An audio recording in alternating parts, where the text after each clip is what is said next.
A Strange Manuscript Found in a Copper Cylinder. By James De Mille. Chapter 1. The Finding of the Copper Cylinder. It occurred as far back as February 15, 1850. It happened on that day that the yacht Falcon lay becalmed upon the ocean between the Canaries and the Madeira Islands. This yacht Falcon was the property of Lord Featherstone, who, being weary of life in England, had taken a few congenial friends for a winter's cruise in these southern latitudes. They had visited the Azores, the Canaries, and the Madeira Islands, and were now on their way to the Mediterranean. The wind had failed, a deep calm had succeeded, and everywhere, as far as the eye could reach, the water was smooth and glassy. The yacht rose and fell at the impulse of the long ocean undulations, and the creaking of the spars sounded out a lazy accompaniment to the motion of the vessel. All around was a watery horizon, except in the one place only, toward the south, where far in the distance the peak of Tenerife rose into the air.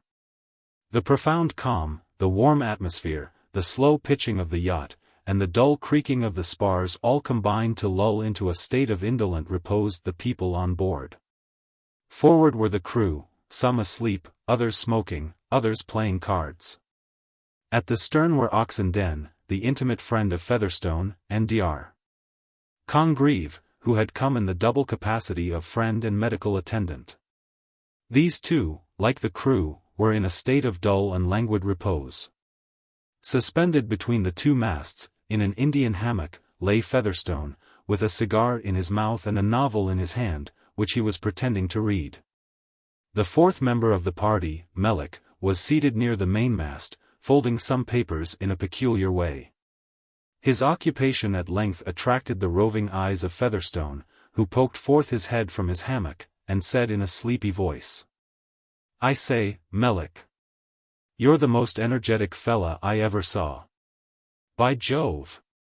You're the only one aboard that's busy. What are you doing?"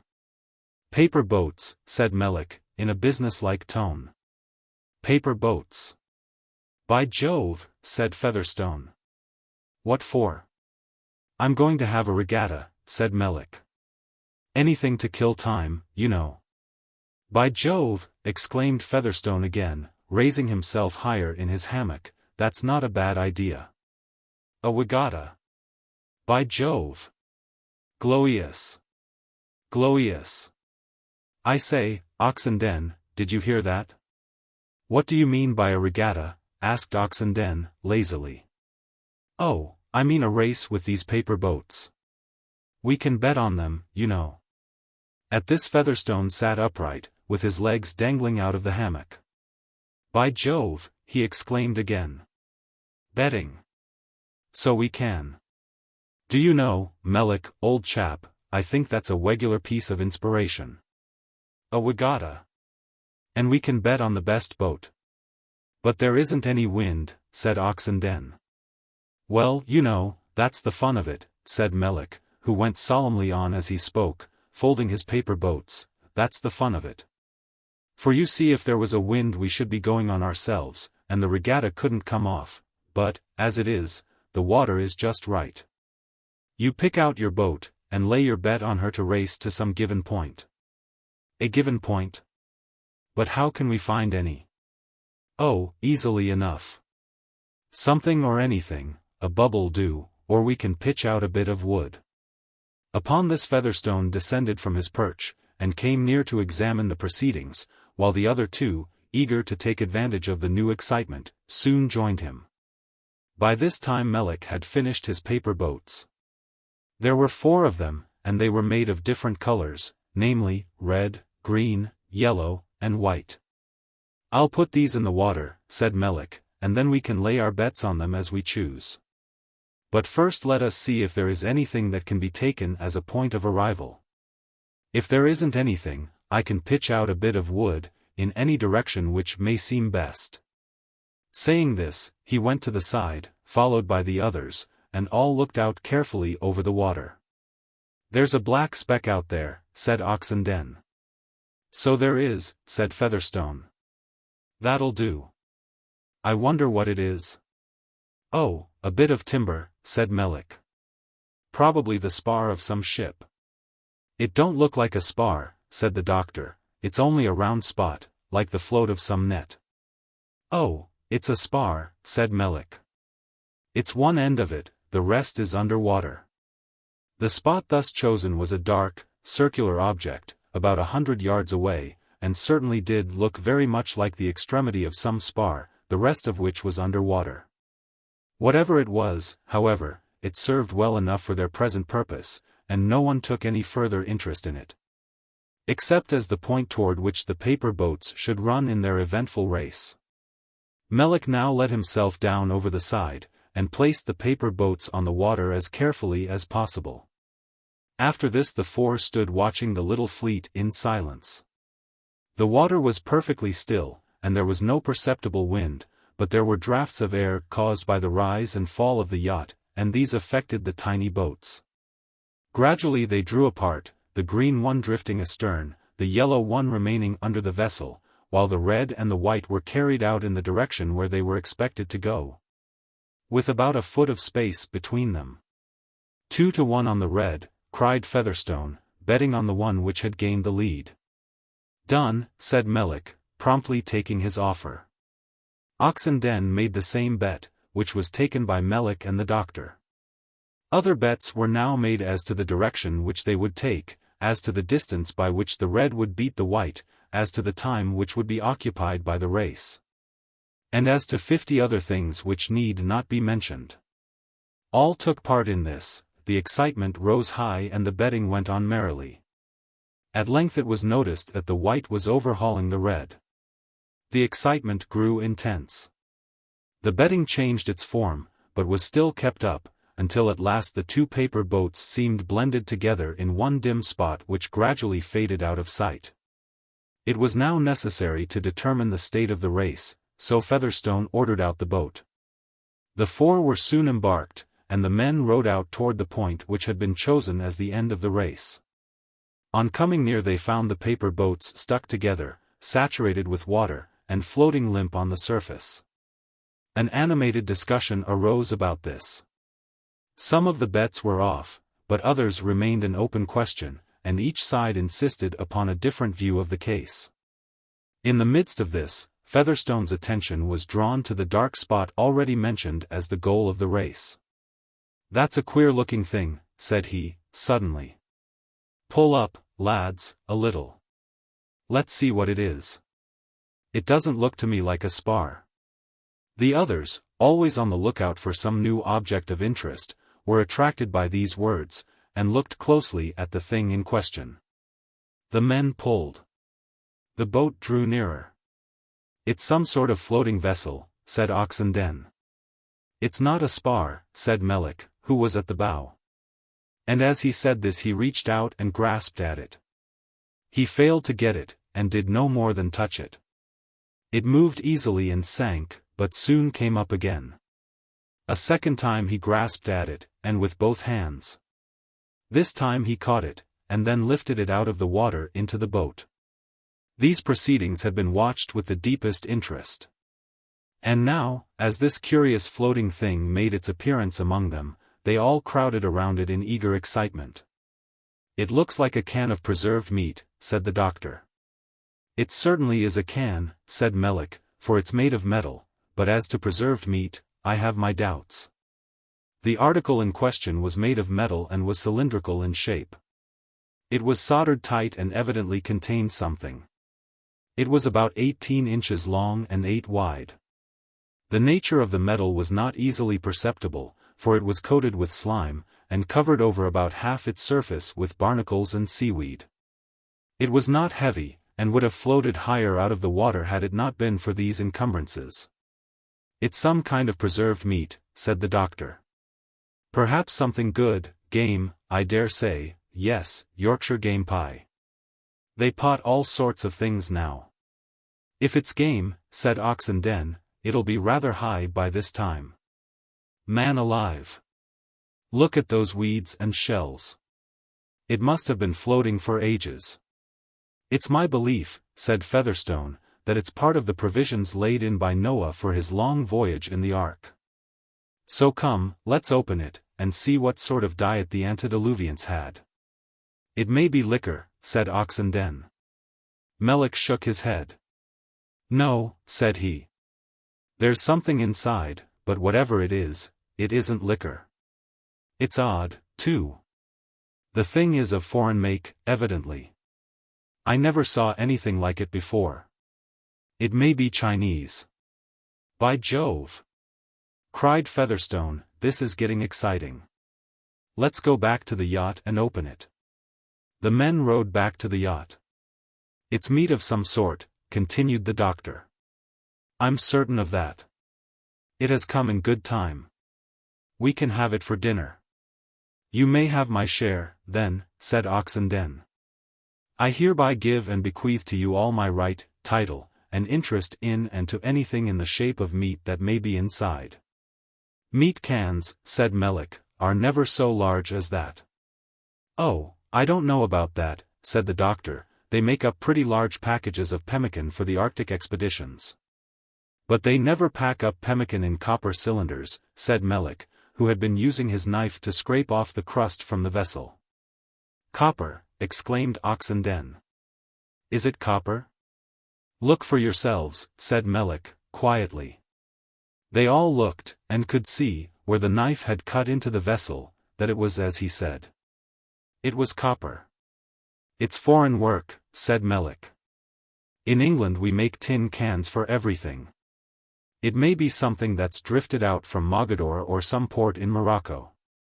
In that case, said Oxenden, it may contain the mangled remains of one of the wives of some Moorish pasha. By this time they had reached the yacht and hurried aboard. All were eager to satisfy their curiosity. Search was made for a cold chisel, but to no purpose.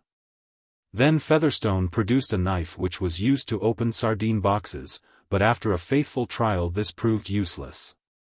At length Melick, who had gone off in search of something more effective, made his appearance armed with an axe. With this he attacked the copper cylinder, and by means of a few dexterous blows succeeded in cutting it open. Then he looked in. What do you see? Asked Featherstone. Something, said Melick, but I can't quite make it out. If you can't make it out, then shake it out, said Oxenden.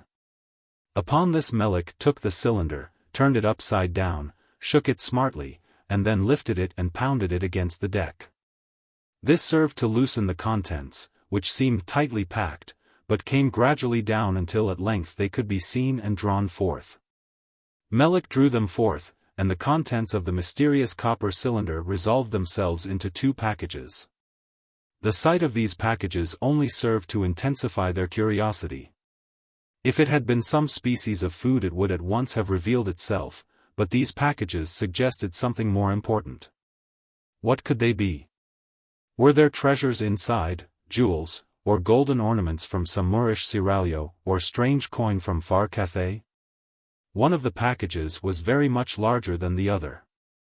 It was enclosed in wrappers made of some coarse kind of felt, bound tight with strong cords. The other was much smaller, and was folded in the same material without being bound. This Melick seized and began to open.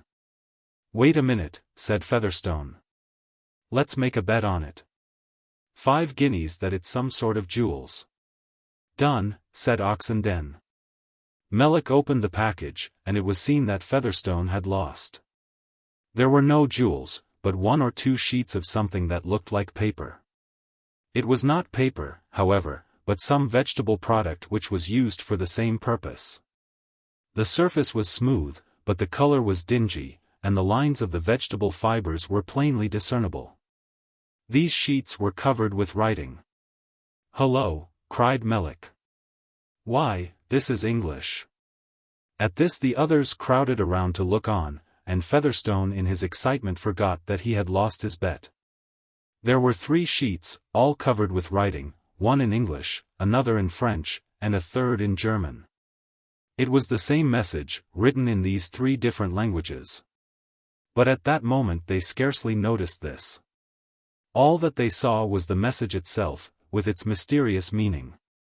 It was as follows. To the finder of this. Sir, I am an Englishman, and have been carried by a series of incredible events to a land from which escape is as impossible as from the grave. I have written this and committed it to the sea, in the hope that the ocean currents may bear it within the reach of civilized man. Oh, unknown friend! Whoever you are, I entreat you to let this message be made known in some way to my father, Henry More, Keswick, Cumberland, England, so that he may learn the fate of his son. The MS. Accompanying this contains an account of my adventures, which I should like to have forwarded to him. Do this for the sake of that mercy which you may one day wish to have shown to yourself. Adam More.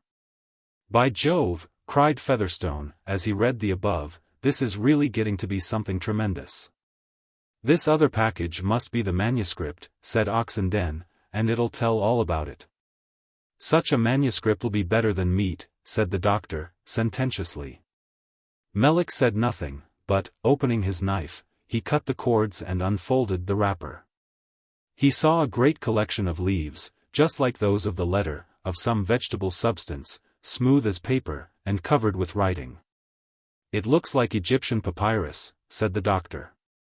That was the common paper of antiquity. Never mind the Egyptian papyrus, said Featherstone, in feverish curiosity. Let's have the contents of the manuscript. You, Melek, read. You're the most energetic of the lot, and when you're tired the rest of us will take turns. Read? Why, it'll take a month to read all this, said Melek. All the better, said Featherstone. This calm will probably last a month, and we shall have nothing to interest us. Melek made no further objection. He was as excited as the rest, and so he began the reading of the manuscript. How do you find this book? Any thoughts about the book or the author? Any suggestion for improvement? Please take a moment to share your thoughts in a comment. If you like it, share it with your friends who might enjoy it as well. Subscribe to keep in touch. Visit CompleteAudiobooks.com for more quality content. Chapter 2. Adrift in the Antarctic Ocean.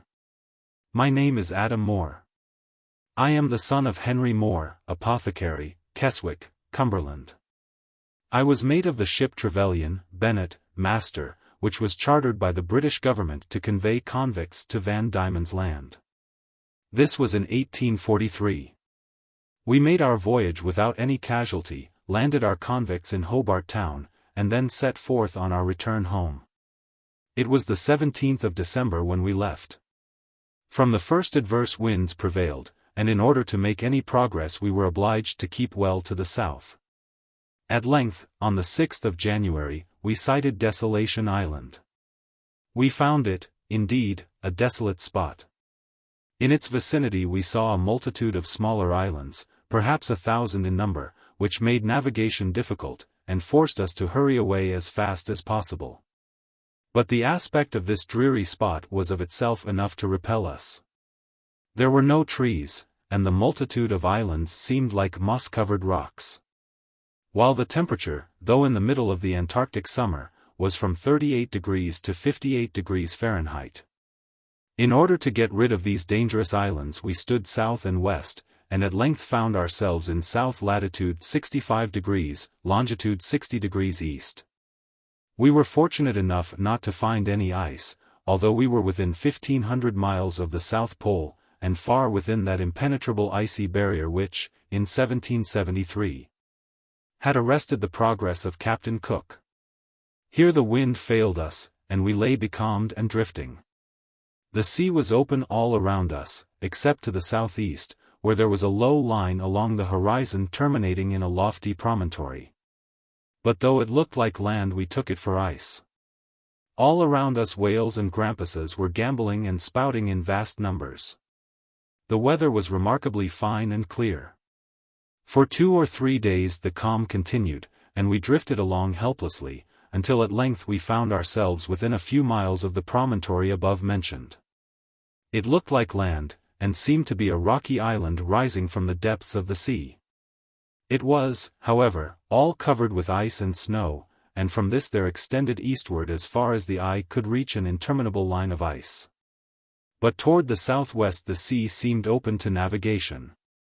The promontory was very singular in shape, rising up to a peak which was at least 1,000 feet in height, and forming a striking object. Easily discovered and readily identified by any future explorer. We named it, after our ship, Trevelyan Peak, and then felt anxious to lose sight of it forever. But the calm continued, and at length we drifted in close enough to see immense flocks of seals dotting the ice at the foot of the peak. Upon this I proposed to Agnew, the second mate, that we should go ashore, shoot some seals, and bring them back. This was partly for the excitement of the hunt, and partly for the honor of landing in a place never before trodden by the foot of man. Captain Bennet made some objections, but he was old and cautious, and we were young and venturesome, so we laughed away his scruples and set forth. We did not take any of the crew, owing to the captain's objections. He said that if we chose to throw away our own lives he could not help it, but that he would positively refuse to allow a single man to go with us. We thought this refusal an excess of caution amounting to positive cowardice, but were unable to change his mind. The distance was not great, the adventure was attractive, and so the captain's gig was lowered, and in this Agnew and I rowed ashore. We took with us a double-barreled rifle apiece, and also a pistol. Agnew took a glass. We rowed for about 3 miles, and reached the edge of the ice, which extended far out from the promontory. Here we landed, and secured the boat by means of a small grappling iron, which we thrust into the ice. We then walked toward the promontory for about a mile, and here we found a multitude of seals. These animals were so fearless that they made not the slightest movement as we came up, but stared at us in an indifferent way. We killed 2 or 3, and then debated whether to go to the promontory or not. Agnew was eager to go, so as to touch the actual rock. But I was satisfied with what we had done, and was now desirous of returning. In the midst of this I felt a flake of snow on my cheek. I started and looked up. To my great surprise I saw that the sky had changed since I had last noticed it. When we left the ship it was clear and blue, but now it was overspread with dark, leaden-colored clouds, and the snowflakes that had fallen were ominous of evil. A snowstorm here, in the vicinity of the ice, was too serious a thing to be disregarded. But one course now remained, and that was an immediate return to the ship. Each of us seized a seal and dragged it after us to the boat. We reached it and flung them in. Just at that moment a gun sounded over the water. It was from the ship, the signal of alarm, the summons from the captain for our return. We saw now that she had been drifting since we left her, and had moved southwest several miles. The row back promised to be far harder than the pull ashore, and, what was worse, the wind was coming up, the sea was rising, and the snow was thickening. Neither of us said a word. We saw that our situation was very serious, and that we had been very foolhardy, but the words were useless now. The only thing to be done was to pull for the ship with all our strength, and that was what we did. So we pushed off, and rowed as we had never rowed before. Our progress was difficult. The sea grew steadily rougher, the wind increased, the snow thickened, and, worst of all, the day was drawing to a close. We had miscalculated both as to distance and time.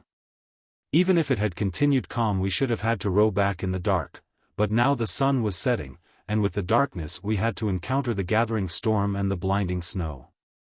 We rowed in silence. At every stroke our situation grew more serious.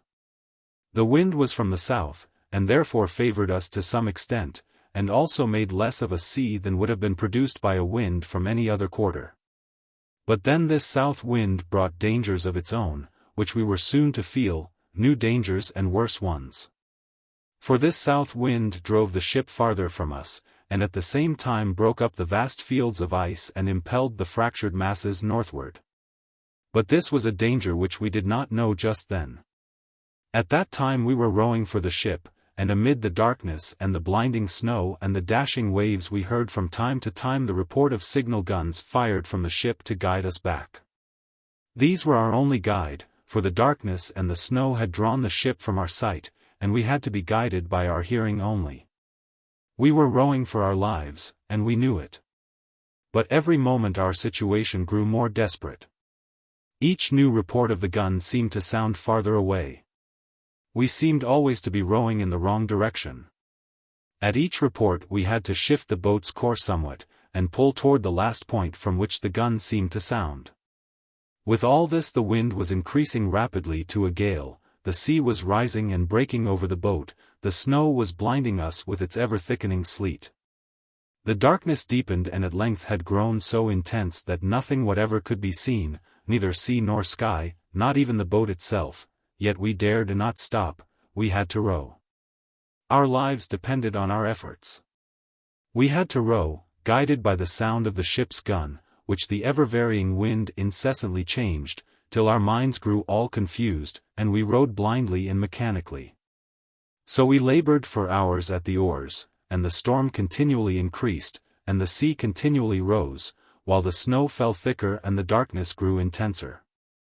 The reports of the gun now grew fainter. What was worse, they were heard at longer intervals, and this showed us that Captain Bennett was losing heart, that he was giving us up.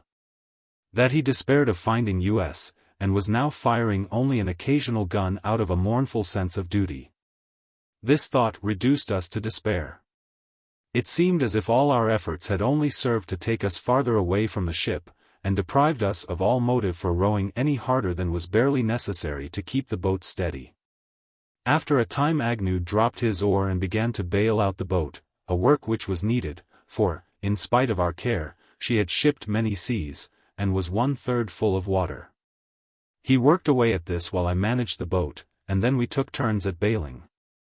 In this way we passed the dreary night. Morning came at last. The wind was not so violent, but the snow was so thick that we could only see for a little distance around us. The ship was nowhere visible, nor were there any signs of her. The last gun had been fired during the night. All that we could see was the outline of a gaunt iceberg, an ominous spectacle. Not knowing what else to do we rowed on as before, keeping in what seemed our best course, though this was mere conjecture, and we knew all the time that we might be going wrong. There was no compass in the boat, nor could we tell the sun's position through the thick snow. We rowed with the wind, thinking that it was blowing toward the north, and would carry us in that direction. We still hoped to come within sound of the ship's gun, and kept straining our ears incessantly to hear the wished-for report. But no such sound ever came again, and we heard nothing except the plash of the waves and the crash of breaking ice. Thus all that day we rowed along, resting at intervals when exhausted, and then resuming our labors, until at length night came. And again to the snow and ice and waves was added the horror of great darkness. We passed that night in deep misery. We had eaten nothing since we left the ship, but though exhausted by long fasting and severe labor, the despair of our hearts took away all desire for food. We were worn out with hard work, yet the cold was too great to allow us to take rest, and we were compelled to row so as to keep ourselves from perishing. But fatigue and drowsiness overcame us, and we often sank into sleep even while rowing, and then after a brief slumber we would awake with benumbed limbs to wrestle again with the oars. In this way we passed that night. Another morning came, and we found to our great joy that the snow had ceased. We looked eagerly around to see if there were any signs of the ship. Nothing could be seen of her. Far away on one side rose a peak, which looked like the place where we had landed. Judging from the wind, which we still supposed to be southerly, the peak lay toward the northeast, in which case we had been carried steadily, in spite of all our efforts, toward the south. About a mile on one side of us the ice began, and extended far away, while on the other side, at the distance of some 10 miles, there was another line of ice. We seemed to have been carried in a southwesterly direction along a broad strait that ran into the vast ice fields. This discovery showed how utterly useless our labors had been. For in spite of all, even with the wind in our favor, we had been drawn steadily in an opposite direction. It was evident that there was some current here, stronger than all our strength, which had brought us to this place. We now determined to land on the ice, and try to cook a portion of our seals. On approaching it we noticed that there was a current which tended to draw us past the ice in what I supposed to be a southwesterly direction. This confirmed my worst fears.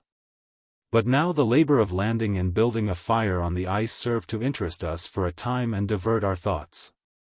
We brushed away the snow, and then broke up a box which was in the boat, and also the stern seats. This we used very sparingly, reserving the rest for another occasion. Then we cut portions from one of the seals, and laid them in thin strips on the flames. The cooking was but slight, for the meat was merely singed. But we were ravenous, and the contact of the fire was enough to give it an attractive flavor.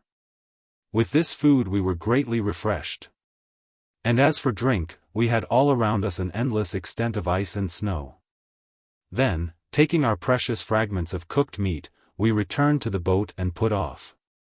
We could scarcely tell what to do next, and while debating on this point we fell asleep. We slept far into the night, then awoke benumbed with cold, then took to the oars till we were weary. Then fell asleep again, to be again awakened by the cold and again to pull at the oars. So the night passed, and another day came. The snow still held off, but the sky was overcast with dark, leaden-colored clouds, and looked threatening. Ice was all around us as before. And the open water had diminished now from 10 miles to 5 miles of width. The ice on one side was low, but on the opposite side it arose to the height of 100 feet. We saw here, as we watched the shore, that the current which had already borne us thus far was now stronger than ever, and was carrying us along at a rate which made all efforts of ours against it utterly useless. And now a debate arose between us as to the direction of this current. Agnew suddenly declared his belief that it was running north, while I was firm in the conviction that it ran south. "There's no use rowing any more," said Agnew. "If it runs south we can't resist it. It's too strong. But I always like to look on the bright side, and so I believe it runs north. In that case there is no use rowing, for it will carry us along fast enough." Then I proposed that we should go ashore on the ice. To this Agnew objected, but afterward consented, at my earnest request. So we tried to get ashore, but this time found it impossible. For the ice consisted of a vast sheet of floating lumps, which looked like the ruin of bergs that had been broken up in some storm. After this I had nothing to say, nor was there anything left for us but to drift wherever the current might carry us. So we drifted for some days, Agnew all the time maintaining that we were going north, while I was sure that we were going south. The sky remained as cloudy as ever, the wind varied incessantly, and there was nothing by which we could conjecture the points of the compass. We lived on our seal, and for drink we chewed ice and snow. One thing was certain, the climate was no colder. Agnew laid great stress on this. "You see," said he, "we must be going north. If we were going south we should be frozen stiff by this time." "Yes, but if we were going north," said I, "we ought to find it growing warmer." "No," said he, "not with all this ice around us. It's the ice that keeps the temperature in this cold state." Argument could do no good, and so we each remained true to our belief, his leading him to hope, and mine dragging me down to despair. At length we finished the last fragment of the seal that we had cooked, and, finding ourselves near some firm ice, we went ashore and cooked all that was left, using the remainder of our wood for fuel, and all that we dared to remove from the boat. Re-embarking with this, we drifted on as before. Several more days passed. At last one night I was roused by Agnew. He pointed far away to the distant horizon, where I saw a deep red glow as of fire. We were both filled with wonder at the sight, and were utterly unable to account for it. We knew that it could not be caused by the sun or the moon, for it was midnight, and the cause lay on the earth and not in the skies. It was a deep, lurid glow, extending along the horizon, and seemed to be caused by some vast conflagration. Chapter 3. A World of Fire and Desolation. At the sight of that deep red glow various feelings arose within us. In me there was new dejection, in Agnew there was stronger hope. I could not think but that it was our ship that was on fire, and was burning before our eyes. Agnew thought that it was some burning forest, and that it showed our approach to some habitable and inhabited land. For hour after hour we watched, and all the time the current drew us nearer, and the glow grew brighter and more intense. At last we were too weak to watch any longer, and we fell asleep. On waking our first thoughts were about the fire, and we looked eagerly around. It was day, but the sky was as gloomy as ever, and the fire was there before our eyes, bright and terrible. We could now see it plainly, and discern the cause also. The fire came from 2 points, at some distance apart, 2 peaks rising above the horizon, from which there burst forth flames and smoke with incessant explosions. All was now manifest. It was no burning ship, no blazing forest, no land inhabited by man. Those blazing peaks were 2 volcanoes in a state of active eruption, and at that sight I knew the worst. "I know where we are now," I said, despairingly. "Where?" asked Agnew. "That," said I, "is the Antarctic continent." "The Antarctic fiddlestick," said he, contemptuously. "It is far more likely to be some volcanic island in the South Sea. There's a tremendous volcano in the Sandwich Islands, and these are something like it." "I believe," said I, "that these are the very volcanoes that Sir James Ross discovered last year. Do you happen to know where he found them?" Agnew asked. "I do not," I answered. "Well, I do," said he, "and they're thousands of miles away from this. They are south latitude 77 degrees, east longitude 167 degree, while we, as I guess, are about south latitude 40 degrees, east longitude 60 degrees. At any rate," said I, "we're drifting straight toward them." "So I see," said Agnew, dryly. "At any rate, the current will take us somewhere. We shall find ourselves carried past these volcanic islands, or through them, and then west to the Cape of Good Hope. Besides, even here we may find land with animals and vegetation, who knows?" "What? Amid all this ice?" I cried. "Are you mad?" "Mad?" said he, "I should certainly go mad if I hadn't hope." "Hope?" I repeated. "I have long since given up hope." "Oh, well," said he, "enjoy your despair, and don't try to deprive me of my consolation. My hope sustains me, and helps me to cheer you up. It would never do, old fellow, for both of us to knock under." I said nothing more, nor did Agnew. We drifted on, and all our thoughts were taken up with the 2 volcanoes, toward which we were every moment drawing nearer. As we approached they grew larger and larger, towering up to a tremendous height. I had seen Vesuvius and Stromboli and Etna and Cotopaxi. But these appeared far larger than any of them, not excepting the last. They rose, like the peak of Tenerife, abruptly from the sea, with no intervening hills to dwarf or diminish their proportions. They were 10 or 12 miles apart, and the channel of water in which we were drifting flowed between them. Here the ice and snow ended. We thus came at last to land. But it was a land that seemed more terrible than even the bleak expanse of ice and snow that lay behind. For nothing could be seen except a vast and drear accumulation of lava blocks of every imaginable shape, without a trace of vegetation, uninhabited, uninhabitable, and unpassable to man. But just where the ice ended and the rocks began there was a long, low reef, which projected for more than 1/4 of a mile into the water, affording the only possible landing place within sight. Here we decided to land, so as to rest and consider what was best to be done. Here we landed, and walked up to where rugged lava blocks prevented any further progress. But at this spot our attention was suddenly arrested by a sight of horror. It was a human figure lying prostrate, face downward. At this sight there came over us a terrible sensation. Even Agnew's buoyant soul shrank back, and we stared at each other with quivering lips. It was some time before we could recover ourselves, then we went to the figure, and stooped down to examine it. The clothes were those of a European and a sailor, the frame was emaciated and dried up, till it looked like a skeleton. The face was blackened and all withered, and the bony hands were clenched tight. It was evidently some sailor who had suffered shipwreck in these frightful solitudes, and had drifted here to starve to death in this appalling wilderness. It was a sight which seemed ominous of our own fate, and Agnew's boasted hope, which had so long upheld him, now sank down into a despair as deep as my own. What room was there now for hope, or how could we expect any other fate than this? At length I began to search the pockets of the deceased. "What are you doing?" asked Agnew, in a hoarse voice. "I'm trying to find out who he is," I said. "Perhaps there may be papers." As I said this I felt something in the breast pocket of his jacket, and drew it forth.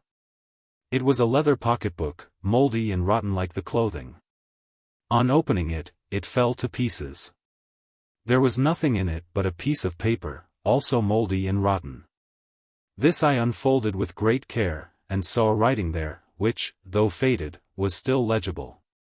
It was a letter, and there were still signs of long and frequent perusals, and marks, too, which looked as though made by tears, perhaps of the writer, perhaps of the reader, who can tell? I have preserved this letter ever since, and I now fasten it here upon this sheet of my manuscript. Bristol, April 20th. 1820. My darling Tom. I writ you these few lines in hast I don like you are gone a whalin' and in the South Sea don't go darlin' Tom or mebbil never southeast you agin for avenue bad dreams of you darlin' Tom and im. Afraid so don go my darlin' Tom but come back and take an oth ship for America baby I as well as ever but Mises is pa'n as got a new tooth and I think yo oughtn't go a whalin' oh darlin' Tom see as the wages was I in New York and better go thar and I'd like to go there for good for they gives good wages in America. Oh come back my darlin' Tom and take me to America and the baby and we'll all live and love and together. Your loving wife Polly Reed. I began to read this, but there came a lump in my throat, and I had to stop. Agnew leaned on my shoulder, and we both read it in silence. He rubbed the back of his hand over his eyes and drew a long breath. Then he walked away for a little distance, and I put the letter carefully away in my own pocketbook. After a little while Agnew came back. "More," said he, "do you remember any of the burial service?" I understood his meaning at once.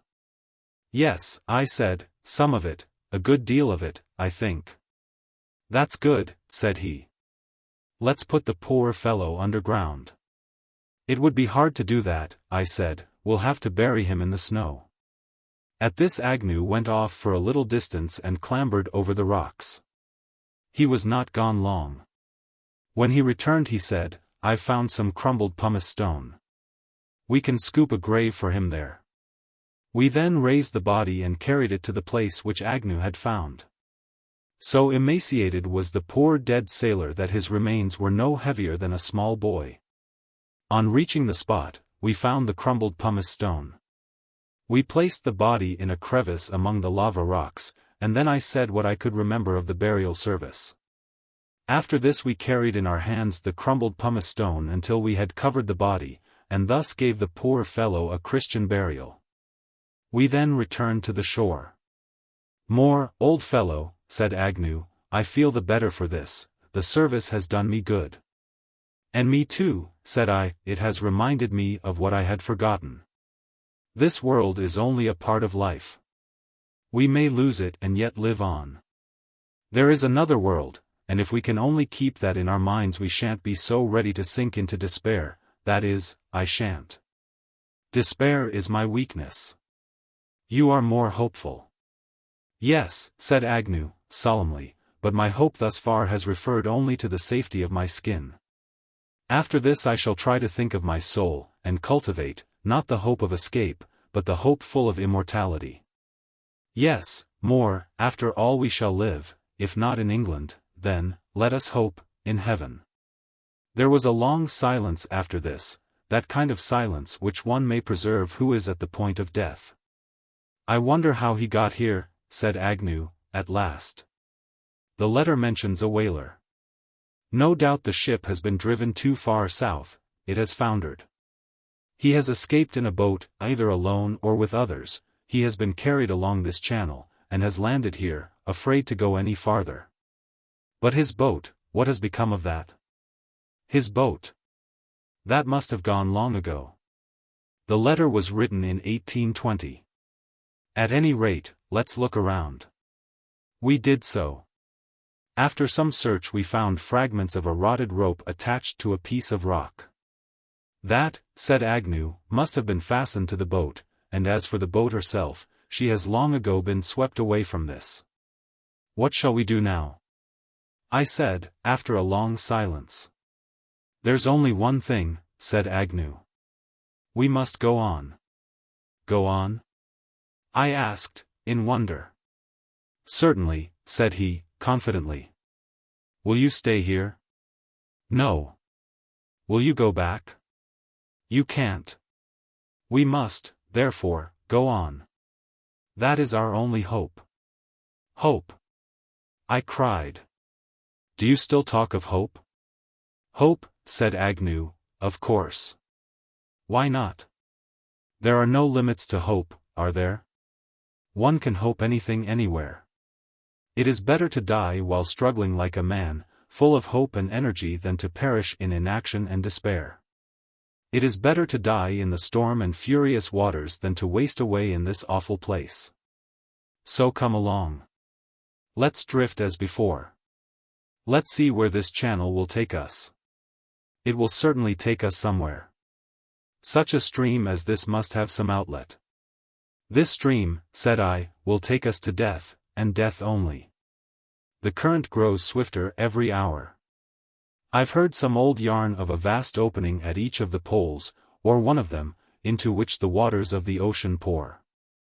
They fall into one, and some say they go through and come out at the other. Agnew laughed. That, said he, is a madman's dream. In the first place, I don't believe that we are approaching the south, but the north. The warmth of the climate here shows that. Yes, we are drawing north. We shall soon emerge into warm waters and bright skies. So come along, and let us lose no more time. I made no further objection. There was nothing else to be done, and at the very worst we could not be in greater danger while drifting on than in remaining behind. Soon, therefore, we were again in the boat, and the current swept us on as before. The channel now was about 4 miles wide. On either side arose the lofty volcanoes vomiting forth flames and smoke with furious explosions. Vast stones were hurled up into the air from the craters. Streams of molten lava rolled down, and at intervals there fell great showers of ashes. The shores on either side were precipitous and rugged beyond all description, looking like fiery lava streams which had been arrested by the flood, and cooled into gloomy, overhanging cliffs. The lava rock was of a deep, dull slate color, which at a distance looked black, and the blackness which thus succeeded to the whiteness of the snow behind us seemed like the funeral pall of nature. Through scenes like these we drifted on, and the volcanoes on either side of the channel towered on high with their fiery floods of lava, their incessant explosions, their fierce outbursts of flames. And overhead there rolled a dense black canopy of smoke, altogether forming a terrific approach to that unknown and awful pathway upon which we were going. So we passed this dread portal, and then there lay before us, what? Was it a land of life or a land of death? Who could say? It was evening when we passed through. Night came on, and the darkness was illuminated by the fiery glow of the volcanic flames. Worn out with fatigue, we fell asleep. So the night passed, and the current bore us on until, at length, the morning came. We awoke, and now, for the first time in many days, we saw the face of the sun.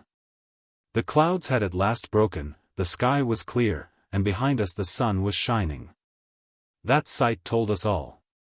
It showed us where we were going. I pointed to the sun. Look there, said I. There is the sun in the northern sky, behind us. We have been drifting steadily toward the south. At this Agnew was silent, and sat looking back for a long time. There we could still see the glow of the volcanic fires, though they were now many miles away. While the sun, but lately risen, was lying on a course closer to the horizon than we had ever seen it before. "We are going south," said I, "to the South Pole. This swift current can have but one ending, there may be an opening at the South Pole, or a whirlpool like the Maelstrom." Agnew looked around with a smile. "All these notions," said he, "are dreams, or theories, or guesses. There is no evidence to prove them. Why trouble yourself about a guess? You and I can guess, and with better reason. For we have now, it seems, come farther south than any human being who has ever lived. Do not imagine that the surface of the earth is different at the poles from what it is anywhere else. If we get to the South Pole we shall see there what we have always seen, the open view of land or water, and the boundary of the horizon. As for this current, it seems to me like the Gulf Stream, and it evidently does an important work in the movement of the ocean waters. It pours on through vast fields of ice on its way to other oceans, where it will probably become united with new currents. Theories about openings at the poles, or whirlpools, must be given up. Since the Maelstrom has been found to be a fiction, no one need believe in any other whirlpool. For my own part, I now believe that this current will bear us on, due south, over the pole, and then still onward, until at last we shall find ourselves in the South Pacific Ocean. So cheer up, don't be downhearted, there's still hope. We have left the ice and snow behind, and already the air is warmer. Cheer up, we may find our luck turn at any moment." To this I had no reply to make. Agnew's confidence seemed to me to be assumed, and certainly did not alleviate my own deep gloom, nor was the scene around calculated to rouse me in the slightest degree out of my despair. The channel had now lessened to a width of not more than 2 miles. The shores on either side were precipitous cliffs, broken by occasional declivities, but all of solid rock, so dark as to be almost black, and evidently of volcanic origin. At times there arose rugged eminences, scarred and riven, indescribably dismal and appalling. There was not only an utter absence of life here in these abhorrent regions, but an actual impossibility of life which was enough to make the stoutest heart quail. The rocks looked like iron. It seemed a land of iron penetrated by this ocean stream which had made for itself a channel, and now bore us onward to a destination which was beyond all conjecture. Through such scenes we drifted all that day. Night came, and in the skies overhead there arose a brilliant display of the aurora australis, while toward the north the volcanic fires glowed with intense luster. That night we slept. On awakening we noticed a change in the scene. The shores, though still black and forbidding, were no longer precipitous, but sloped down gradually to the water. The climate was sensibly milder, and far away before us there arose a line of giant mountains, whose summits were covered with ice and snow that gleamed white and purple in the rays of the sun. Suddenly Agnew gave a cry, and pointed to the opposite shore. "Look," he cried, "do you see? They are men." I looked, and there I saw plainly some moving figures that were, beyond a doubt, human beings. Chapter 4. The Sight of Human Beings. The sight of human beings, thus unexpectedly found, filled us with strange feelings, feelings which I cannot explain. The country was still iron-bound and dark and forbidding, and the stream ran on in a strong current, deep, black as ink, and resistless as fate. The sky behind was lighted up by the volcanic glare which still shone from afar, and in front the view was bounded by the icy heights of a mountain chain. Here was, indeed, a strange country for a human habitation, and strange, indeed, were the human beings whom we saw. "Shall we land?" said Agnew. "Oh no," said I, "don't be hasty. The elements are sometimes kinder than men, and I feel safer here, even in this river of death, than ashore with such creatures as those." Agnew made no reply. We watched the figures on the shore. We saw them coming down, staring and gesticulating.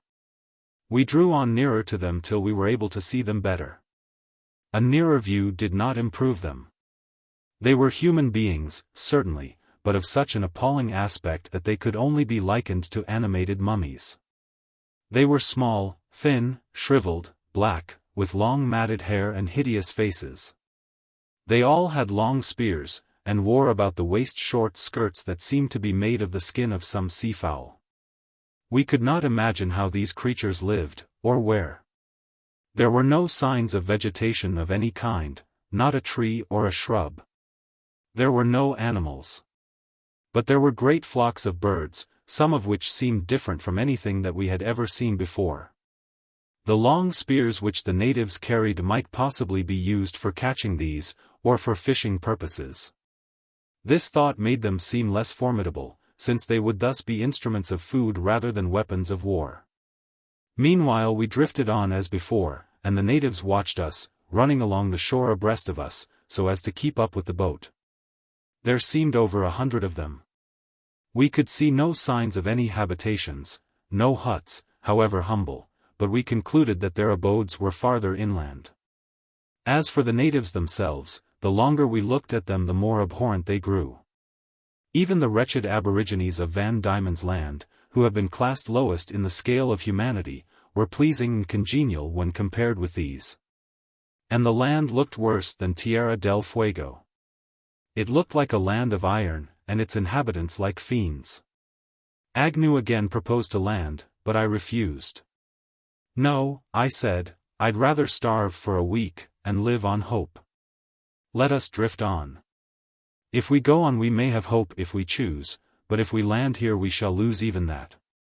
Can we hope for anything from such things as these? Even if they prove friendly, can we live among them? To stay here is worse than death, our only hope is to go on. Agnew made no reply, and we drifted on for 2 hours, still followed by the natives. They made no hostile demonstrations. They merely watched us, apparently from motives of curiosity. All this time we were drawing steadily nearer to the line of lofty mountains, which with their icy crests rose before us like an inaccessible and impassable barrier, apparently closing up all farther progress. Nor was there any indication of any pass or any opening, however narrow, through which the great stream might run. Nothing was there but one unbroken wall of iron cliffs and icy summits. At last we saw that the sloping shores grew steeper, until, about a mile or 2 before us, they changed to towering cliffs that rose up on each side for about 1,000 feet above the water. Here the stream ran, and became lost to view as completely as though swallowed up by the earth. We can go no farther, said Agnew. See, this stream seems to make a plunge there into the mountains. There must be some deep canyon there with cataracts. To go on is certain death. We must stop here, if only to deliberate. Say, shall we risk it among these natives? After all, there is not, perhaps, any danger among them. They are little creatures and seem harmless. They are certainly not very good-looking. But then, you know, appearances often deceive, and the devil's not so black as he's painted. What do you say? I suppose we can do nothing else, said I.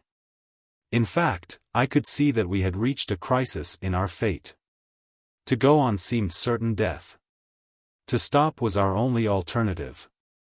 And as we were armed we should not be altogether at the mercy of these creatures. Having made this decision we acted upon it at once, for in such a current there was no time for delay. And so, seizing the oars, we soon brought the boat ashore. As we approached, the crowd of natives stood awaiting us, and looked more repulsive than ever. We could see the emaciation of their bony frames, their toes and fingers were like birds' claws. Their eyes were small and dull and weak, and sunken in cavernous hollows, from which they looked at us like corpses, a horrible sight. They stood quietly, however, and without any hostile demonstration, holding their spears carelessly resting upon the ground. I don't like the looks of them, said I. I think I had better fire a gun. Why? Cried Agnew. For heaven's sake, man, don't hurt any of them. Oh no, said I only mean to inspire a little wholesome respect. Saying this I fired in the air. The report rang out with long echoes, and as the smoke swept away it showed us all the natives on the ground. They had seated themselves with their hands crossed on their laps, and there they sat looking at us as before, but with no manifestation of fear or even surprise. I had expected to see them run, but there was nothing of the kind. This puzzled us. Still, there was no time now for any further hesitation. The current was sweeping us toward the chasm between the cliffs, and we had to land without delay. This we did, and as I had another barrel still loaded and a pistol, I felt that with these arms and those of Agnew we should be able to defend ourselves. It was in this state of mind that we landed, and secured the boat by means of the grappling iron. The natives now all crowded around us, making many strange gestures, which we did not understand. Some of them bowed low, others prostrated themselves. On the whole these seemed like marks of respect, and it occurred to me that they regarded us as superior beings of some sort. It was evident that there was nothing like hostility in their minds. At the same time, the closer survey which I now made of them filled me with renewed horror. Their meager frames, small, watery, lackluster eyes, hollow, cavernous sockets, sunken cheeks, protruding teeth, claw-like fingers, and withered skins. All made them look more than ever like animated mummies, and I shrank from them involuntarily, as one shrinks from contact with a corpse. Agnew, however, was very different, and it was evident that he felt no repugnance whatever. He bowed and smiled at them, and shook hands with half a dozen of them in succession. The handshaking was a new thing to them, but they accepted it in a proper spirit, and renewed their bows and prostrations. After this they all offered us their lances. This certainly seemed like an act of peace and goodwill. I shook my head and declined to touch them, but Agnew accepted one of them, and offered his rifle in return. The one to whom he offered it refused to take it. He seemed immensely gratified because Agnew had taken his lance, and the others seemed disappointed at his refusal to take theirs. But I felt my heart quake as I saw him offer his rifle, and still more when he offered it to one or two others, and only regained my composure as I perceived that his offer was refused by all. They now made motions to us to follow, and we all set forth together. "My dear Moore," said Agnew, cheerily, "they're not a bad lot. They mean well. They can't help their looks. You're too suspicious and reserved. Let's make friends with them, and get them to help us. Do as I do." I tried to, but found it impossible, for my repugnance was immovable. It was like the horror which one feels toward rats, cockroaches, earwigs, or serpents. It was something that defied reason. These creatures seemed like human vermin. We marched inland for about half a mile, crossed a ridge, and came to a valley, or rather a kind of hollow, at the other side of which we found a cave with a smoldering fire in front. The fire was made of coal, which must exist here somewhere. It was highly bituminous, and burned with a great blaze. The day was now drawing to a close. Far away I could see the lurid glow of the volcanoes, which grew brighter as the day declined. Above, the skies twinkled with innumerable stars. And the air was filled with the moan of rushing waters. We entered the cave. As we did so the natives heaped coal upon the fire, and the flames arose, lighting up the interior. We found here a number of women and children, who looked at us without either fear or curiosity. The children looked like little dwarfs, the women were hags, hideous beyond description. One old woman in particular, who seemed to be in authority, was actually terrible in her awful and repulsive ugliness. A nightmare dream never furnished forth a more frightful object. This nightmare hag prostrated herself before each of us with such an air of self-immolation that she looked as though she wished us to kill her at once. The rough cave, the red light of the fire, all made the scene more awful. And a wild thought came to me that we had actually reached, while yet living, the infernal world, and that this was the abode of devils. Yet their actions, it must be confessed, were far from devilish. Everyone seemed eager to serve us. Some spread out couches formed of the skins of birds for us to sit on, others attended to the fire. Others offered us gifts of large and beautiful feathers, together with numerous trinkets of rare and curious workmanship. This kind attention on their part was a great puzzle to me, and I could not help suspecting that beneath all this there must be some sinister design. Resolving to be prepared for the worst, I quietly reloaded the empty barrel of my rifle and watched with the utmost vigilance. As for Agnew, he took it all in the most unsuspicious manner. He made signs to them, shook hands with them, accepted their gifts, and even tried to do the agreeable to the formidable hags and the child fiends around him. He soon attracted the chief attention, and while all looked admiringly upon him, I was left to languish in comparative neglect. At length a savory odor came through the cave, and a repast was spread before us. It consisted of some large fowl that looked like a goose, but was twice as large as the largest turkey that I had ever seen. The taste was like that of a wild goose, but rather fishy.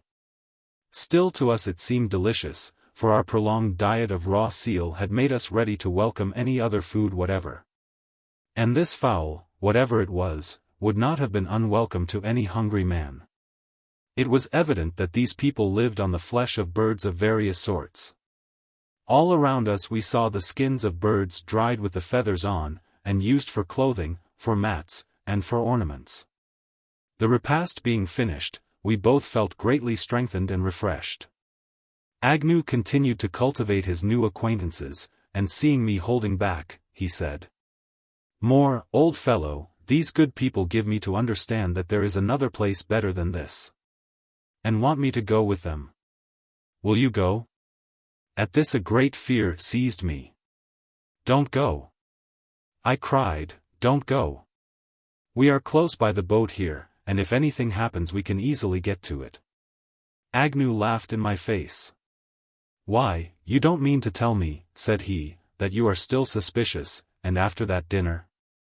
Why, man, if they wanted to harm us, would they feast us in this style? Nonsense, man. Drop your suspicions and come along." I shook my head obstinately. "Well," said he, "if I thought there was anything in your suspicions I would stay by you. But I'm confident they mean nothing but kindness, so I'm going off to see the place." "You'll be back again?" said I. "Oh yes," said he, "of course I'll come back, and sleep here." With these words he left, and nearly all the people accompanied him. I was left behind with the women and children and about a dozen men. These men busied themselves with some work over birdskins. The women were occupied with some other work over feathers. No one took any notice of me. There did not seem to be any restraint upon me, nor was I watched in any way. Once the nightmare hag came and offered me a small roasted fowl, about the size of a woodcock.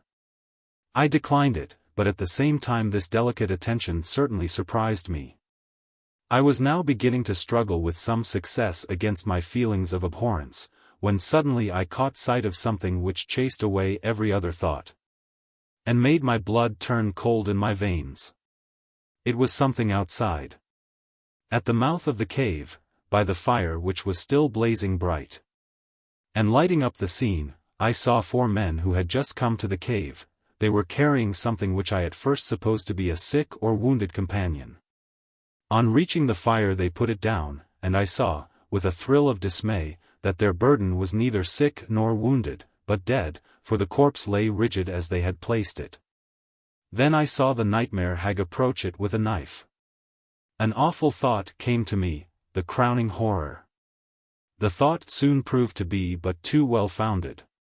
The nightmare hag began to cut, and in an instant had detached the arm of the corpse, which she thrust among the coals in the very place where lately she had cooked the fowl. Then she went back for more. For a moment my brain reeled, and I gasped for breath. Then I rose and staggered out, I know not how. No one tried to stop me, nor did anyone follow me. And, for my part, I was ready to blow out the brains of the first who dared to approach me. In this way I reached the open air, and passed by the hag and the 4 men as they were busy at their awful work. But at this point I was observed and followed. A number of men and women came after me, jabbering their uncouth language and gesticulating. I warned them off, angrily. They persisted, and though none of them were armed, yet I saw that they were unwilling to have me leave the cave, and I supposed that they would try to prevent me by force. The absence of Agnew made my position a difficult one. Had it not been for this I would have burst through them and fled to the boat, but as long as he was away I felt bound to wait. And though I longed to fly, I could not for his sake. The boat seemed to be a haven of rest. I longed to be in her once more, and drift away, even if it should be to my death.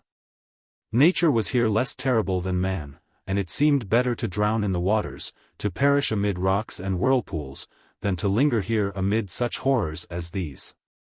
These people were not like human beings. The vilest and lowest savages that I had ever seen were not so odious as these. A herd of monkeys would be far more congenial, a flock of wolves less abhorrent. They had the caricature of the human form, they were the lowest of humanity, their speech was a mockery of language. Their faces devilish, their kindness a cunning pretense, and most hideous of all was the nightmare hag that prepared the cannibal repast. I could not begin hostilities, for I had to wait for Agnew. So I stood and looked, and then walked away for a little distance. They followed me closely, with eager words and gesticulations, though as yet no one touched me or threatened me. Their tone seemed rather one of persuasion. After a few paces I stood still, with all of them around me. The horrible repast showed plainly all that was in store for us. They received us kindly and fed us well only to devote us to the most abhorrent of deaths. Agnew, in his mad confidence, was only ensuring his own doom. He was putting himself completely in the power of devils, who were incapable of pity and strangers to humanity. To make friends with such fiends was impossible, and I felt sure that our only plan was to rule by terror, to seize, to slay, to conquer. But still I had to wait for him, and did not dare to resort to violence while he was absent. So I waited, while the savages gathered round me, contenting themselves with guarding me, and neither touching me nor threatening me. And all this time the hag went on, intent on her preparation of the horrible repast. While standing there looking, listening, waiting for Agnew, I noticed many things. Far away the volcanoes blazed, and the northern sky was red with a lurid light. There, too, higher up, the moon was shining overhead, the sky was gleaming with stars. And all over the heavens there shone the luster of the aurora australis, brighter than any I had ever seen, surpassing the moon and illuminating all. It lighted up the haggard faces of the devils around me, and it again seemed to me as though I had died and gone to the land of woe, an iron land, a land of despair. With lurid fires all aglow and faces of fear. Suddenly there burst upon my ears the report of a gun, which sounded like a thunder peal, and echoed in long reverberations. At once I understood it. My fears had proved true. These savages had enticed Agnew away to destroy him. In an instant I burst through the crowd around me, and ran wildly in the direction of that sound, calling his name, as I ran, at the top of my voice. I heard a loud cry, then another report. I hurried on, shouting his name in a kind of frenzy. The strange courage of these savages had already impressed me deeply. They did not fear our guns. They were all attacking him, and he was alone, fighting for his life. Then there was another report, it was his pistol. I still ran on, and still shouted to him. At last I received an answer. He had perhaps heard me, and was answering, or, at any rate, he was warning me. More, he cried, fly, fly, fly to the boat. Save yourself. Where are you? I cried, as I still rushed on. Fly, more, fly.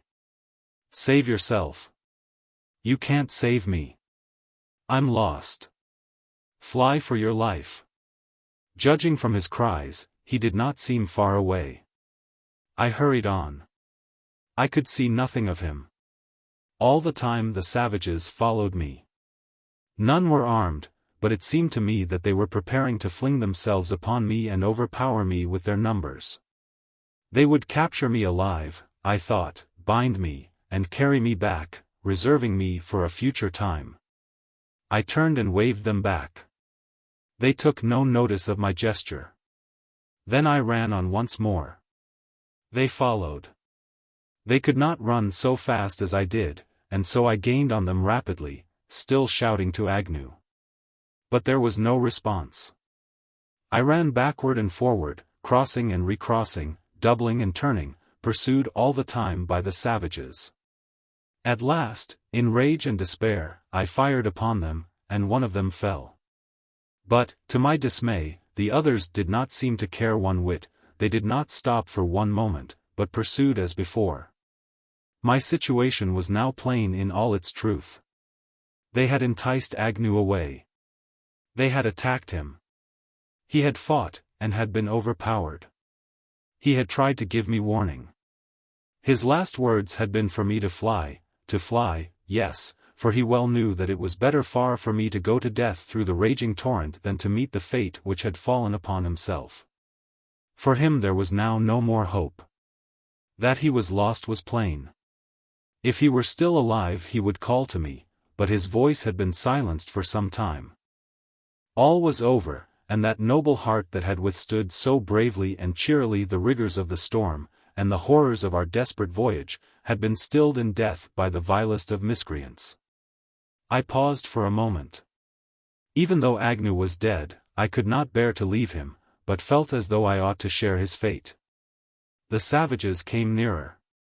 At their approach I hesitated no longer. That fate was too terrible, I must fly. But before I fled I turned in fury to wreak vengeance upon them for their crimes. Full of rage and despair, I discharged my remaining rifle barrel into the midst of the crowd. Then I fled toward the boat. On the way I had a frightful thought that she might have been sent adrift.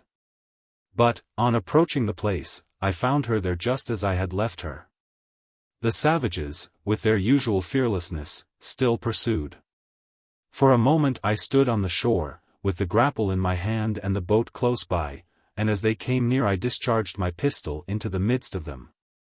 Then I sprang into the boat. The swift current bore me away, and in a few minutes the crowd of pursuing demons disappeared from view. Chapter 5. The torrent sweeping under the mountains. The boat drifted on. The light given by the aurora and the low moon seemed to grow fainter. And as I looked behind I saw that the distant glow from the volcanic fires had become more brilliant in the increasing darkness. The sides of the channel grew steeper, until at last they became rocky precipices, rising to an unknown height. The channel itself grew narrower, till from a width of 2 miles it had contracted to 1/10 of those dimensions, but with this lessening width the waters seemed to rush far more swiftly. Here I drifted helplessly, and saw the gloomy, rocky cliffs sweep past me as I was hurled onward on the breast of the tremendous flood. I was in despair. The fate of Agnew had prepared me for my own, and I was only thankful that my fate, since it was inevitable, would be less appalling. Death seemed certain, and my chief thought now was as to the moment when it would come. I was prepared. I felt that I could meet it calmly, sternly, even thankfully. Far better was a death here amid the roar of waters than at the hands of those abhorrent beings by whose treachery my friend had fallen. As I went on, the precipices rose higher and seemed to overhang, the channel grew narrower, the light grew fainter, until at last all around me grew dark. I was floating at the bottom of a vast chasm, where the sides seemed to rise precipitously for thousands of feet, where neither watery flood nor rocky wall was visible, and where, far above, I could see the line of sky between the summits of the cliffs, and watch the glowing stars. And as I watched them there came to me the thought that this was my last sight on earth. And I could only hope that the life which was so swiftly approaching its end might live again somewhere among those glittering orbs. So I thought. And with these thoughts I drifted on, I cannot tell how long, until at length there appeared a vast black mass, where the open sky above me terminated. And where the luster of the stars and the light of the heavens were all swallowed up in utter darkness. This, then, I thought, is the end. Here, amid this darkness, I must make the awful plunge and find my death. I fell upon my knees in the bottom of the boat and prayed. As I knelt there the boat drew nearer, the black mass grew blacker. The current swept me on. There were no breakers, there was no phosphorescent sparkle of seething waters, and no whiteness of foam.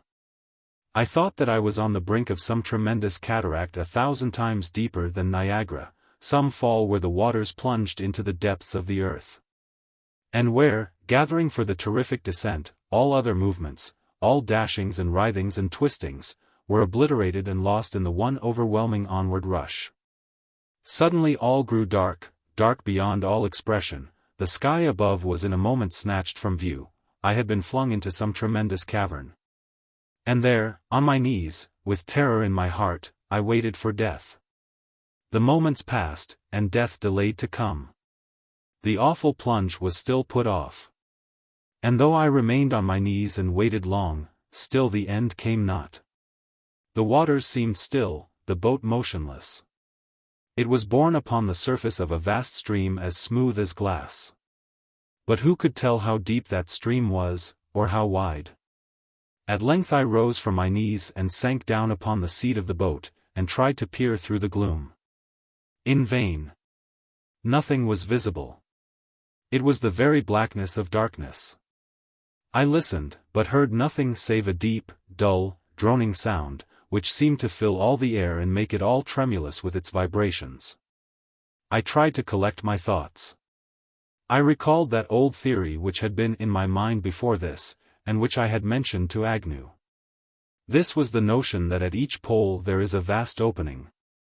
That into one of them all the waters of the ocean pour themselves, and, after passing through the earth, come out at the other pole, to pass about its surface in innumerable streams. It was a wild fancy, which I had laughed at under other circumstances, but which now occurred to me once more, when I was overwhelmed with despair. And my mind was weakened by the horrors which I had experienced. And I had a vague fear that I had been drawn into the very channel through which the ocean waters flowed in their course to that terrific, that unparalleled abyss. Still, there was as yet no sign whatever of anything like a descent, for the boat was on even keel, and perfectly level as before. And it was impossible for me to tell whether I was moving swiftly or slowly, or standing perfectly still. For in that darkness there were no visible objects by which I could find out the rate of my progress. And as those who go up in balloons are utterly insensible of motion, so was I on those calm but swift waters. At length there came into view something which arrested my attention and engrossed all my thoughts. It was faint glow that at first caught my gaze.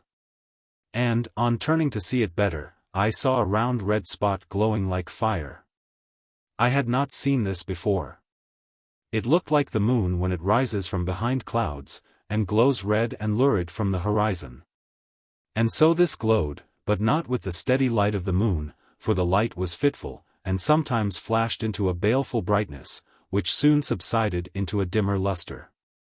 New alarm arose within me, for this new sight suggested something more terrible than anything that I had thus far thought of. This, then, I thought, was to be the end of my voyage. This was my goal, a pit of fire, into which I should be hurled. Would it be well, I thought, to wait for such a fate, and experience such a death agony? Would it not be better for me to take my own life before I should know the worst? I took my pistol and loaded it, so as to be prepared, but hesitated to use it until my fate should be more apparent. So I sat, holding my pistol, prepared to use it, watching the light, and awaiting the time when the glowing fires should make all further hope impossible. But time passed, and the light grew no brighter, on the contrary, it seemed to grow fainter. There was also another change. Instead of shining before me, it appeared more on my left. From this it went on changing its position until at length it was astern. All the time it continued to grow fainter, and it seemed certain that I was moving away from it rather than toward it. In the midst of this there occurred a new thought, which seemed to account for this light. This was, that it arose from these same volcanoes which had illuminated the northern sky when I was ashore, and followed me still with their glare. I had been carried into this darkness, through some vast opening which now lay behind me, disclosing the red volcano glow, and this it was that caused that roundness and resemblance to the moon. I saw that I was still moving on away from that light as before, and that its changing position was due to the turning of the boat as the water drifted it along, now stern foremost, now sidewise. And again bow foremost. From this it seemed plainly evident that the waters had borne me into some vast cavern of unknown extent, which went under the mountains, a subterranean channel, whose issue I could not conjecture.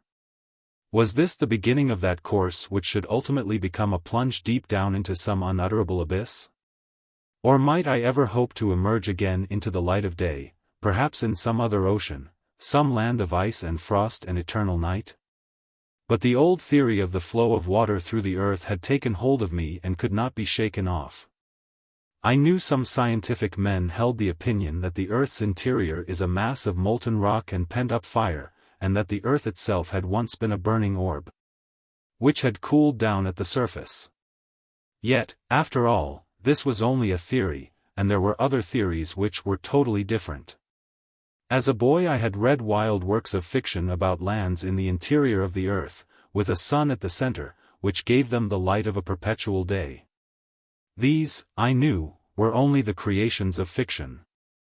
Yet, after all, it seemed possible that the earth might contain vast hollow spaces in its interior, realms of eternal darkness. Caverns in comparison with which the hugest caves on the surface were but the tiniest cells. I was now being borne on to these. In that case there might be no sudden plunge, after all. The stream might run on for many thousand miles through this terrific cavern gloom, in accordance with natural laws. And I might thus live, and drift on in this darkness, until I should die a lingering death of horror and despair. There was no possible way of forming any estimate as to speed. All was dark, and even the glow behind was fading away, nor could I make any conjecture whatever as to the size of the channel. At the opening it had been contracted and narrow. But here it might have expanded itself to miles, and its vaulted top might reach almost to the summit of the lofty mountains.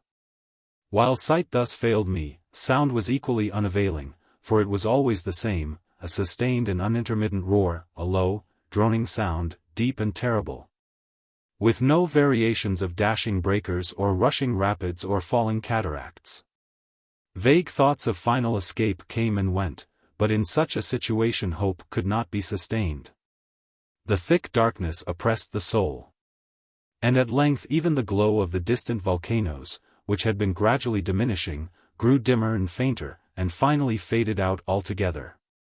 That seemed to me to be my last sight of earthly things.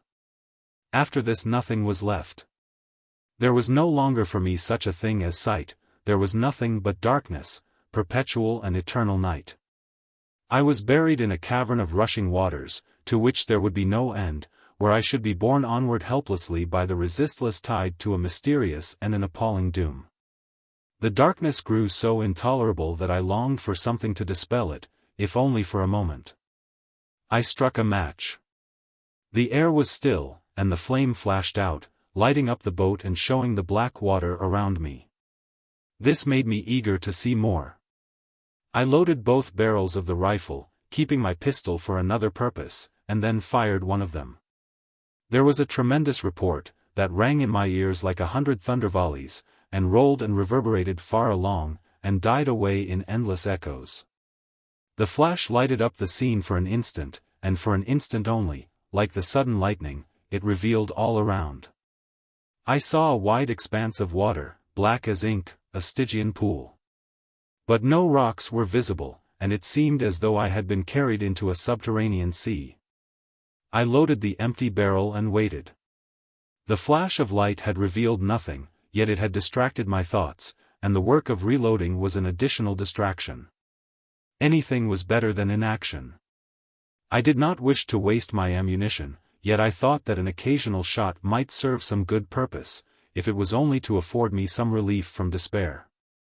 And now, as I sat with the rifle in my hands, I was aware of a sound, new, exciting, different altogether from the murmur of innumerable waters that filled my ears, and in sharp contrast with the droning echoes of the rushing flood. It was a sound that spoke of life. I heard quick, heavy pantings, as of some great living thing. And with this there came the noise of regular movements in the water, and the foaming and gurgling of waves. It was as though some living, breathing creature were here, not far away, moving through these midnight waters, and with this discovery there came a new fear, the fear of pursuit. I thought that some sea monster had scented me in my boat, and had started to attack me. This new fear aroused me to action. It was a danger quite unlike any other which I had ever known. Yet the fear which it inspired was a feeling that roused me to action, and prompted me, even though the coming danger might be as sure as death, to rise against it and resist to the last. So I stood up with my rifle and listened, with all my soul in my sense of hearing. The sounds arose more plainly. They had come nearer. They were immediately in front. I raised my rifle and took aim. Then in quick succession 2 reports thundered out with tremendous uproar and interminable echoes.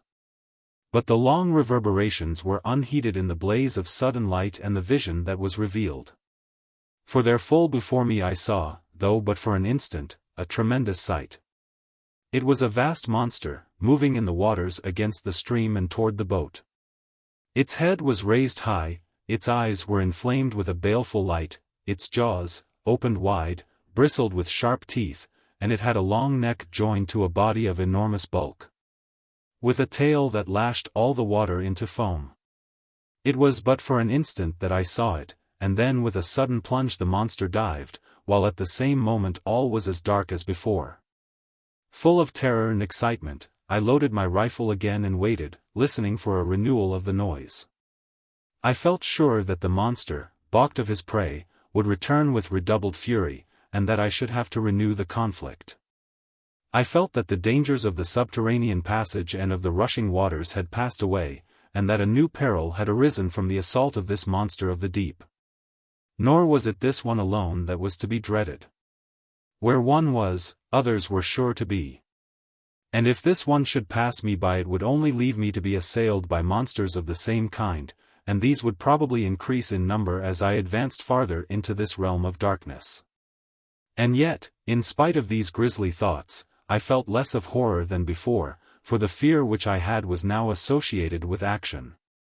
And as I stood waiting for the onset and listening for the approach of the enemy, the excitement that ensued was a positive relief from the dull despair into which I had sunk but a moment before.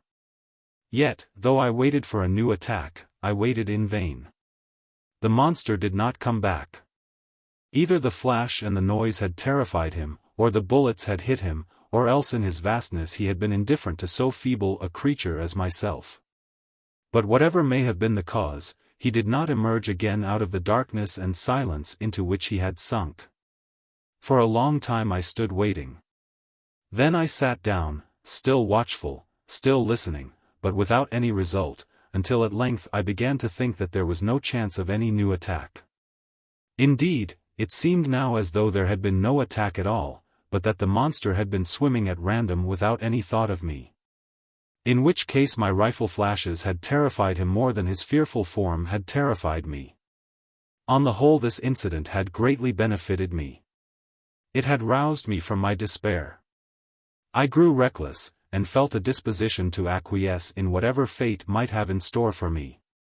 And now, worn out with fatigue and exhausted from long watchfulness and anxiety, I sank down in the bottom of the boat and fell into a deep sleep. Chapter 6. The New World. How long I slept I do not know. My sleep was profound, yet disturbed by troubled dreams, in which I lived over again all the eventful scenes of the past. And these were all intermingled in the wildest confusion. The cannibals beckoned to us from the peak, and we landed between the 2 volcanoes. There the body of the dead sailor received us, and afterward chased us to the boat. Then came snow and volcanic eruptions, and we drifted amid icebergs and molten lava until we entered an iron portal and plunged into darkness. Here there were vast swimming monsters and burning orbs of fire and thunderous cataracts falling from inconceivable heights. And the sweep of immeasurable tides and the circling of infinite whirlpools. While in my ears there rang the never-ending roar of remorseless waters that came after us, with all their waves and billows rolling upon us. It was a dream in which all the material terrors of the past were renewed. But these were all as nothing when compared with a certain deep underlying feeling that possessed my soul, a sense of loss irretrievable, an expectation of impending doom. A drear and immitigable despair. In the midst of this I awoke. It was with a sudden start, and I looked all around in speechless bewilderment. The first thing of which I was conscious was a great blaze of light, light so lately lost, and supposed to be lost forever, but now filling all the universe, bright, brilliant, glowing, bringing hope and joy and gladness, with all the splendor of deep blue skies and the multitudinous laughter of ocean waves that danced and sparkled in the sun. I flung up my arms and laughed aloud. Then I burst into tears, and falling on my knees, I thanked the Almighty Ruler of the skies for this marvelous deliverance. Rising from my knees I looked around, and once more amazement overwhelmed me. I saw a long line of mountains towering up to immeasurable heights, their summits covered with eternal ice and snow. There the sun blazed low in the sky, elevated but a few degrees above the mountain crests, which gleamed in gold and purple under its fiery rays. The sun seemed enlarged to unusual dimensions, and the mountains ran away on every side like the segment of some infinite circle. At the base of the mountains lay a land all green with vegetation, where cultivated fields were visible, and vineyards and orchards and groves, together with forests of palm and all manner of trees of every variety of hue, which ran up the sides of the mountains till they reached the limits of vegetation and the regions of snow and ice. Here in all directions there were unmistakable signs of human life, the outlines of populous cities and busy towns and hamlets. Roads winding far away along the plain or up the mountainsides, and mighty works of industry in the shape of massive structures, terraced slopes, long rows of arches, ponderous pyramids, and battlement walls. From the land I turned to the sea. I saw before me an expanse of water intensely blue, an extent so vast that never before in all my ocean voyages had anything appeared at all comparable with it. Out at sea, wherever I had been, the water had always limited the view, the horizon had never seemed far away. Ships soon sank below it, and the visible surface of the earth was thus always contracted. But here, to my bewilderment, the horizon appeared to be removed to an immeasurable distance and raised high in the air, while the waters were prolonged endlessly. Starting from where I was, they went away to inconceivable distances, and the view before me seemed like a watery declivity reaching for 1,000 miles. Till it approached the horizon far up in the sky. Nor was it any delusion of the senses that caused this unparalleled spectacle. I was familiar with the phenomena of the mirage, and knew well that there was nothing of that kind here. For the mirage always shows great surfaces of stillness, or a regular vibration, glassy tides and indistinct distances. But here everything was sharply defined in the clear atmosphere, the sky overhung a deep blue vault, the waves danced and sparkled in the sun, the waters rolled and foamed on every side. And the fresh breeze, as it blew over the ocean, brought with it such exhilarating influences that it acted upon me like some reviving cordial. From the works of nature I turned to those of man. These were visible everywhere, on the land, in cities and cultivated fields and mighty constructions. On the sea, in floating craft, which appeared wherever I turned my eyes, boats like those of fishermen, ships long and low, some like galleys, propelled by 100 oars. Others provided with one huge square sail, which enabled them to run before the wind. They were unlike any ships which I had ever seen. For neither in the Mediterranean nor in Chinese waters were there any craft like these, and they reminded me rather of those ancient galleys which I had seen in pictures. I was lost in wonder as to where I was, and what land this could be to which I had been brought. I had not plunged into the interior of the earth, but I had been carried under the mountains, and had emerged again into the glad light of the sun. Could it be possible, I thought, that Agnew's hope had been realized, and that I had been carried into the warm regions of the South Pacific Ocean? Yet in the South Pacific there could be no place like this, no immeasurable expanse of waters, no horizon raised mountain high. It seemed like a vast basin-shaped world, for all around me the surface appeared to rise, and I was in what looked like a depression. Yet I knew that the basin and the depression were an illusion, and that this appearance was due to the immense extent of level surface with the environment of lofty mountains. I had crossed the Antarctic Circle, I had been borne onward for an immense distance. Over all the known surface of the earth no one had ever seen anything like this. There were but two places where such an immeasurable plain was possible, and those were at the flattened poles. Where I was I now knew well. I had reached the Antarctic Pole. Here the earth was flat, an immense level with no roundness to lessen the reach of the horizon but an almost even surface that gave an unimpeded view for hundreds of miles. The subterranean channel had rushed through the mountains and had carried me here. Here came all the waters of the Northern Ocean pouring into this vast polar sea, perhaps to issue forth from it by some similar passage.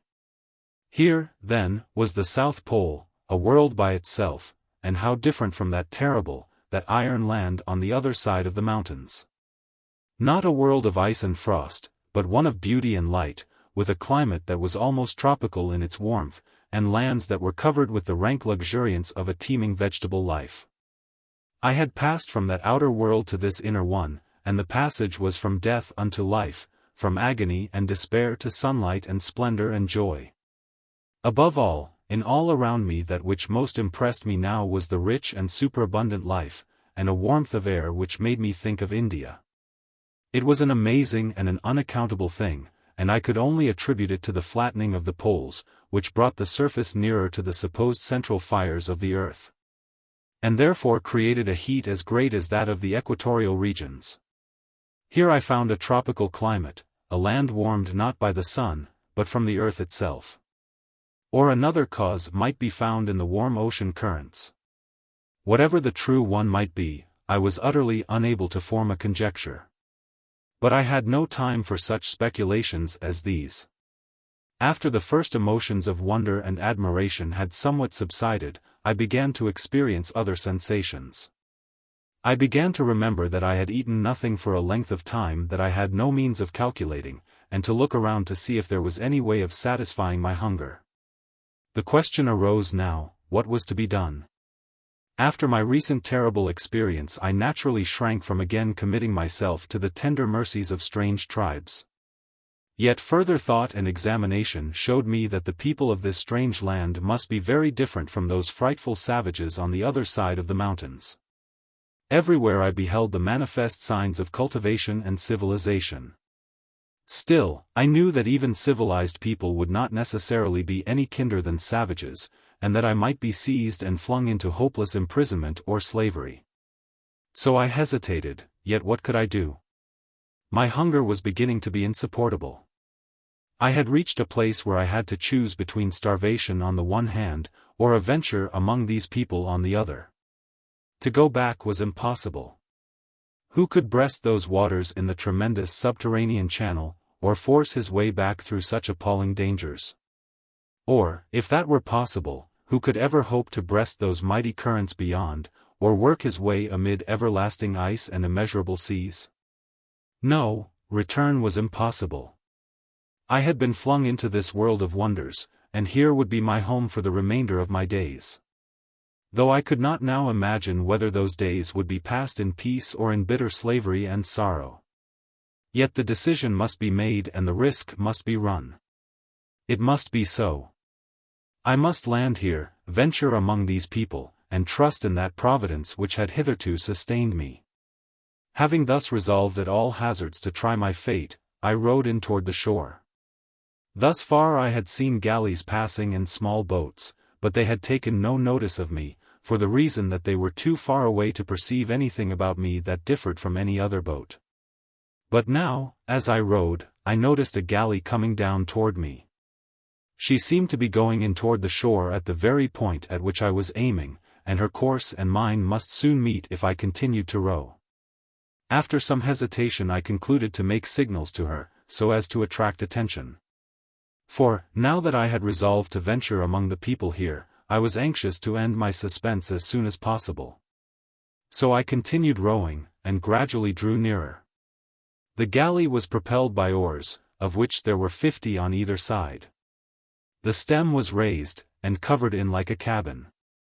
At length I ceased rowing, and sat watching her. I soon saw that I was noticed, but this did not occur till the galley was close by me, so close, indeed, that I thought they would pass without perceiving me. I raised my hands, waved them, and gave a cry. The galley at once stopped, a boat was lowered, and some men descended and rowed toward me. They were men of strange appearance, very small in stature and slender in frame. Their hair was black and straight, their features were quite regular, and their general expression was one of great gentleness.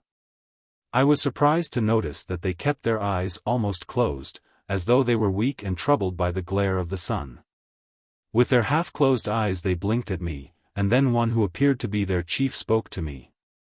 I understood not a word. And then I answered him in English, which, of course, was equally unintelligible to him. I then made signs, pointing to the mountains and endeavoring to make known to him that I had come from beyond them, that I had suffered shipwreck, that I had drifted here, and that I needed assistance. Of all this it was quite evident that they understood nothing except the fact that I needed help. The moment that they comprehended this they took me in tow and rowed back to the galley. I found the galley to be about 150 feet in length. For about 2/3 of this length forward it was open and filled with seats, where there were about 100 rowers, who all looked like those that I had first seen, all being of small stature, slender frames, and, moreover, all being apparently distressed by the sunlight. There was in all of them the same mild and gentle expression. In complexion and general outline of features they were not unlike Arabs, but they were entirely destitute of that hardness and austerity which the latter have.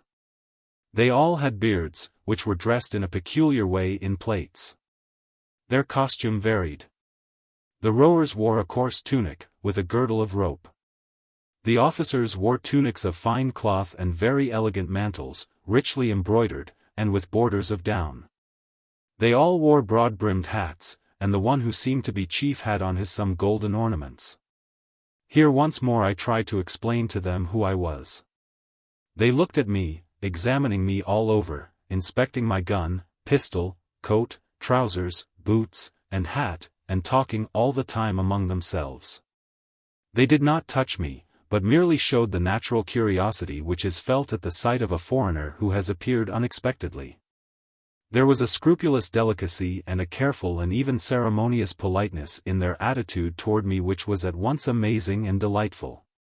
All fear and anxiety had now left me. In the gentle manners and amiable faces of these people I saw enough to assure me of kind treatment, and in my deep joy and gratitude for this even my hunger was for a time forgotten. At length the chief motioned to me to follow him. He led the way to the cabin, where, opening the door, he entered, and I followed, after which the others came in also and then the door was shut.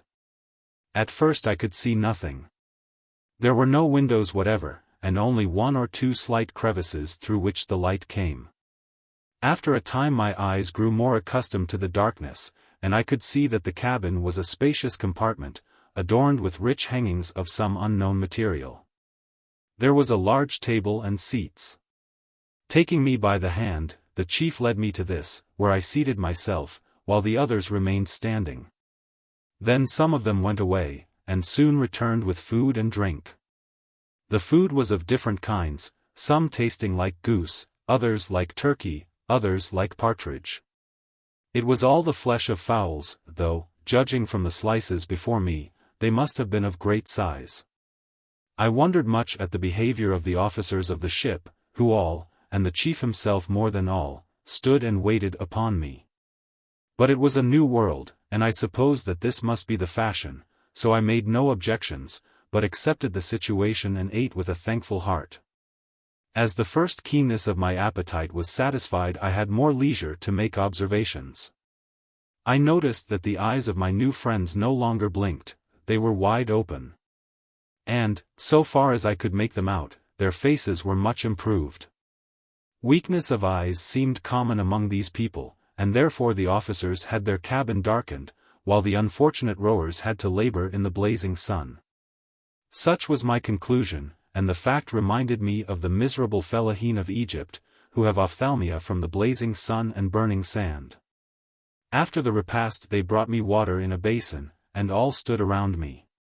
One held the basin, another a towel, another a flask, another took a sponge and proceeded to wash my face and hands. This was all strange to me, yet there was nothing left for me but submission. Then the chief, who had stood looking on with a smile on his face, took off his rich furred mantle and handed it to me. I was half inclined to refuse it, but was afraid of giving offense, so I accepted it, and he himself fastened it around my shoulders. The others seemed actually to envy the chief, as though he had gained some uncommon good fortune. Then they offered me various drinks, of which I tasted several kinds. Some were sweet waters of different flavors, others tasted like mild wine, one was a fermented drink, light, sweet, and very agreeable to the palate. I now wished to show my generous entertainers that I was grateful, so I raised my cup, bowed to all of them, particularly the chief, and drank their health. They all watched this ceremony with very sober faces, and I could not quite make out whether they took my meaning or not. They certainly did not look pleased, and it seemed to me as though they felt hurt at any expression of gratitude, so I concluded for the future to abstain from all such demonstrations. Yet with every moment the manners of these people grew more bewildering. It was strange, indeed, for me to find myself so suddenly the center of interest and of generous intentions. For a moment the thought occurred to me that they regarded me as some wonderful being with superior powers, and were trying to propitiate me by these services. Yet I soon saw that these services were not at all acts of propitiation.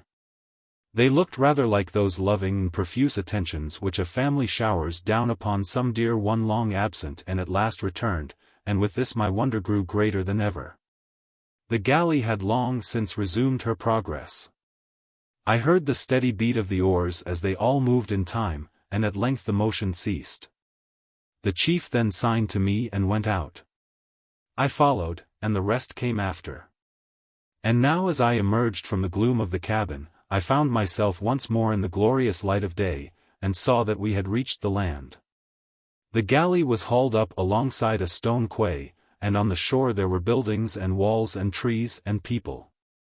The chief went ashore at once and I accompanied him. We walked for some distance along a road with stone walls on either side, from behind which there arose trees that from a distance had looked like palms. I now found them to be giant ferns, arching overhead with their broad fan-like leaves and branches in dense masses, making the roadway quite dark in the shadow. Astonished as I was at the sight of these trees, I soon forgot them in a still more astonishing sight, for after going onward about 100 paces I stopped, and found myself in a wide space where 4 crossroads met. Here there were 3 birds of gigantic stature.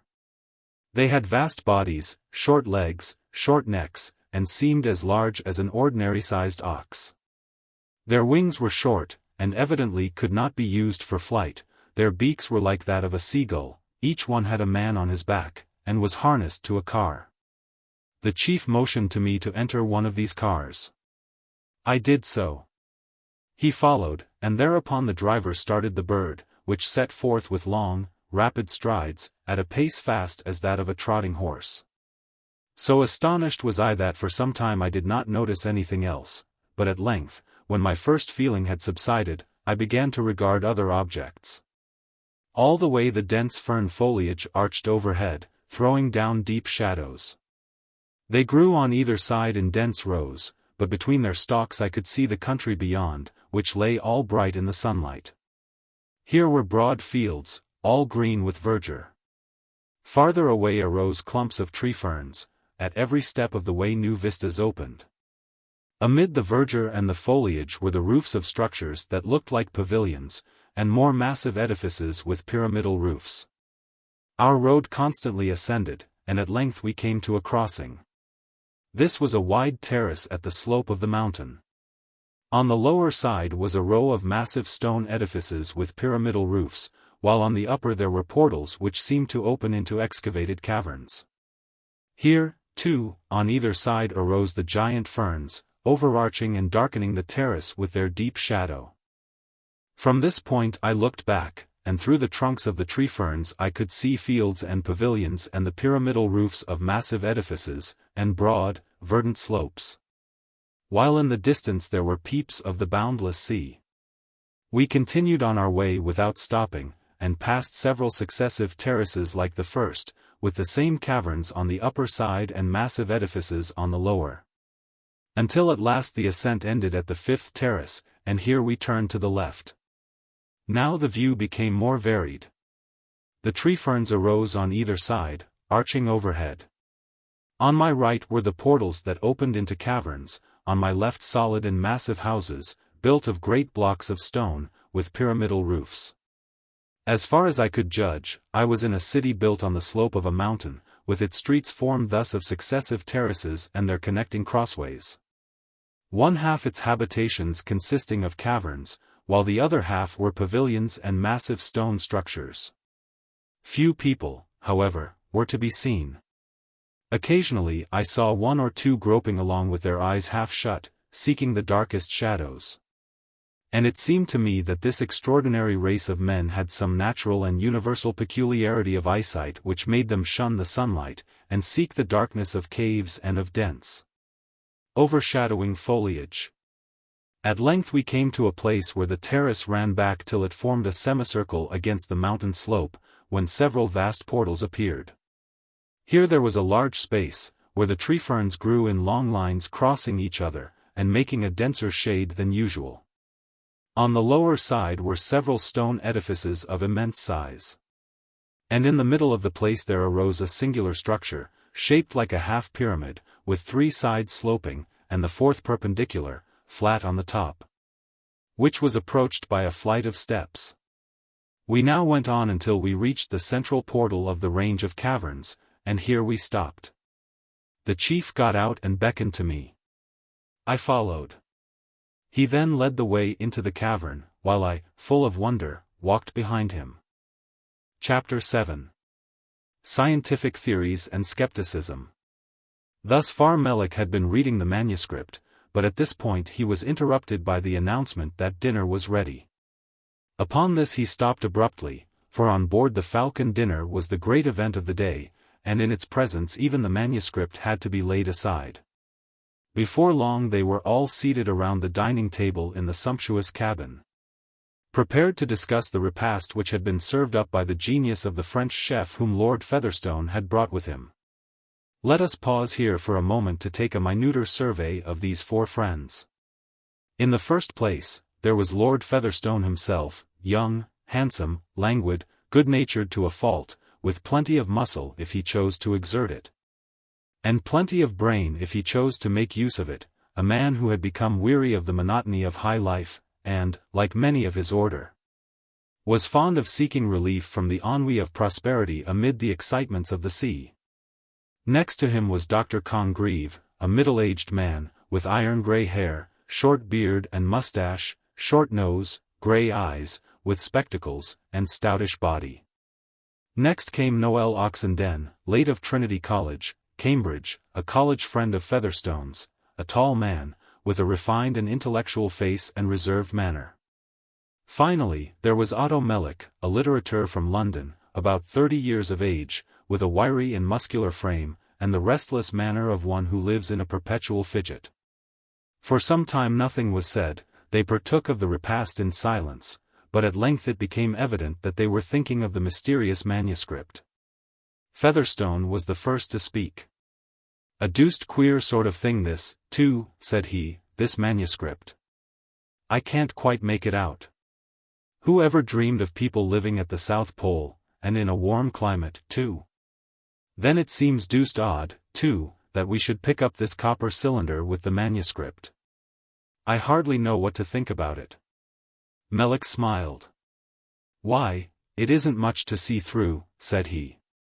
"See through what?" said the doctor, hastily, pricking up his ears at this, and peering keenly at Melik through his spectacles. "Why, the manuscript, of course." "Well," said the doctor, "what is it that you see? What do you make out of it?"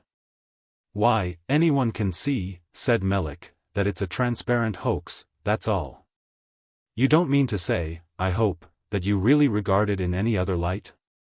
"A transparent hoax," repeated the doctor. "Will you please state why you regard it in that light?" "Certainly," said Melik. Some fellow wanted to get up a sensation novel and introduce it to the world with a great flourish of trumpets, and so he has taken this way of going about it. You see, he has counted on its being picked up, and perhaps published. After this he would come forward and own the authorship.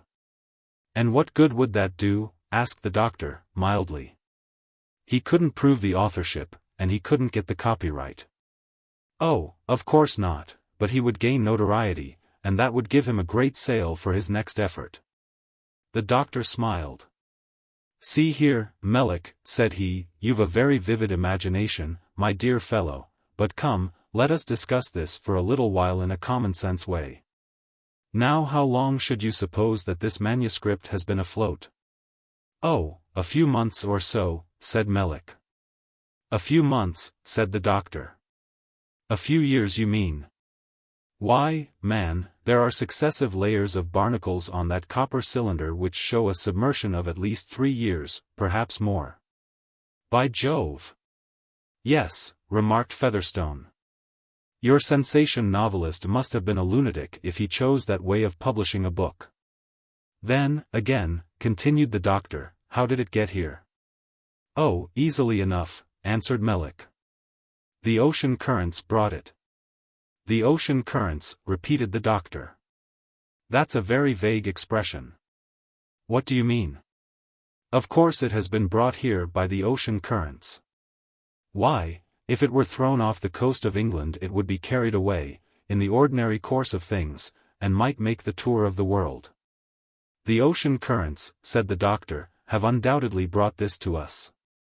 Of that I shall have more to say presently, but just now, in reference to your notion of a sensation novelist, and an English origin, let me ask your opinion of the material on which it is written.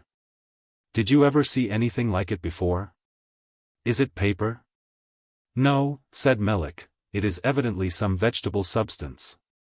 No doubt the writer has had it prepared for this very purpose, so as to make it look natural. Do you know what it is? Asked the doctor. No. Then I'll tell you. It's papyrus. Papyrus? Yes, actual papyrus. You can find but little of that in existence at the present day. It is only to be found here and there in museums. I know it perfectly well, however, and saw what it was at the first glance. Now, I hold that a sensation novelist would never have thought of papyrus. If he didn't wish to use paper, he could have found a dozen other things. I don't see how he could have found anyone able to prepare such a substance as this for writing. It must have come from a country where it is actually in use. Now, mark you, the papyrus plant may still be found growing wild on the banks of the Upper Nile, and also in Sicily, and it is made use of for ropes and other things of that sort. But as to making writing material out of it, that is hardly possible, for the art is lost. The ancient process was very elaborate, and this manuscript is written on leaves which resembled in a marvelous manner those of the Egyptian papyrus books. There are 2 rolls at Marseilles which I have seen and examined, and they are identical with this. Now these papyrus leaves indicate much mechanical skill, and have a professional look. They seem like the work of an experienced manufacturer. I don't see, said Melick, obstinately, why one shouldn't get papyrus now and have it made up into writing material. Oh, that's out of the question, said the doctor. How could it ever enter into anyone's head? How could your mere sensation-monger procure the raw material? That of itself would be a work of immense difficulty. How could he get it made up? That would be impossible. But, apart from this, just consider the strong internal evidence that there is as to the authenticity of the manuscript. Now, in the first place, there is the description of Desolation Island, which is perfectly accurate. But it is on his narrative beyond this that I lay chief stress. I can prove that the statements here are corroborated by those of Captain Ross in his account of that great voyage from which he returned not very long ago. The doctor, who had been talking with much enthusiasm, paused here to take breath, and then went on. I happen to know all about that voyage, for I read a full report of it just before we started. And you can see for yourselves whether this manuscript is credible or not. Captain James Clark Ross was sent forth on his expedition in 1839. On January 1, 1841, he passed the Antarctic Circle in 178 degrees east longitude. On the 11th he discovered land in 70 degrees 41 minutes south latitude, 172 degrees 36 minutes east longitude.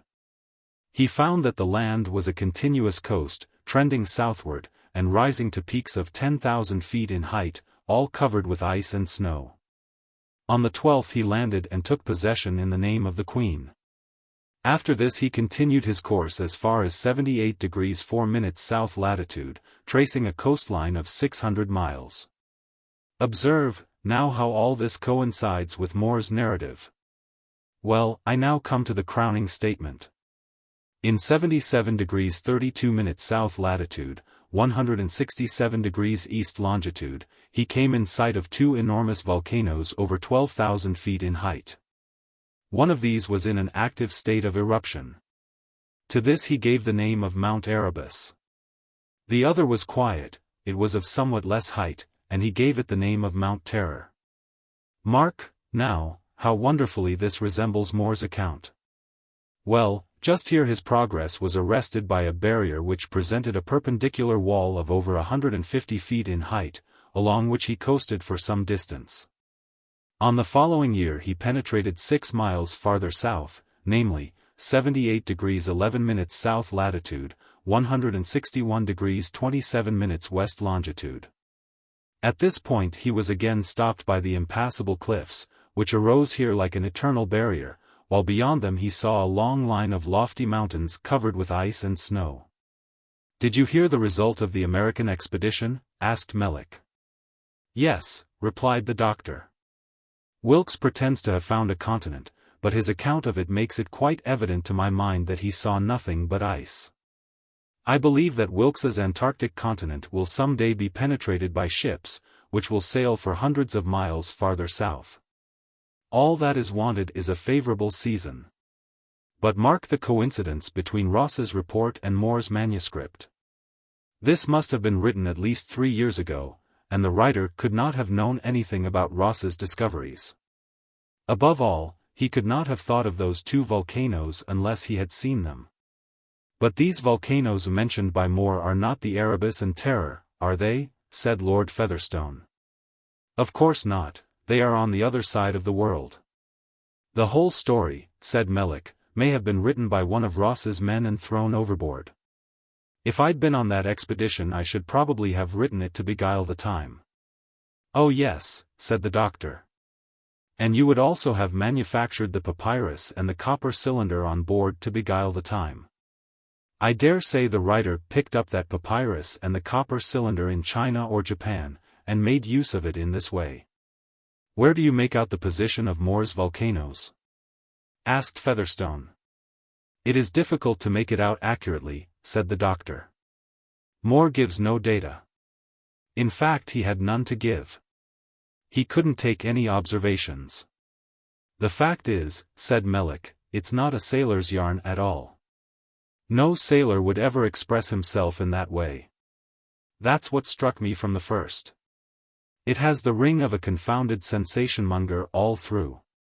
The doctor elevated his eyebrows, but took no notice of this. "You see," he continued, addressing himself to the others, "Desolation Island is in 50 degrees south latitude and 70 degrees east longitude. As I make out, Moore's course led him over about 10 degrees of longitude in a southwest course. That course depended altogether upon the ocean currents. Now there is a great Antarctic drift current, which flows round the Cape of Good Hope and divides there, one half flowing past the east coast of Africa and the other setting across the Indian Ocean. Then it unites with a current which flows round the south of Van Diemen's Land, which also divides, and the southernmost current is supposed to cross the Pacific until it strikes Cape Horn, around which it flows, dividing as before. Now my theory is, that south of Desolation Island, I don't know how far, there is a great current setting toward the South Pole, and running southwest through degrees of longitude 60 degrees, 50 degrees, 40 degrees, 30 degrees, 20 degrees, 10 degrees, east of Greenwich. And finally sweeping on, it would reach Moore's volcanoes at a point which I should judge to be about 80 degrees south latitude and 10 degrees west longitude. There it passes between the volcanoes and bursts through the vast mountain barrier by a subterranean way, which has been formed for it in past ages by some primeval convulsion of nature. After this it probably sweeps around the great South Polar Ocean, and emerges at the opposite side, not far from the volcanoes Erebus and Terror. Here the doctor paused, and looked around with some self-complacency. "Oh," said Melick, "if you take that tone, you have us all at your mercy. I know no more about the geography of the Antarctic Circle than I do of the Moon. I simply criticize from a literary point of view, and I don't like his underground cavern with the stream running through it. It sounds like one of the voyages of Sinbad the Sailor. Nor do I like his description, he evidently is writing for effect. Besides, his style is vicious, it is too stilted. Finally, he has recourse to the stale device of a sea serpent." "A sea serpent?" repeated the doctor. "Well, for my part one feel by no means inclined to sneer at a sea serpent. Its existence cannot be proved, yet it cannot be pooh-poohed. Every schoolboy knows that the waters of the sea were once filled with monsters more tremendous than the greatest sea serpent that has ever been imagined. The plesiosaurus, with its snake-like head, if it existed now, would be called a sea serpent. Some of these so-called fossil animals may have their representatives still living in the remoter parts of the world. Think of the recently discovered Ornithorhynchus of Australia." "If you please, I'd really much rather not," said Melick with a gesture of despair. "I haven't the honor of the gentleman's acquaintance." "Well, what do you think of his notice of the sun, and the long light, and his low position on the horizon?" "Oh, that's all right," said Melick. "Anyone who chose to get up this thing would of course read up about the polar day, and all that. Everyone knows that at the poles there is a 6 months day, followed by a 6 months night." "You are a determined skeptic," said the doctor. "How is it about the polar day?" asked Featherstone. "Well," said the doctor, "at the poles themselves there is 1 day of 6 months, during which the sun never sets, and 1 night of 6 months, during which he never rises. In the spaces between the polar circles the quantities of the continuous day and continuous night vary in accordance with the distance from the pole. At the north point of Nova Zembla, 75 degrees north latitude, there is uninterrupted light from May 1 to August 12, and uninterrupted darkness from November 8 to February 9. At the Arctic Circle at the summer solstice the day is 24 hours long. At the Antarctic Circle at the same time the night is 24 hours long." Upon this Melick filled the doctor's wineglass with a great deal of ceremony. "After all those statistics," he said, "you must feel rather dry. You should take a drink before venturing any further." The doctor made no reply, but raised the glass to his lips and swallowed the wine in an abstracted way. "The thing that struck me most," said Oxenden, "in all that has been read thus far, is the flatness of the South Pole, and the peculiar effect which this produces on the landscape. I must say," added Melick, "that the writer has got hold of a very good idea there, and has taken care to put it forward in a very prominent fashion." "What is the difference," asked Oxenden, "between the 2 diameters of the Earth, the polar and the equatorial? Is it known?" "By Jove!" said Featherstone, "that's the very question I was going to ask. I've always heard that the Earth is flattened at the poles, but never knew how much. Is there any way by which people can find out?" The doctor drew a long breath, and beamed upon the company with a benevolent smile. "Oh yes," said he, "I can answer that question, if you care to know and won't feel bored." "Answer it, then, my dear fellow, by all means," said Featherstone, in his most languid tone. "There are 2 ways," said the doctor, "by which the polar compression of the Earth has been found out. One is by the measurement of arcs on the Earth's surface, the other is by experiments with pendulums or weights with regard to the Earth's gravity at different places. The former of these methods is, perhaps, the more satisfactory. Measurements of arcs have been made on a very extensive scale in different parts of the world, in England, France, Lapland, Peru, and India.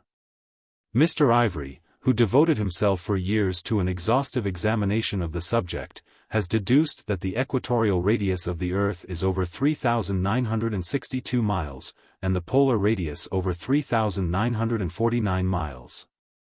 This makes the depression at either pole upward of 13 miles. A depression of over 13 miles, as you must plainly see, should produce strange results in the scenery at the poles. Of course, if there are mountains, no difference would be noticed between this and any other part of the Earth's surface. But if there is water, why, we ought to expect some such state of things as Moore describes. The gravitation test has also been tried, with very nearly the same result. The surface of the Earth at the equator, being farthest from the center of gravity, indicates the least weight in bodies. But at the poles, where the surface is nearest the center of gravity, there must be the greatest weight. It is found, in fact, that the weight of bodies increases in passing from the equator to the poles. By experiments made in this way the polar compression is ascertained to be the same as I have mentioned. What effect would this have on the climate at the poles? Asked Oxenden. That's a complicated question, said the doctor. In answer to that we must leave ascertained facts and trust to theories, unless, indeed, we accept as valid the statements of this remarkable manuscript. For my own part, I see no reason why it should not be as Moore says. Remember, this polar world is 13 miles nearer to the center of the Earth. Whether this should affect the climate or not, depends upon the nature of the Earth's interior. That interior, according to the popular theory of the present day, is a mass of fire. This theory affirms that the Earth was once a red-hot mass, which has cooled down. But the cooling process has only taken place on the surface, leaving the interior still a molten mass of matter in a state of intense heat and combustion. At the poles the surface is thus 13 miles nearer to these tremendous fires. Of course it may be supposed that the Earth's crust is of about equal thickness on all parts. Yet still, even if this be so, 13 miles ought to make some difference. Now at the North Pole there seem to be causes at work to counterbalance the effect of the internal heat, chiefly in the enormous accumulation of polar ice which probably hems it in on every side. And though many believe in an open polar sea of warm water at the North Pole, yet still the effect of vast ice masses and of cold submarine currents must be to render the climate severe. But at the South Pole it is different. The observations of Ross and of Moore show us that there is a chain of mountains of immense height, which seem to encircle the pole. If this be so, and I see no reason to disbelieve it, then the ice of the outer seas must be kept away altogether from that strange inner sea of which Moore speaks. Ross saw the volcanoes Erebus and Terror, Moore saw 2 others. How many more there may be it is impossible to say. But all this shows that the effect of the Earth's internal fires is very manifest in that region, and Moore has penetrated to a secluded world, which lies apart by itself. Free from the influence of ice masses, left to feel the effect of the internal fires, and possessing what is virtually a tropical climate. Well, said Melick, there is no theory however wild and fantastic, which some man of science will not be ready to support and to fortify by endless arguments, all of the most plausible kind. For my own part, I still believe Moore and his South Polar world to be no more authentic than Sinbad the Sailor. But the others evidently sympathized with the doctor's view, and regarded Melick as carrying his skepticism to an absurd excess. How large do you suppose this South Polar ocean to be? Asked Featherstone. It is impossible to answer that question exactly, said the doctor. It may be, as Moore hints, 1,000 miles in extent, or only 500, or 200. For my own part, however, I feel like taking Moore's statements at their utmost value. And the idea that I have gathered from his narrative is that of a vast sea like the Mediterranean, surrounded by impassable mountains, by great and fertile countries, peopled with an immense variety of animals, with a fauna and flora quite unlike those of the rest of the world. And, above all, with great nations possessing a rare and unique civilization, and belonging to a race altogether different from any of the known races of men. Well, said Melick, that at least is the idea which the writer of the manuscript tries to convey. By this time they had finished dinner. And now, said Featherstone, let's have some more of the manuscript. Melick is tired of it, I dare say. I would relieve him, but I'm an infernally bad reader. Doctor, what do you say? Will you read the next installment? With all my heart, said the doctor, briskly. Very well, then, said Featherstone, we will all be your attentive hearers. And now the doctor took up the manuscript and began to read. Chapter 8. The Cave Dwellers. The cavern into which the chief led me was very spacious, but had no light except that which entered through the portal. It was with difficulty that I could see anything, but I found that there were many people here moving about. All as intent upon their own pursuits as those which one encounters in the streets of our cities. As we went on farther the darkness increased, until at last I lost sight of the chief altogether, and he had to come back and lead me. After going a little farther we came to a long, broad passageway like a subterranean street, about 20 feet in width, and as many in height. Here there were discernible a few twinkling lamps, which served to make the darkness less intense and enabled me to see the shadowy figures around. These were numerous, and all seemed busy, though what their occupation might be I could not guess.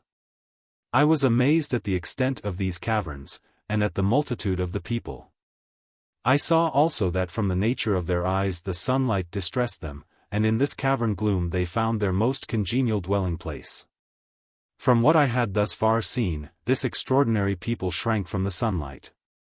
And when they had to move abroad they passed over roads which were darkened as much as possible by the deep shadows of mighty ferns, while for the most part they remained in dark caverns, in which they lived and moved and had their being.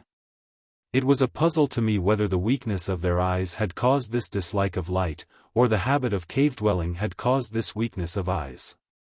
Here, in this darkness, where there was but a faint twinkle from the feeble lamps, their eyes seemed to serve them as well as mine did in the outer light of day.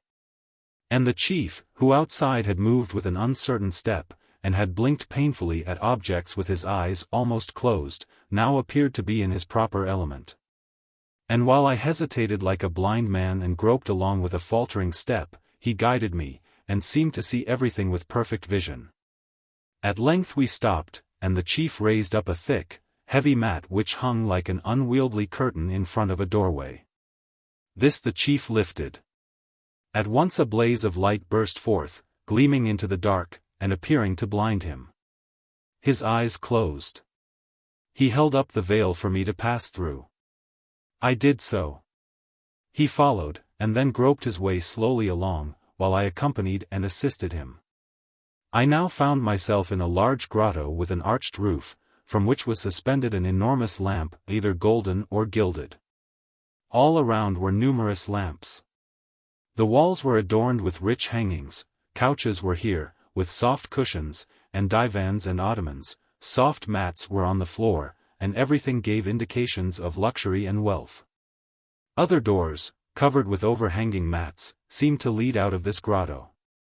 To one of these the chief walked, and raising the mat he led the way into another grotto like the last, with the same bright lights and the same adornments, but of smaller size. Here I saw someone who at once took up all my attention. It was a young maiden. Her face and form, but especially her eyes, showed her to be of quite a different race from these others. To me she was of medium height, yet she was taller than any of the people here that I had hitherto seen. Her complexion was much lighter. Her hair was dark, luxuriant, and wavy, and arranged in a coiffure secured with a golden band. Her features were of a different cast from those of the people here, for they were regular in outline and of exquisite beauty. Her nose was straight. She had a short upper lip, arched eyebrows finely penciled, thin lips, and well-rounded chin. But the chief contrast was in her eyes. These were large, dark, liquid, with long lashes, and with a splendid glow in their lustrous depths. She stood looking at me with her face full of amazement. And as I caught the gaze of her glorious eyes, I rejoiced that I had at last found one who lived in the light and loved it, one who did not blink like a bat, but looked me full in the face, and allowed me to see all her soul revealed. The chief, who still was pained by the glare of light, kept his eyes covered, and said a few hasty words to the maiden. After this he hurried away, leaving me there. The maiden stood for a moment looking at me. As the chief spoke to her, a change came over her face. She looked at me in silence, with an expression of sad and mournful interest, which seemed to increase every moment. At length she approached and said something in the same strange language which the chief had used. I shook my head and replied in English, whereupon she shook her head with a look of perplexity. Then, anxious to conciliate her, I held out my hand. She looked at it in some surprise. Upon this I took her hand, and pressed it to my lips, feeling, however, somewhat doubtful as to the way in which she might receive such an advance. To my great delight she accepted it in a friendly spirit, and seemed to consider it my foreign fashion of showing friendship and respect. She smiled and nodded, and pointed to my gun, which thus far I had carried in my hand. I smiled and laid it down. Then she pointed to a seat. I sat down, and then she seated herself close by me, and we looked at each other in mutual wonder and mutual inquiry. I was full of amazement at thus meeting with so exquisite a being, and lost myself in conjectures as to her race, her office, and her position here. Who was she, or what? She was unlike the others, and reminded me of those Oriental beauties whose portraits I had seen in annuals and illustrated books. Her costume was in keeping with such a character. She wore a long tunic that reached from the neck to the ground, secured at the waist with a golden girdle. The sleeves were long and loose, over this she had a long mantle. On her feet were light slippers, white and glistening. All about her, in her room and in her costume, spoke of light and splendor and luxury. To these others who shrank so from the light she could not be related in any way. The respect with which she was treated by the chief, the peculiar splendor of her apartments, seemed to indicate some high rank. Was she, then, the queen of the land? Was she a princess? I could not tell. At any rate, whatever she was, she seemed anxious to show me the utmost attention. Her manner was full of dignity and sweet graciousness, and she appeared particularly anxious to make herself understood. At first she spoke in a language that sounded like that of the chief, and was full of gutturals and broad vowels. Afterwards she spoke in another that was far more euphonious. I, on the other hand, spoke in English and in French, but of course I was as unintelligible to her as she was to me. Language was, therefore, of no use.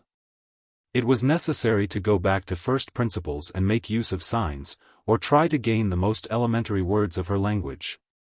So first of all I pointed to her, and tried to indicate that I wanted to know her name.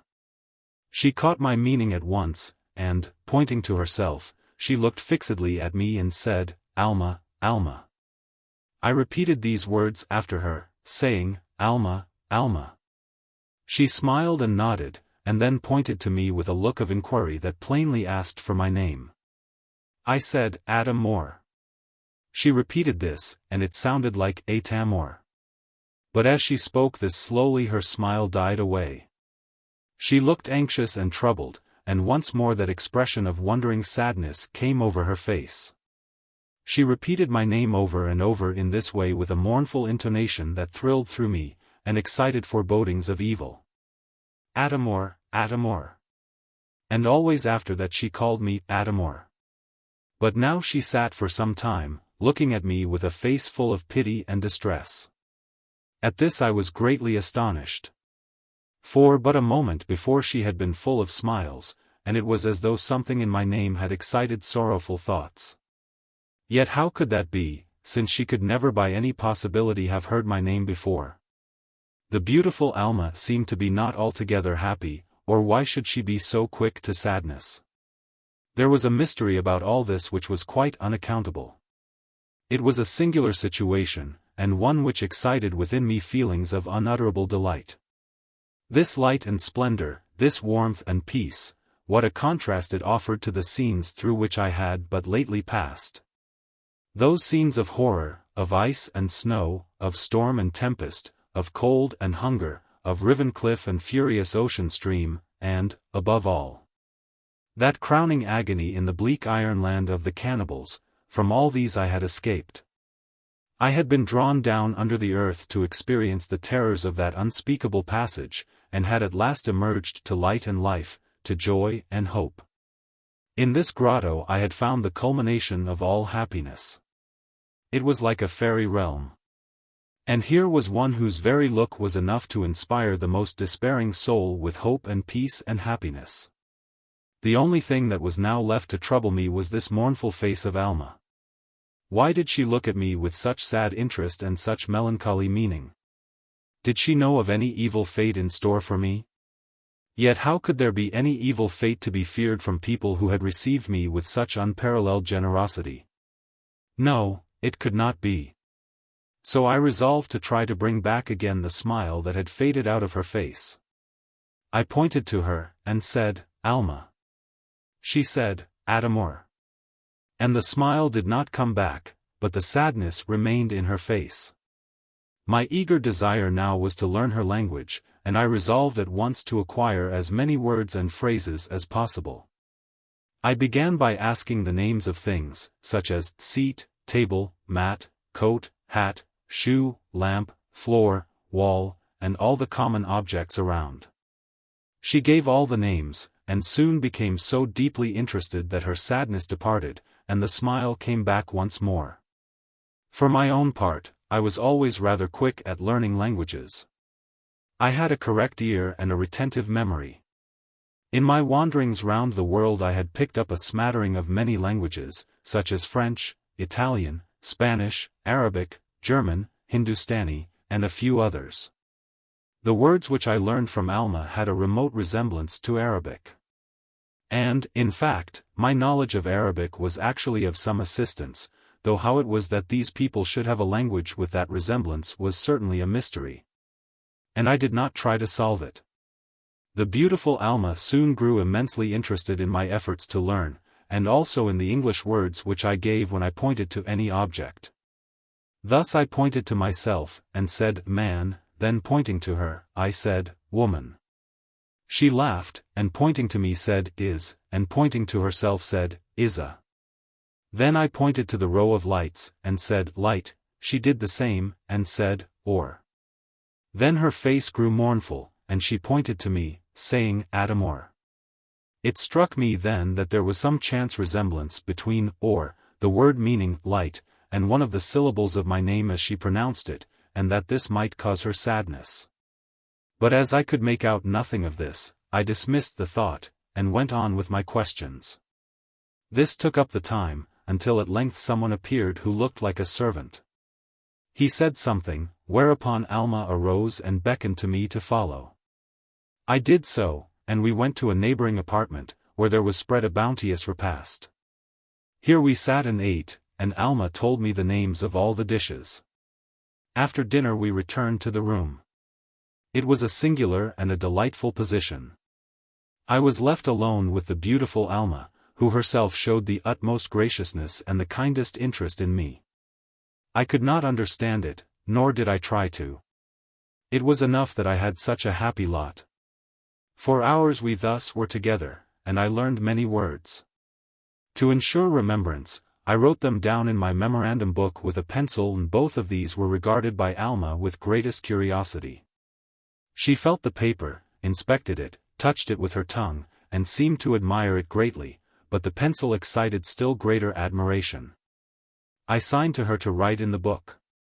She did so, but the characters were quite unlike anything that I had ever seen.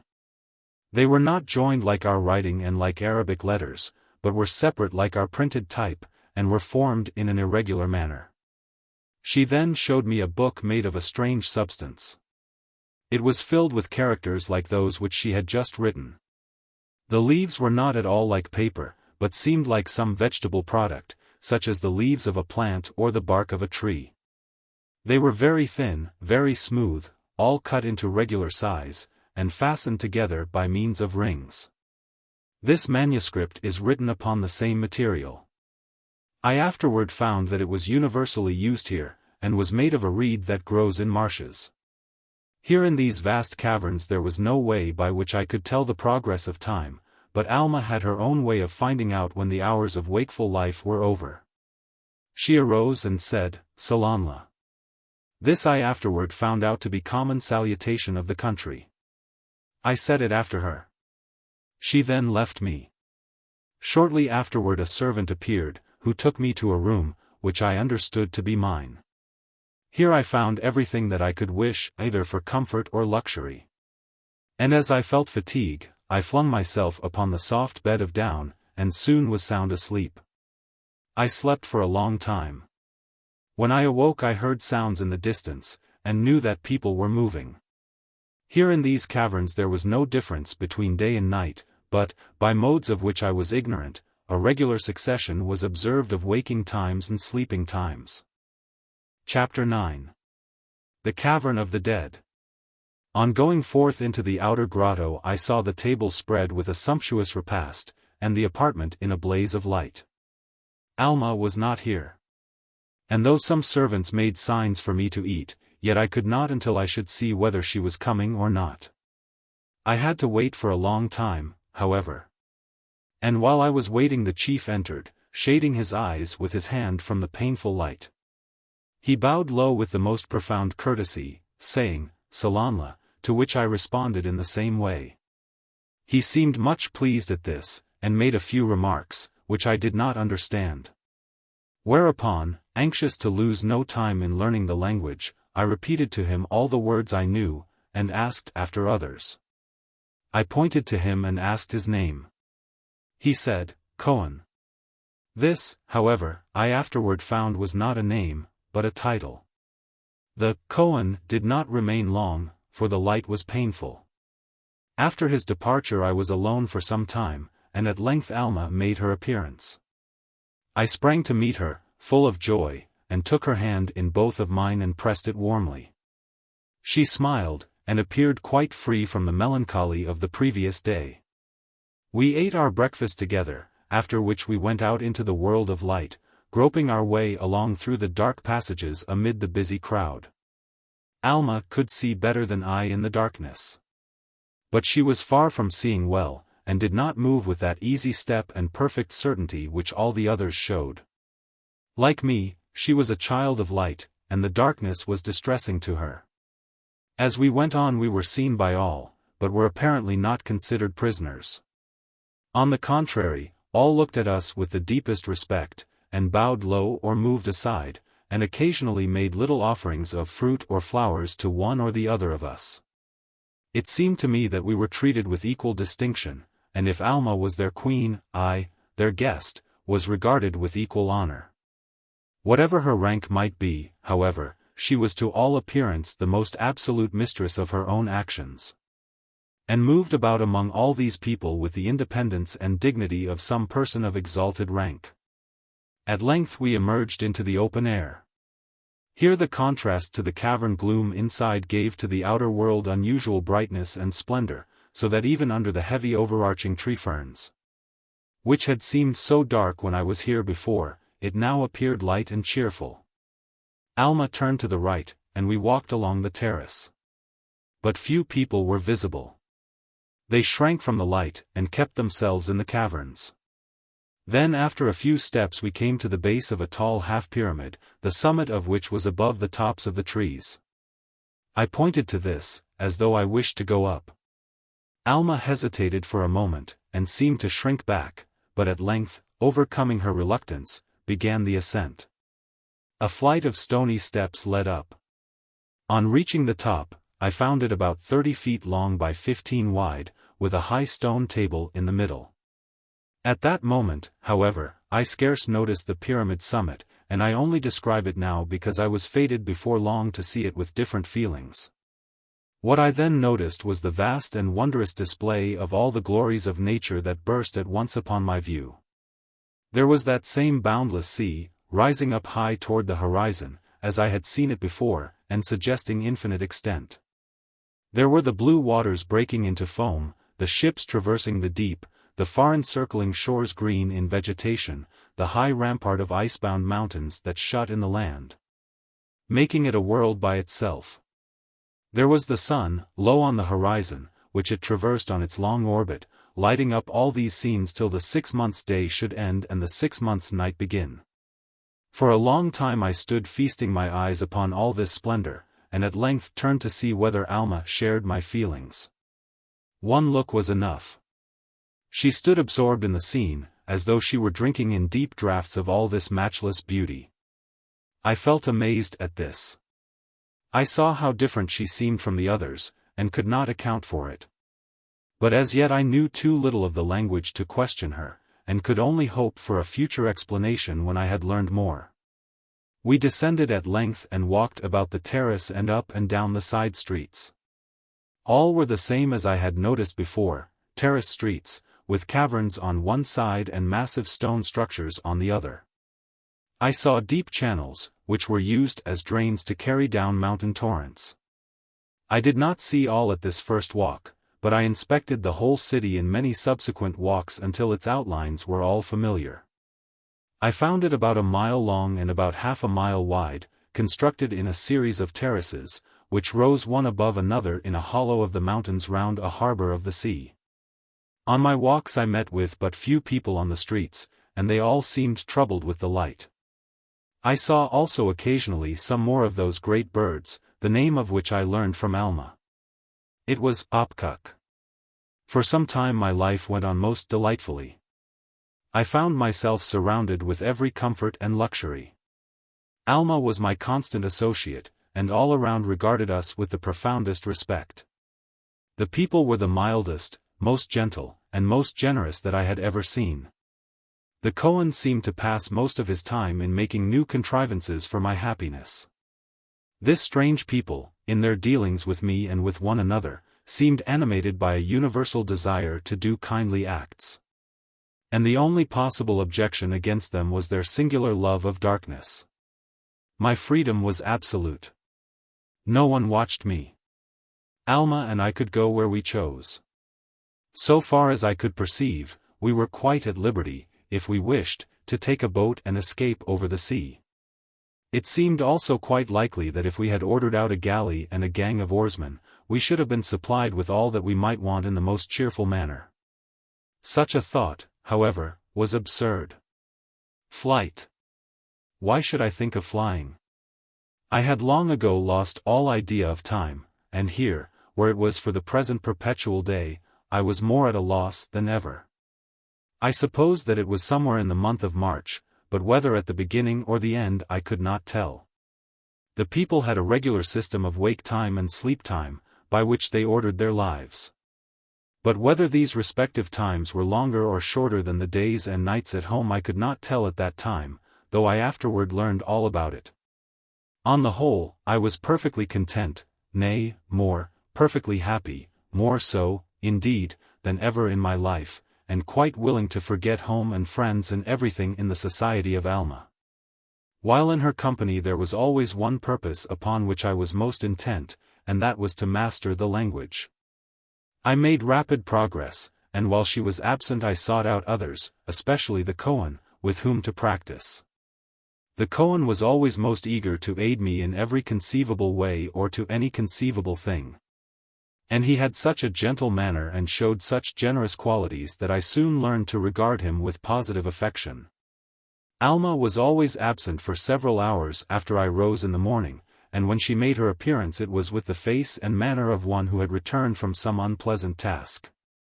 It always took some time for her to regain that cheerfulness which she usually showed. I soon felt a deep curiosity to learn the nature of her employment and office here, and as my knowledge of the language increased I began to question her. My first attempts were vain. She looked at me with indescribable mournfulness and shook her head. This, however, only confirmed me in my suspicions that her duties, whatever they might be, were of a painful nature. So I urged her to tell me, and asked her as well as I could if I might not share them or help her in some way.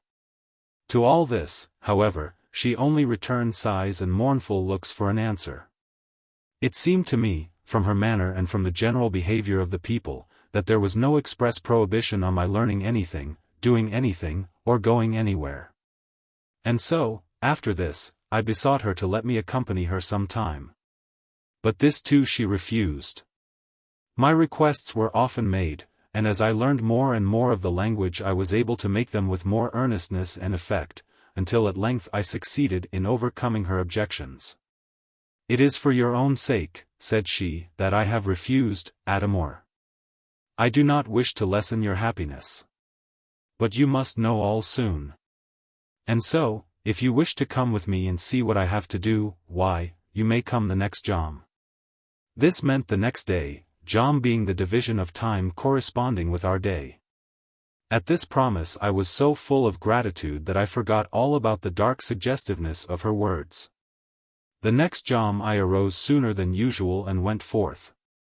I found Alma waiting for me.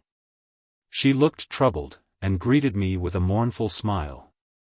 "You will find pain in this," said she, "but you wish it, and if you still wish it, why, I will take you with me." At this I only persisted the more, and so we set forth. We went through the cavern passages. Few people were there, all seemed asleep. Then we went out of doors and came into the full blaze of that day which here knew no night, but prolonged itself into months. For a while Alma stood looking forth between the trees to where the bright sunlight sparkled on the sea, and then with a sigh she turned to the left. I followed. On coming to the next portal she went in. I followed, and found myself in a rough cavern, dark and forbidding. Traversing this we came to an inner doorway, closed with a heavy mat. This she raised, and passed through, while I went in after her. I found myself in a vast cavern, full of dim, sparkling lights, which served not to illuminate it, but merely to indicate its enormous extent. Far above rose the vaulted roof, to a height of apparently 100 feet. Under this there was a lofty half-pyramid with stone steps. All around, as far as I could see in the obscure light, there were niches in the walls, each one containing a figure with a light burning at its feet. I took them for statues. Alma pointed in silence to one of these which was nearest, and I went up close so as to see it. The first glance that I took made me recoil with horror. It was no statue that I saw in that niche, but a shriveled human form, a hideous sight. It was dark and dried. It was fixed in a sitting posture, with its hands resting on its knees, and its hollow eyes looking forward. On its head was the mockery of a wreath of flowers, while from its heart there projected the handle and half of the blade of a knife which had been thrust there. What was the meaning of this knife? It seemed to tell of a violent death. Yet the flowers must surely be a mark of honor. A violent death with honor, and the embalmed remains, these things suggested nothing else than the horrid thought of a human sacrifice. I looked away with eager and terrible curiosity. I saw all the niches, hundreds upon hundreds, all filled with these fearful occupants. I turned again with a sinking heart to Alma. Her face was full of anguish. "This is my duty," said she. "Every jom I must come here and crown these victims with fresh flowers." A feeling of sickening horror overwhelmed me. Alma had spoken these words and stood looking at me with a face of woe. This, then, was that daily task from which she was wont to return in such sadness, an abhorrent task to her, and one to which familiarity had never reconciled her. What was she doing here? What dark fate was it that thus bound this child of light to these children of darkness? Or why was she thus compelled to perform a service from which all her nature revolted? I read in her face at this moment a horror equal to my own.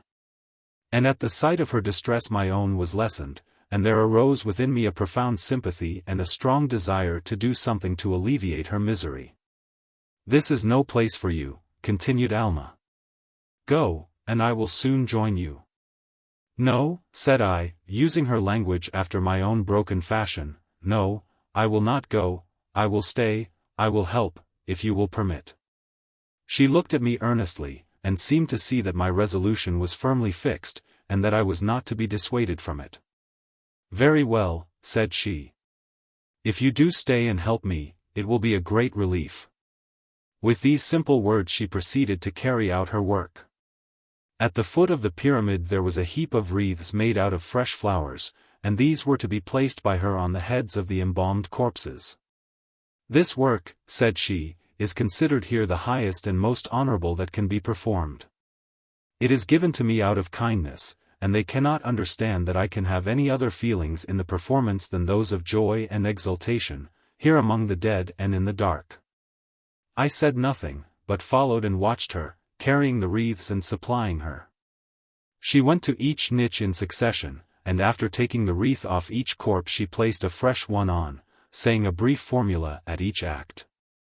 By keeping her supplied with wreaths I was able to lighten her task, so much so that, whereas it usually occupied her more than 2 hours, on the present occasion it was finished in less than half an hour. She informed me that those which she crowned were the corpses of men who had been sacrificed during the present season, by season meaning the 6 months of light. And that though many more were here, yet they wore crowns of gold. At the end of 10 years they were removed to public sepulchres. The number of those which had to be crowned by her was about 100. Her work was only to crown them, the labor of collecting the flowers and weaving the wreaths and attending to the lamps being performed by others. I left this place with Alma, sad and depressed. She had not told me why these victims had been sacrificed, nor did I feel inclined to ask. A dark suspicion had come to me that these people, underneath all their amiable ways, concealed thoughts, habits, and motives of a frightful kind. And that beyond all my present brightness and happiness there might be a fate awaiting me too horrible for thought. Yet I did not wish to borrow trouble. What I had seen and heard was quite enough for one occasion. I was anxious, rather, to forget it all. Nor did Alma's words or manner in any way reassure me. She was silent and sad and preoccupied. It was as though she knew the worst, and knowing it, dared not speak, as though there was something more horrible which she dared not reveal. For my part, I feared it so that I dared not ask. It was enough for me just then to know that my mild and self-denying and generous entertainers were addicted to the abhorrent custom of human sacrifices. Chapter 10. The Sacred Hunt. On that very jom the Kohen informed me that they were about to set forth on the Sacred Hunt, an event which always occurred toward the end of the season. And he kindly invited me to go. I, eager to find any relief from the horrible thoughts that had taken possession of me, and full of longing for active exertion, at once accepted the invitation. I was delighted to hear Alma say that she too was going. And I learned at the same time that in this strange land the women were as fond of hunting as the men, and that on such occasions their presence was expected. The sacred hunt was certainly a strange one. I saw that it was to take place on the water. For a great crowd, numbering over 100, went down to the harbor and embarked on board a galley, on which there were 100 others, who served as rowers. The hunters were all armed with long, light javelins and short swords. Some of these were offered to me, for as yet no one supposed that my rifle and pistol were instruments of destruction, or anything else than ornaments. My refusal to accept their weapons created some surprise, but with their usual civility they did not press their offers further. It was evident that this hunting expedition was only made in obedience to some hallowed custom. For the light of the sun pained their eyes, and all their movements were made with uncertainty and hesitation. With these a hunt by sunlight is the same as a hunt by night would be with us. There was the same confusion and awkwardness. The Kohen was in command. At his word the galley started, and the rowers pulled out to sea with long, regular strokes. I was anxious to know what the expedition was aimed at, and what were the animals that we expected to get, but I could not make out Alma's explanations. Her words suggested something of vague terror, vast proportions, and indescribable ferocity, but my ignorance of the language prevented me from learning anything more. We went along the coast for a few miles, and then came to the mouth of a great river, which seemed to flow from among the mountains. The current was exceedingly swift, and as I looked back it seemed to me that it must be the very stream which had borne me here into this remote world. I afterward found out that this was so, that this stream emerges from among the mountains, flowing from an unknown source. It was over this that I had been borne in my sleep, after I had emerged from the subterranean darkness, and it was by this current that I had been carried into the open sea. As we crossed the estuary of this river I saw that the shores on either side were low, and covered with the rankest vegetation. Giant trees of fern, vast reeds and grasses, all arose here in a dense growth impassable to man. Upon the shallow shores the surf was breaking. And here in the tide I saw objects which I at first supposed to be rocks, but afterward found out to be living things. They looked like alligators, but were far larger than the largest alligators known to us, besides being of far more terrific aspect. Toward these the galley was directed, and I now saw with surprise that these were the objects of the sacred hunt. Suddenly, as the galley was moving along at half speed, there arose out of the water a thing that looked like the folds of a giant hairy serpent, which, however, proved to be the long neck of an incredible monster, whose immense body soon afterward appeared above the water. With huge fins he propelled himself toward us, and his head, 20 feet in the air, was poised as though about to attack. The head was like that of an alligator, the open jaws showed a fearful array of sharp teeth, the eyes were fiercely glowing, the long neck was covered with a coarse, shaggy mane. While the top of the body, which was out of the water, was encased in an impenetrable cuirass of bone. Such a monster as this seemed unassailable, especially by men who had no missile weapons, and whose eyes were so dim and weak. I therefore expected that the galley would turn and fly from the attack, for the monster itself seemed as large as our vessel, but there was not the slightest thought of flight. On the contrary, every man was on the alert, some sprang to the bow and stood there, awaiting the first shock, others, amidship, stood waiting for the orders of the Kohen. Meanwhile the monster approached, and at length, with a sweep of his long neck, came down upon the dense crowd at the bows. A dozen frail lances were broken against his horny head, a half-dozen wretches were seized and terribly torn by those remorseless jaws. Still none fled. All rushed forward, and with lances, axes, knives, and ropes they sought to destroy the enemy. Numbers of them strove to seize his long neck. In the ardor of the fight the rowers dropped their oars and hurried to the scene, to take part in the struggle. The slaughter was sickening, but not a man quailed. Never had I dreamed of such blind and desperate courage as was now displayed before my horror-stricken eyes. Each sought to outdo the other. They had managed to throw ropes around the monster's neck, by which he was held close to the galley. His fierce movements seemed likely to drag us all down under the water. And his long neck, free from restraint, writhed and twisted among the struggling crowd of fighting men, in the midst of whom was the Kohen, as desperate and as fearless as any. All this had taken place in a very short space of time, and I had scarce been able to comprehend the full meaning of it all. As for Alma, she stood pale and trembling, with a face of horror. At last it seemed to me that every man of them would be destroyed, and that they were all throwing their lives away to no purpose whatever. Above all, my heart was wrung for the Kohen, who was there in the midst of his people, lifting his frail and puny arm against the monster. I could endure inaction no longer. I had brought my arms with me, as usual, and now, as the monster raised his head, I took aim at his eye and fired. The report rang out in thunder. Alma gave a shriek, and amid the smoke I saw the long, snake-like neck of the monster sweeping about madly among the men. In the water his vast tail was lashing the surface of the sea, and churning it into foam. Here I once more took aim immediately under the forefin, where there was no scaly covering. Once more I fired.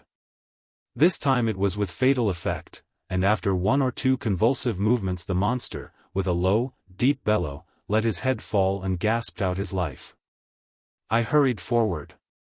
There lay the frightful head, with its long neck and shaggy mane, while all around was a hideous spectacle. The destruction of life had been awful. 19 were dead, and 28 were wounded, writhing in every gradation of agony, some horribly mangled. The rest stood staring at me in astonishment, not understanding those peals of thunder that had laid the monster low. There was no terror or awe, however, nothing more than surprise. And the Kohen, whose clothes were torn into shreds and covered with blood, looked at me in bewilderment. I said to him, out of my small stock of words, that the wounded ought at once to be cared for. At this he turned away and made some remarks to his men. I now stood ready to lend my own services, if needful. I expected to take a part in the tender attentions which were the due of these gallant souls, who had exhibited such matchless valor. These men who thought nothing of life, but flung it away at the command of their chief without dreaming of flight or of hesitation. Thus I stood looking on in an expectant attitude, when there came a moment in which I was simply petrified with horror. For the Kohen drew his knife, stooped over the wounded man nearest him, and then stabbed him to the heart with a mortal wound. The others all proceeded to do the same, and they did it in the coolest and most businesslike manner, without any passion, without any feeling of any kind, and, indeed, with a certain air of gratification, as though they were performing some peculiarly high and sacred duty. The mildness and benevolence of their faces seemed actually heightened. And the perpetration of this unutterable atrocity seemed to affect these people in the same way in which the performance of acts of humanity might affect us.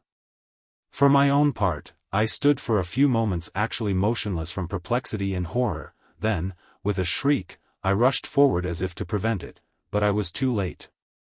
The unutterable deed was done, and the unfortunate wounded, without an exception, lay dead beside their slain companions. As for myself, I was only regarded with fresh wonder, and they all stood blinking at me with their half-closed eyes. Suddenly the Kohen fell prostrate on his knees before me, and bowing his head handed me his bloody knife. "Atamor," said he, "give me also the blessing of darkness and death."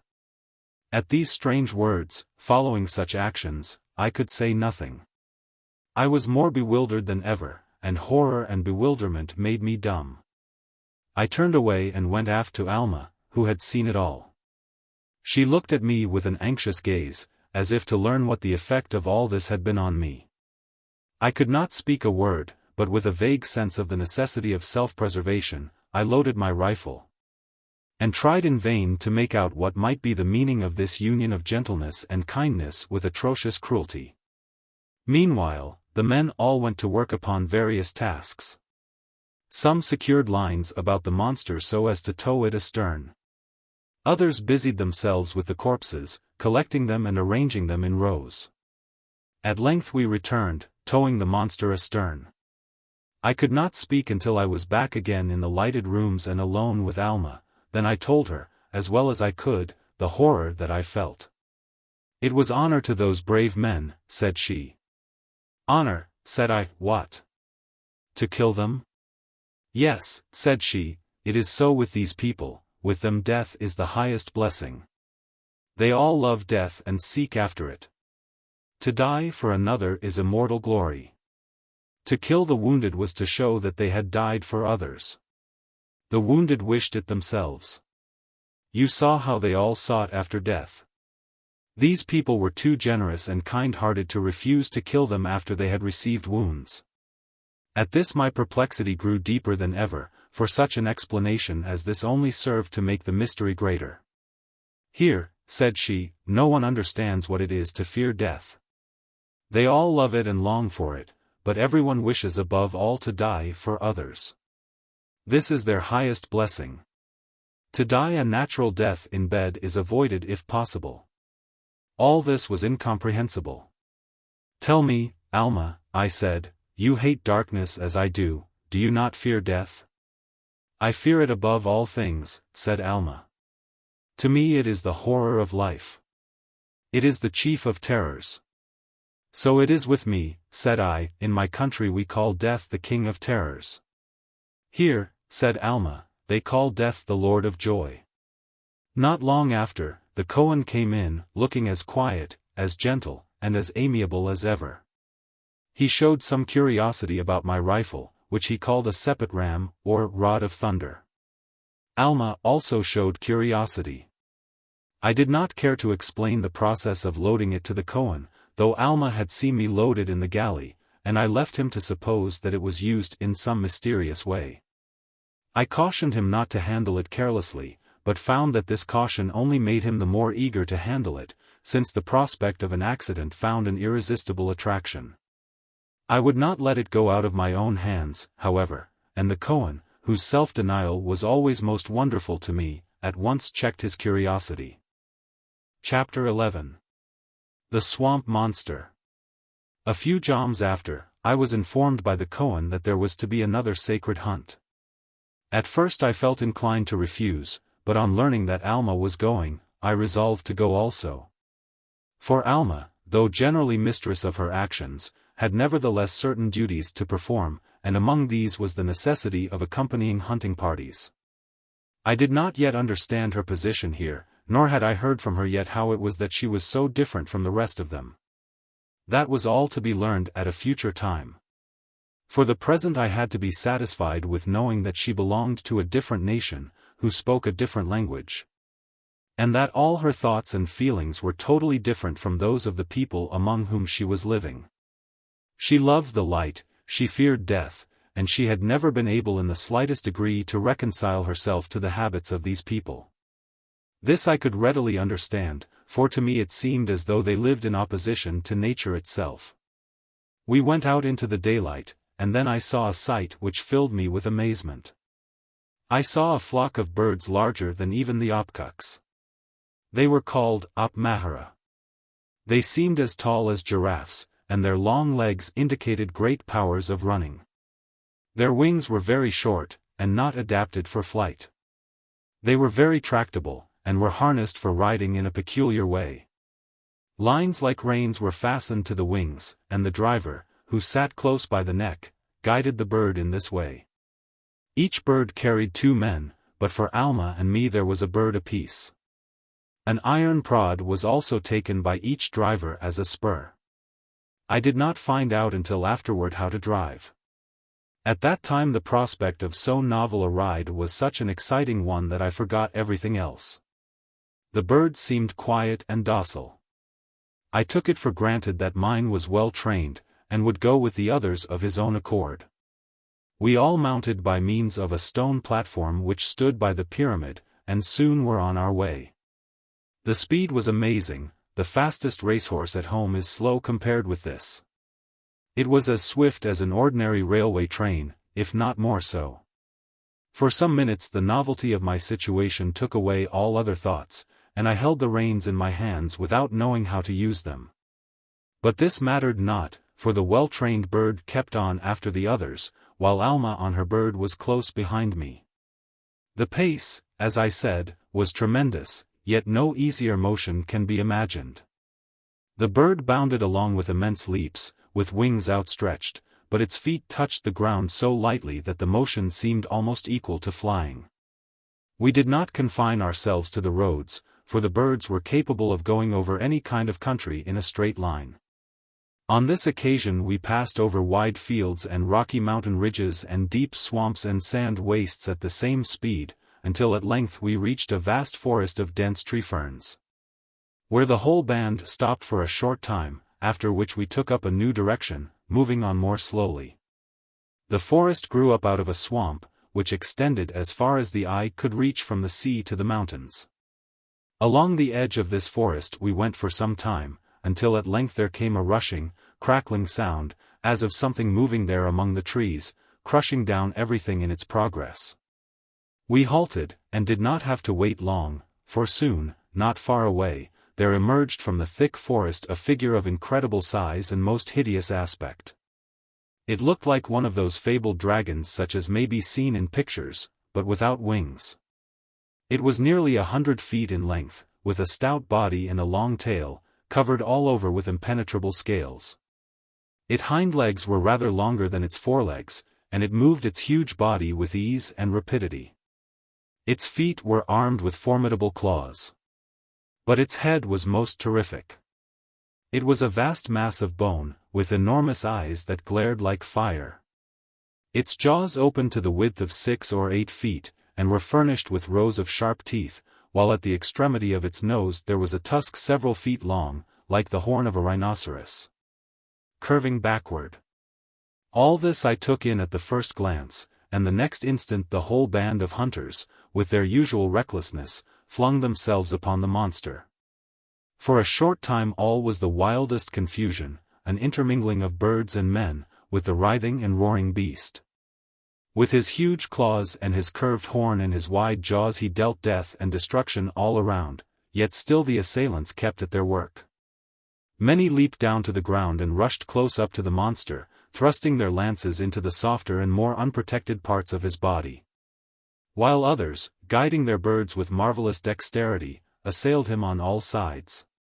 The birds, too, were kept well to their work, nor did they exhibit any fear. It was not until they were wounded that they sought to fly. Still, the contest seemed too unequal. The sacrifice of life was horrible. I saw men and birds literally torn to pieces before my eyes. Nevertheless, the utter fearlessness of the assailants confounded me.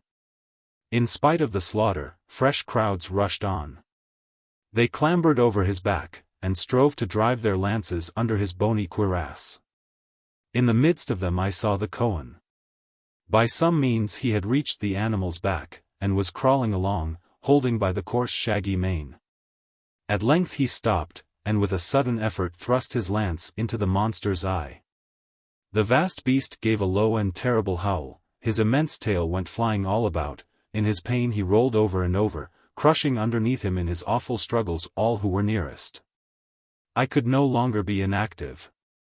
I raised my rifle, and as the beast in his writhings exposed his belly I took aim at the soft flesh just inside his left foreleg, and fired both barrels. At that instant my bird gave a wild, shrill scream and a vast bound into the air, and then away it went like the wind, away, I know not where. That first bound had nearly jerked me off. But I managed to avoid this and now instinctively clung with all my might to the bird's neck, still holding my rifle. The speed of the bird was twice as great as it had been before, as the speed of a runaway horse surpasses that of the same horse when trotting at his ordinary rate and under control. I could scarcely make out where I was going. Rocks, hills, swamps, fields, trees, sand, and sea all seemed to flash past in one confused assemblage, and the only thought in my mind was that I was being carried to some remote wilderness. To be flung there bruised and maimed among the rocks, to perish helplessly. Every moment I expected to be thrown, for the progress of the bird was not only inconceivably swift, but it also gave immense leaps into the air. And it was only its easy mode of lighting on the ground after each leap that saved me from being hurled off. As it was, however, I clung instinctively to the bird's neck, until at last it came to a stop so suddenly that my hands slipped, and I fell to the ground. I was senseless for I know not how long. When at last I revived I found myself propped up against a bank, and Alma bathing my head with cold water. Fortunately, I had received no hurt. In falling I had struck on my head, but it was against the soft turf, and though I was stunned, yet on regaining my senses no further inconvenience was experienced. The presence of Alma was soon explained. The report of the rifle had startled her bird also, which had bounded away in terror like mine. But Alma understood how to guide him, and managed to keep him after me, so as to be of assistance in case of need. She had been close behind all the time, and had stopped when I fell, and come to my assistance. The place was a slope looking out upon an arm of the sea, and apparently remote from human abode. The scenery was exquisitely beautiful. A little distance off we saw the edge of the forest. The open country was dotted with clumps of trees. On the other side of the arm of the sea was an easy declivity covered with trees of luxuriant foliage and vast dimensions. Farther away on one side rose the icy summits of impassable mountains.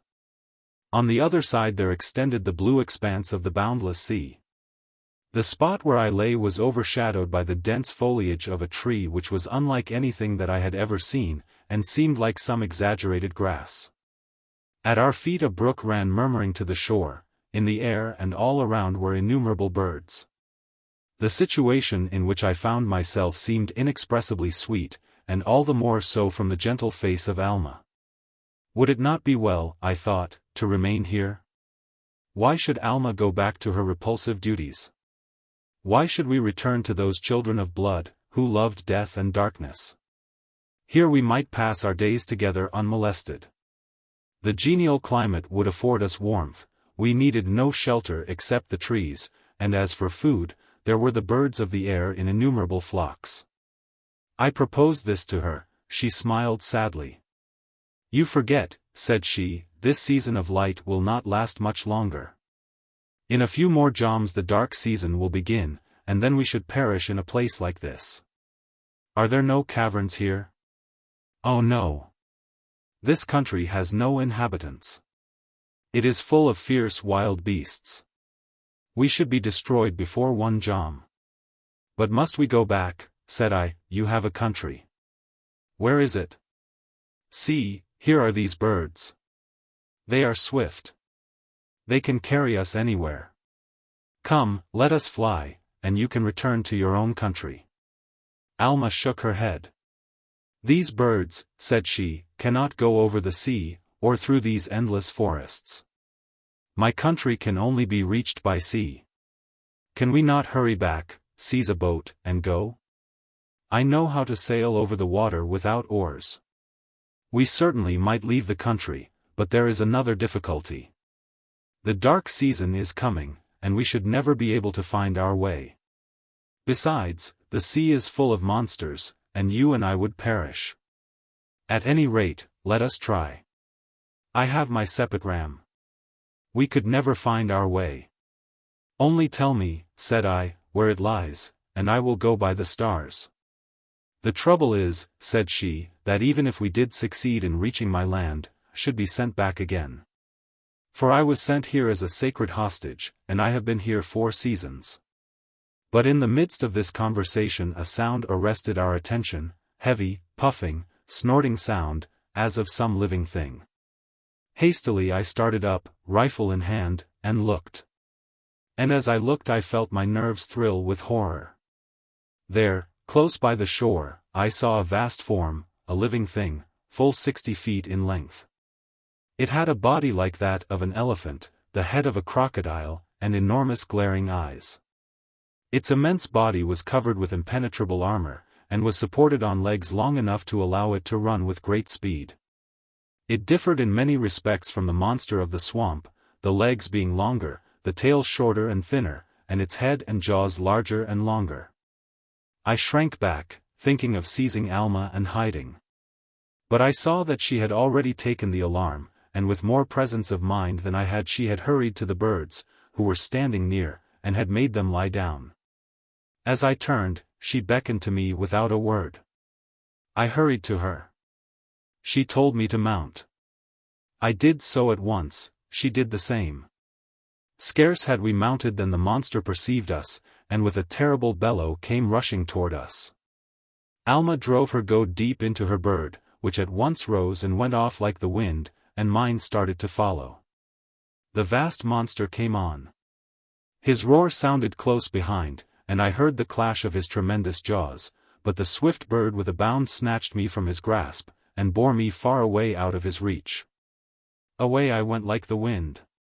Alma was ahead, looking back from time to time, and waving her hand joyously. So we went on, returning on our course at a speed almost as great as that with which we had come. By this time the novelty had in part worn away, and the easy motion gave me confidence. I noticed that we were traveling a wild, uninhabited, and rocky district by the seaside. Before me the country spread far away, interspersed with groves, terminating in forests, and bounded in the far distance by mountains. The country here was so rough that it seemed as if nothing could pass over it except such creatures as these, the Opmahiras. At length we arrived at the spot which we had left, the scene of the hunt. We could see it from afar, for the Opmahiras stood quietly around, and the men were busy elsewhere. As we drew nearer I saw the vast body of the monster. They had succeeded in killing it, yet, oh heavens, at what a cost! 1/2 of all the party lay dead. The rest were unharmed, and among these was the Kohen. He greeted me with a melancholy smile. That melancholy smile, however, was not caused by the sad fate of his brave companions, but, as I afterward learned, simply and solely because he himself had not gained his death. When I saw that there were no wounded, a dark suspicion came over me that the wounded had again been put to death. I did not care to ask. The truth was too terrible to hear, and I felt glad that accident had drawn me away. It was all a dark and dreadful mystery. These people were the most gentle, the most self-sacrificing, and the most generous in the world, yet their strange and unnatural love of death made them capable of endless atrocities. Life and light seemed to them as actual evils, and death and darkness the only things worthy of regard. Alma told me that they were going to bring the monster home, and had sent for opkuks to drag it along. The dead were also to be fetched back. There was no further necessity for us to remain, and so we returned at once. On the way, Alma said, "Do not use the sepet ram again. You can do no good with it. You must not make it common. Keep it. The time may come when you will need it. You are not fond of death." I shuddered. "Never forget," she said, "that here death is considered the chief blessing. It is useless for you to interfere in their ways. You cannot change them." Some more joms passed. The bodies were embalmed, and Alma had more victims to crown with garlands in the horrible Cheddar Nebulon. Chapter 12. The Baleful Sacrifice. I resolved to go on no more sacred hunts. I was sickened at the horrible cruelty, the needless slaughter, the mad self-sacrifice which distinguished them. I was overwhelmed with horror at the merciless destruction of brave comrades, whose wounds, so gallantly received, should have been enough to inspire pity even in a heart of stone. The gentleness, the incessant kindness, the matchless generosity of these people seemed all a mockery. What availed it all when the same hand that heaped favors upon me, the guest, could deal death without compunction upon friends and relatives? It seemed quite possible for the Kohen to kill his own child, or cut the throat of his wife, if the humor seized him. And how long could I hope to be spared among a people who had this insane thirst for blood? Some more joms had passed, and the light season had almost ended. The sun had been sinking lower and lower. The time had at last come when only a portion of his disk would be visible for a little while above the hills, and then he would be seen no more for 6 months of our time. This was the dark season, and, as I had already learned, its advent was always hailed with joy and celebrated with solemn services, for the dark season freed them from their long confinement.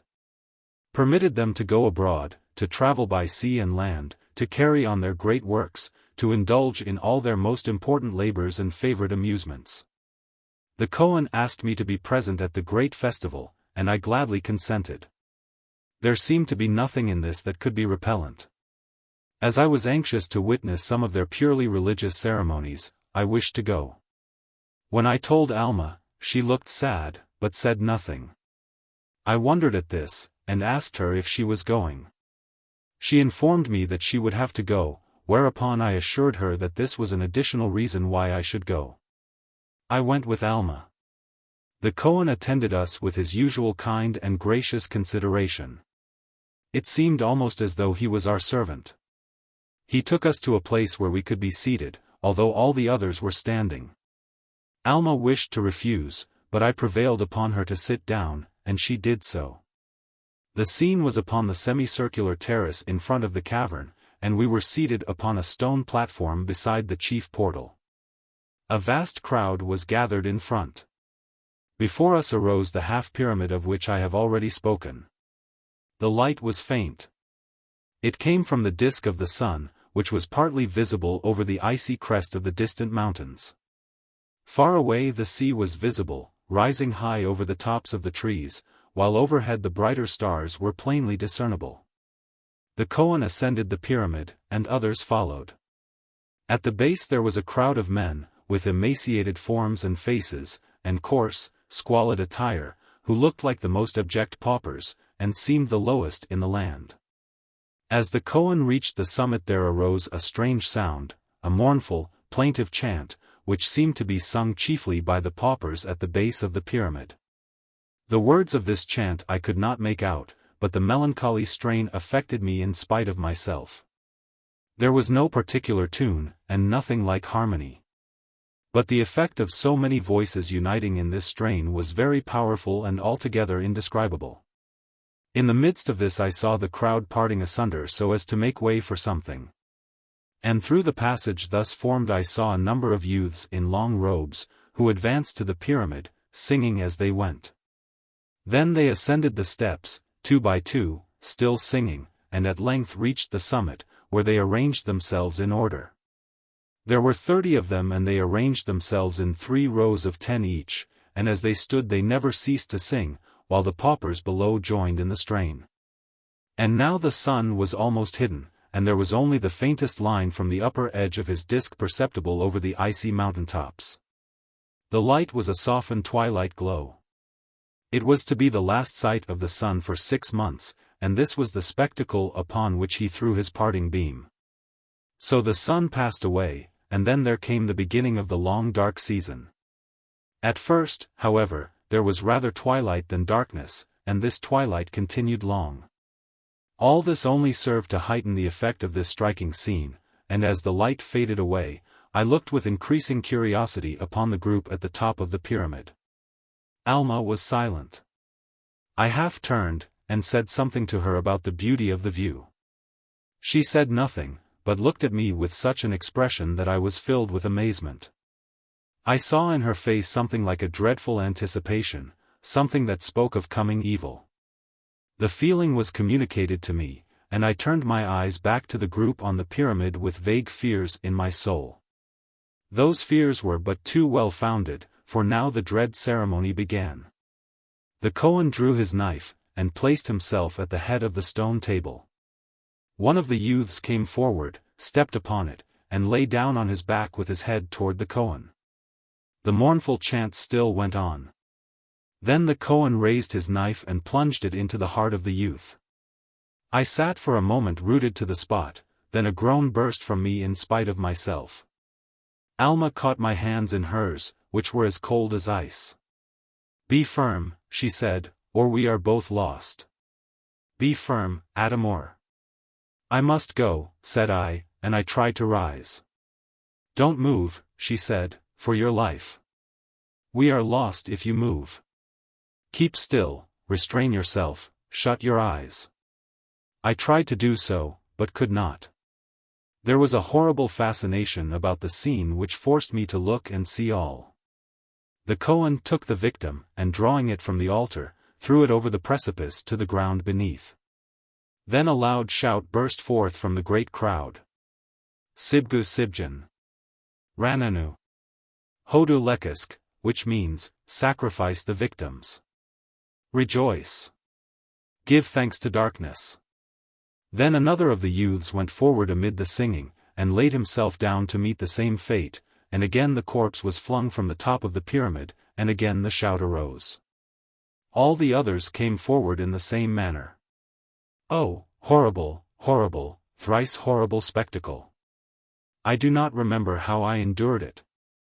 I sat there with Alma, trying to restrain myself as she had entreated me, more for her sake than for my own, a prey to every feeling of horror, anguish, and despair. How it all ended I do not know, nor do I know how I got away from the place, for I only remember coming back to my senses in the lighted grotto, with Alma bending anxiously over me.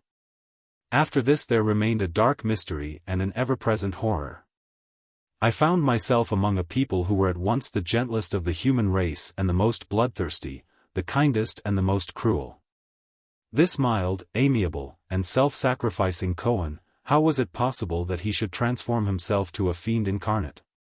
And for me and for Alma, what possible hope could there be? What fate might they have in reserve for us? Of what avail was all this profound respect, this incessant desire to please, this attention to our slightest wish, this comfort and luxury and splendor, this freedom of speech and action? Was it anything better than a mockery? Might it not be the shallow kindness of the priest to the victim reserved for the sacrifice? Was it, after all, in any degree better than the kindness of the cannibal savages on those drear outer shores who received us with such hospitality, but only that they might destroy us at last? Might they not all belong to the same race, dwelling as they did in caverns, shunning the sunlight, and blending kindness with cruelty? It was an awful thought. Yet I had one consolation. Alma was with me, and so long as she was spared to me I could endure this life. I tried for her sake to resist the feelings that were coming over me. I saw that she too was a prey to ever-deepening sadness. She felt as I did, and this despair of soul might wreck her young life if there were no alleviation. And so I sought to alleviate her distress and to banish her sadness. The songs of these people had much impressed me. And one day, as I talked about this with Alma, she brought forth a musical instrument of peculiar shape, which was not unlike a guitar, though the shape was square and there were a dozen strings. Upon this she played, singing at the same time some songs of a plaintive character. An idea now occurred to me to have an instrument made according to my own plans, which should be nothing less than a violin. Alma was delighted at the proposal, and at once found a very clever workman, who under my direction succeeded in producing one which served my purpose well. I was a good violinist, and in this I was able to find solace for myself and for Alma for many a long hour. The first time that I played was memorable. As the tones floated through the air they caught the ears of those outside, and soon great numbers came into the apartment, listening in amazement and in rapt attention. Even the painful light was disregarded in the pleasure of this most novel sensation, and I perceived that if the sense of sight was deficient among them, that of hearing was sufficiently acute. I played many times, and sometimes sang from among the songs of different nations. But those which these people liked best were the Irish and Scottish melodies, those matchless strains created by the genius of the Celtic race, and handed down from immemorial ages through long generations. In these there was nothing artificial, nothing transient. They were the utterance of the human heart, and in them there was that touch of nature which makes all men kin. These were the immortal passions which shall never cease to affect the soul of man, and which had power even here. The strains of love, of sadness, and of pathos were sweet and enticing to this gentle race. For in their mild manners and their outburst of cruelty they seemed to be not unlike the very race which had created this music, since the Celt is at once gentle and bloodthirsty. I played Tara, Bonnie Doon, The Last Rose of Summer, The Land of the Leal, Auld Lang Syne, La Haber. They stood entranced, listening with all their souls. They seemed to hunger and thirst after this music, and the strains of the inspired Celtic race seemed to come to them like the revelation of the glory of heaven. Then I played more lively airs. Some I played a second time, singing the words. They seemed eager to have the same one played often. At last a grisly thought came to me, it was that they would learn these sweet strains, and put their own words to them so as to use them at the awful sacrifices. After that I would play no more. It is a land of tender love and remorseless cruelty. Music is all-powerful to awaken the one, but powerless to abate the other. And the eyes that weep over the pathetic strains of La Haber can gaze without a tear upon the death agonies of a slaughtered friend. Chapter 13. The awful Mista Kosek. The terrible sacrifice marked the end of the light season. The dark season had now begun, which would last for half the coming year. No more sunlight would now be visible, save at first for a few joms, when at certain times the glare would be seen shooting up above the icy crests of the mountains. Now the people all moved out of the caverns into the stone houses on the opposite side of the terraces, and the busy throng transferred themselves and their occupations to the open air. This with them was the season of activity, when all their most important affairs were undertaken and carried out, the season, too, of enjoyment, when all the chief sports and festivals took place. Then the outer world all awoke to life. The streets were thronged, fleets of galleys came forth from their moorings, and the sounds of labor and of pleasure, of toil and revelry, arose into the darkened skies. Then the city was a city of the living, no longer silent, but full of bustle, and the caverns were frequented but little. This cavern life was only tolerable during the light season, when the sun glare was over the land. But now, when the beneficent and grateful darkness pervaded all things, the outer world was infinitely more agreeable. To me, however, the arrival of the dark season brought only additional gloom. I could not get rid of the thought that I was reserved for some horrible fate, in which Alma might also be involved. We were both aliens here, in a nation of kind-hearted and amiable miscreants, of generous, refined, and most self-denying fiends. Of men who were highly civilized, yet utterly wrong-headed and irreclaimable in their bloodthirsty cruelty. The stain of blood-guiltiness was over all the land. What was I, that I could hope to be spared? The hope was madness, and I did not pretend to indulge it. The only consolation was Alma. The manners of these people were such that we were still left as unconstrained as ever in our movements, and always, wherever we went, we encountered nothing but amiable smiles and courteous offices. Everyone was always eager to do anything for us, to give, to go, to act, to speak, as though we were the most honored of guests, the pride of the city. The Kohen was untiring in his efforts to please. He was in the habit of making presents every time he came to see me, and on each occasion the present was of a different kind. At one time it was a new robe of curiously wrought feathers, at another some beautiful gem, at another some rare fruit. He also made incessant efforts to render my situation pleasant, and was delighted at my rapid progress in acquiring the language. On the jom following the sacrifice I accompanied Alma as she went to her daily task, and after it was over I asked when the new victims would be placed here. "How long does it take to embalm them?" I added. Alma looked at me earnestly. "They will not bring them here, they will not embalm them," said she. "Why not?" I asked. "What will they do with them?" "Do not ask," said she. "It will pain you to know." In spite of repeated solicitation she refused to give me any satisfaction. I felt deeply moved at her words and her looks. What was it, I wondered, that could give me pain? Or what could there still be that could excite fear in me, who had learned and seen so much? I could not imagine. It was evidently some disposal of the bodies of the victims, that was plain. Turning this over in my mind, with vague conjectures as to Alma's meaning, I left her and walked along the terrace until I came to the next cavern. This had never been opened before, and I now entered through curiosity to see what it might be. I saw a vast cavern, quite as large as the Cheddar Nebelin, full of people, who seemed to be engaged in decorating it. Hundreds were at work, and they had brought immense tree ferns, which were placed on either side in long rows, with their branches meeting and interlacing at the top. It looked like the interior of some great Gothic cathedral at night, and the few twinkling lights that were scattered here and there made the shadowy outline just visible to me. I asked one of the bystanders what this might be, and he told me that it was the Mista Kosek, which means the Feast of Darkness. From which I gathered that they were about to celebrate the advent of the dark season with a feast. From what I knew of their character this seemed quite intelligible, and there was much beauty and taste in the arrangements. All were industrious and orderly, and each one seemed most eager to assist his neighbor. Indeed, there seemed to be a friendly rivalry in this which at times amounted to positive violence.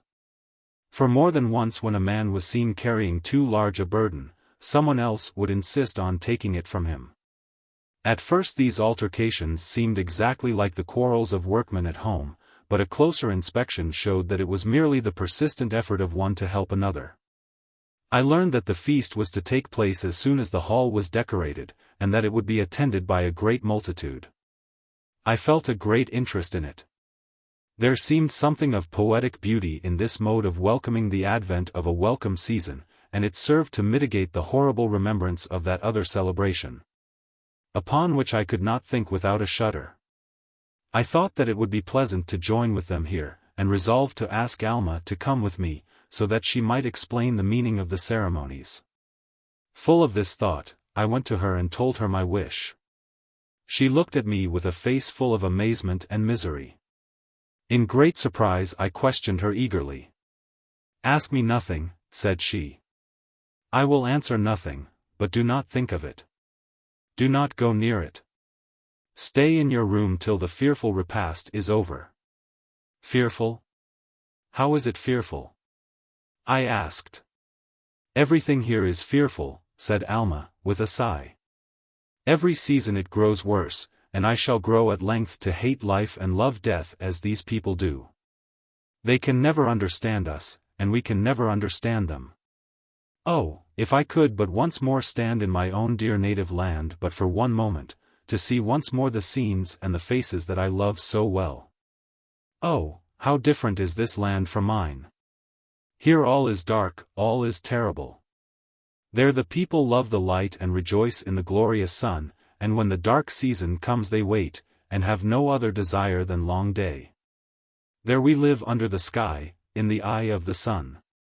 We build our houses, and when the dark season comes we fill them with lamps that make a blaze like the sun itself.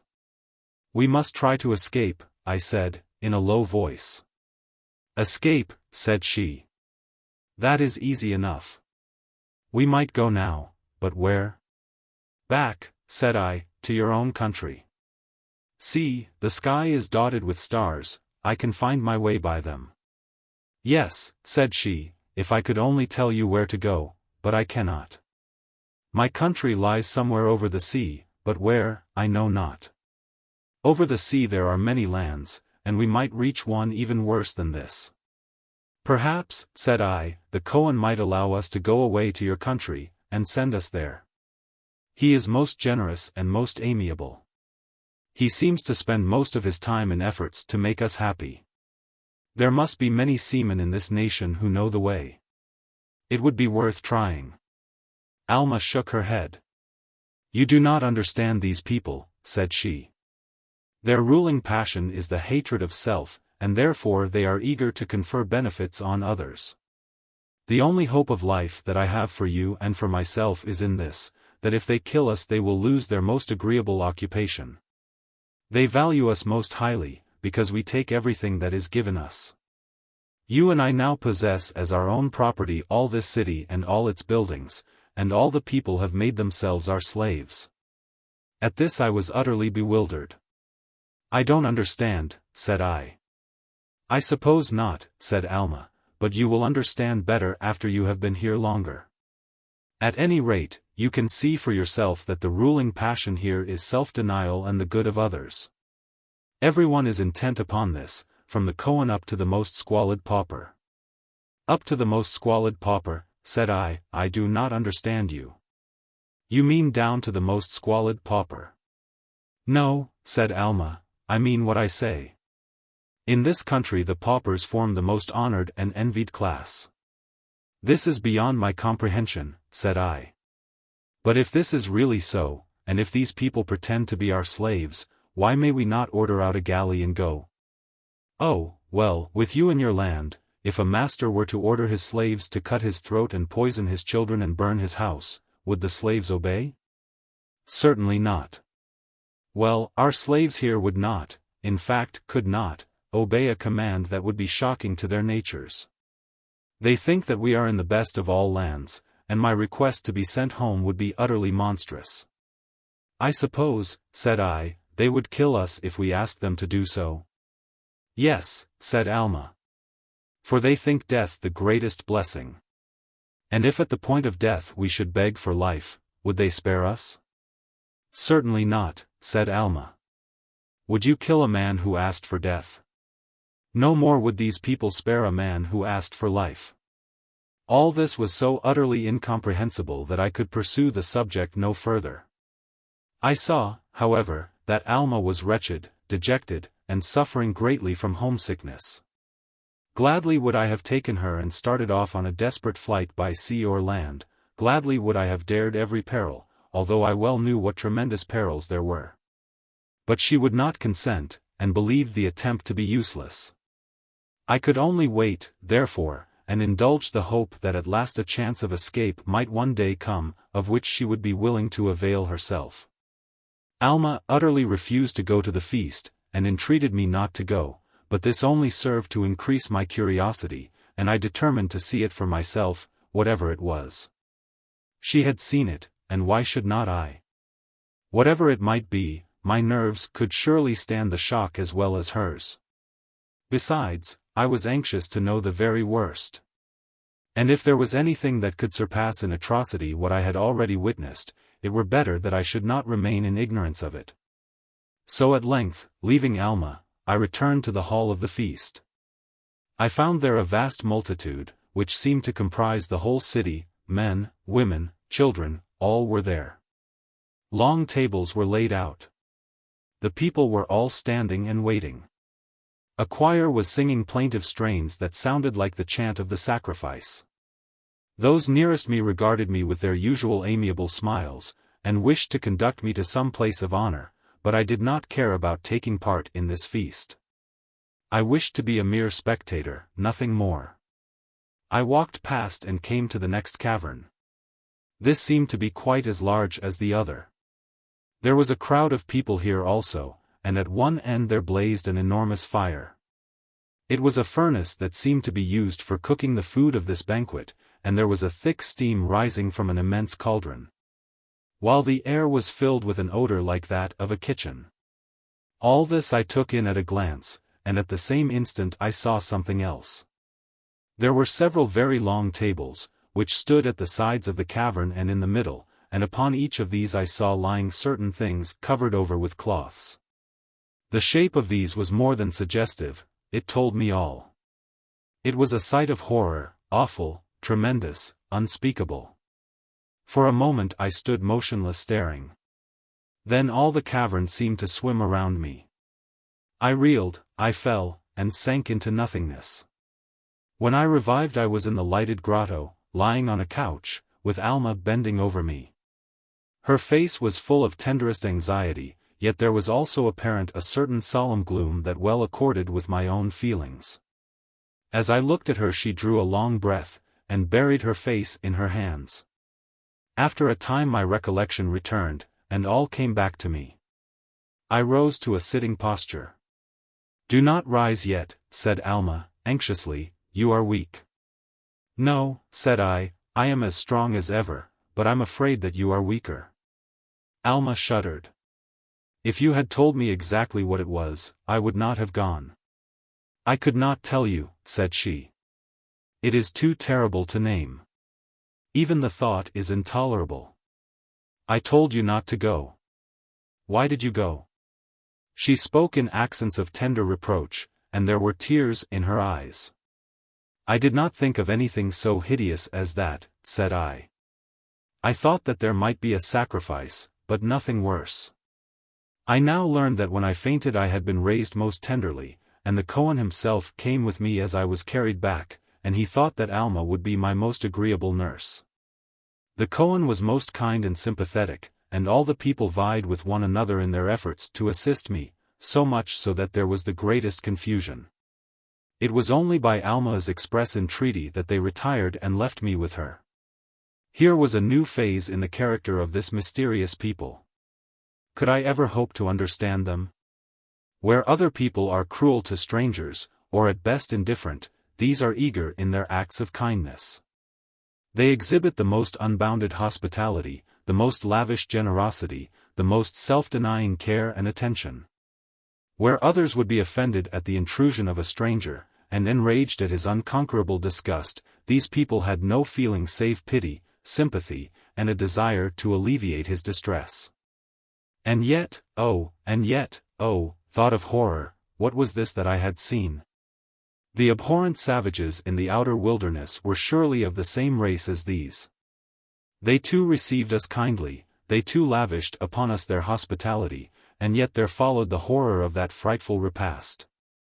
Here there had been kindness and generosity and affectionate attention, to be succeeded by deeds without a name. Ah me! What an hour that was! And yet it was as nothing compared to what lay before me in the future. But the subject was one of which I dared not speak, one from which I had to force my thoughts away. I took the violin and played La Haber till Alma wept, and I had to put it away. Then I begged her to play or sing. She brought an instrument like a lute, and upon this she played some melancholy strains. At length the Kohen came in. His mild, benevolent face never exhibited more gentle and affectionate sympathy than now. He seated himself, and with eyes half closed, as usual, talked much. And yet, with a native delicacy which always distinguished this extraordinary man, he made no allusion to the awful Mista Kosek. For my own part, I could not speak.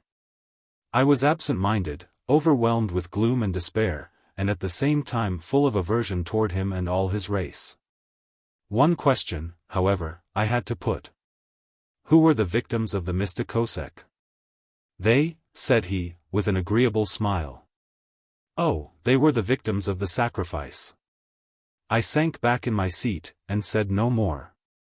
The Kohen then took Alma's lute, played and sang in a very sweet voice, and at length, with his usual consideration, seeing that I looked weary, he retired. Chapter 14. I learn my doom.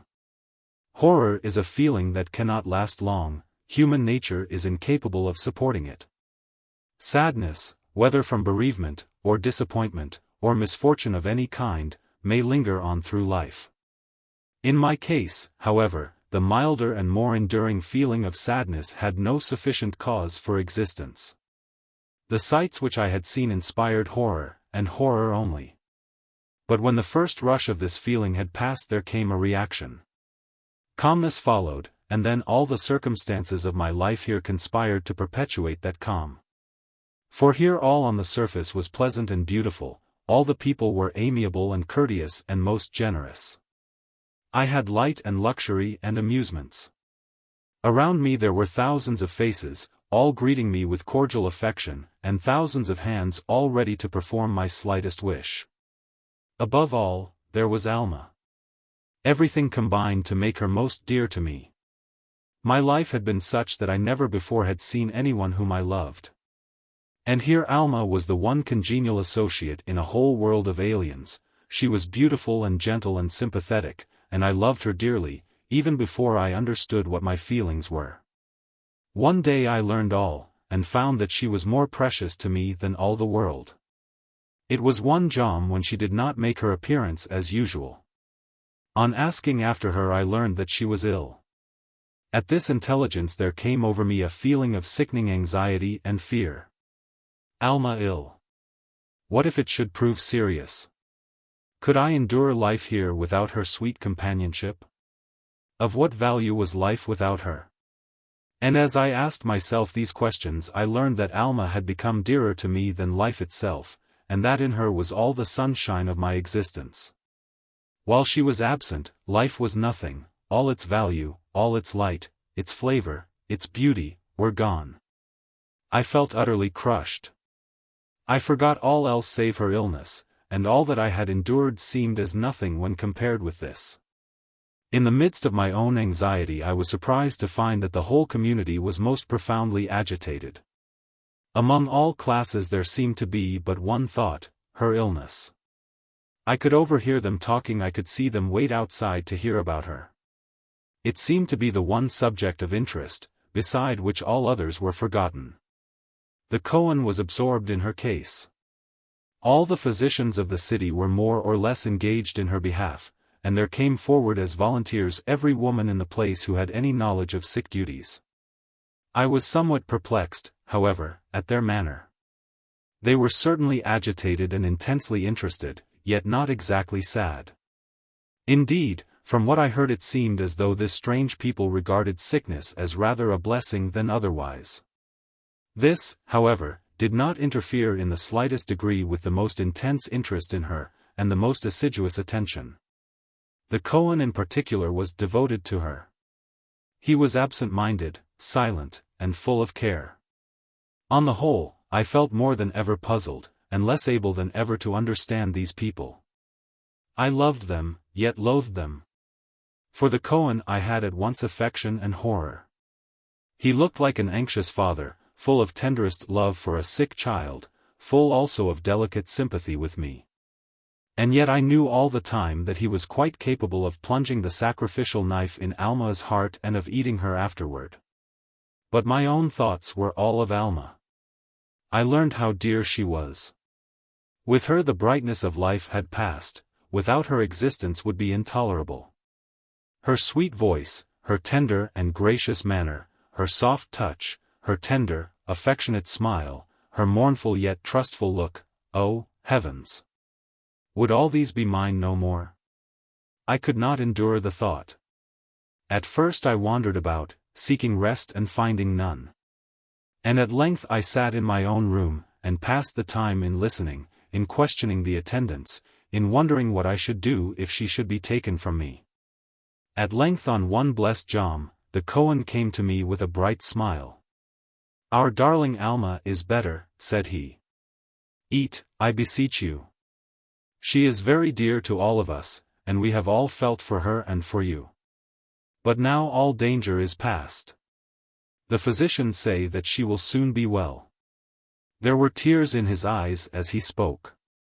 It may have been caused by the bright light, but I attributed this to his loving heart, and I forgot that he was a cannibal. I took his hands in mine and pressed them in deep emotion. He looked at me with a sweet and gentle smile. "I see it all," said he, in a low voice, "you love her, Adamor." I pressed his hands harder, but said nothing. Indeed, I could not trust myself to speak. "I knew it," said he, "it is but natural. You are both of a different race from us, you are both much alike, and in full sympathy with one another. This draws you together. When I first saw you I thought that you would be a fit companion for her here, that you would lessen her gloom, and that she would be pleasant to you. I found out soon that I was right, and I felt glad, for you at once showed the fullest sympathy with one another. Never till you came was Alma happy with us. But since you have come she has been a different being, and there has been a joyousness in her manner that I never saw before. You have made her forget how to weep. And as for yourself, I hope she has made your life in this strange land seem less painful, Adamor."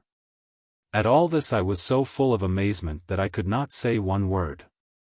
"Pardon me," continued he, "if I have said anything that may seem like an intrusion upon your secret and most sacred feelings. I could not have said it had it not been for the deep affection I feel for Alma and for you, and for the reason that I am just now more moved than usual, and have less control over my feelings." Saying this, he pressed my hand and left me. It was not the custom here to shake hands, but with his usual amiability he had adopted my custom, and used it as naturally as though he had been to the manner born. I was encouraged now. The mild Kohen came often to cheer me. He talked much about Alma, about her sweet and gracious disposition, the love that all felt for her, the deep and intense interest which her illness had aroused. In all this he seemed more like a man of my own race than before, and in his eager desire for her recovery he failed to exhibit that love for death which was his nature. So it seemed, yet this desire for her recovery did not arise out of any lack of love for death, it's true 'cause I was to learn afterward. And I was to know that if he desired Alma's recovery now, it was only that she might live long enough to encounter death in a more terrific form. But just then all this was unknown, and I judged him by myself. At last I learned that she was much better, and would be out on the following jom. This intelligence filled me with a fever of eager anticipation, so great that I could think of nothing else. Sleep was impossible. I could only wait, and try as best I might to quell my impatience. At last the time came. I sat waiting. The curtain was drawn aside. I sprang up, and, hurrying toward her, I caught her in my arms and wept for joy. Ah me, how pale she looked! She bore still the marks of her illness. She seemed deeply embarrassed and agitated at the fervor of my greeting. While I, instead of apologizing or trying to excuse myself, only grew more agitated still. "Oh, Alma," I cried. "I should have died if you had not come back to me. Oh, Alma, I love you better than life and I never knew how dearly I loved you till I thought that I had lost you. Oh, forgive me, but I must tell you, and don't weep, darling." She was weeping as I spoke. She said nothing, but twined her arms around my neck and wept on my breast. After this we had much to say that we had never mentioned before. I cannot tell the sweet words that she said to me, but I now learned that she had loved me from the first, when I came to her in her loneliness, when she was homesick and heartsick. And I came, a kindred nature, of a race more like her own, and she saw in me the only one of all around her whom it was possible not to detest, and therefore she loved me. We had many things to say to one another, and long exchanges of confidence to make. She now for the first time told me all the sorrow that she had endured in her captivity, sorrow which she had kept silent and shut up deep within her breast. At first her life here had been so terrible that it had brought her down nearly to death. After this she had sunk into dull despair. She had grown familiar with horrors and lived in a state of unnatural calm. From this my arrival had roused her. The display of feeling on my part had brought back all her old self, and roused anew all those feelings which in her had become dormant. The darkness, the bloodshed, the sacrifices, all these affected me as they had once affected her. I had the same fear of death which she had. When I had gone with her to the Cheddar Nebulin, when I had used my sepet to save life, she had perceived in me feelings and impulses to which all her own nature responded. Finally, when I asked about the Mista Kosek, she warned me not to go. When I did go she was with me in thought and suffered all that I felt, until the moment when I was brought back and laid senseless at her feet. Then, said Alma, I felt the full meaning of all that lies before us. What do you mean by that? I asked, anxiously. You speak as though there were something yet, worse than what has already been, yet nothing can possibly be worse. We have seen the worst. Let us now try to shake off these grisly thoughts, and be happy with one another. Your strength will soon be back, and while we have one another we can be happy even in this gloom.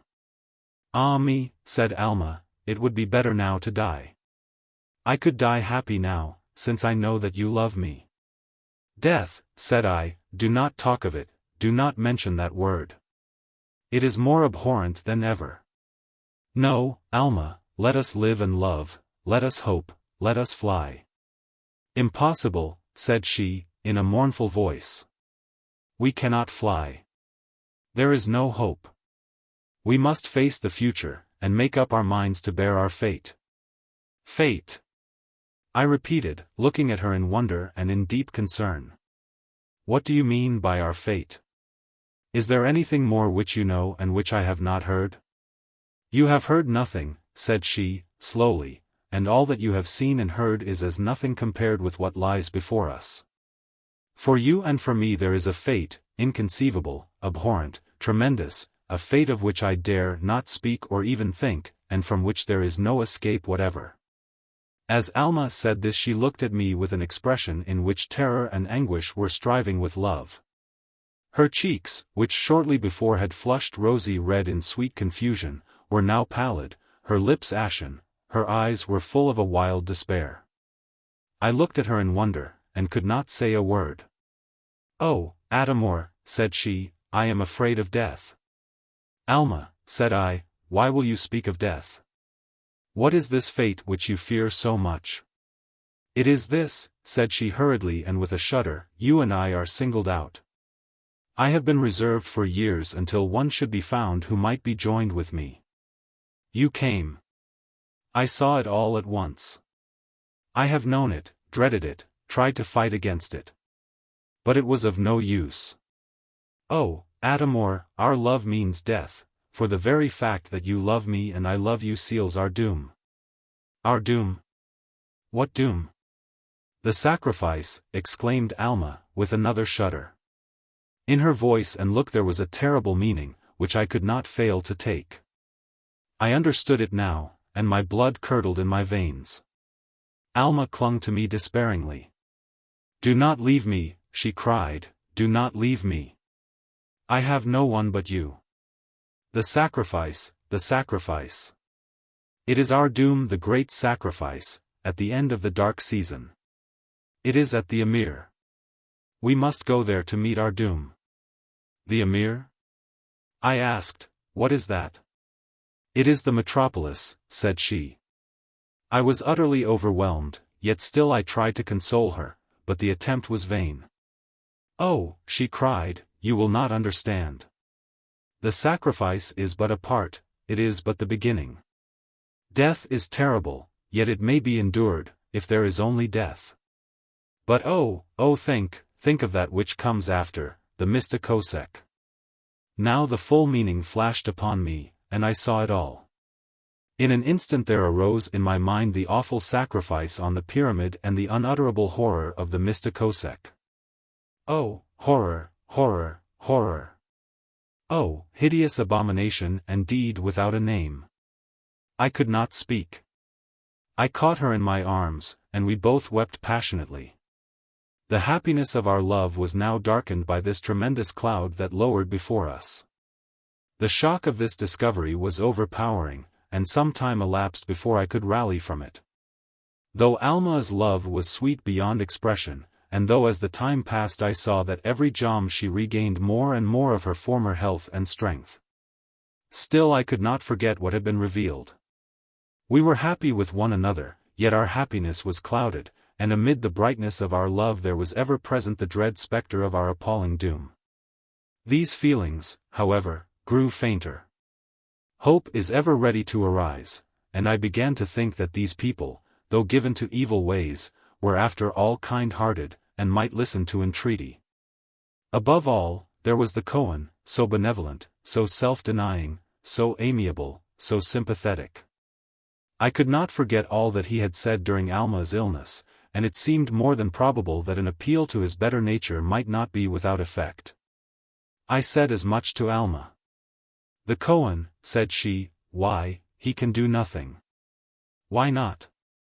"He is the chief man here, and ought to have great influence." "You don't understand," said she, with a sigh. "The Kohen is the lowest and least influential man in the city." "Why, who are influential if he is not?" I asked. "The paupers," said Alma. "The paupers!" I exclaimed, in amazement. "Yes," said Alma. "Here among these people the paupers form the most honored, influential, and envied portion of the community." This was incomprehensible. Alma tried to explain, but to no purpose, and I determined to talk to the Kohen. Chapter 15. The Kohen is Inexorable. I determined to talk to the Kohen, and try for myself whether he might not be accessible to pity.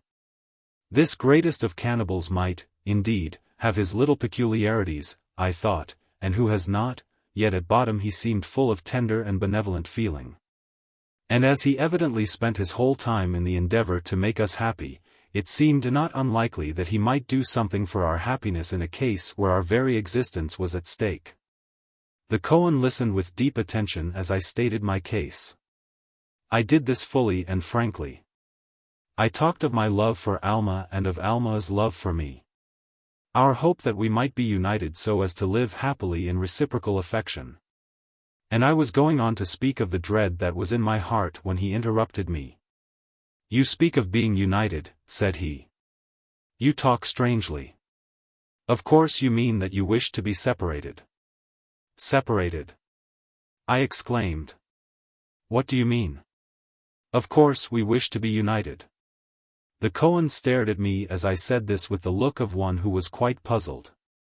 And I then went on to speak of the fate that was before us, and to entreat his sympathy and his aid that we might be saved from so hideous a doom. To all these words the Kohen listened with an air of amazement, as though I were saying incomprehensible things. "You have a gentle and an affectionate nature," I said, "a nature full of sympathy with others, and noble self-denial." "Of course," said the Kohen, quickly, as though glad to get hold of something which he could understand, "of course we are all so, for we are so made. It is our nature. Who is there who is not self-denying? No one can help that." This sounded strange indeed, but I did not care to criticize it. I came to my purpose direct and said, "Save us from our fate." "Your fate?" "Yes, from death, that death of horror." "Death, horror?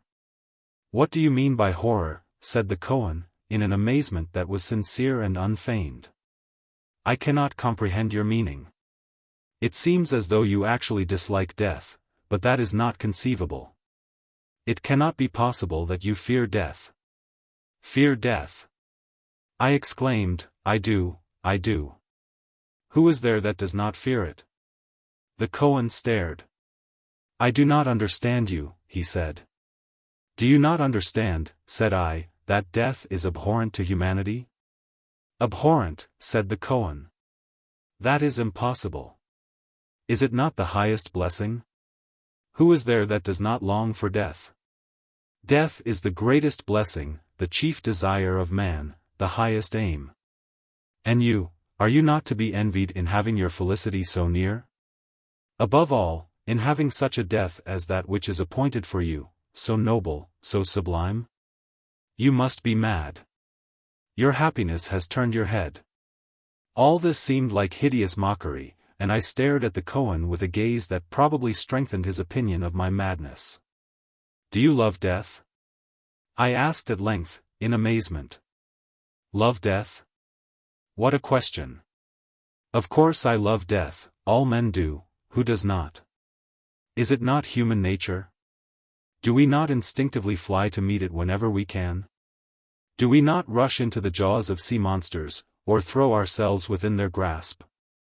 Who does not feel within him this intense longing after death as the strongest passion of his heart? I don't know, said I, you are of a different race, I do not understand what you say. But I belong to a race that fears death. I fear death and love life.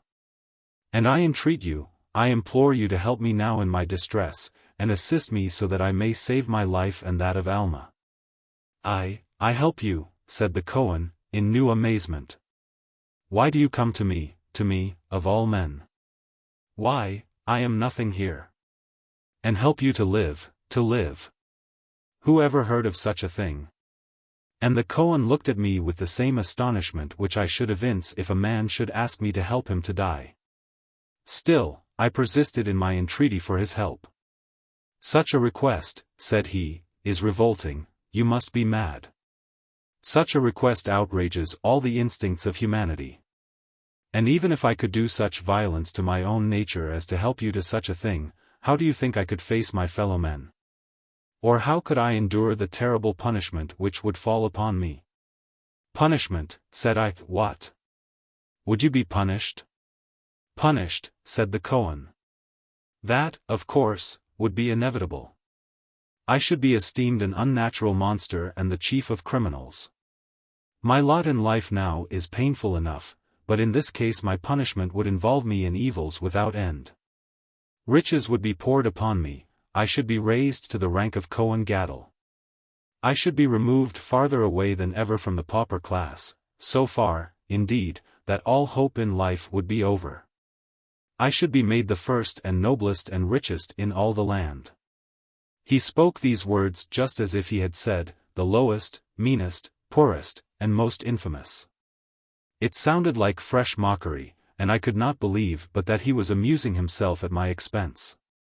This is cruel, said I, you are mocking me. Cruel, said he, what is cruel? You mean that such a fate would be cruel for me? No, said I, but alas. I see we cannot understand one another. No, said the Kohen, musingly, as he looked at me. No, it seems not. But tell me, Adamor, is it possible that you really fear death, that you really love life? Fear death, love life. I cried. Who does not? Who can help it? Why do you ask me that? The Kohen clasped his hands in amazement. If you really fear death, said he, what possible thing is there left to love or to hope for? What, then, do you think the highest blessing of man? Long life, said I, and riches and requited love. At this the Kohen started back, and stared at me as though I were a raving madman. Oh, holy shades of night, he exclaimed. What is that you say? What do you mean? We can never understand one another, I fear, said I, the love of life must necessarily be the strongest passion of man. We are so made. We give up everything for life. A long life is everywhere considered as the highest blessing, and there is no one who is willing to die, no matter what his suffering may be. Riches also are desired by all, for poverty is the direst curse that can embitter life. And as to requited love, surely that is the sweetest, purest, and most divine joy that the human heart may know. At this the Kohen burst forth in a strain of high excitement. Oh, sacred cavern gloom! Oh, divine darkness! Oh, impenetrable abysses of night! What, oh, what is this? Oh, Adamor, are you mad? Alas! It must be so. Joy has turned your brain, you are quite demented. You call good evil, and evil good, our light is your darkness, and our darkness your light. Yet surely you cannot be altogether insane. Come, come, let us look further. How is it? Try now to recall your reason. A long life, and a long one. Surely there can be no human being in a healthy state of nature who wishes to prolong his life, and as to riches, it is possible that anyone exists who really and honestly desires riches? Impossible. And requited love. Oh, Adamor, you are mad today. You are always strange, but now you have quite taken leave of your senses. I cannot but love you, and yet I can never understand you. Tell me, and tell me truly, what is it that you consider evils, if these things that you have mentioned are not the very worst? He seemed deeply in earnest and much moved. I could not understand him, but could only answer his questions with simple conciseness. Poverty, sickness, and death, said I, are evils, but the worst of all evils is unrequited love. At these words the Kohen made a gesture of despair. It is impossible to understand this, said he. You talk calmly, you have not the air of a madman. If your fellow countrymen are all like you, then your race is an incomprehensible one. Why, death is the greatest blessing. We all long for it, it is the end of our being. As for riches, they are a curse, abhorred by all. Above all, as to love, we shrink from the thought of requital. Death is our chief blessing, poverty our greatest happiness, and unrequited love the sweetest lot of man. All this sounded like the ravings of a lunatic, yet the Kohen was not mad. It seemed also like the mockery of some teasing demon, but the gentle and self-denying Kohen was no teasing demon, and mockery with him was impossible. I was therefore more bewildered than ever at this reiteration of sentiments that were so utterly incomprehensible. He, on the other hand, seemed as astonished at my sentiments and as bewildered, and we could find no common ground on which to meet. I remember now, said the Kohen, in a musing tone, having heard of some strange folk at the Emir, who profess to feel as you say you feel, but no one believes that they are in earnest. For although they may even bring themselves to think that they are in earnest in their professions, yet after all everyone thinks that they are self-deceived. For you see, in the first place, these feelings which you profess are utterly unnatural. We are so made that we cannot help loving death, it is a sort of instinct. We are also created in such a way that we cannot help longing after poverty. The pauper must always, among all men, be the most envied of mortals. Nature, too, has made us such that the passion of love, when it arises, is so vehement, so all-consuming that it must always struggle to avoid requital. This is the reason why, when two people find that they love each other, they always separate and avoid one another for the rest of their lives. This is human nature. We cannot help it. And it is this that distinguishes us from the animals.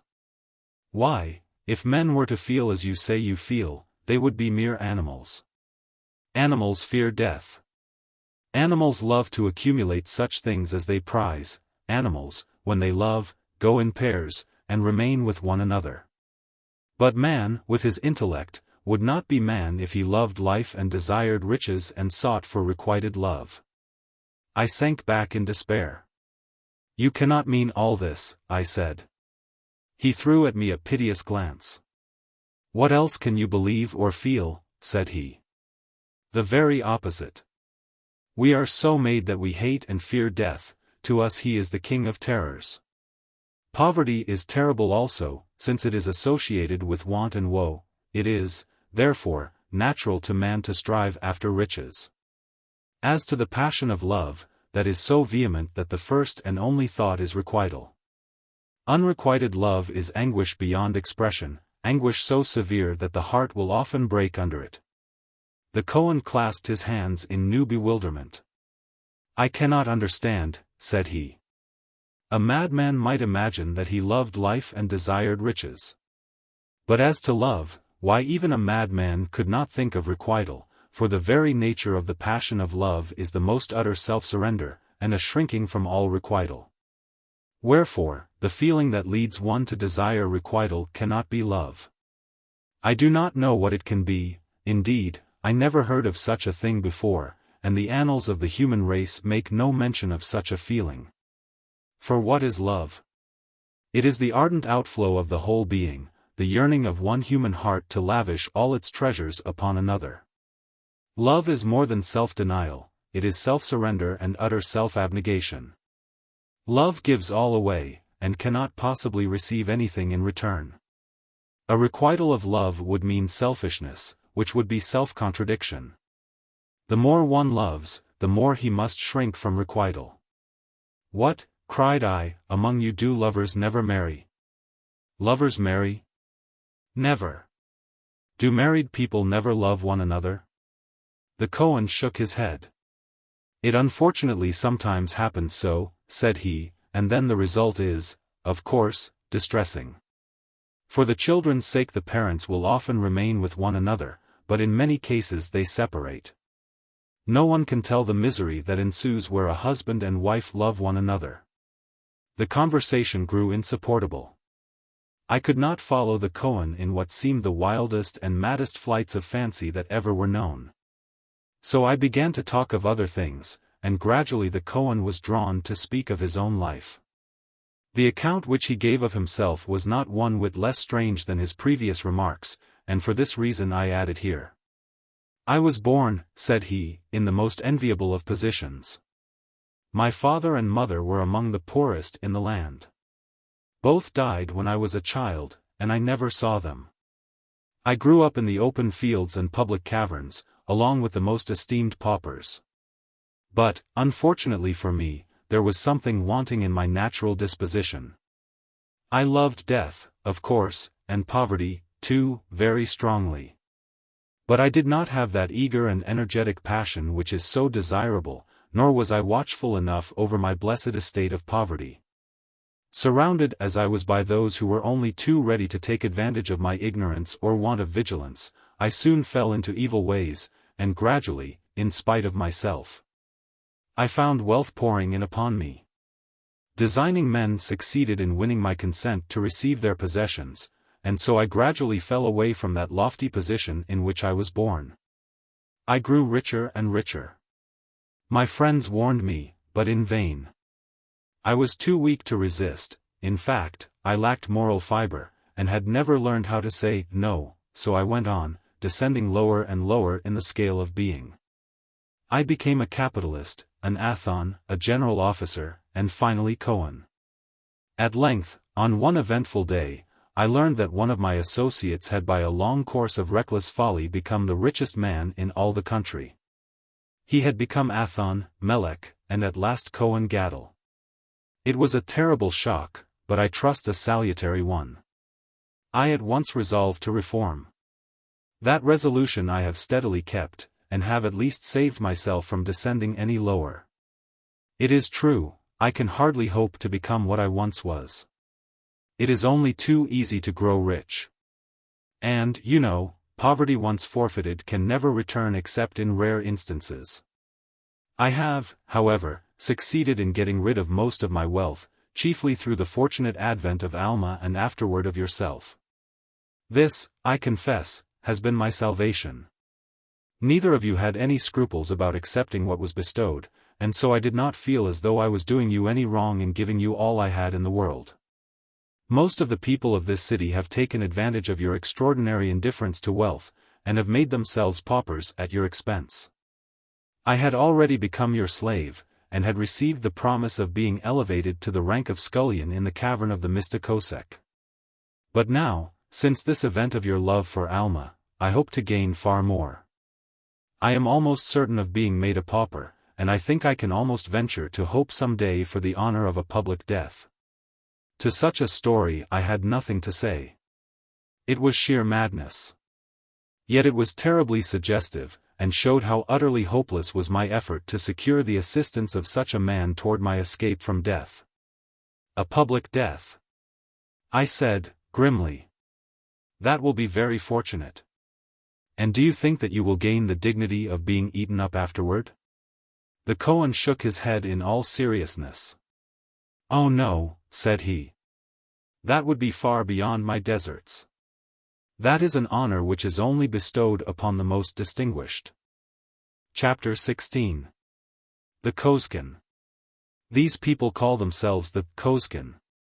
Their chief characteristic, or, at least, their most prominent one, is their love of darkness, which perhaps is due to their habit of dwelling in caves.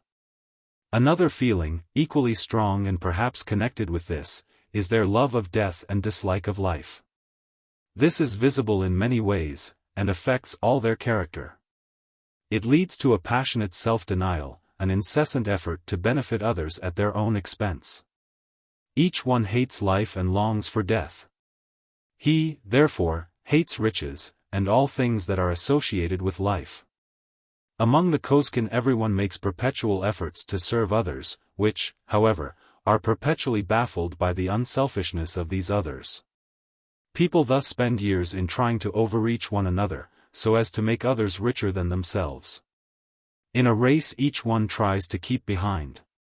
But as this leads to confusion, there is then a universal effort for each one to be first, so as to put his neighbor in the honorable position of the rear. It is the same way in a hunt. Each one presses forward, so as to honor his companion by leaving him behind. Instead of injuring, everyone tries to benefit his neighbor. When one has been benefited by another, he is filled with a passion which may be called Kosekin revenge, namely, a sleepless and vehement desire to bestow some adequate and corresponding benefit on the other. Feuds are thus kept up among families and wars among nations. For no one is willing to accept from another any kindness, any gift, or any honor, and all are continually on the watch to prevent themselves from being overreached in this way. Those who are less watchful than others are overwhelmed with gifts by designing men, who wish to attain to the pauper class. The position of Alma and myself illustrates this. Our ignorance of the blessings and honors of poverty led us to receive whatever was offered us. Taking advantage of our innocence and ignorance, the whole city thereupon proceeded to bestow their property upon us, and all became paupers through our fortunate arrival. No one ever injures another unless by accident, and when this occurs it affords the highest joy to the injured party. He has now a claim on the injurer. He gets him into his power, is able to confer benefits on him and force upon him all that he wishes. The unhappy injurer, thus punished by the reception of wealth, finds himself helpless. And where the injury is great, the injured man may bestow upon the other all his wealth and attain to the envied condition of a pauper. Among the Kosekin the sick are objects of the highest regard. All classes vie with one another in their attentions. The rich send their luxuries, the paupers, however, not having anything to give, go themselves and wait on them and nurse them. For this there is no help, and the rich grumble, but can do nothing. The sick are thus sought out incessantly, and most carefully tended. When they die there is great rejoicing, since death is a blessing, but the nurses labor hard to preserve them in life, so as to prolong the enjoyment of the high privilege of nursing. Of all sick the incurable are most honored, since they require nursing always. Children also are highly honored and esteemed, and the aged too, since both classes require the care of others and must be the recipients of favors which all are anxious to bestow. Those who suffer from contagious diseases are more sought after than any other class, for in waiting on these there is the chance of gaining the blessing of death. Indeed, in these cases much trouble is usually experienced from the rush of those who insist on offering their services. For it must never be forgotten that the Kosekin love death as we love life. And this accounts for all those ceremonies which to me were so abhorrent, especially the scenes of the Mista Kosek. To them a dead human body is no more than the dead body of a bird, there is no awe felt, no sense of sanctity, of superstitious horror. And so I learned, with a shudder, that the hate of life is a far worse thing than the fear of death. This desire for death is, then, a master passion, and is the key to all their words and acts. They rejoice over the death of friends, since those friends have gained the greatest of blessings. They rejoice also at the birth of children, since those who are born will one day gain the bliss of death. For a couple to fall in love is the signal for mutual self-surrender. Each insists on giving up the loved one, and the more passionate the love is, the more eager is the desire to have the loved one married to someone else. Lovers have died broken-hearted from being compelled to marry one another. Poets here among the Kosekin celebrate unhappy love which has met with this end. These poets also celebrate defeats instead of victories, since it is considered glorious for one nation to sacrifice itself to another, but to this there are important limitations, as we shall see. Poets also celebrate street sweepers, scavengers, lamplighters, laborers, and above all, paupers, and pass by as unworthy of notice the authors, meleks, and Kohens of the land. The paupers here form the most honorable class. Next to these are the laborers. These have strikes as with us, but it is always for harder work, longer hours, or smaller pay. The contest between capital and labor rages, but the conditions are reversed. For the grumbling capitalist complains that the laborer will not take as much pay as he ought to, while the laborer thinks the capitalist too persistent in his efforts to force money upon him. Here among the Kosekin the wealthy class forms the mass of the people, while the aristocratic few consist of the paupers. These are greatly envied by the others, and have many advantages. The cares and burdens of wealth, as well as wealth itself, are here considered a curse, and from all these the paupers are exempt. There is a perpetual effort on the part of the wealthy to induce the paupers to accept gifts, just as among us the poor try to rob the rich. Among the wealthy there is a great and incessant murmur at the obstinacy of the paupers. Secret movements are sometimes set on foot which aim at a redistribution of property and a leveling of all classes, so as to reduce the haughty paupers to the same condition as the mass of the nation. More than once there has been a violent attempt at a revolution, so as to force wealth on the paupers, but as a general thing these movements have been put down and their leaders severely punished. The paupers have shown no mercy in their hour of triumph. They have not conceded one jot to the public demand, and the unhappy conspirators have been condemned to increased wealth and luxury, while the leaders have been made meleks and Kohens. Thus there are among the Kosekin the unfortunate many who are cursed with wealth, and the fortunate few who are blessed with poverty. These walk while the others ride, and from their squalid huts look proudly and contemptuously upon the palaces of their unfortunate fellow countrymen. The love of death leads to perpetual efforts on the part of each to lay down his life for another. This is a grave difficulty in hunts and battles. Confined prisoners dare not fly, for in such an event the guards kill themselves. This leads to fresh rigors in the captivity of the prisoners in case of their recapture, for they are overwhelmed with fresh luxuries and increased splendors. Finally, if a prisoner persists and is recaptured, he is solemnly put to death, not, as with us, by way of severity, but as the last and greatest honor. Here extremes meet. And death, whether for honor or dishonor, is all the same, death, and is reserved for desperate cases. But among the Kosekin this lofty destiny is somewhat embittered by the agonizing thought on the part of the prisoner, who thus gains it, that his wretched family must be doomed, not, as with us, to poverty and want, but, on the contrary, to boundless wealth and splendor. Among so strange a people it seemed singular to me what offenses could possibly be committed which could be regarded and punished as crimes. These, however, I soon found out. Instead of robbers, the Kosekin punished the secret bestowers of their wealth on others. This is regarded as a very grave offense. Analogous to our crime of piracy is the forcible arrest of ships at sea and the transfer to them of valuables. Sometimes the Kosekin pirates give themselves up as slaves.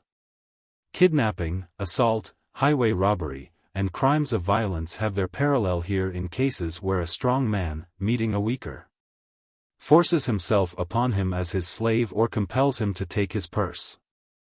If the weaker refuse, the assailant threatens to kill himself, which act would lay the other under obligations to receive punishment from the state in the shape of gifts and honors, or at least subject him to unpleasant inquiries. Murder has its counterpart among the Kosekin in cases where one man meets another, forces money on him, and kills himself. Forgery occurs where one uses another's name so as to confer money on him. There are many other crimes, all of which are severely punished.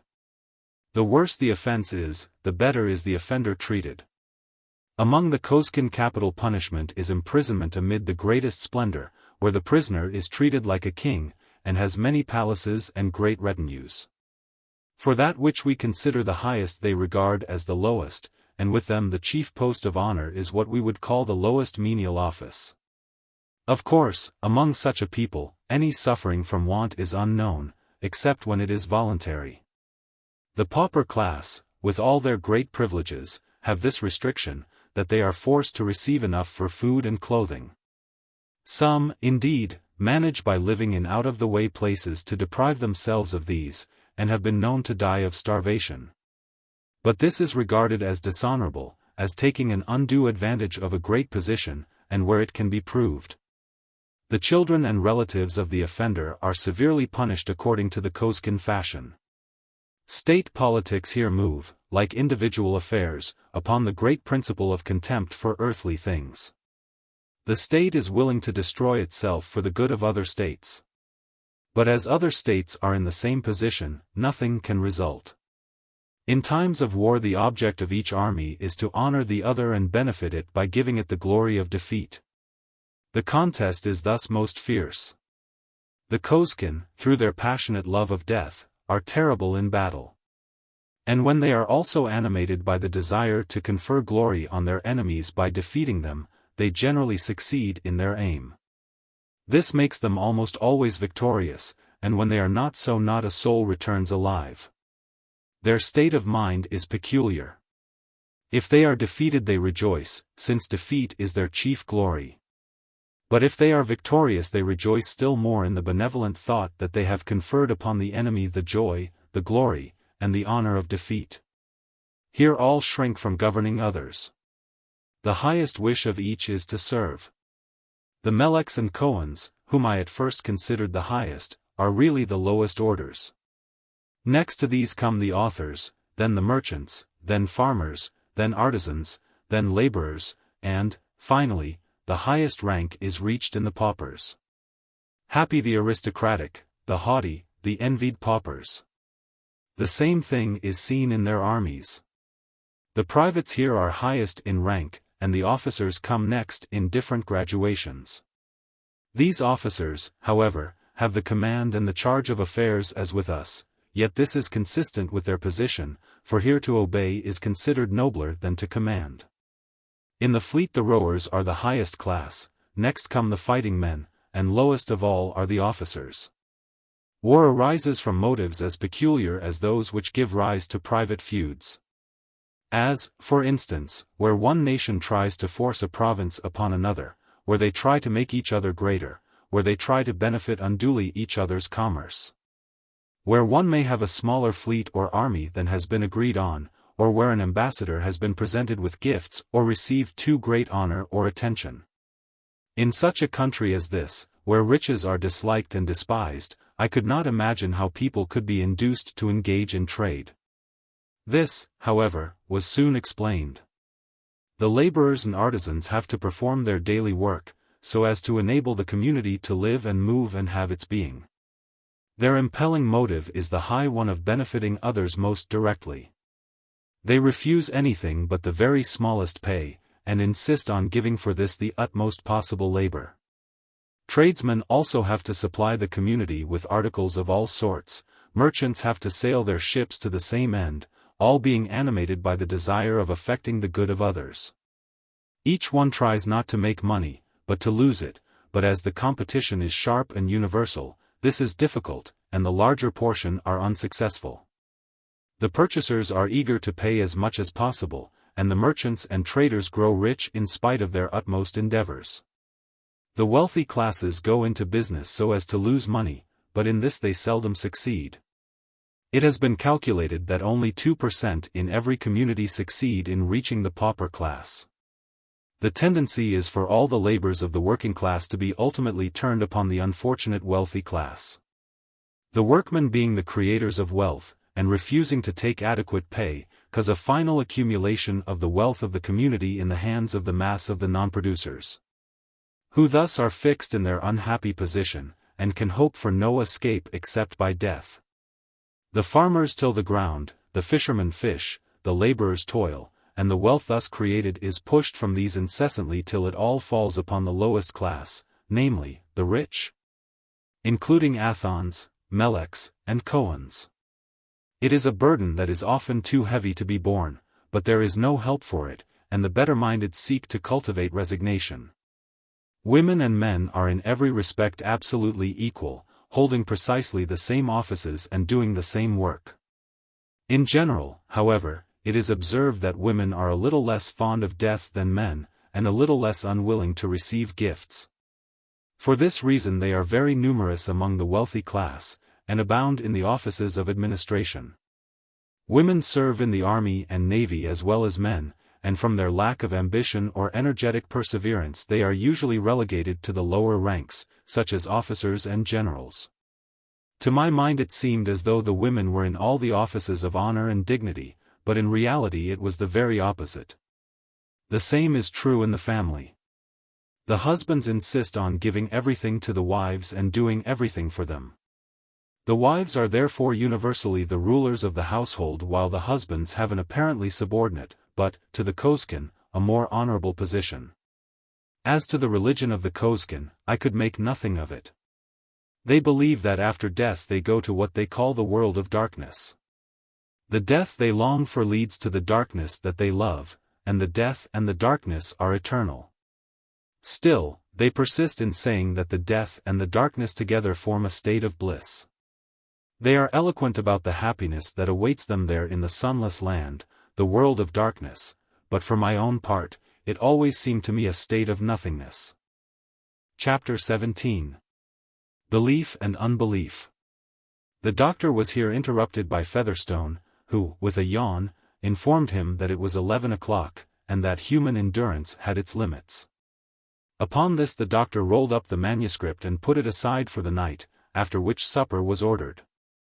"Well," said Featherstone, "what do you think of this last?" "It contains some very remarkable statements," said the doctor. "There are certainly monsters enough in it," said Melek. "Gorgons, and hydras, and chimeras dire." "Well, why not?" said the doctor. "It seems to me," said Melek, "that the writer of this has peopled his world with creatures that resemble the fossil animals more than anything else." "The so-called fossil animals," said the doctor, "may not be extinct. There are fossil specimens of animals that still have living representatives. There is no reason why many of those supposed to be extinct may not be alive now. It is well known that many very remarkable animals have become extinct within a comparatively recent period. These great birds, of which Moore speaks, seem to me to belong to these classes. The dodo was in existence 50 years ago, the moa about 100 years ago. These great birds, together with others, such as the Epiornis and Palapteryx, have disappeared, not through the ordinary course of nature, but by the hand of man. Even in our hemisphere they may yet be found. Who can tell but that the moa or the dodo may yet be lurking somewhere here in the interior of Madagascar, of Borneo, or of Papua? "Can you make out anything about those great birds?" asked Featherstone. "Do they resemble anything that exists now, or has ever existed?" "Well, yes, I think so," said the doctor. "Unfortunately, Moore is not at all close or accurate in his descriptions. He has a decidedly unscientific mind, and so one cannot feel sure. Yet from his general statements I think I can decide pretty nearly upon the nature and the scientific name of each one of his birds and animals. It is quite evident to me that most of these animals belong to races that no longer exist among us. And that this world at the South Pole has many characteristics which are like those of what is known as the coal period. I allude in particular to the vast forests of fern, of gigantic grasses and reeds. At the same time the general climate and the atmosphere seem like what we may find in the tropics at present. It is evident that in Moore's world various epochs are represented, and that animals of different ages are living side by side. "What do you think of the Opkuk?" asked Featherstone, with a yawn. "Well, I hardly know." "Why, it must be a dodo, of course," said Melick, "only magnified." "That," said the doctor, gravely, "is a thought that naturally suggests itself. But then the Opkuk is certainly far larger than the dodo." "Oh," Moore put on his magnifying glasses just then. "The dodo," continued the doctor, taking no notice of this, "in other respects corresponds with Moore's description of the Opkuk.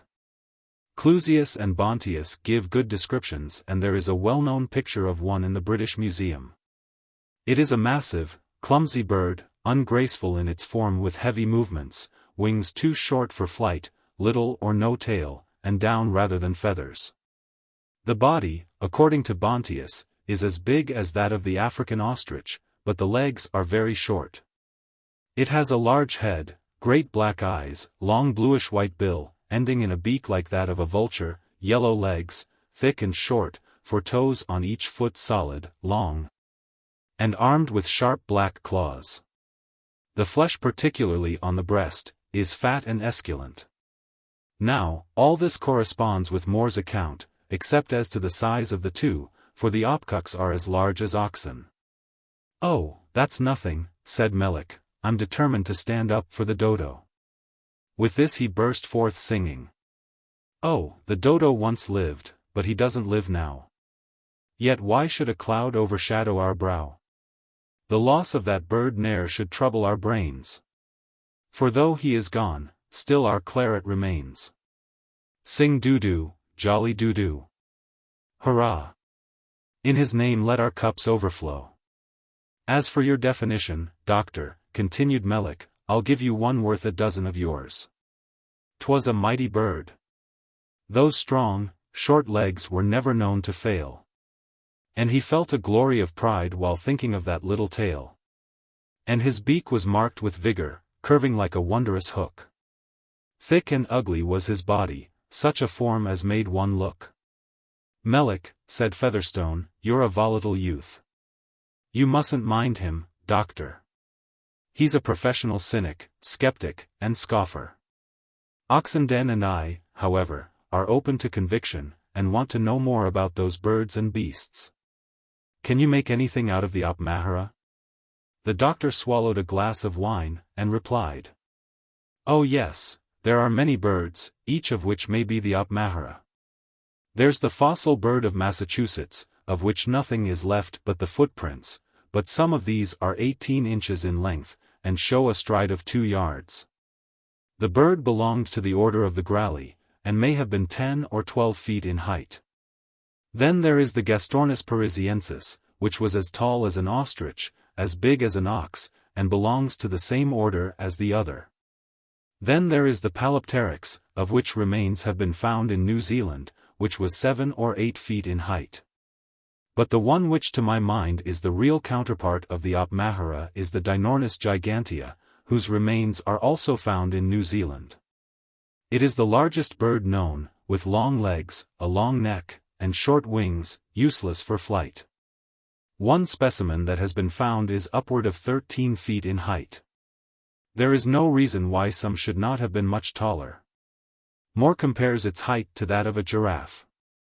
The Maoris call this bird the moa, and their legends and traditions are full of mention of it. When they first came to the island, 600 or 700 years ago, they found these vast birds everywhere, and hunted them for food. To my mind the Dinornis is the Opmahara of Moore. As to riding on them, that is likely enough, for ostriches are used for this purpose, and the Dinornis must have been far stronger and fleeter than the ostrich. It is possible that some of these birds may still be living in the remoter parts of our hemisphere. What about those monsters, asked Featherstone, that Moore speaks of in The Sacred Hunt? I think, said the doctor, that I understand pretty well what they were, and can identify them all. As the galley passed the estuary of that great river, you remember that he mentioned seeing them on the shore. One may have been the Ichthyosaurus. This, as the name implies, is a fish lizard. It has the head of a lizard, the snout of a dolphin, the teeth of an alligator, enormous eyes, whose membrane is strengthened by a bony frame, the vertebrae of fishes.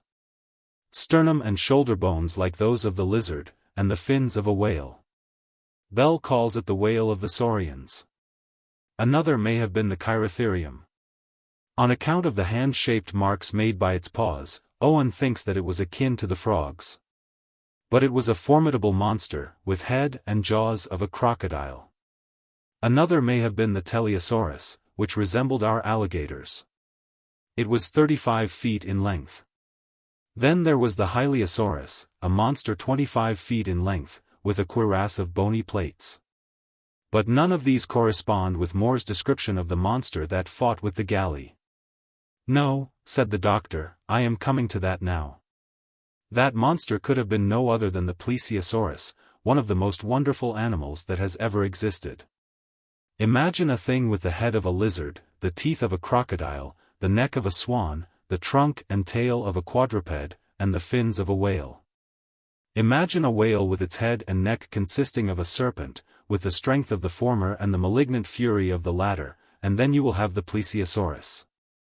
It was an aquatic animal, yet it had to remain near or on the surface of the water, while its long, serpent-like neck enabled it to reach its prey above or below with swift, far-reaching darts. Yet it had no armor, and could not have been at all a match for the Ichthyosaurus. Moore's account shows, however, that it was a fearful enemy for man to encounter. He seems to have been less formidable than that beast which they encountered in the swamp. Have you any idea what that was? I think it can have been no other than the iguanodon, said the doctor. The remains of this animal show that it must have been the most gigantic of all primeval saurians. Judging from existing remains, its length was not less than 60 feet, and larger ones may have existed. It stood high on its legs, the hind ones were larger than the fore. The feet were massive and armed with tremendous claws. It lived on the land and fed on herbage. It had a horny, spiky ridge all along its back. Its tail was nearly as long as its body. Its head was short, its jaws enormous, furnished with teeth of a very elaborate structure, and on its muzzle it carried a curved horn. Such a beast as this might well have caused all that destruction of life on the part of his desperate assailants of which Moore speaks. Then there was another animal, continued the doctor, who was evidently discoursing upon a favorite topic. It was the one that came suddenly upon Moore while he was resting with Alma after his flight with the runaway bird. That I take to be the Megalosaurus. This animal was a monster of tremendous size and strength. Cuvier thought that it might have been 70 feet in length. It was carnivorous, and therefore more ferocious than the iguanodon, and more ready to attack. Its head was like that of a crocodile, its body massive like that of an elephant, yet larger. Its tail was small, and it stood high on its legs, so that it could run with great speed. It was not covered with bony armor, but had probably a hide thick enough to serve the purpose of shell or bone. Its teeth were constructed so as to cut with their edges, and the movement of the jaws produced the combined effect of knife and saw. While their inward curve rendered impossible the escape of prey that had once been caught. It probably frequented the river banks, where it fed upon reptiles of smaller size which inhabited the same places. Moore, continued the doctor, is too general in his descriptions. He has not a scientific mind, and he gives but few data. Yet I can bring before myself very easily all the scenes which he describes, particularly that one in which the Megalosaurus approaches, and he rushes to mount the Dinornis so as to escape.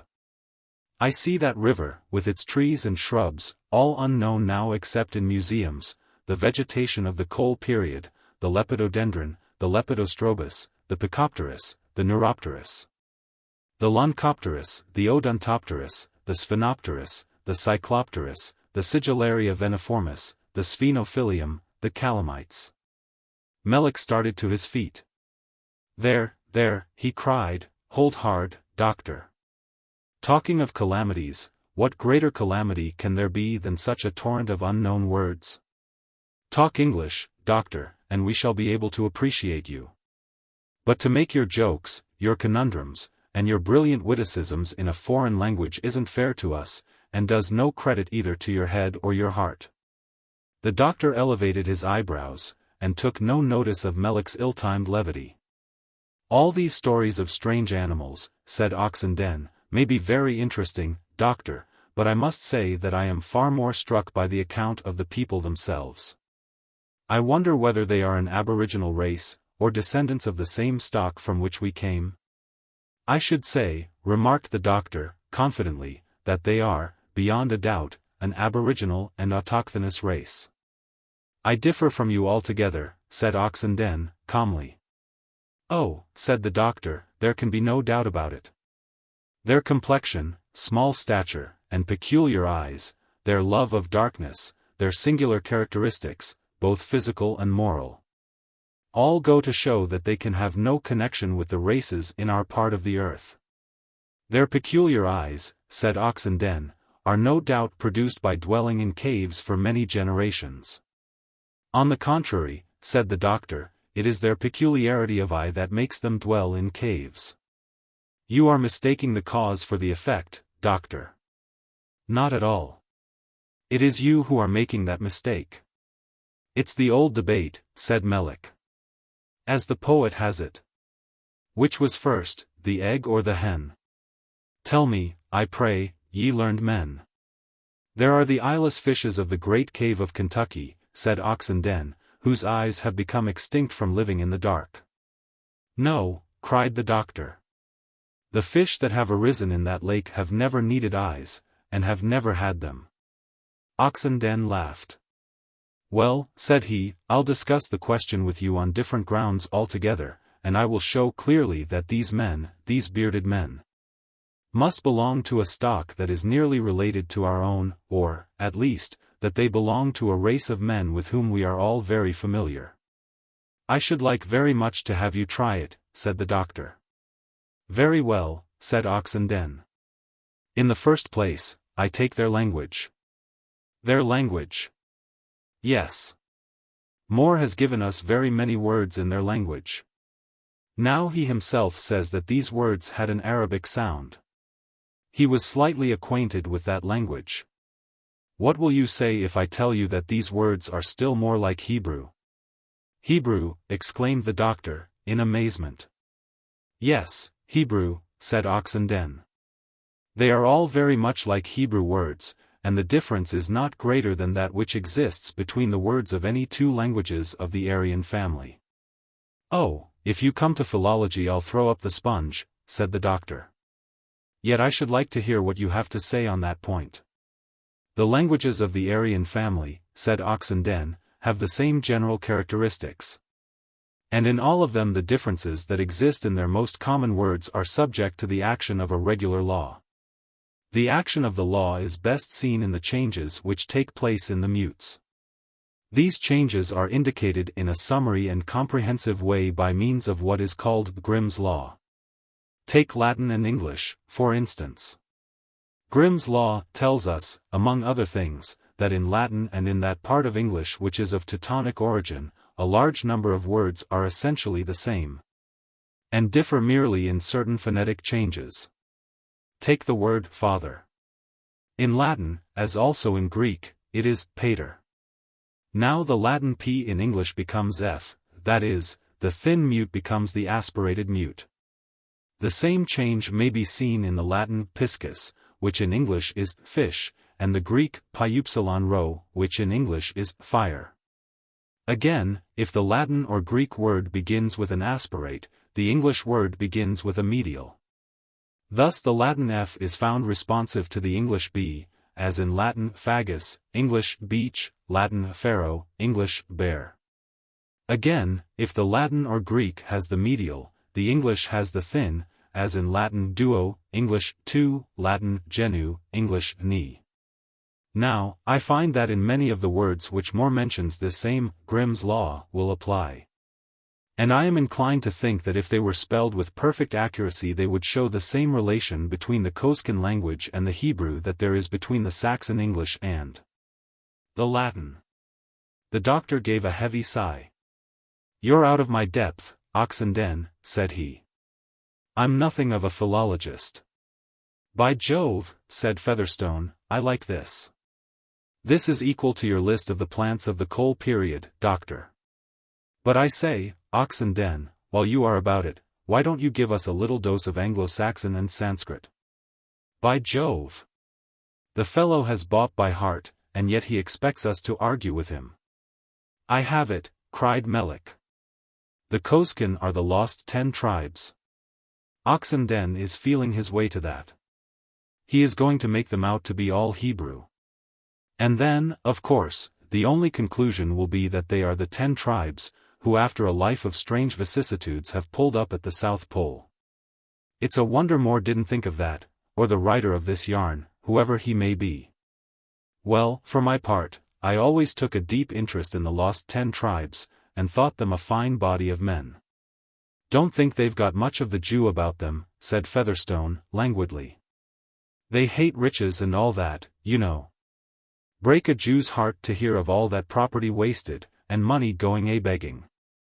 Not a bad idea, though, that of theirs about money. Too much money's a Howard Baugh, by Jove." "Well," continued Oxenden, calmly resuming, and taking no notice of these interruptions, "I can give you word after word that Moore has mentioned which corresponds to a kindred Hebrew word in accordance with Grimm's law.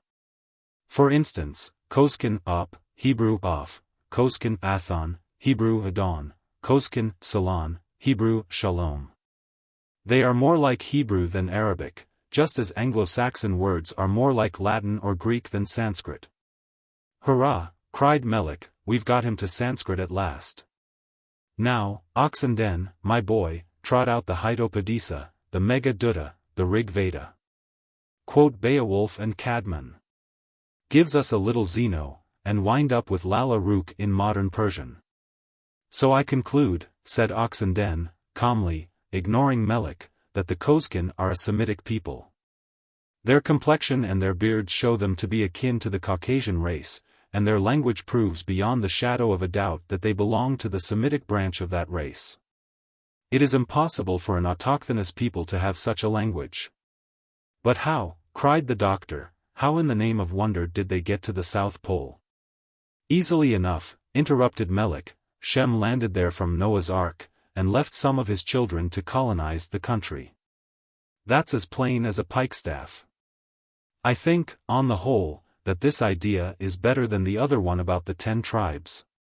At any rate they are both mine, and I warn all present to keep their hands off them, for on my return I intend to take out a copyright.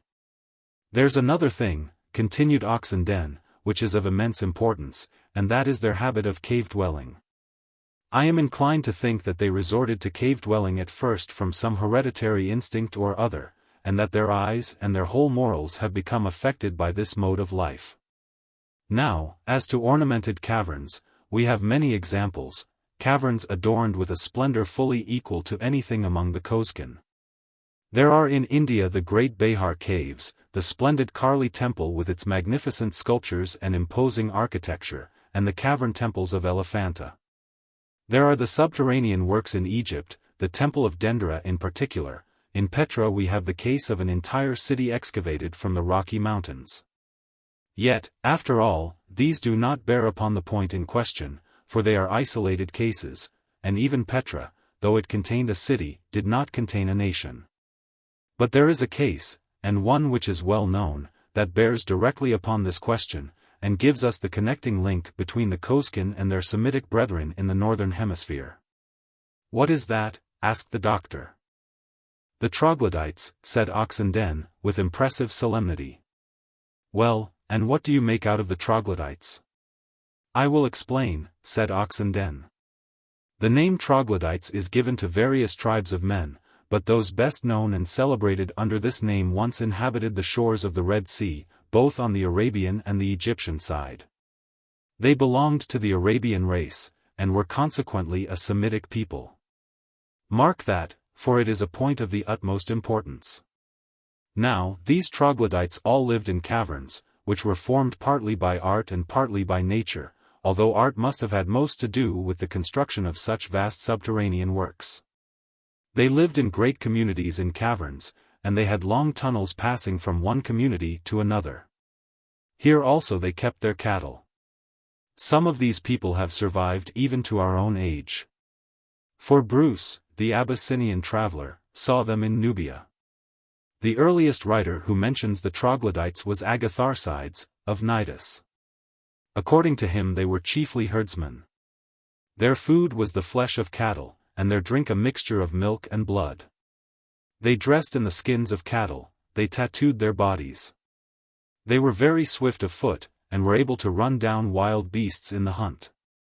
They were also greatly given to robbery, and caravans passing to and fro had to guard against them. One feature in their character has to my mind a strange significance, and that is their feelings with regard to death. It was not the Kosekin love of death, yet it was something which must certainly be considered as approximating to it. For Agatharcides says that in their burials they were accustomed to fasten the corpse to a stake, and then gathering round, to pelt it with stones amid shouts of laughter and wild merriment. They also used to strangle the old and infirm, so as to deliver them from the evils of life.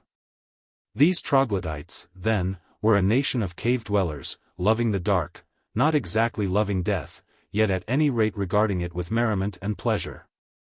And so I cannot help seeing a connection between them and the Kosekin. Yes, said the doctor, but how did they get to the South Pole? That, said Oxenden, is a question which I do not feel bound to answer. Oh, it is easy enough to answer that, said Melik. They, of course, dug through the earth. Oxenden gave a groan. I think I'll turn in for the night, said he, rising. Upon this the others rose also and followed his example. On the following morning the calm still continued. None of the party rose until very late, and then over the breakfast table they discussed the manuscript once more, each from his own point of view. Melik still asserting a contemptuous skepticism, Oxenden and the doctor giving reasons for their faith, and Featherstone listening without saying much on either side.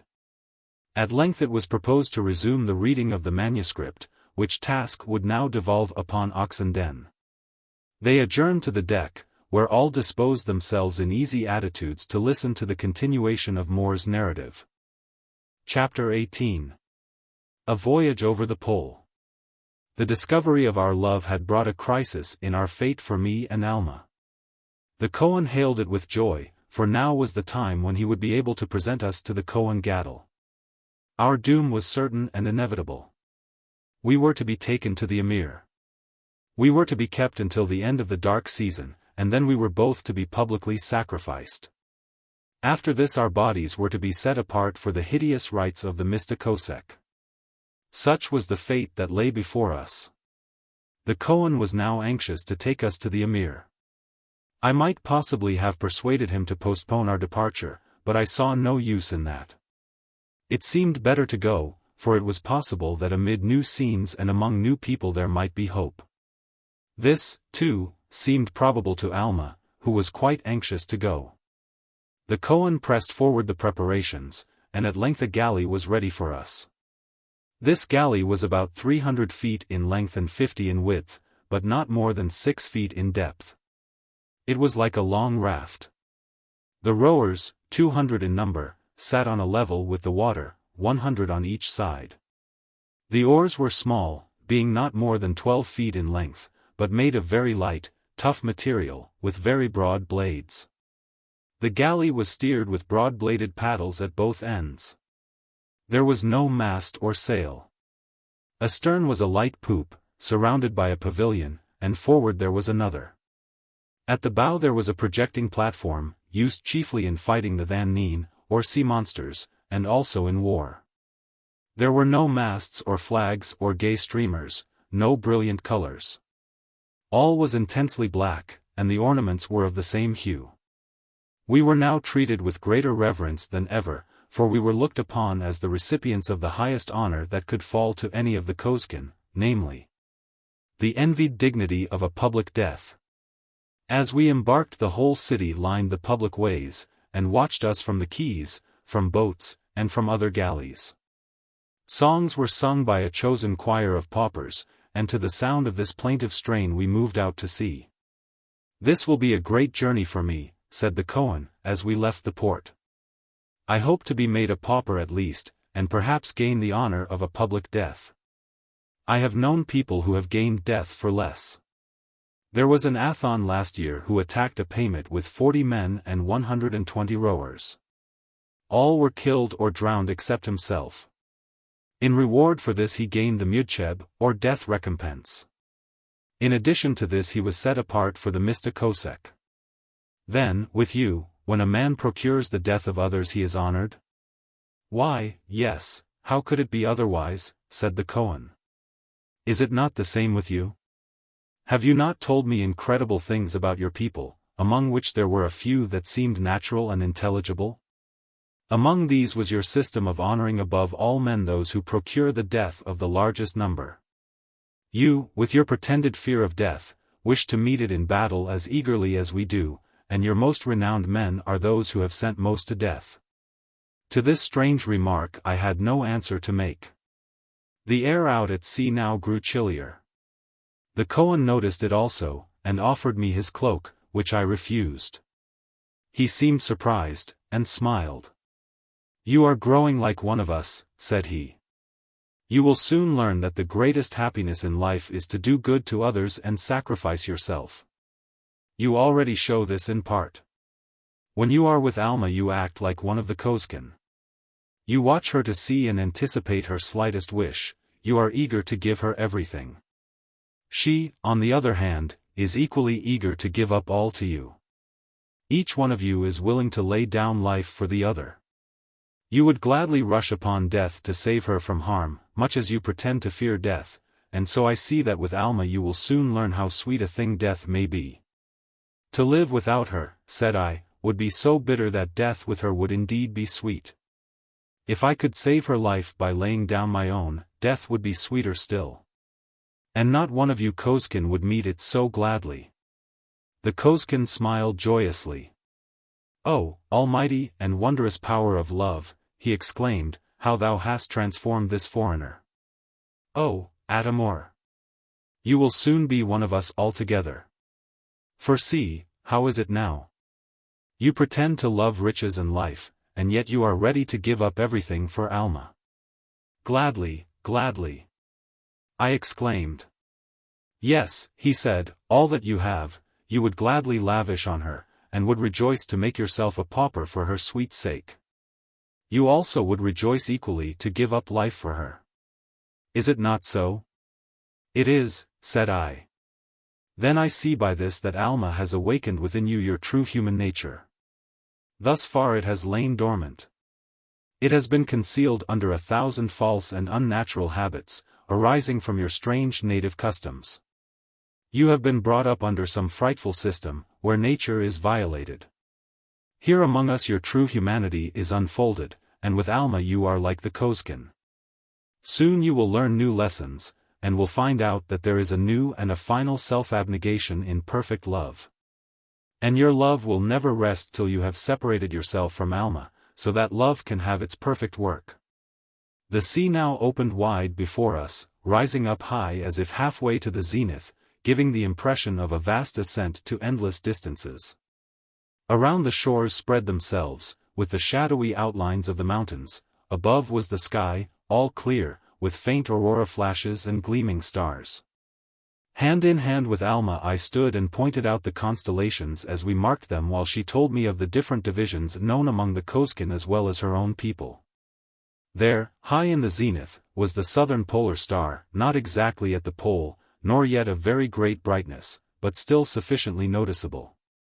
Looking back, we saw, low down, parts of the phoenix and the crane, higher up, the toucan, Hydrus, and Pavo.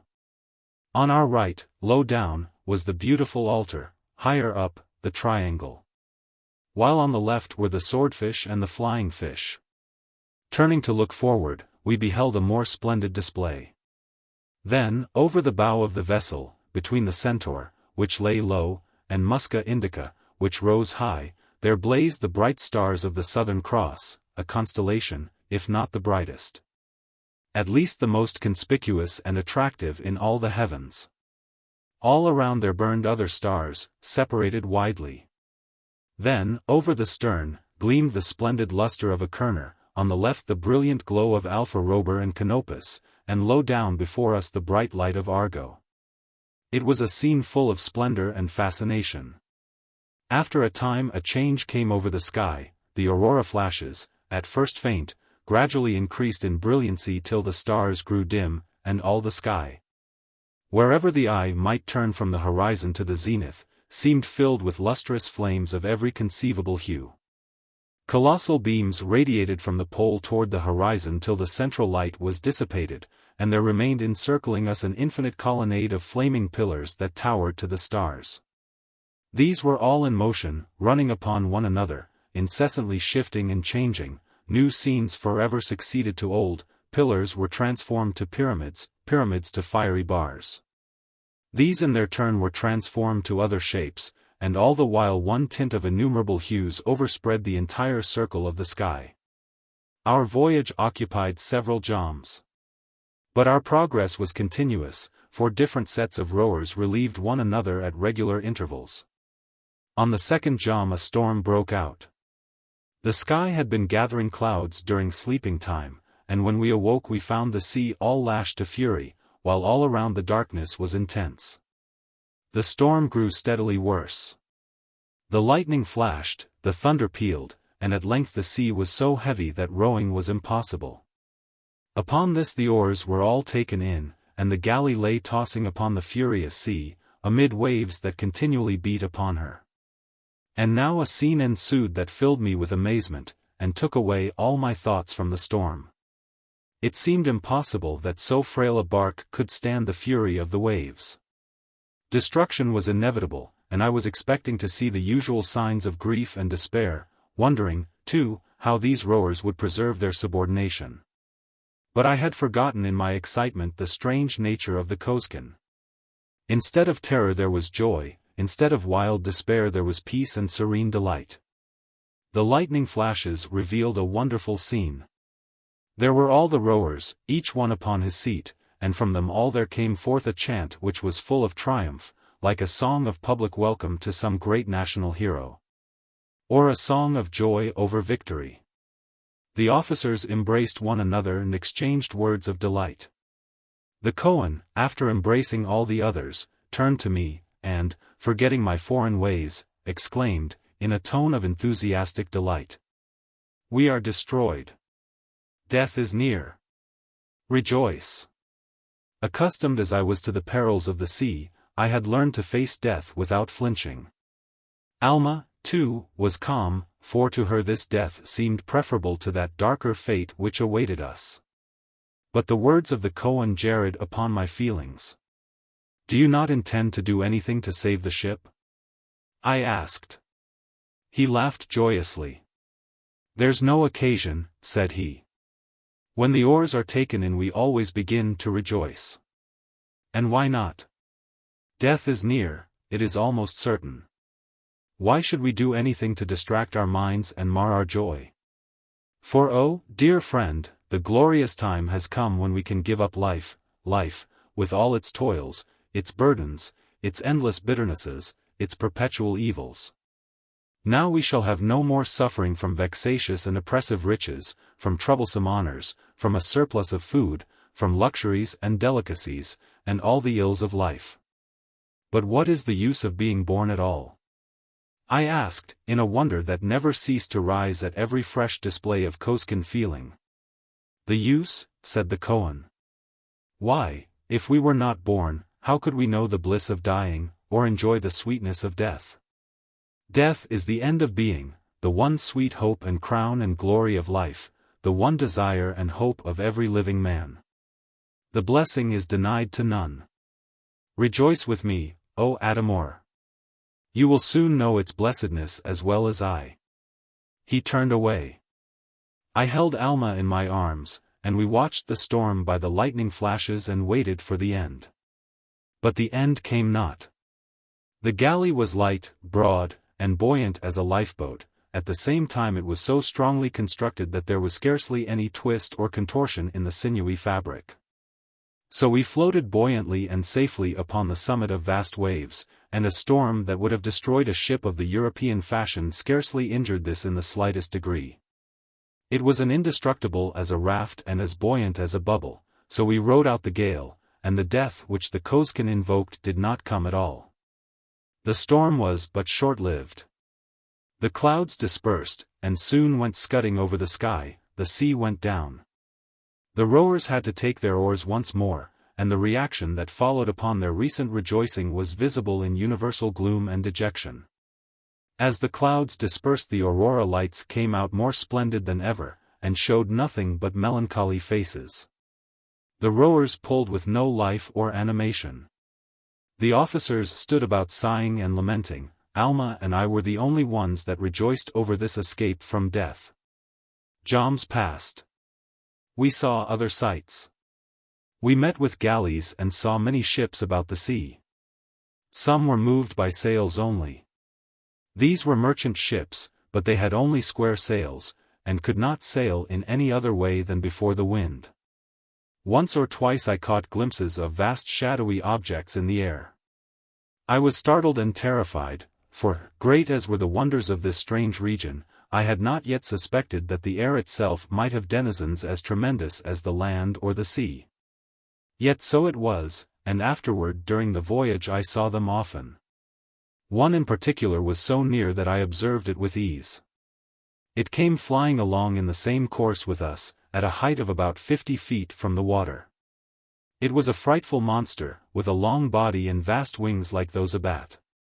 Its progress was swift, and it soon passed out of sight. To Alma the monster created no surprise. She was familiar with them, and told me that they were very abundant here, but that they never were known to attack ships. She informed me that they were capable of being tamed if caught when young, though in her country they were never made use of. The name given by the Kosekin to these monsters is Athaleb. At length we drew near to our destination. We reached a large harbor at the end of a vast bay. Here the mountains extended around, and before us there arose terrace after terrace of twinkling lights running away to immense distances. It looked like a city of 1,000,000 inhabitants, though it may have contained far less than that.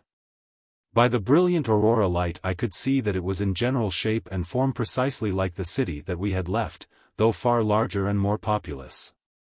The harbor was full of ships and boats of all sorts, some lying at the stone quays, others leaving port, others entering. Galleys passed and repassed, and merchant ships with their clumsy sails, and small fishing boats. From afar arose the deep hum of a vast multitude and the low roar that always ascends from a popular city. The galley hauled alongside her wharf, and we found ourselves at length in the mighty emir of the Kosekin. The Kohen alone landed, the rest remained on board, and Alma and I with them. Other galleys were here. On the wharf workmen were moving about. Just beyond were caverns that looked like warehouses. Above these was a terrace street, where a vast multitude moved to and fro, a living tide as crowded and as busy as that in Cheapside. After what seemed a long time the Kohen returned. This time he came with a number of people, all of whom were in cars drawn by opkuks. Half were men and half women. These came aboard, and it seemed as though we were to be separated. For the women took Alma, while the men took me. Upon this I entreated the Kohen not to separate us.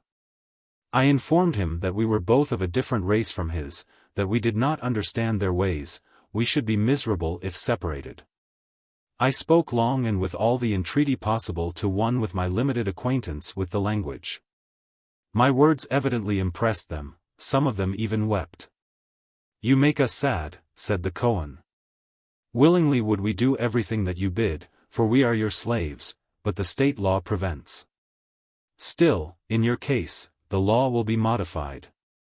For you are in such honor here that you may be considered as beyond the laws. For the present, at least, we cannot separate you." These words brought much consolation. After this we landed, and Alma and I were still together. Chapter 19. The Wonders of the Emir. We were drawn on cars up to the first terrace street, and here we found the vast multitude which we had seen from a distance. Crossing this street, we ascended and came to another precisely like it, then, still going on, we came to a third. Here there was an immense space, not overgrown with trees like the streets, but perfectly open. In the midst arose a lofty pyramid, and as I looked at it I could not refrain from shuddering. For it looked like the public altar, upon which in due time I should be compelled to make my appearance, and be offered up as a victim to the terrific superstitions of the Kosekin. Crossing this great square, we came to a vast portal, which opened into a cavern with twinkling lights.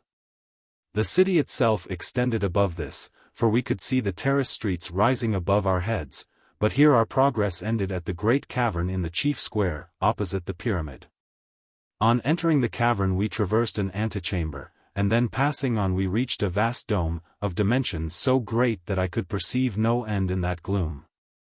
The twinkling lights served only to disclose the darkness and to indicate the immensity of the cavern.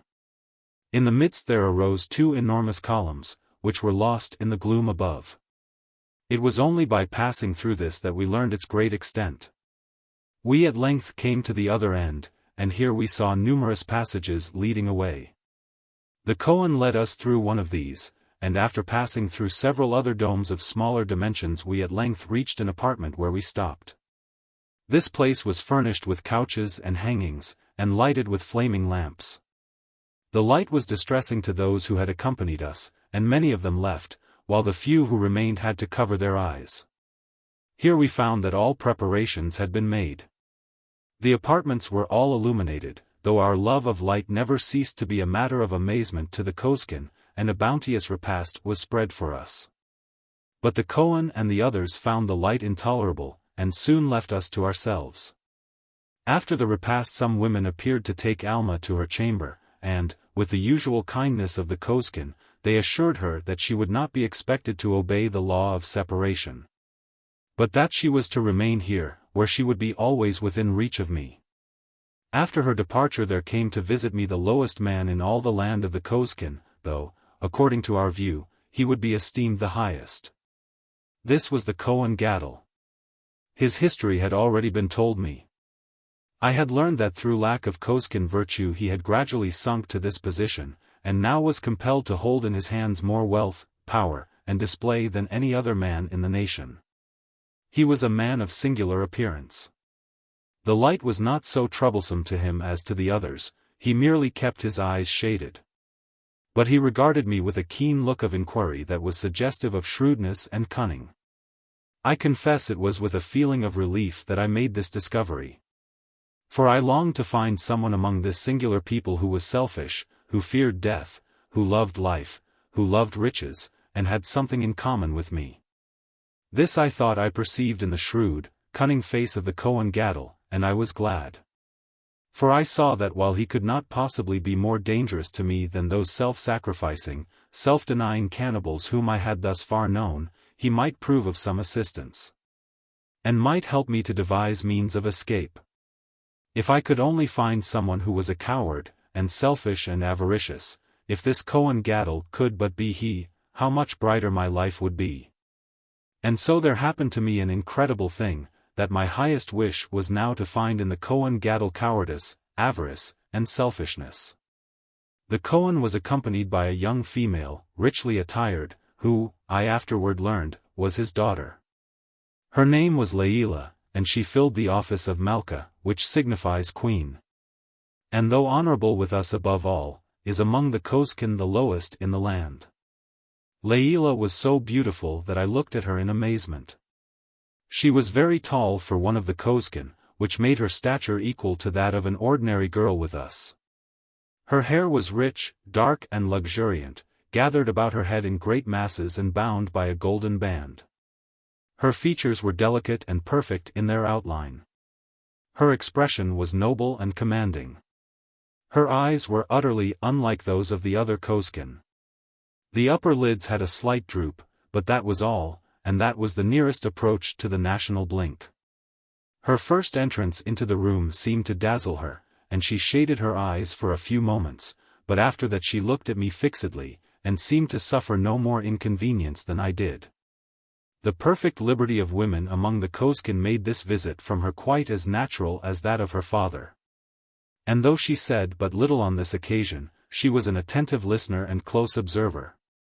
Their visit was long, for they were evidently full of curiosity. They had heard much about me and wished to see more. It was the first time that I had found among the Kosekin the slightest desire to know where I had come from. Hitherto all had been content with the knowledge that I was a foreigner. Now, however, I found in the Kohen Gadol and Layla a curiosity that was most eager and intense. They questioned me about my country, about the great world beyond the mountains, about the way in which I had come here, about the manners and customs of my countrymen.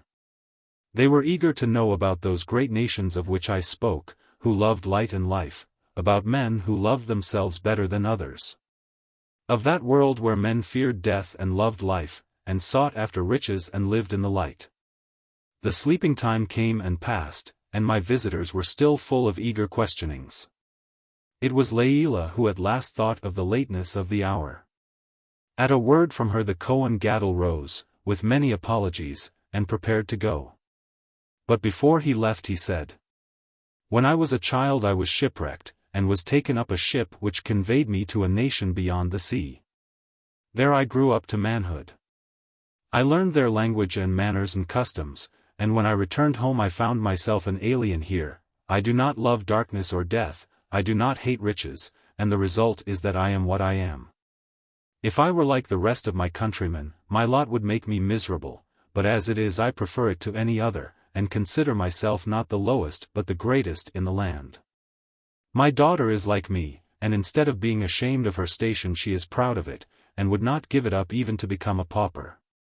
I will see you again. I have much to say."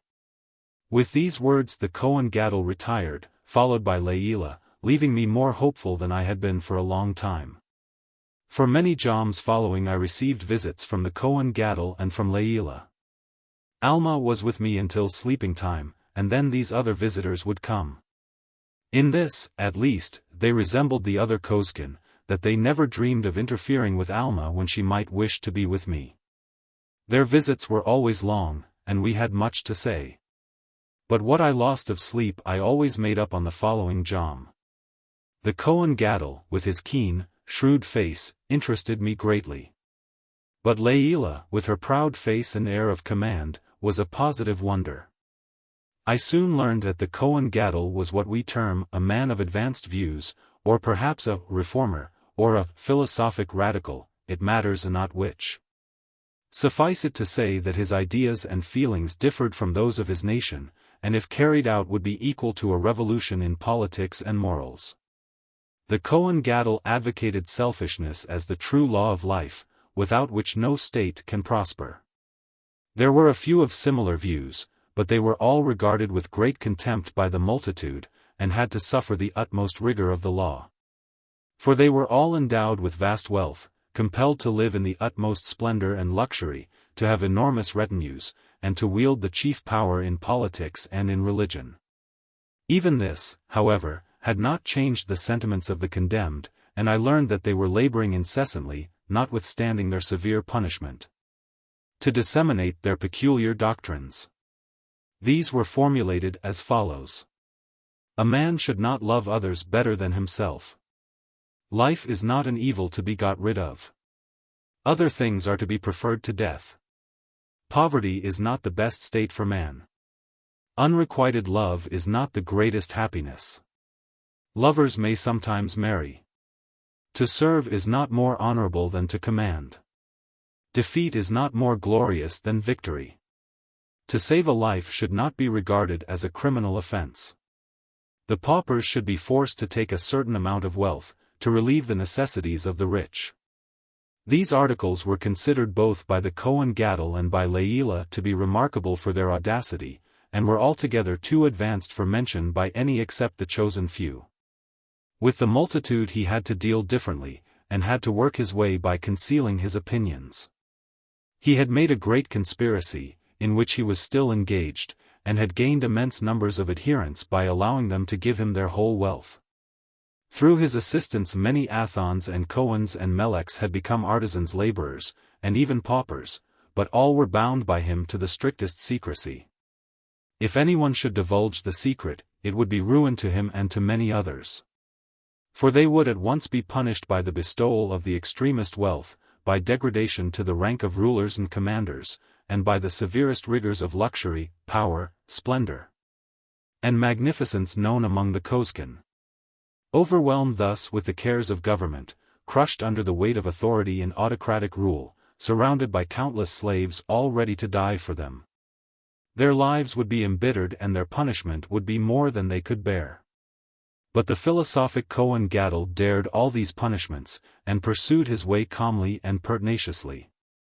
Nothing surprised the Kohen Gadol so much as the manner in which I received his confidences.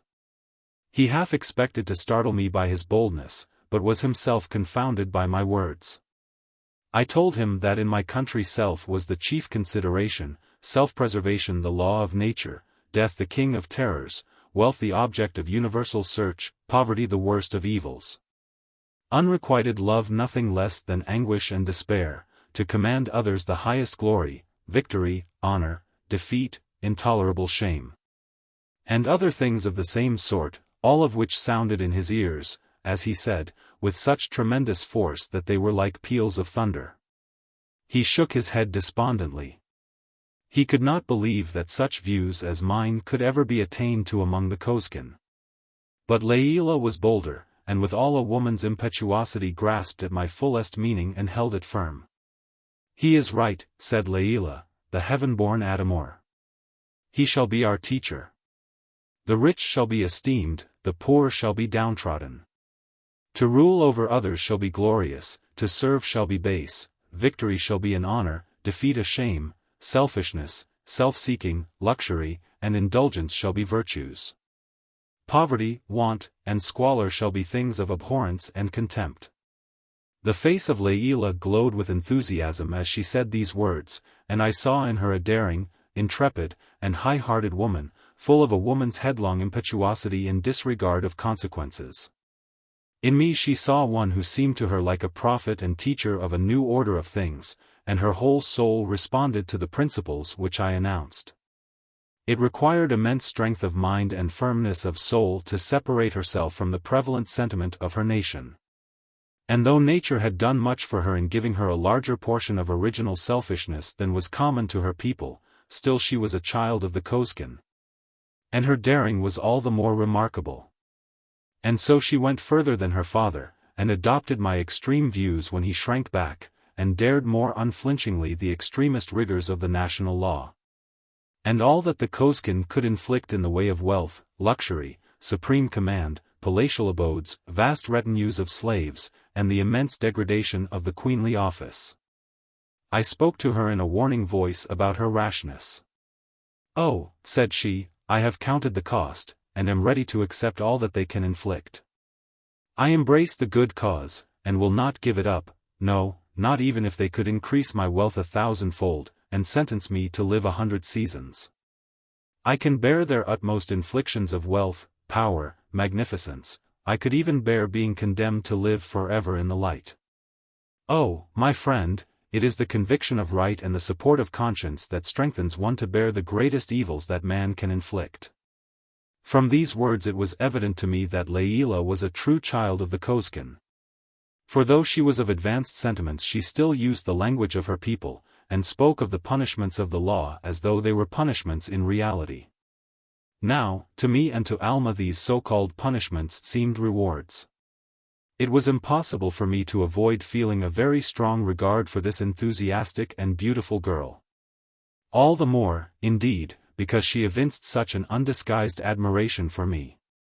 She evidently considered me some superior being, from some superior race. And although my broken and faulty way of speaking the language was something of a trial, still she seemed to consider every word I uttered as a maxim of the highest wisdom. The tritest of truths, the commonest of platitudes, the most familiar of proverbs or old saws current among us were eagerly seized by Layla, and accepted as truths almost divine, as new doctrines for the guidance of the human race. These she would discuss with me, she would put them into better and more striking language, and ask for my opinion. Then she would write them down. For the Kosekin knew the art of writing. They had an alphabet of their own, which was at once simple and very scientific. There were no vowels, but only consonant sounds, the vowels being supplied in reading, just as if one should write the words FTHR or DGHTR, and read them father and daughter. Their letters were as follows: P, K, T, B, G, D, F, C, H, T, H, M, L, N, S, H, R. There were also 3 others, which have no equivalents in English. It soon became evident to me that Layla had a complete ascendancy over her father. That she was not only the Malka of the Emir, but the presiding spirit and the chief administrative genius of the whole nation of the Kosekin. She seemed to be a new Semiramis, one who might revolutionize an empire and introduce a new order of things. Such, indeed, was her high ambition, and she plainly avowed it to me. But what was more? She frankly informed me that she regarded me as a heaven-sent teacher, as one who in this darkness could tell her of the nations of light, who could instruct her in the wisdom of other and greater races, and help her to accomplish her grand designs. As for Alma, she seemed quite beneath the notice of the aspiring Layla. She never noticed her, she never spoke of her, and she always made her visits to me after Alma had gone. Chapter 20. The Dark Maiden Layla. Layla at length began to make pointed remarks about Alma. She loves you, said she, and you love her.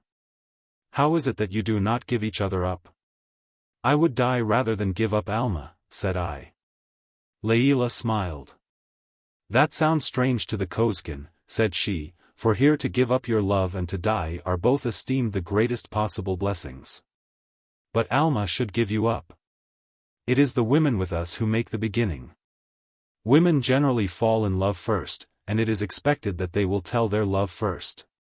The delicacy of a woman's feelings makes this natural, for if a man tells his love to a woman who does not love him, it shocks her modesty, while if a woman tells a man, he has no modesty to shock.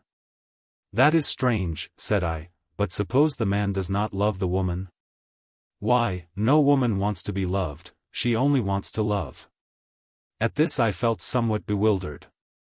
That, said Layla, is unrequited love, which is the chief blessing here, though for my part one am a philosopher, and would wish when I love to be loved in return. And then, said I, if so, would you give up your lover, in accordance with the custom of your country? Layla's dark eyes rested on me for a moment with a glance of intense earnestness and profound meaning. She drew a long breath, and then said, in a low, tremulous voice, never. Layla was constantly with me, and at length used to come at an earlier time, when Alma was present.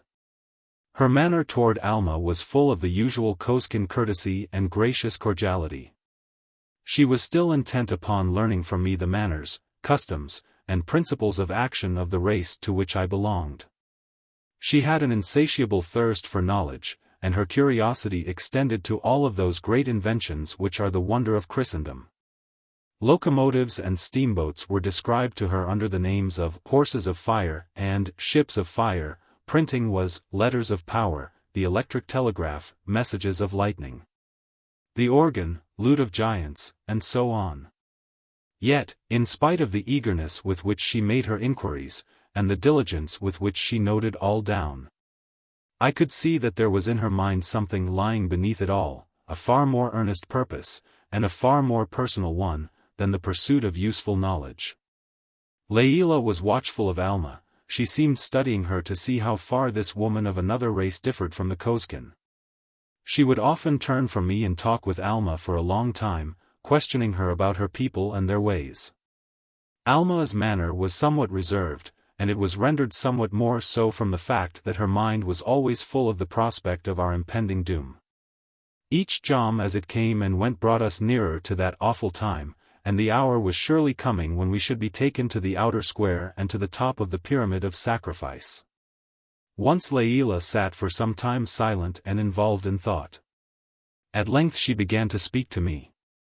"Alma," said she, "is very different from us. She loves you and you love her. She ought to give you up. Alma, you ought to give up Adamor, since you love him." Alma looked confused, and made some reply to the effect that she belonged to a different race with different customs.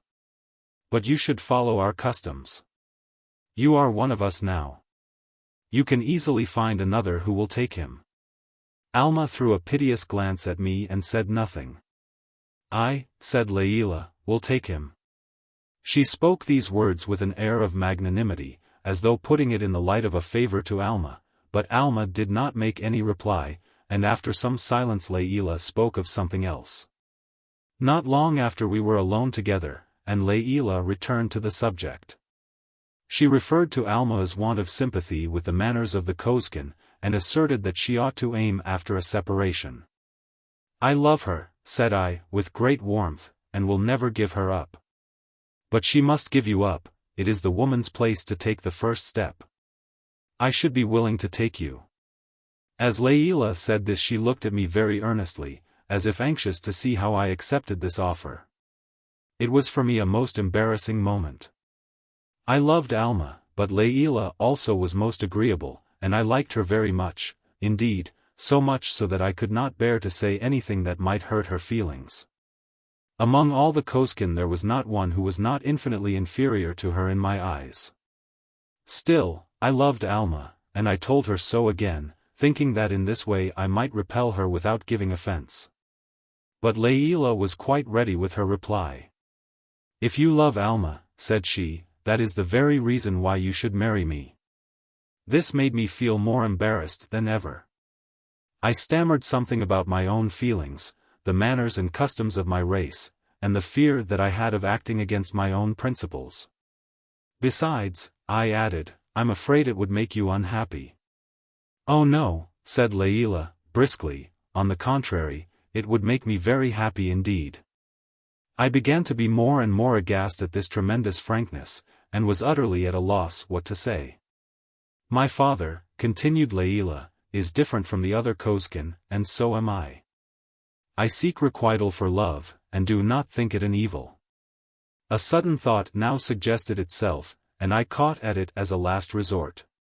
"You have," said I, "some lover among the Kosekin. Why do you not marry him?" Layla smiled. "I have no lover that I love," said she, "among the Kosekin." My feeble effort was thus a miserable failure. I was about saying something concerning the Kosekin alphabet or something else of an equally appropriate nature, when she prevented me.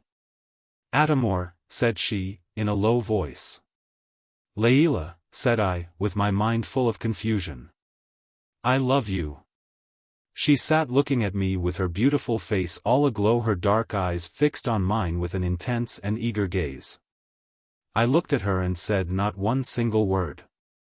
Layla was the first to break the awkward silence. "You love Alma, Adamor, but say, do you not love me? You smile at me, you meet me always when I come with warm greetings, and you seem to enjoy yourself in my society. Say, Adamor, do you not love me?" This was a perilous and a tremendous moment. The fact is, I did like Layla very much indeed, and I wanted to tell her so. But my ignorance of the language did not allow me to observe those nice distinctions of meaning which exist between the words like and love. I knew no other word than the one Kosekin word meaning love, and could not think of any meaning like. It was, therefore, a very trying position for me. "Dear Layla," said I, floundering and stammering in my confusion, "I love you, I." But here I was interrupted without waiting for any further words. The beautiful creature flung her arms around me and clung to me with a fond embrace. As for me, I was utterly confounded, bewildered, and desperate. I thought of my darling Alma, whom alone I loved. It seemed at that moment as though I was not only false to her, but as if I was even endangering her life. My only thought now was to clear up my meaning. "Dear Layla," said I, as I sat with her arms around me, and with my own around her slender waist, "I do not want to hurt your feelings." "Oh, Atamor. Oh, my love.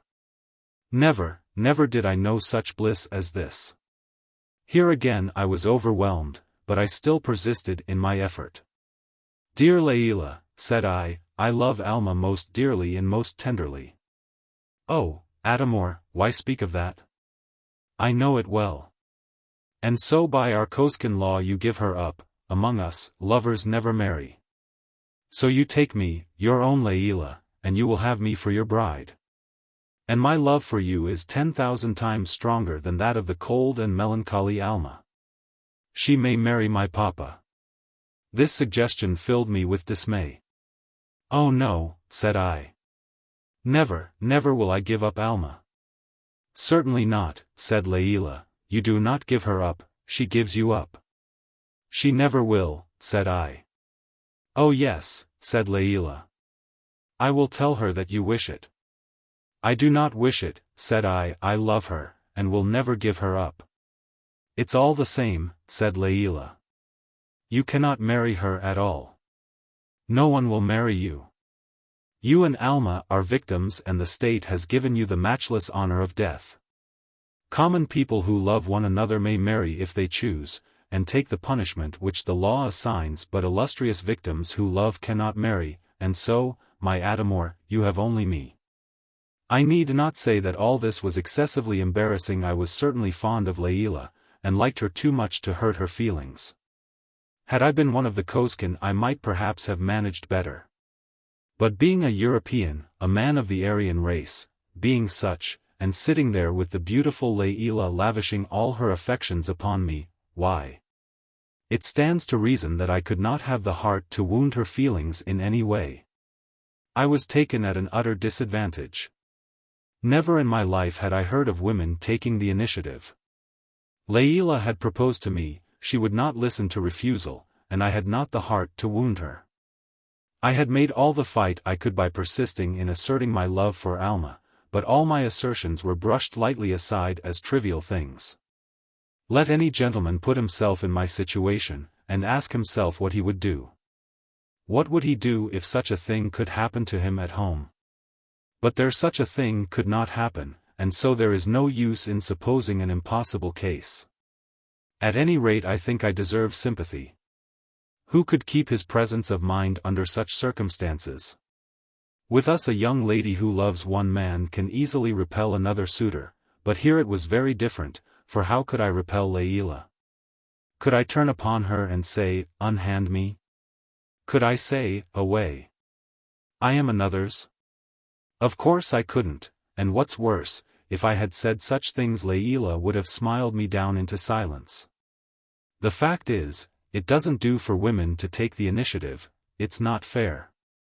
I had stood a good deal among the Kosekin. Their love of darkness, their passion for death, their contempt of riches, their yearning after unrequited love, their human sacrifices, their cannibalism, all had more or less become familiar to me. And I had learned to acquiesce in silence. But now when it came to this, that a woman should propose to a man, it really was more than a fellow could stand. I felt this at that moment very forcibly. But then the worst of it was that Layla was so confoundedly pretty, and had such a nice way with her, that hang me if I knew what to say. Meanwhile Layla was not silent. She had all her wits about her. "Dear Papa," said she, "would make such a nice husband for Alma. He is a widower, you know. I could easily persuade him to marry her. He always does whatever I ask him to do." "But victims cannot marry," you said. "No," said Layla, sweetly, "they cannot marry one another, but Alma may marry dear Papa, and then you and I can be married, and it will be all very nice indeed." At this I started away. "No," said I, indignantly, "it won't be nice. I'm engaged to be married to Alma, and I'm not going to give her up." "Oh, but she gives you up," you know, said Layla, quietly. Well, but I'm not going to be given up. Why, how unreasonable you are, you foolish boy, said Layla, in her most caressing manner. You have nothing at all to do with it. At this I was in fresh despair, and then a new thought came, which I seized upon. See here, said I, why can't I marry both of you?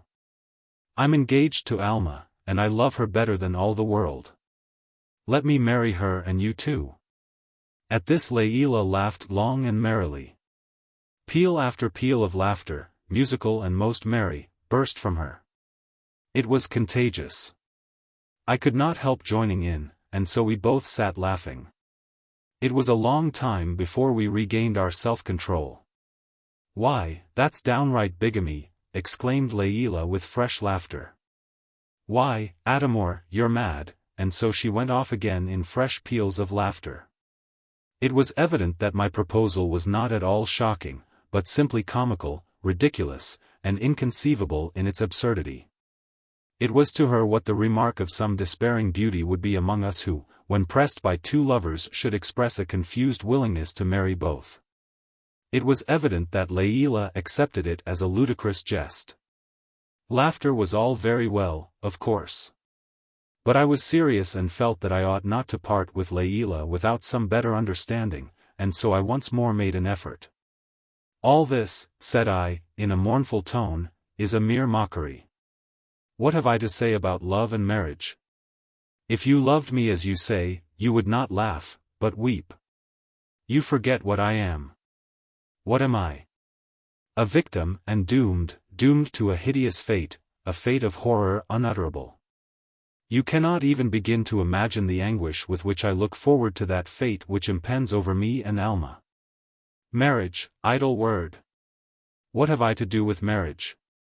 What has Alma? There is only one marriage before us, the dread marriage with death.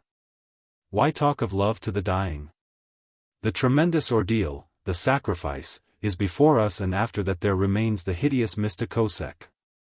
At this Layla sprang up, with her whole face and attitude full of life and energy. I know, said she, quickly, I have arranged for all. Your life shall be saved. Do you think that I have consented to your death? Never. You are mine. I will save you. I will show you what we can do. You shall escape. Can you really save me? I cried. I can. What? In spite of the whole nation?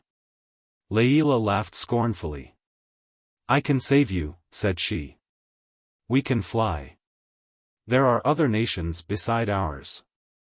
We can find some land among the Gojin where we can live in peace. The Gojin are not like us. But Alma, said I. The face of Layla clouded. I can only save you, said she. Then I will stay and die with Alma, said I, obstinately. What, said Layla, do you not fear death? Of course I do, said I. But I'd rather die than lose Alma. But it's impossible to save both of you. Then leave me and save Alma, said I. What?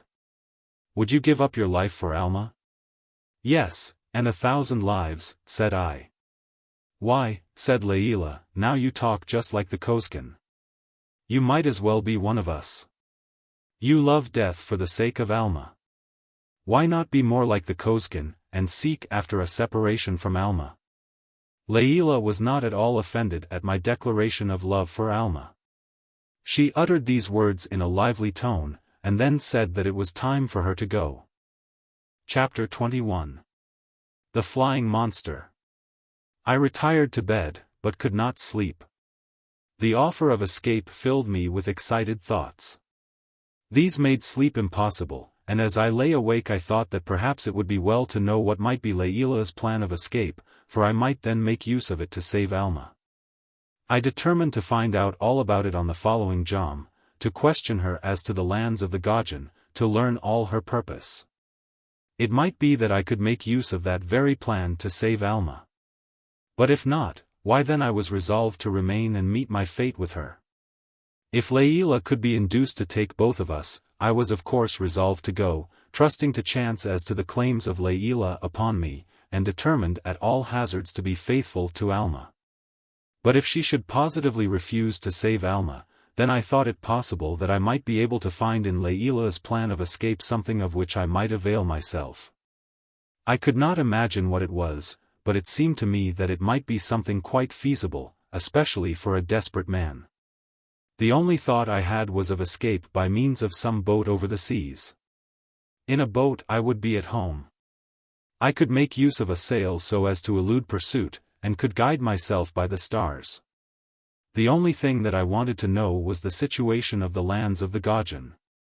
On the following jom the Kohen Gadol and Layla came quite early and spent much time. I was surprised to see the Kohen Gadol devoting himself in an absurd fashion to Alma. It at once occurred to me that Layla had obtained her father's cooperation in her scheme, and that the old villain actually imagined that he could win the hand of Alma. To Alma herself I had said nothing whatever about the proposal of Layla, so that she was quite ignorant of the intentions of her companion. But it was excessively annoying to me to see such proceedings going on under my own eyes. At the same time I felt that it would be both unwise and uncivil to interfere. And I was also quite sure that Alma's affections were not to be diverted from me by anyone, much less by such an elderly party as the Kohen Gadol. It was very trying, however, and, in spite of my confidence in Alma, my jealousy was excited. And I began to think that the party of philosophical radicals were not so agreeable as the orthodox cannibals whom I first met. As for Layla, she seemed quite unconscious of any disturbance in my mind. She was as amiable, as sprightly, as inquisitive, and as affectionate as ever. She even outdid herself, and devoted herself to me with an abandon that was quite irresistible. After Alma had left me, Layla came again, and this time she was alone. "I have come," said she, "to show you the way in which we can escape, whenever you decide to do so." It was the thing above all others which I wished to know, and therefore I questioned her eagerly about it. But to all of my questions she only replied that she would show me, and I might judge for myself. Layla led the way, and I followed her. We traversed long galleries and vast halls, all of which were quite empty. It was the sleeping time, and only those were visible who had some duties which kept them up later than usual. Faint, twinkling lights but feebly illuminated the general gloom. At length we came to an immense cavern, which was darker than ever, and without any lamps at all. Through a vast portal, which was closed with a barred gateway, the beams of the brilliant aurora penetrated and disclosed something of the interior. Here Layla stopped and peered through the gloom while I stood waiting by her side, wondering what means of escape could be found in this cavern. As I stood I heard through the still air the sound as of living things. For a time I saw nothing, but at length I descried a vast, shadowy form moving forward toward the portal, where the darkness was less. It was a form of portentous size and fearful shape, and I could not make out at first the nature of it. It surpassed all that I had ever seen. Its head was large and its jaws long, armed with rows of terrible teeth like those of a crocodile. Its body was of great size. It walked on its hind legs, so as to maintain itself in an upright attitude, and in that position its height was over 12 feet. But the most amazing thing about this monster has yet to be told. As it walked its forearms waved and fluttered, and I saw descending from them what seemed like vast folded leathern wings, which shook and swayed in the air at every step. Its pace was about as fast as that of a man, and it moved with ease and lightness. It seemed like some enormous bat, or rather like a winged crocodile, or yet again like one of those monstrous dragons of which I had read, but in whose actual existence I had never believed. Yet here I saw one living and moving before me, an actual dragon, with the exception of a tail, for that appendage, which plays so great a part in all the pictures of dragons, had no place here. This beast had but a short caudal appendage, and all its terrors lay in its jaws and in its wings. For a moment I stood almost lifeless with terror and surprise. Then I shrank back, but Layla laid her hand on my arm. "Don't be afraid," said she, "it's only an athaleb." "But won't it bite?" I asked, with a shudder. Oh no, said Layla. It swallows its victuals whole. At this I shrank away still farther. Don't be afraid, said Layla again. Its jaws are muzzled, and, besides, it's a tame athaleb. Its jaws are unmuzzled only at feeding time. But this one is very tame. There are 3 or 4 others in here, and all as tame as I am. They all know me.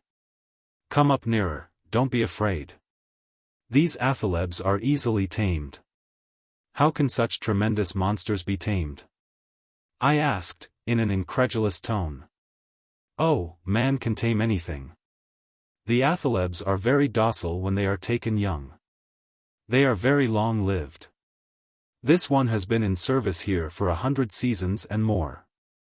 At this I began to regain my confidence, and as Layla moved nearer to the athaleb I accompanied her. A nearer view, however, was by no means reassuring. The dragon look of the athaleb was stronger than ever, for I could see that all its body was covered with scales. On its neck and back was a long ridge of coarse hair, and the sweep of its vast arms was enormous. It was with a quaking heart that I stood near.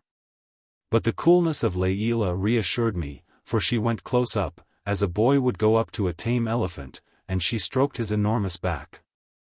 And the monster bent down his terrible head and seemed pleased. This, said Layla, is the way we have of escaping. This? I exclaimed, doubtfully. Yes, said she. He is trained to the service. We can mount on his back, and he will fly with us wherever I choose to guide him. What? I exclaimed, as I shrank back, fly. Do you mean to say that you will mount this hideous monster, and trust yourself to him? Certainly, said Layla, quietly. He is very docile. There is harness here with which we can guide him. Should you like to see him harnessed? Very much indeed, said I. Upon this Layla walked up to the monster and stroked his breast. The huge athaleb at once lay down upon his belly. Then she brought 2 long straps like reins, and fastened each to the tip of a projecting tip of each wing. Then she fastened a collar around his neck, to which there was attached a grappling iron. We seat ourselves on his back, said Layla. I guide with these reins. When we land anywhere I fasten him with the grapple. He looks dull now, but if I were to open the gate and remove his muzzle he would be off like the wind. But can he carry both of us?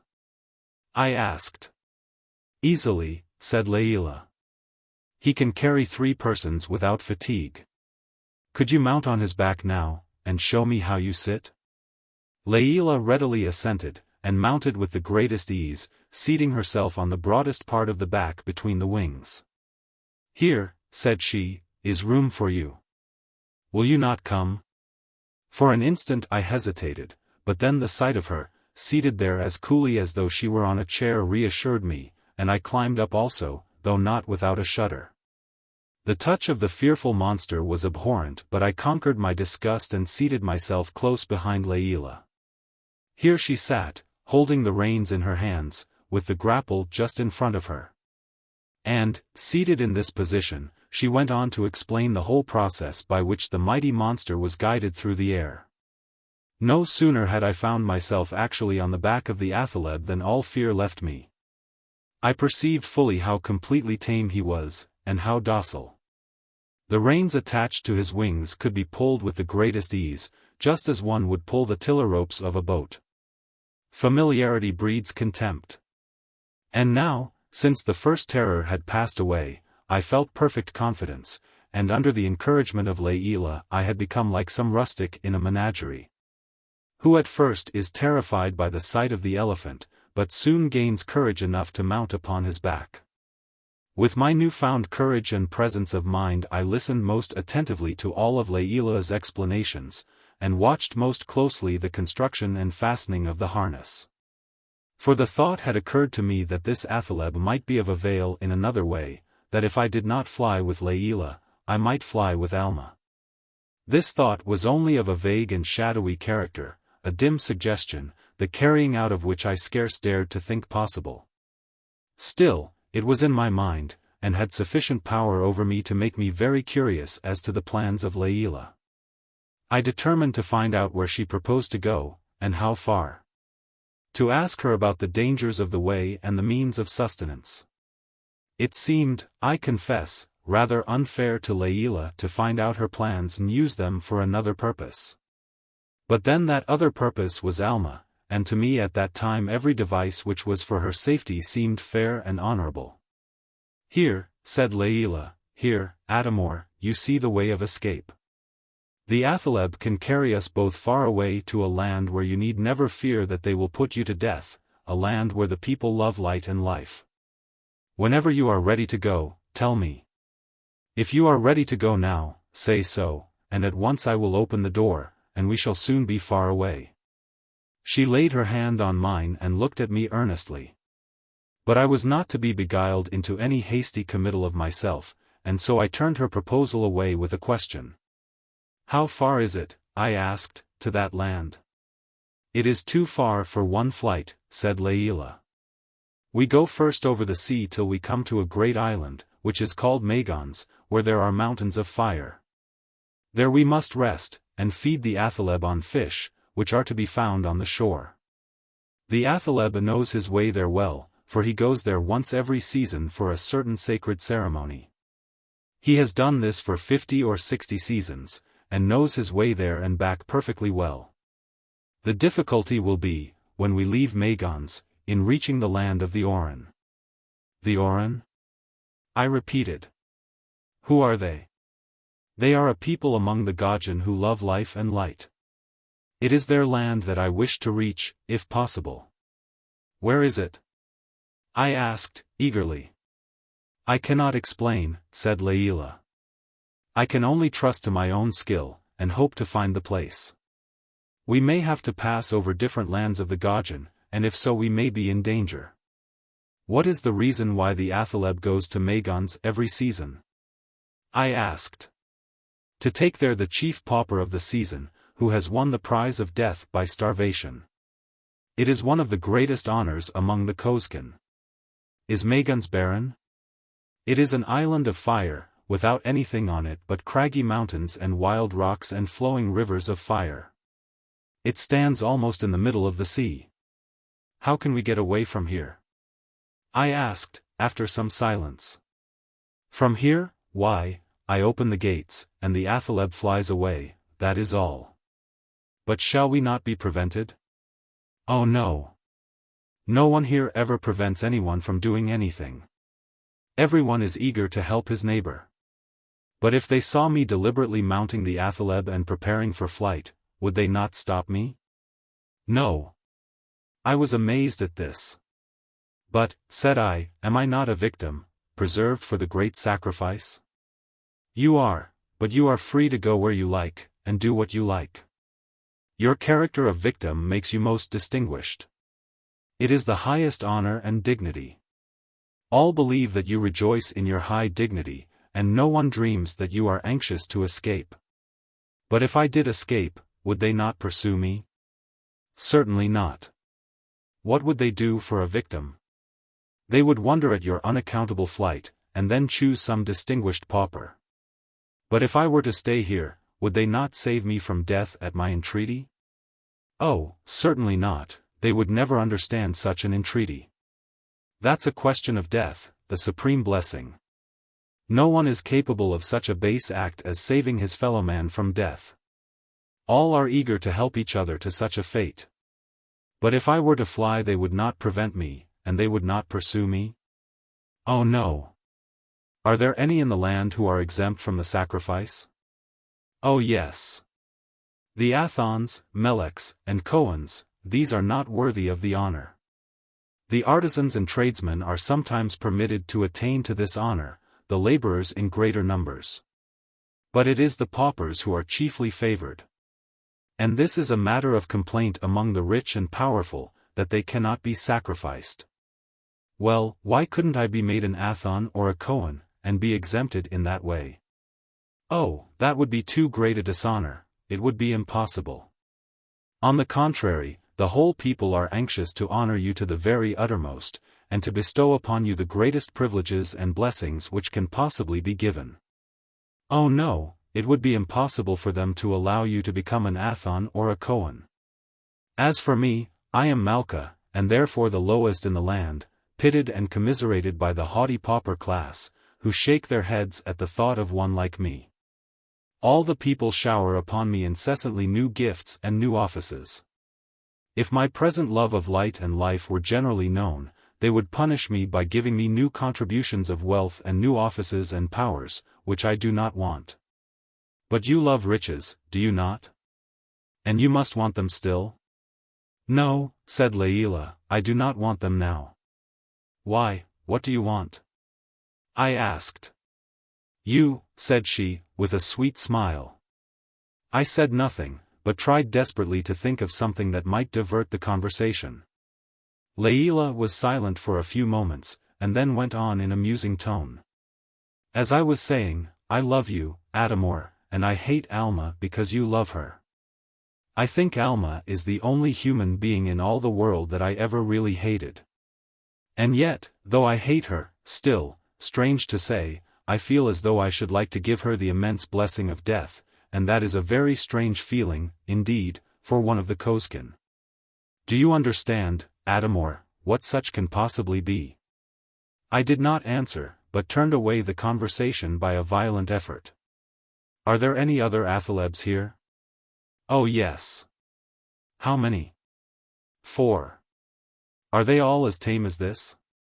Oh yes, all quite as tame, there is no difference whatever. Upon this I left the back of the athaleb, and Layla also descended, after which she proceeded to show me the other monsters. At length she unharnessed the athaleb and we left the cavern. Chapter 22. Escape. On the following jom I told everything to Alma. I told her that Layla was urging me to fly with her, and that I had found out all about her plans. I described the athalebs, informed her about the direction which we were to take, the island of fire, and the country of the Oran. At this intelligence Alma was filled with delight, and for the first time since we had come to the Amir there were smiles of joy upon her face. She needed no persuasion. She was ready to set forth whenever it was fitting, and to risk everything upon this enterprise. She felt as I did, and thought that the wildest attempt was better than this dull inaction. Death was before us here, and every jom as it passed only brought it nearer. True, we were treated with the utmost kindness, we lived in royal splendor, we had enormous retinues. But all this was a miserable mockery, since it all served as the prelude to our inevitable doom. For that doom it was hard indeed to wait. Anything was better. Far better would it be to risk all the dangers of this unusual and amazing flight, to brave the terrors of that drear Isle of Fire, Magons. Better to perish there of starvation, or to be killed by the hands of hostile Gojin, than to wait here and be destroyed at last by the sacrificial knife of these smiling, generous, kind-hearted, self-sacrificing fiends. To be killed, aye, and afterward borne to the tremendous Mista Kosek. There was a difficulty with Layla that had to be guarded against, in the first place that she might not suspect. And again that we might choose our time of escape when she would not be at all likely to find us out. We resolved to make our attempt without any further delay. Layla was with us for the greater part of that jom, and the Kohen Gadol also gave us much of his company. Layla did not seem to have any suspicions whatever of my secret purpose. For she was as bright, as amiable, and as devoted to me as ever, while the Kohen Gadol sought as before to make himself agreeable to Alma. I did not think fit to tell her about Layla's proposal, and therefore she was quite ignorant of the secret plans of the Kohen Gadol. Evidently attributing his attention to the unfailing amiability of the Kosekin. Layla came again after Alma had retired, and spent the time in trying to persuade me to fly with her. The beautiful girl was certainly never more engaging, nor was she ever more tender. Had it not been for Alma it would have been impossible to resist such sweet persuasions, but as it was I did resist. Layla, however, was not at all discouraged, nor did she lose any of her amiability. But when she took leave it was with a smile and sweet words of forgiveness on her lips for what she called my cruelty. After she left I remained for a time with a painful sense of helplessness. The fact is my European training did not fit me for encountering such a state of things as existed among the Kosekin. It's very easy to be faithful to one's own true love in England, when other fair ladies hold aloof and wait to be sought. But here among the Kosekin, women have as much liberty in making love as men, and there is no law or custom about it. If a woman chooses she can pay the most desperate attentions, and play the part of a distracted lover to her heart's content. In most cases the women actually take the initiative, as they are more impressible and impulsive than men. And so it was that Layla made me the object of her persistent assault, acting all the time, too, in accordance with the custom of the country, and thus having no thought whatever of indelicacy. Since, according to the Kosekin, she was acting simply in accordance with the rights of every woman. Now, where a woman is urged by one ardent lover to dismiss her other lover, she may sometimes find it difficult to play her part satisfactorily. But in my case I did not play my part satisfactorily at all, the ordeal was too hard, and I was utterly unable to show to Layla that firmness and decision of character which the occasion demanded.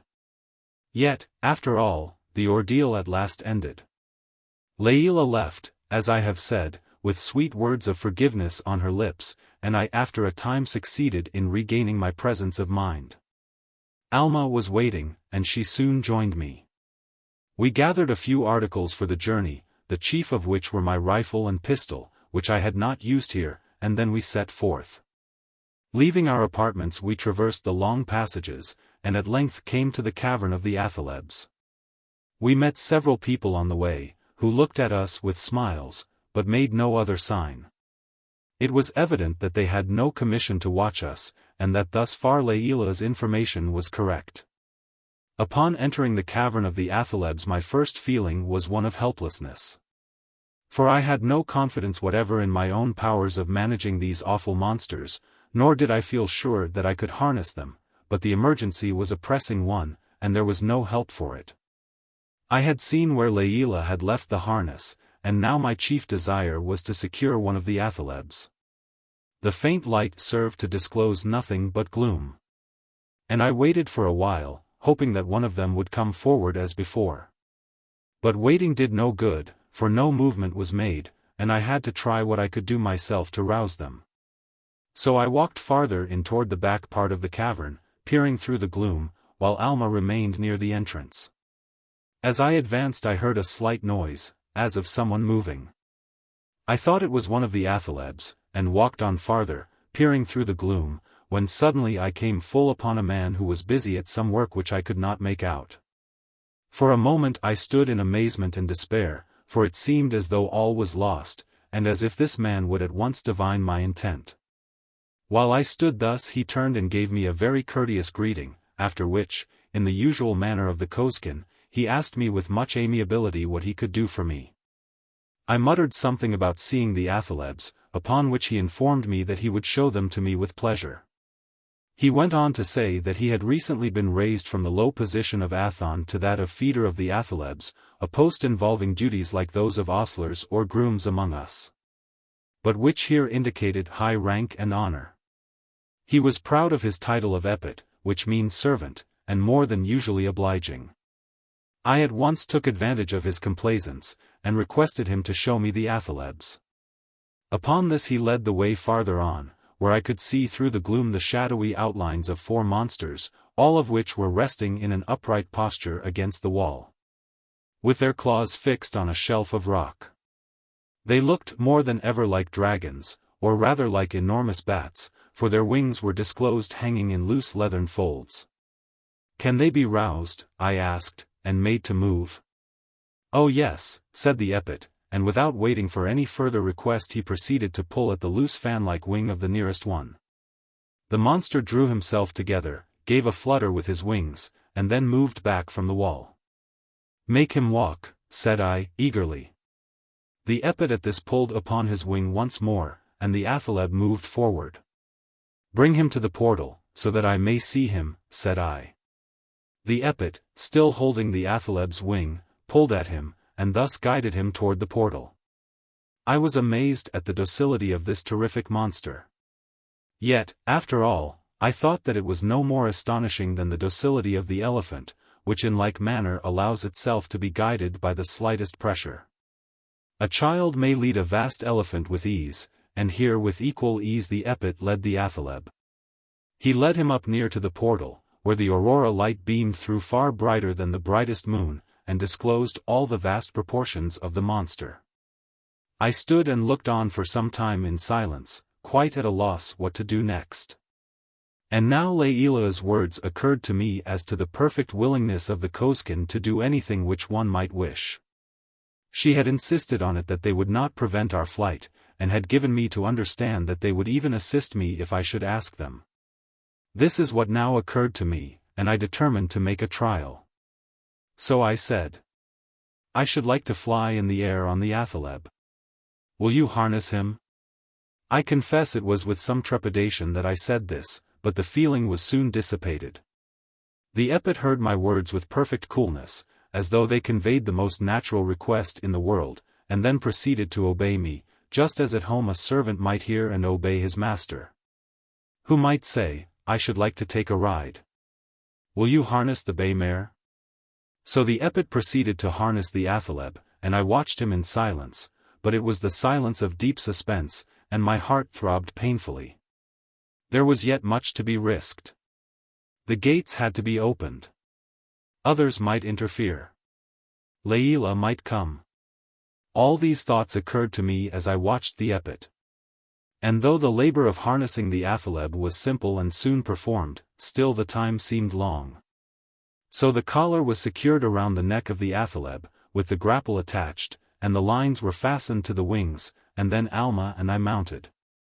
The epet now stood waiting for further orders. "Open the gates," said I. The epet did so. Alma was seated on the back of the athaleb before me, holding on to the coarse mane. I, just behind, held the reins in my hand. The gates were opened wide. A few people outside, roused by the noise of the opening gates, stood and looked on. They had evidently no other feeling but curiosity. All was now ready and the way was open, but there was an unexpected difficulty: the athaleb would not start, and I did not know how to make him. I had once more to apply for help to the epet. "How am I to make him start?" I asked. "Pull at the collar to make him start, and pull at both reins to make him stop," said the epet. Upon this I pulled at the collar. The athaleb obeyed at once. He rose almost erect, and moved out through the gate. It was difficult to hold on, but we did so. On reaching the terrace outside, the athaleb expanded his vast wings, which spread out over a space of full 50 feet, and then with vigorous motions raised himself in the air. It was a moment full of terror to both of us. The strange sensation of rising in the air, the quivering muscles of the athaleb at the working of the enormous pinions, the tremendous display of strength. All combined to overwhelm me with a sense of utter helplessness. With one hand I clung to the stiff mane of the monster, with the other I held Alma, who was also grasping the athaleb's hair. And thus for some time all thought was taken up in the one purpose of holding on. But at length the athaleb lay in the air in a perfectly horizontal position. The beat of the wings grew more slow and even, the muscular exertion more steady and sustained. We both began to regain some degree of confidence, and at length I raised myself up and looked around. It did not seem long since we had left, but already the city was far behind, rising with its long, crescent terraces, sparkling and twinkling with innumerable lights. We had passed beyond the bay. The harbor was behind us, the open sea before us, the deep water beneath. The athaleb flew low, not more than 100 feet above the water, and maintained that distance all the time. It seemed, indeed, as if he might drop into the water at any time, but this was only fancy, for he was perfect master of all his movement and his flight was swift and well sustained. Overhead the sky was filled with the glory of the aurora beams, which spread everywhere, flashing out from the zenith and illuminating the earth with a glow brighter than that of the brightest moon. Beneath, the dark waters of the sea extended, with the waves breaking into foam, and traversed by galleys, by merchant ships, and by the navies of the Kosekin. Far away the surface of the sea spread, with that marvelous appearance of an endless ascent, as though for 1,000 miles, rising thus until it terminated halfway up the sky. And so it rose up on every side, so that I seemed to be at the bottom of a basin-shaped world, an immense and immeasurable hollow, a world unparalleled and unintelligible. Far away, at almost infinite distances, arose the long lines of mountains, which, crowned with ice, gleamed in the aurora light, and seemed like a barrier that made forever impossible all ingress and egress. On and on we sped. At length we grew perfectly accustomed to the situation, the motion was so easy and our seats were so secure. There were no obstacles in our way, no roughness along our path. For that pathway was the smooth air, and in such a path there could be no interruption, no jerk or jar. After the first terror had passed there remained no longer any necessity for holding on, we could sit and look around with perfect freedom. And at length I rose to my feet, and Alma stood beside me, and thus we stood for a long time, with all our souls kindled into glowing enthusiasm by the excitement of that adventurous flight, and the splendors of that unequaled scene. At length the aurora light grew dim. Then came forth the stars, glowing and burning in the black sky. Beneath there was nothing visible but the darkness of the water, spotted with phosphorescent points, while all around a wall of gloom arose which shut out from view the distant shores. Suddenly I was aware of a noise like the beat of vast wings, and these wings were not those of our athaleb. At first I thought it was the fluttering of a sail, but it was too regular and too long continued for that. At length I saw through the gloom a vast shadowy form in the air behind us, and at once the knowledge of the truth flashed upon me. It was another monster flying in pursuit. Were we pursued? Were there men on his back? Should I resist? I held my rifle poised, and was resolved to resist at all hazards. Alma saw it all, and said nothing. She perceived the danger, and in her eyes I saw that she, like me, would prefer death to surrender. The monster came nearer and nearer, until at last I could see that he was alone, and that none were on his back. But now another fear arose. He might attack our athaleb, and in that way endanger us. He must be prevented from coming nearer, yet to fire the rifle was a serious matter. I had once before I learned the danger of firing under such circumstances, when my Op Mahara had fled in terror at the report, and did not wish to experience the danger which might arise from a panic-stricken athaleb. And so as I stood there I waved my arms and gesticulated violently. The pursuing athaleb seemed frightened at such an unusual occurrence, for he veered off, and soon was lost in the darkness. Chapter 23. The Island of Fire. At last there appeared before us what seemed like a long line of dull red fires, and as we looked we could see bursts of flame at fitful intervals, which shone out for a few moments and then died away. Upon this now our whole attention was fixed. For it seemed as though we were approaching our destination, and that this place was the Island of Fire, a name which, from present appearances, was fully justified. As we went on and drew steadily nearer, the mass of glowing fire grew larger and brighter, and what at first had seemed a line was broken up into different parts, one of which far surpassed the others. This was higher in the air, and its shape was that of a long, thin, sloping line, with a burning, glowing globule at each end. It seemed like lava running down from the crater of a volcano, and this appearance was made certainty on a nearer approach. For we saw at the upper point, which seemed the crater, an outburst of flame, followed by a new flow of the fiery stream. In other places there were similar fires, but they were less bright, either because they were smaller or more remote.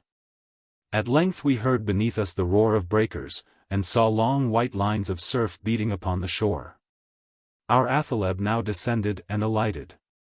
We clambered to the ground, and I, taking the grapple, fixed it securely between two sharp rocks. We were at last on Magons, the Island of Fire. The brightness of the aurora light had left us, but it needed not this to show us the dismal nature of the land to which we had come.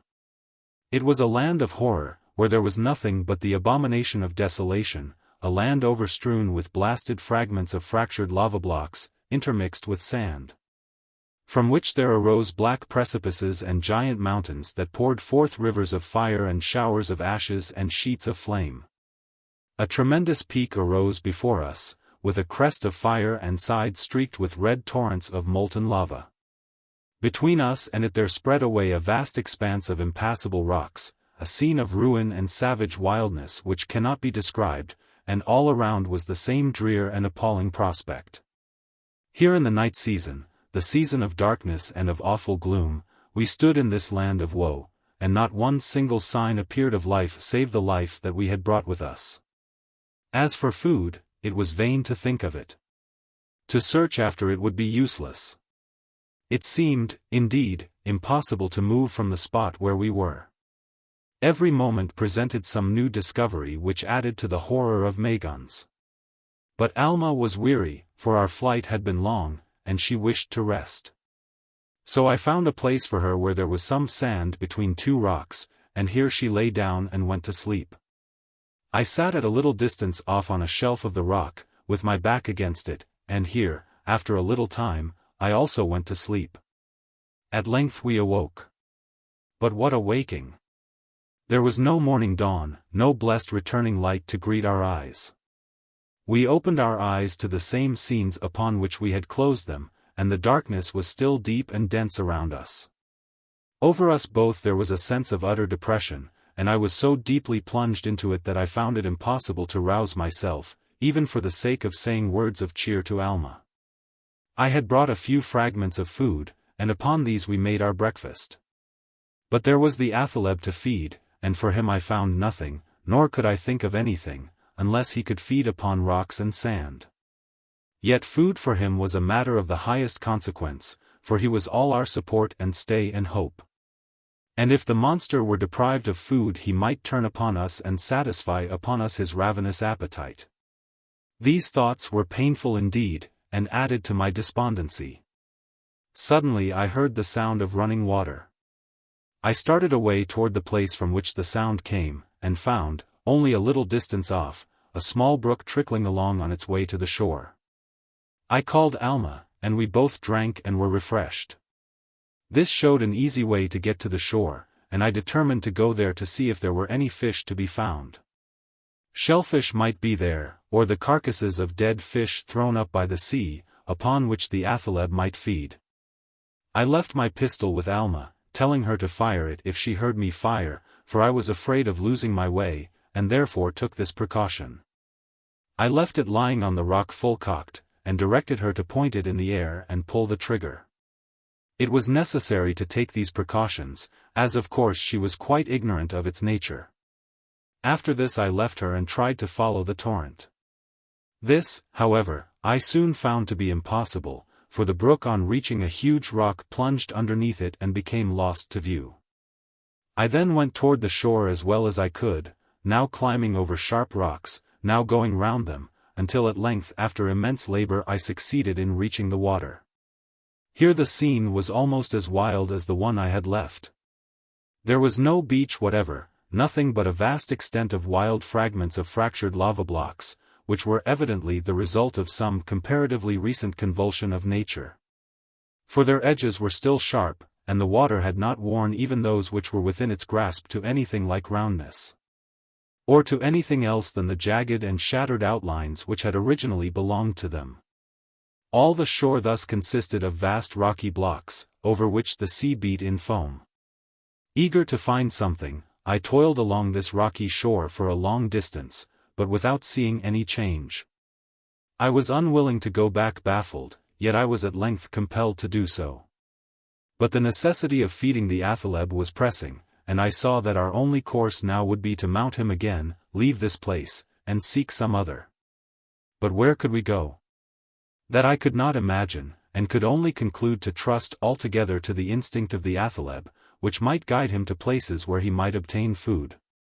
Such a course would involve great risk, for we might be carried into the midst of vast flocks of these monsters, yet there was nothing else to be done. I now retraced my steps, and went for a long time near the sea. At length I found a place where the walking was somewhat easier, and went in this way up into the island and away from the sea. It seemed to lead in the direction where I wished to go. At length it seemed as if I had walked far enough, yet I could see no signs of Alma. I shouted, but there was no answer. I shouted again and again, but with the like result. Then I fired my rifle and listened. In response there came the report of the pistol far away behind me. It was evident that in coming back along the shore I had passed by the place where Alma was. There was nothing now left but to retrace my steps, and this I accordingly did. I went back to the shore, and returned on my steps, shouting all the time, until at length I was rejoiced to hear the answering shout of Alma. After this it was easy to reach her. We now took up the grapple and once more mounted. The athaleb, eager to be off, raised himself quickly in the air, and soon our late resting place was far behind. His flight was now different from what it was before. Then he stood off in one straight line for a certain fixed destination, as though under some guidance. For though I did not direct him, still his long training had taught him to fly to Magons. But now training and guidance were both wanting, and the athaleb was left to the impulse of his hunger and the guidance of his instinct. So he flew no longer in one undeviating straight line, but rose high, and bent his head down low, and flew and soared in vast circles. Even as I have seen a vulture or a condor sweep about while searching for food. All the while we were drawing farther and farther away from the spot which we had left. We passed the lofty volcano, we saw more plainly the rivers of molten lava. We passed vast cliffs and bleak mountains, all of which were more terrific than all that we had left behind. Now the darkness lessened, for the aurora was brightening in the sky, and gathering up swiftly and gloriously all its innumerable beams, and flashing forth its lustrous glow upon the world. To us this was equal to the return of day, it was like a blessed dawn. Light had come, and we rejoiced and were exceeding glad. Now we saw before us, far beyond the black precipices, a broad bay with sloping shores, and a wide beach which seemed like a beach of sand. The surf broke here, but beyond the surf was the gentle sandy declivity, and beyond this there appeared the shores, still rocky and barren and desolate, but far preferable to what we had left behind. Far away in the interior arose lofty mountains and volcanoes, while behind us flamed the burning peak which we had passed. Here the athaleb wheeled in long, circuitous flights, which grew lower and lower, until at length he descended upon the sandy beach, where I saw a vast sea monster lying dead. It had evidently been thrown up here by the sea. It was like one of those monsters which I had seen from the galley of the Kohen at the time of the sacred hunt. By this the athaleb descended, and at once began to devour it, tearing out vast masses of flesh, and exhibiting such voracity and strength of jaw that I could scarcely bear to look upon the sight. I fastened the grapple securely to the head of the dead monster, and leaving the athaleb to feed upon it, Alma and I went up the beach. On our way we found rocks covered with seaweed, and here we sought after shellfish. Our search was at length rewarded, for suddenly I stumbled upon a place where I found some lobsters. I grasped 2 of these, but the others escaped. Here at last I had found signs of life, but they were of the sea rather than of the shore. Delighted with my prey, I hastened to Alma to show them to her. She recognized them at once, and I saw that they were familiar to her. I then spoke of eating them, but at this proposal she recoiled in horror. She could not give any reason for her repugnance, but merely said that among her people they were regarded as something equivalent to vermin. And I found that she would no more think of eating one than I would think of eating a rat.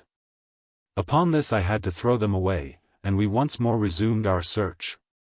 At last we came to a place where numbers of dead fish lay on the sand.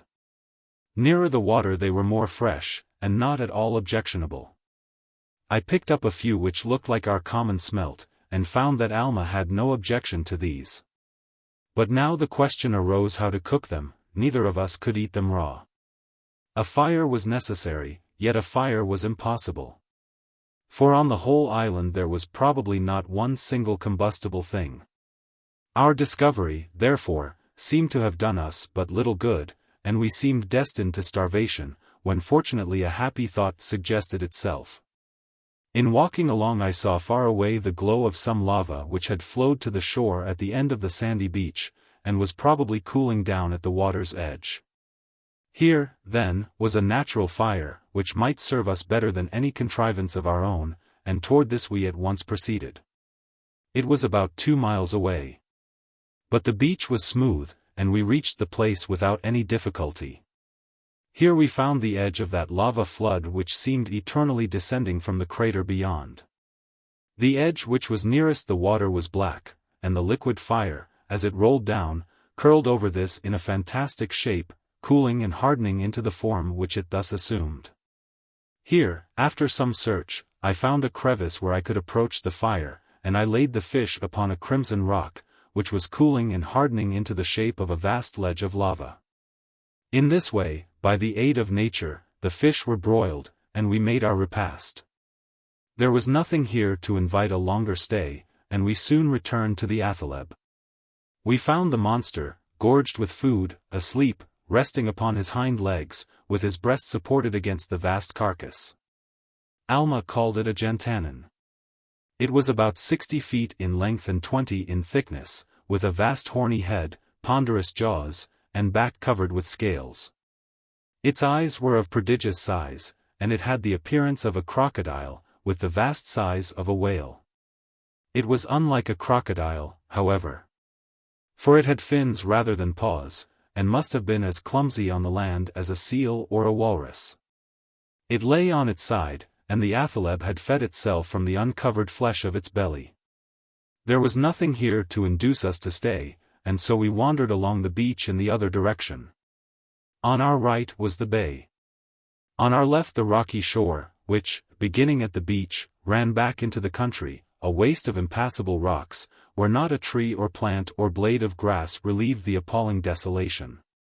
Once or twice we made an attempt to penetrate into the country, where openings appeared. These openings seemed like the beds of dried-up torrents. We were able to walk but a few paces, for invariably we would come to some immense blocks of rock, which barred all farther progress. In this way we explored the beach for miles, until it terminated in a savage promontory that rose abruptly from the sea against which the huge billows broke in thunder. Then we retraced our steps, and again reached the spot where the athaleb was asleep by the jantanan. Alma was now too weary to walk any farther, nor was it desirable to do so. For, indeed, we had traversed all that could be visited. On one side of the beach was the sea, on the other the impassable rocks, at one end the promontory, at the other the lava fires. There was nothing more for us to do but to wait here until the athaleb should awake, and then our actions would depend upon what we might now decide.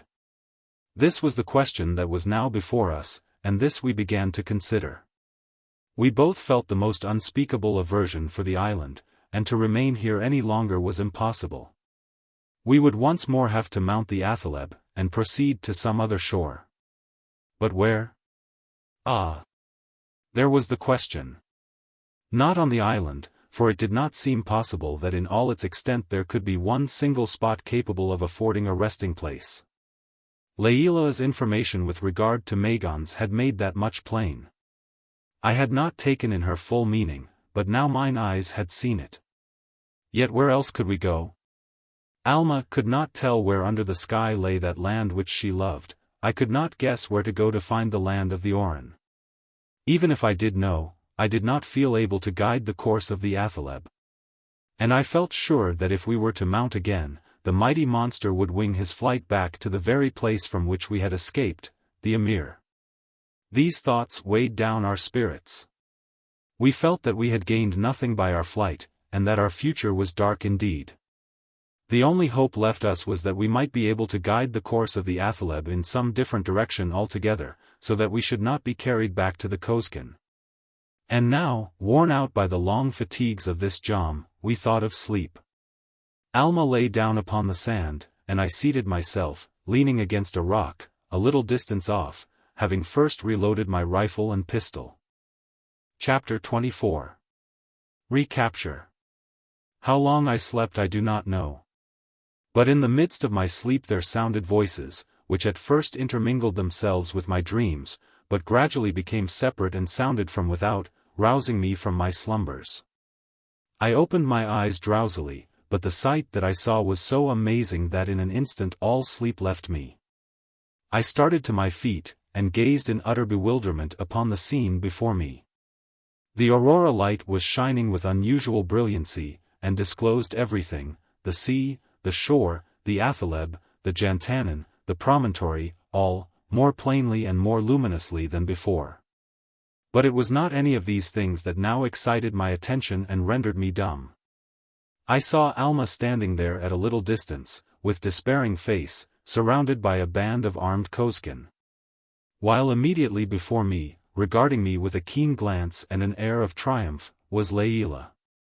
"Atiez mzori alanla," said she, with a sweet smile, giving me the usual salutation of the Kosekin. I was too bewildered to say a word, and stood mute as before, looking first at her and then at Alma. The sight of Alma a prisoner once more, surrounded by the Kosekin, excited me to madness. I seized my rifle, and raised it as if to take aim, but Alma, who understood the movement, cried to me.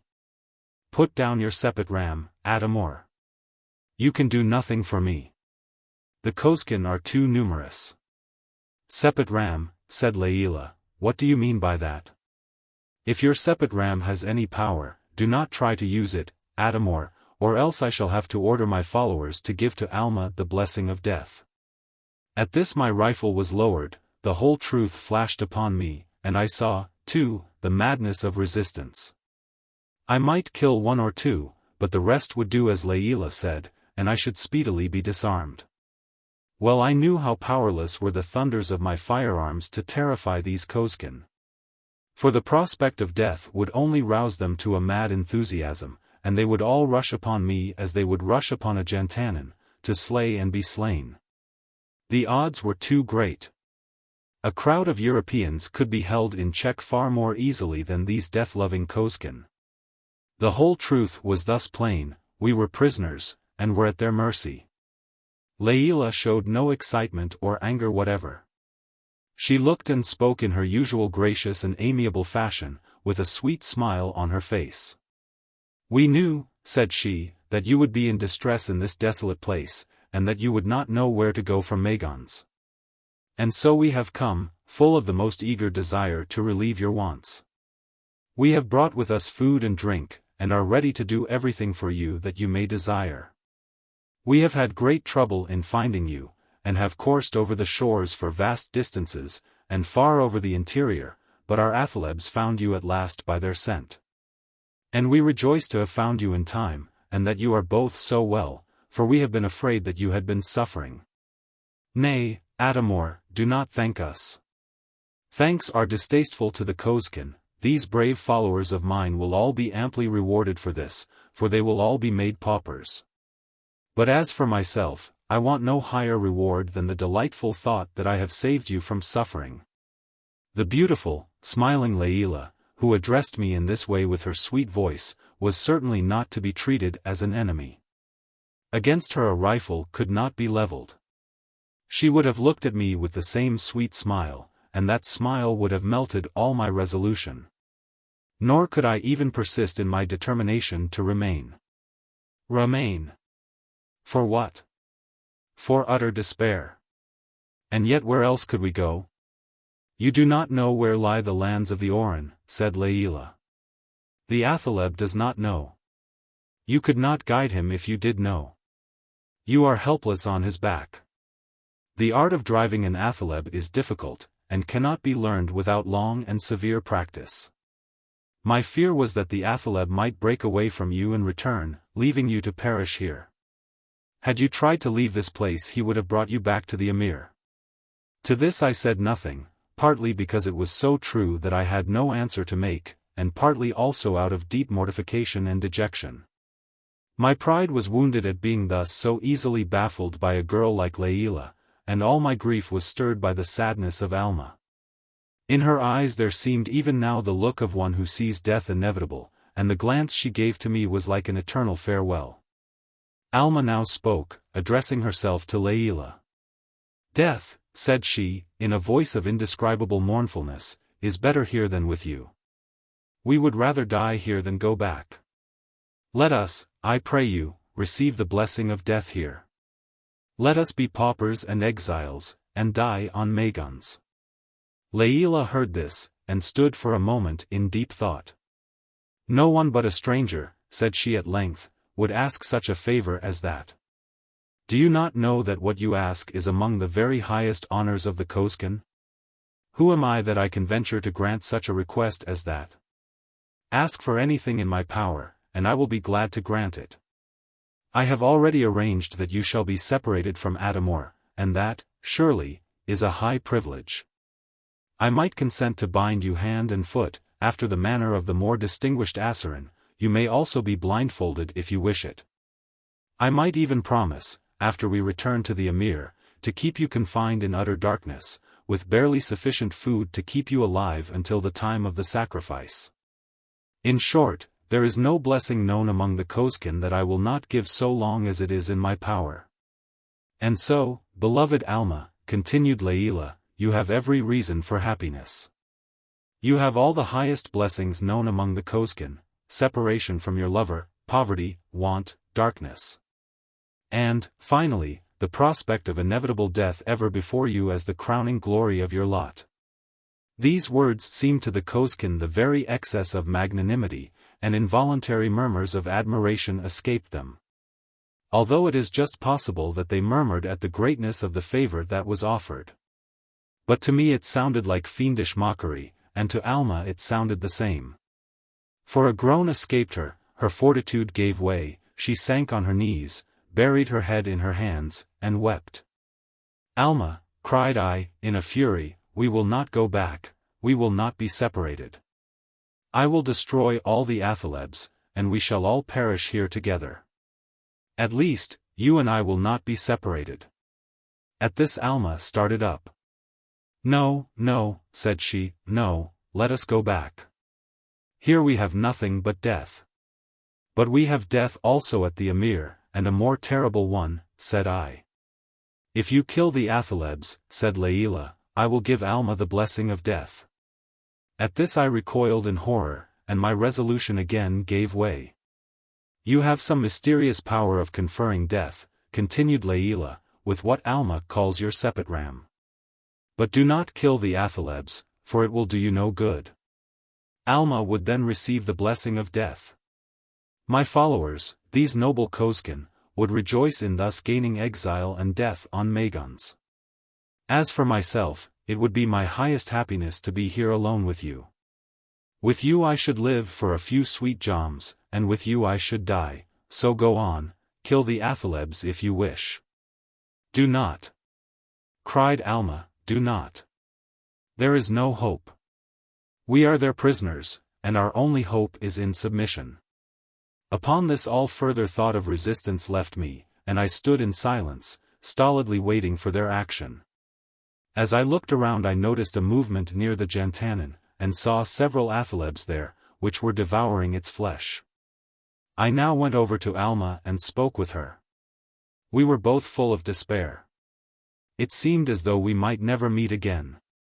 We were to be separated now, but who could say whether we should be permitted to see each other after leaving this place? We had but little to say. I held her in my arms, regardless of the presence of others. And these, seeing our emotion, at once moved away, with the usual delicacy of the Kosekin, and followed Layla to the jantanin to see about the athalebs. At last our interview was terminated. Layla came and informed us that all was ready for our departure. We walked sadly to the place, and found the athalebs crouched to receive their riders. There were 4 beside ours. Layla informed me that I was to go with her, and Alma was to go on another athaleb. I entreated her to let Alma go with me. But she declined, saying that our athaleb could only carry 2, as he seemed fatigued, and it would not be safe to overload him for so long a flight. I told her that Alma and I could go together on the same athaleb, but she objected on the ground of my ignorance of driving.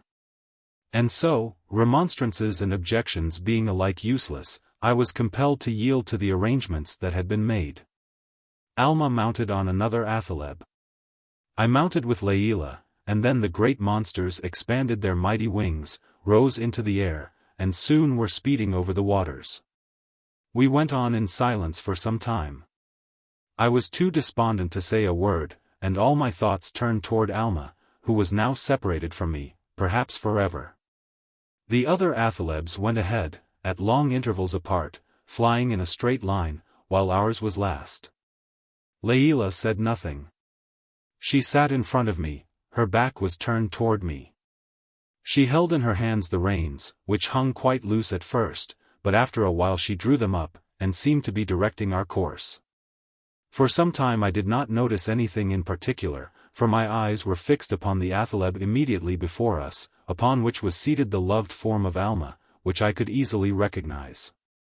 But our athaleb flew slowly, and I noticed that we were falling behind. I said this to Layla, but she only remarked that it was fatigued with its long journey. To this I objected that the others had made as long a journey, and insisted that she should draw nearer. This she at first refused to do. But at length, as I grew persistent, she complied, or pretended to do so. In spite of this, however, we again fell behind, and I noticed that this always happened when the reins were drawn tight. On making this discovery I suddenly seized both reins and let them trail loose, whereupon the athaleb at once showed a perceptible increase of speed, which proved that there was no fatigue in him whatever. This I said to Layla. She acquiesced with a sweet smile, and taking the reins again, she sat around so as to face me, and said, "You are very quick. It is no use to try to deceive you, Adamor, I wish to fall behind." "Why?" "To save you." "To save me?" "Yes. I can take you to the land of the Orin. Now is the time to escape from death. If you go back you must surely die, but now, if you will be guided by me, I can take you to the land of the Orin. There they all hate death, they love life, they live in the light. There you will find those who are like yourself, there you can love and be happy." "But what of Alma?" I asked. Layla made a pretty gesture of despair.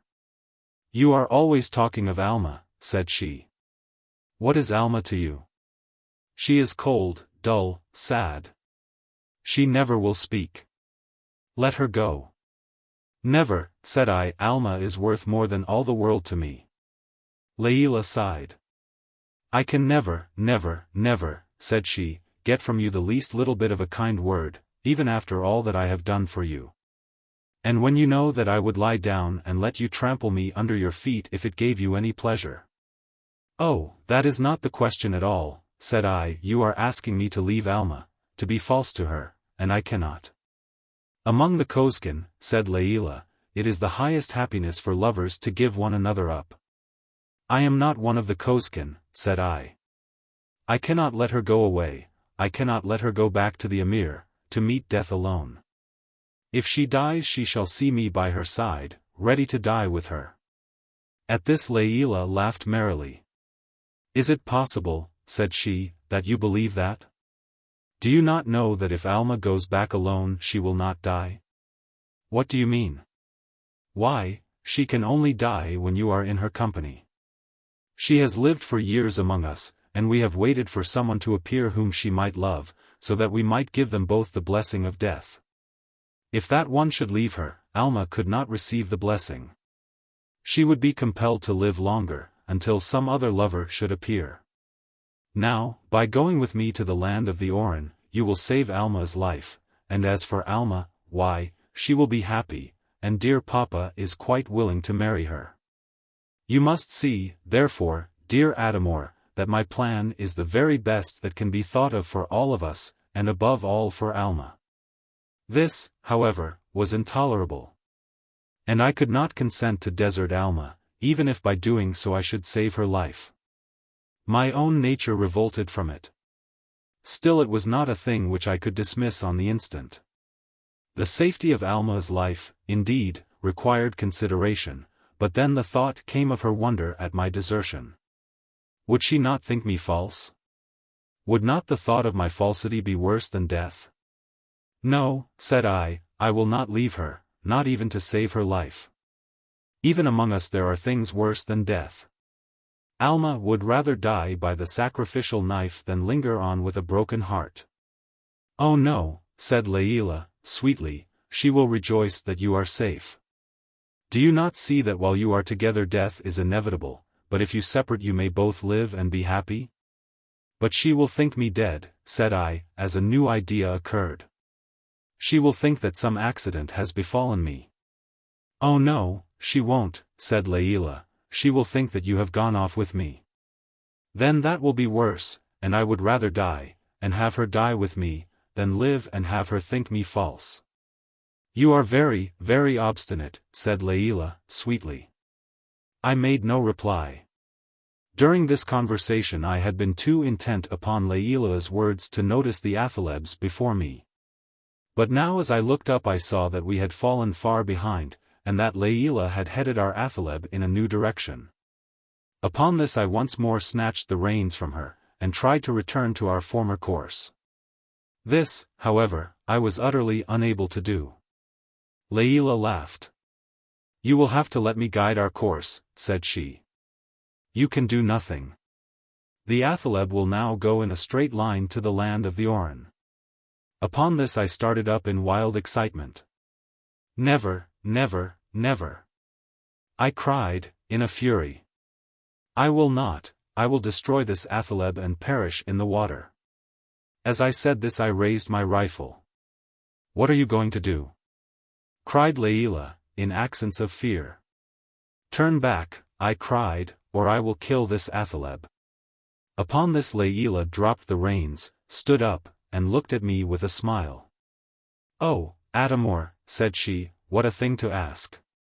How can I go back now, when we have started for the land of the Oran? We shall never reach the land of the Oran, I cried. We shall perish in the sea. Oh no, said Layla, you cannot kill the athaleb. You are no more than an insect, your rod is a weak thing, and will break on his iron frame. It was evident that Layla had not the slightest idea of the powers of my rifle. There was no hesitation on my part. I took aim with the rifle. At that moment I was desperate. I thought of nothing but the swift flight of the athaleb, which was bearing me away forever from Alma. I could not endure that thought, and still less could I endure the thought that she should believe me false. It was therefore in a wild passion of rage and despair that I leveled my rifle, taking aim as well as I could at what seemed a vital part under the wing. The motion of the wing rendered this difficult, however, and I hesitated a moment, so as to make sure. All this time Layla stood looking at me with a smile on her rosy lips and a merry twinkle in her eyes, evidently regarding my words as empty threats and my act as a vain pretense. And utterly unprepared for what was to follow. Suddenly I fired both barrels in quick succession. The reports rang out in thunder over the sea. The athaleb gave a wild, appalling shriek, and fell straight down into the water, fluttering vainly with one wing, while the other hung down useless. A shriek of horror burst from Layla. She started back, and fell from her standing place into the waves beneath. The next instant we were all in the water together, the athaleb writhing and lashing the water into foam, while I involuntarily clung to his coarse mane, and expected death every moment. But death did not come, for the athaleb did not sink, but floated with his back out of the water, the right pinion being sunk underneath and useless, and the left struggling vainly with the sea. But after a time he folded up the left wing and drew it close into his side, and propelled himself with his long hind legs. His right wing was broken, but he did not seem to have suffered any other injury. Suddenly I heard a cry behind me. Adamor! Oh, Adamor! I looked around and saw Layla. She was swimming in the water, and seemed exhausted. In the agitation of the past few moments I had lost sight of her, and had thought that she was drowned. But now the sight of her roused me from my stupor and brought me back to myself. She was swimming, yet her strokes were weak and her face was full of despair. In an instant I had flung off my coat, rolled up the rifle and pistol in its folds, and sprung into the water. A few strokes brought me to Layla. A moment more and I should have been too late. I held her head out of water, told her not to struggle, and then struck out to go back. It would have been impossible for me to do this, encumbered with such a load, had I not fortunately perceived the floating wing of the athaleb close beside me. This I seized, and by means of it drew myself with Layla alongside, after which I succeeded in putting her on the back of the animal, and soon followed myself. The terror of the rifle had overwhelmed her, and the suddenness of the catastrophe had almost killed her. She had struggled in the water for a long time, and had called to me in vain. Now she was quite exhausted, and lay in my arms trembling and sobbing. I spoke to her encouragingly, and wrapped her in my coat, and rubbed her hands and feet, until at last she began to recover. Then she wept quietly for a long time, then the weeping fit passed away. She looked up with a smile, and in her face there was unutterable gratitude. "Atamor," said she, "I never loved death like the rest of the Kosekin, but now, I feel that death with you would be sweet." Then tears came to her eyes, and I found tears coming to my own, so that I had to stoop down and kiss away the tears of Layla. As I did so she twined both her arms around my neck, held me close to her, and sighed. "Oh, Atamor, death with you is sweet. And now you cannot reproach me, you have done this yourself, with your terrible power, and you have saved my life to let me die with you. You do not hate me, then, Atamor, do you? Just speak once to a poor little girl, and say that you do not hate her."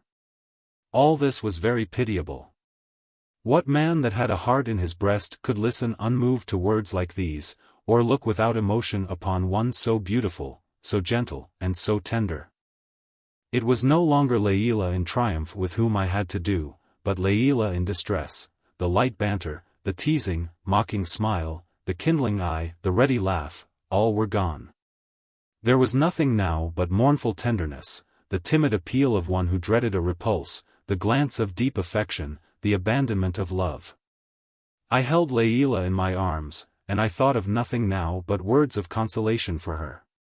Life seemed over, death seemed inevitable. And there, on the back of the athaleb, we floated on the waters and waited for our doom. Chapter 25.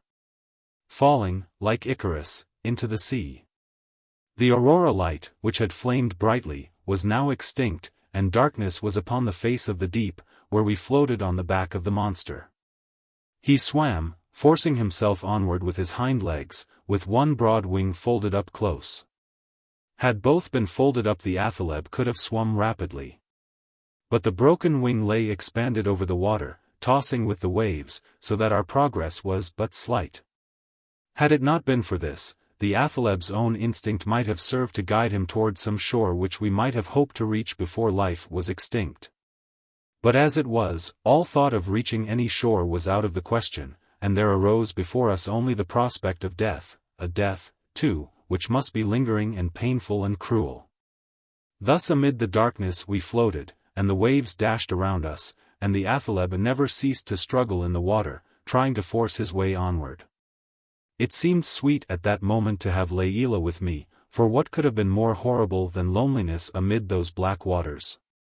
And Layla's mind was made up to meet death with joy, so that her mood conveyed itself to me. And I thought that since death was inevitable it were better to meet it thus, and in this way end my life, not amid the horrors of the sacrifice and the Mista Kosek, but in a way which seemed natural to a seafaring man like myself, and with which I had long familiarized my thoughts.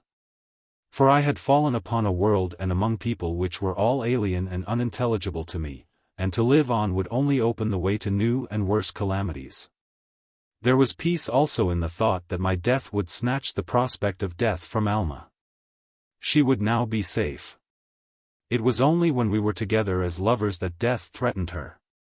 But now since I was removed she could resume her former life, and she might remember me only as an episode in that life.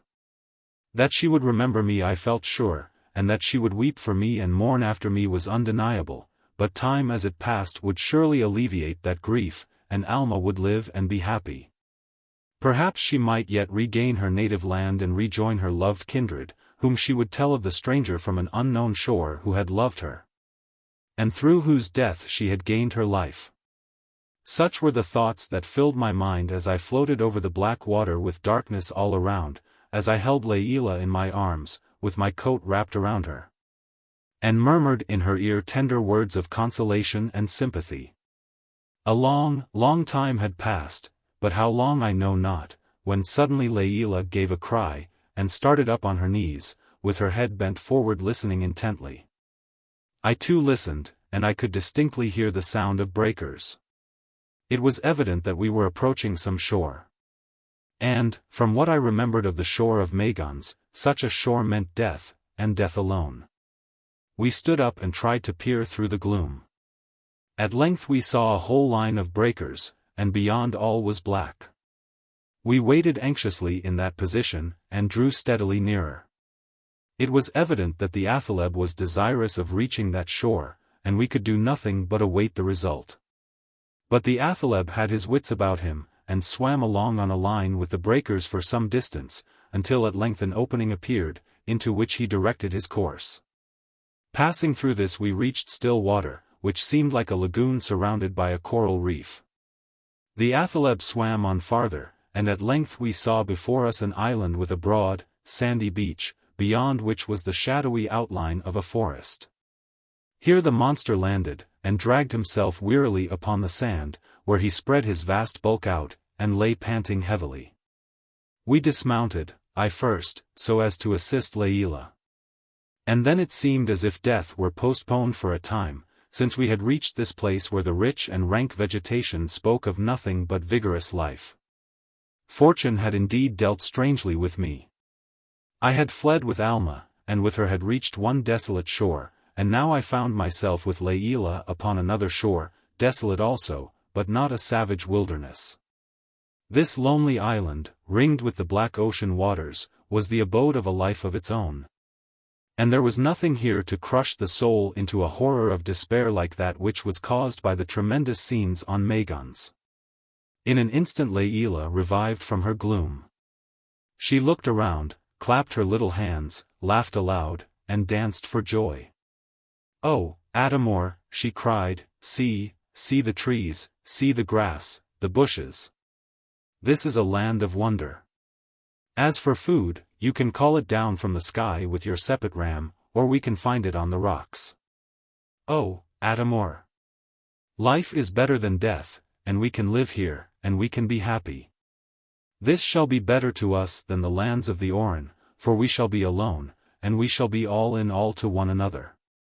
I could not help laughing, and I said, Leila, this is not the language of the Kosekin. You should at once go to the other side of this island, and sit down and wait for death. Never, said Leila, you are mine, Adamor, and I never will leave you. If you wish me to die for you, I will gladly lay down my life, but I will not leave you. I love you, Adamor. And now, whether it be life or death, it is all the same so long as I have you. Our submersion in the sea and our long exposure afterward had chilled both of us, but Leila felt it most. She was shivering in her wet clothes in spite of my coat which I insisted on her wearing, and I determined, if possible, to kindle a fire. Fortunately my powder was dry, for I had thrown off my flask with my coat before jumping into the sea, and thus I had the means of creating fire. I rubbed wet powder over my handkerchief, and then gathered some dried sticks and moss. After this I found some dead trees, the boughs of which were dry and brittle, and in the exercise I soon grew warm, and had the satisfaction of seeing a great heap of faggots accumulating. I fired my pistol into the handkerchief, which, being saturated with powder, caught the fire, and this I blew into a flame among the dried moss. A bright fire now sprang up and blazed high in the air, while I, in order to have an ample supply of fuel, continued to gather it for a long time. At length, as I came back, I saw Leila lying on the sand in front of the fire, sound asleep. I was glad of this, for she was weary, and had seemed so weak and tremulous that I had felt anxious. So now I arranged my coat over her carefully, and then sat down for a time to think over this new turn which my fortune had taken. This island was certainly very unlike Magon's, yet I had no surety but that it might be equally destitute of food. This was the first question, and I could not think of sleep until I had found out more about the place. The aurora light, which constantly brightens and lessens in this strange world, was now shining gloriously, and I set forth to explore the island. The beach was of fine sand all the way. The water was smooth, and shut in on every side by an outer reef against which the sea waves broke incessantly. As I walked I soon perceived what the island was. For I had often seen such places before in the South Pacific. It was, in fact, a coral islet, with a reef of rocks encircling it on every side. The vegetation, however, was unlike anything in the world beyond, for it consisted of many varieties of tree ferns, that looked like palms, and giant grasses, and bamboo. The island was but small, and the entire circuit was not over a mile.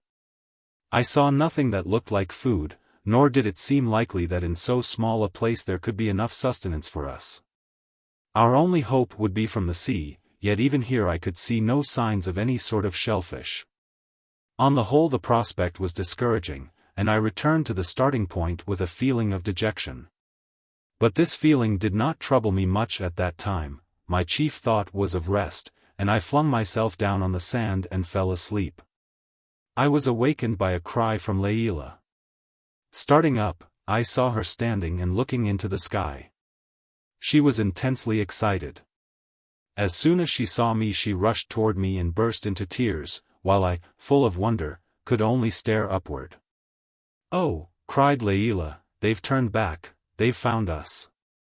We shall have to leave our dear, lovely island. Oh, Adamor, I shall lose you now. For never, never, never again will you have one thought of love for your poor Leila." With these words she clung sobbing to me. For my part I do not remember what I said to soothe her, for the sight above was so amazing that it took up all my attention. The aurora shone bright, and in the sky I saw two vast objects wheeling and circling, as if about to descend.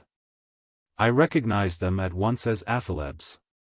But as their backs were hid from view by their immense wings, I could not make out whether they were wanderers about to alight of their own accord, or guided here by riders, perhaps by the Kosekin from whom we had been parted. This much at least I remember. I said to Leila that these athalebs were wild ones, which had come here because they saw or scented our wounded one. But Leila shook her head with mournful meaning. "Oh no," said she, "Alma has come back for you. This firelight has guided them. If you had not made the fire they never, never, never could have found us, but now all is lost." There was no time for conversation or discussion. The athalebs drew swiftly nearer and nearer, descending in long circuits, until at length they touched the ground not far away on the wide sandy beach. Then we saw people on their backs, and among them was Alma. We hurried toward them, and Alma rushed into my arms, to the great disgust of Leila, for she was close beside me and saw it all. She gave an exclamation of grief and despair, and hurried away. From Alma I learned that our disappearance had caused alarm, that two of the athalebs had come back in search of us. That they had been to Magon's, and had searched over the seas, and were just about giving us up as lost, when the firelight had attracted their attention and drawn them here. I said nothing at that time about the cause of our disappearance, but merely remarked that the athaleb had fallen into the sea and swam here. This was sufficient. They had to remain here for some time longer to rest their athalebs. At length we prepared to depart. Our wounded athaleb was left behind to take care of himself. I was taken with Alma, and Leila went on the other. We were thus separated, and so we set forth upon our return, and at length arrived at the Emir. Chapter 26. Grimm's Law again. Dinner was now announced, and Oxenden laid the manuscript aside. Whereupon they adjourned to the cabin, where they proceeded to discuss both the repast and the manuscript. "Well," said Featherstone, "Moore's story seems to be approaching a crisis. What do you think of it now, Melick? Do you still think it a sensational novel? Partly so, said Melick, but it would be nearer the mark to call it a satirical romance. Why not a scientific romance? Because there's precious little science in it, but a good deal of quiet satire. Satire on what? Asked Featherstone. I'll be hanged if I can see it. Oh, well, said Melick, on things in general. The satire is directed against the restlessness of humanity, its impulses, feelings, hopes, and fears, all that men do and feel and suffer.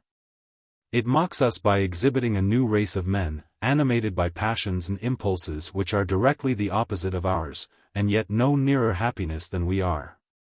It shows us a world where our evil is made a good, and our good an evil.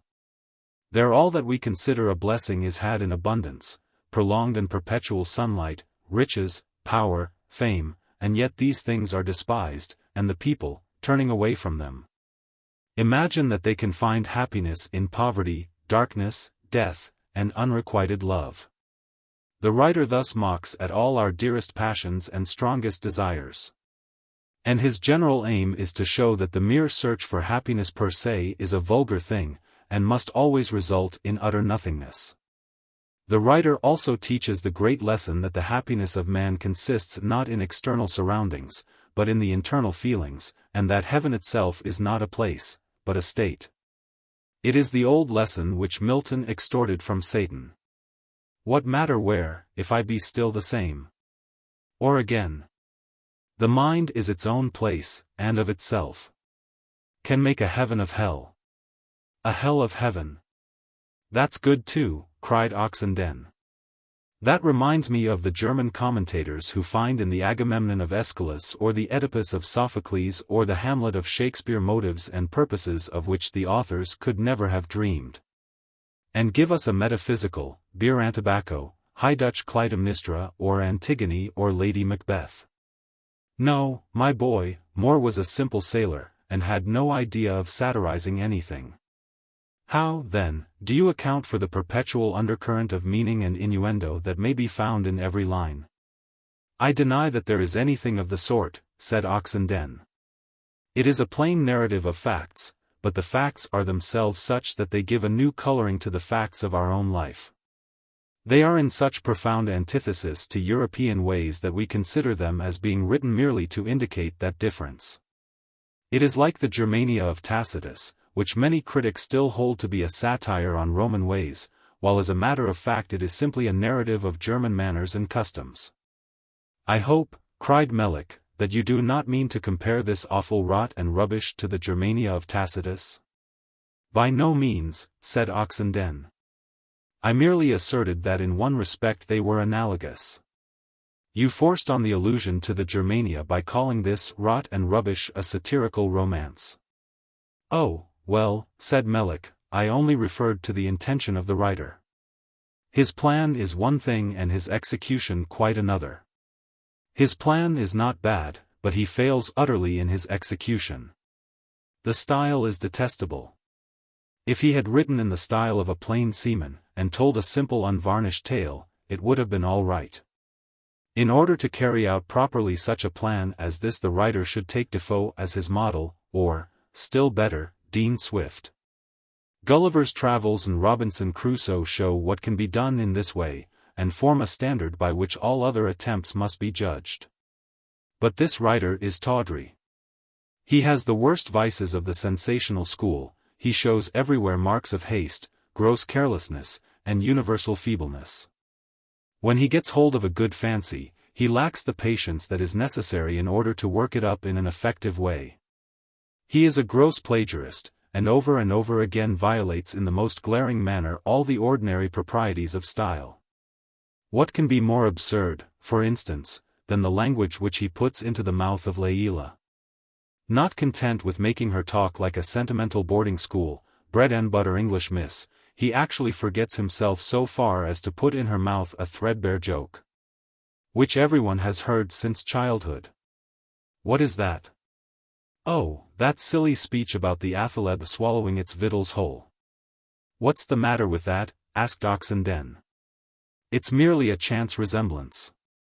In translating her words into English they fell by accident into that shape. No one but you would find fault with them. Would it have been better if he had translated her words into the scientific phraseology which the doctor made use of with regard to the ichthyosaurus? He might have made it this way: does it bite? No, it swallows its food without mastication. Would that have been better? Besides, it's all very well to talk of imitating Defoe and Swift, but suppose he couldn't do it? Then he shouldn't have written the book. In that case how could his father have heard about his adventures? His father, exclaimed Melick. Do you mean to say that you still accept all this as bona fide? Do you mean to say, retorted Oxenden, that you still have any doubt about the authenticity of this remarkable manuscript? At this each looked at the other. Melick elevated his eyebrows, and Oxenden shrugged his shoulders, but each seemed unable to find words to express his amazement at the other's stupidity, and so they took refuge in silence. What do you understand by this athaleb, doctor? Asked Featherstone. The athaleb, said the doctor. Why, it is clearly the pterodactyl. By the by, interrupted Oxenden, do please take notice of that name. It affords another exemplification of Grimm's law. The Hebrew word is atalef, and means bat. The Kosekin word is athaleb. Here you see the thin letter of Hebrew represented by the aspirated letter of the Kosekin language, while the aspirated Hebrew is represented by the Kosekin medial. Too true, exclaimed Melick, in a tone of deep conviction, and now, Oxenden, won't you sing us a song? Nonsense, said Featherstone, let the doctor tell us about the athaleb. Well, resumed the doctor, as I was saying, it must be undoubtedly the pterodactyl. It is a most extraordinary animal, and is a species of flying lizard, although differing from the lizard in many respects. It has the head and neck of a bird, the trunk and tail of an ordinary mammal, the jaws and teeth of a reptile, and the wings of a bat. Owen describes one whose sweep of wings exceeded 20 feet, and many have been found of every gradation of size down to that of a bat. There is no reason why they should not be as large as Moore says, and I for my part do not suspect him of exaggeration. Some have supposed that a late, lingering individual may have suggested the idea of the fabulous dragon, an idea which seems to be in the minds of nearly all the human race. For in the early records of many nations we find the destruction of dragons assigned to their gods and heroes. The figure of the pterodactyl represents pretty closely that which is given to the dragons. It is not impossible that they may have existed into the period which we call prehistoric. And that monsters far larger than any which we have yet discovered may have lingered until the time when man began to increase upon the earth, to spread over its surface, and to carve upon wood and stone representations of the most striking objects around him. When the living pterodactyls had disappeared, the memory of them was preserved.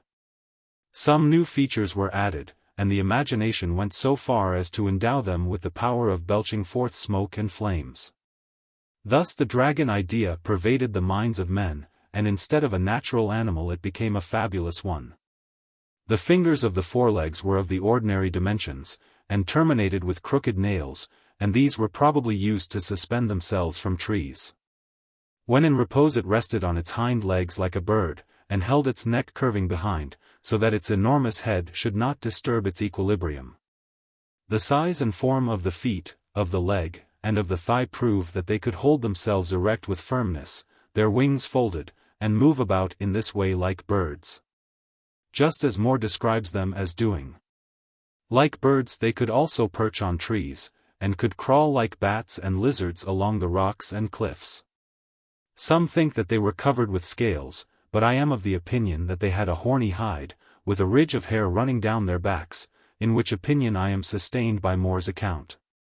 The smaller kinds were undoubtedly insectivorous, but the larger ones must have been carnivorous, and probably fed largely on fish.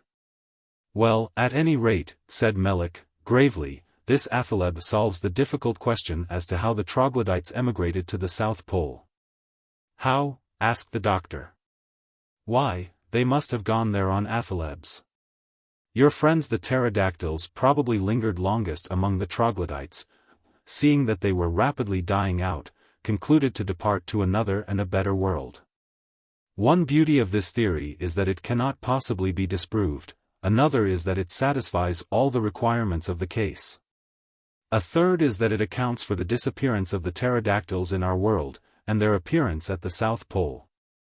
And there are 40 or 50 other facts, all included in this theory, which I have not time just now to enumerate, but will try to do so after we have finished reading the manuscript. I will only add that the athaleb must be regarded as another link which binds the Kosekin to the Semitic race. Another link, said Oxenden. That I already have. And it is one that carries conviction with it. All your arguments invariably do, my dear fellow. What is it? Asked the doctor. The Kosekin alphabet, said Oxenden. I can't see how you can make anything out of that, said the doctor. Very well, I can easily explain, replied Oxenden. In the first place we must take the old Hebrew alphabet. I will write down the letters in their order first. Saying this he hastily jotted down some letters on a piece of paper, and showed to the doctor the following. Labials. Palatals. Linguals. A. B. Or G. D. E. F. CH, or H. DH, or TH. Chapter 1. Liquids, L. M. N. O. P. K. T. That, said he, is substantially the order of the old Hebrew alphabet. But, said the doctor, the Kosekin alphabet differs in its order altogether from that. That very difference can be shown to be all the stronger proof of a connection between them, said Oxenden. I should like to know how. The fact is, said Oxenden, these letters are represented differently in the two languages in exact accordance with Grimm's law. By Jove, cried Featherstone, Grimm's law again. According to that law, continued Oxenden, the letters of the alphabet ought to change their order. Now let us leave out the vowels and linguals, and deal only with the mutes. First, we have in the Hebrew alphabet the medials B, G, and D, very well. In the Kosekin we have standing first the thin letters, or tenues, according to Grimm's law, namely, P, K, T. Next we have in the Hebrew the aspirates F, CH, DH. In the Kosekin alphabet we have corresponding to them the medials B, G, D. Next we have in the Hebrew the tenues, or thin letters P, K, T. In the Kosekin we have the corresponding aspirates F, CH, TH. The vowels, liquids, and sibilants need not be regarded just here, for the proof from the mutes is sufficient to satisfy any reasonable man. Well, said Melik, I for one am thoroughly satisfied, and don't need another single word. The fact is, I never knew before the all-sufficient nature of Grimm's law. Why, it can unlock any mystery. When I get home I must buy one, a tame one, if possible, and keep him with me always. It is more useful to a literary man than to any other. It is said that with a knowledge of Grimm's law a man may wander through the world from Iceland to Ceylon, and converse pleasantly in all the Indo-European languages. More must have had Grimm's law stowed away somewhere about him. And that's the reason why he escaped the icebergs, the volcanoes, the cannibals, the subterranean channel monster, and arrived at last safe and sound in the land of the Kosekin. What I want is Grimm's law, a nice tidy one, well trained, in good working order, and kind in harness, and the moment I get one I intend to go to the land of the Kosekin myself. Chapter 27. Oxenden preaches a sermon. Magons, said the doctor, is clearly a volcanic island, and, taken in connection with the other volcanoes around, shows how active must be the subterranean fires at the South Pole. It seems probable to me that the numerous caves of the Kosekin were originally fissures in the mountains, formed by convulsions of nature. And also that the places excavated by man must consist of soft volcanic rock, such as pumice stone, or rather tufa, easily worked, and remaining permanently in any shape into which it may be fashioned. As to Magons, it seems another Iceland. For there are the same wild and hideous desolation, the same impassable wildernesses, and the same universal scenes of ruin, lighted up by the baleful and tremendous volcanic fires. But what of that little island on which they landed? Asked Featherstone. That, surely, was not volcanic. No, said the doctor, that must have been a coral island. By the by, is it really true, asked Featherstone, that these coral islands are the work of little insects? Well, they may be called insects, replied the doctor. They are living zoophytes of most minute dimensions, which, however, compensate for their smallness of size by their inconceivable numbers. Small as these are, they have accomplished infinitely more than all that ever was done by the ichthyosaurus, the plesiosaurus, the pterodactyl, and the whole tribe of monsters that once filled the earth. Immense districts and whole mountains have been built up by these minute creatures. They have been at work for ages, and are still at work. It is principally in the South Seas that their labors are carried on. Near the Maldive Islands they have formed a mass whose volume is equal to the Alps. Around New Caledonia they have built a barrier of reefs 400 miles in length, and another along the northeast coast of Australia 1,000 miles in length. In the Pacific Ocean, islands, reefs, and islets innumerable have been constructed by them, which extend for an immense distance. The coral islands are called atolls. They are nearly always circular, with a depression in the center. They are originally made ring-shaped, but the action of the ocean serves to throw fragments of rock into the inner depression, which thus fills up, firm land appears, the rock crumbles into soil. The winds and birds and currents bring seeds here, and soon the new island is covered with verdure. These little creatures have played a part in the past quite as important as in the present. All Germany rests upon a bank of coral, and they seem to have been most active during the Oolitic period. How do the creatures act? Asked Featherstone. Nobody knows, replied the doctor. A silence now followed, which was at last broken by Oxenden. After all, said he, these monsters and marvels of nature form the least interesting feature in the land of the Kosekin. To me the people themselves are the chief subject of interest. Where did they get that strange, all-pervading love of death, which is as strong in them as love of life is in us? Why, they got it from the imagination of the writer of the manuscript, interrupted Melek. Yes, it's easy to answer it from your point of view, yet from my point of view it is more difficult. I sometimes think that it may be the strong spirituality of the Semitic race, carried out under exceptionally favorable circumstances to the ultimate results. For the Semitic race more than all others thought little of this life, and turned their affections to the life that lives beyond this. The Kosekin may thus have had a spiritual development of their own, which ended in this. Yet there may be another reason for it, and I sometimes think that the Kosekin may be nearer to the truth than we are. We have by nature a strong love of life, it is our dominant feeling, but yet there is in the minds of all men a deep underlying conviction of the vanity of life, and the worthlessness. In all ages and among all races the best, the purest, and the wisest have taught this truth, that human life is not a blessing, that the evil predominates over the good. And that our best hope is to gain a spirit of acquiescence with its inevitable ills. All philosophy and all religions teach us this one solemn truth, that in this life the evil surpasses the good. It has always been so. Suffering has been the lot of all living things, from the giant of the primeval swamps down to the smallest zoophyte. It is far more so with man. Some favored classes in every age may furnish forth a few individuals who may perhaps lead lives of self-indulgence and luxury.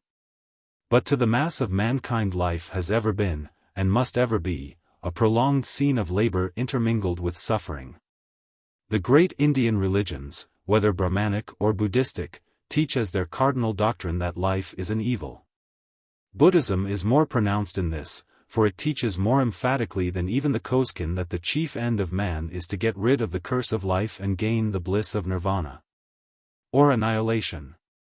True, it does not take so practical a form as among the Kosekin, yet it is believed by 1/3 of the human race as the foundation of the religion in which they live and die. We need not go to the Kosekin, however, for such maxims as these. The intelligent Hindus, the Chinese, the Japanese, with many other nations, all cling firmly to this belief. Sakyamuni Gautama Buddha, the son and heir of a mighty monarch, penetrated with the conviction of the misery of life, left his throne, embraced a life of voluntary poverty, want, and misery. So that he might find his way to a better state, the end before him being this, that he might ultimately escape from the curse of existence. He lived till old age, gained innumerable followers, and left to them as a solemn legacy the maxim that not to exist is better than to exist, that death is better than life.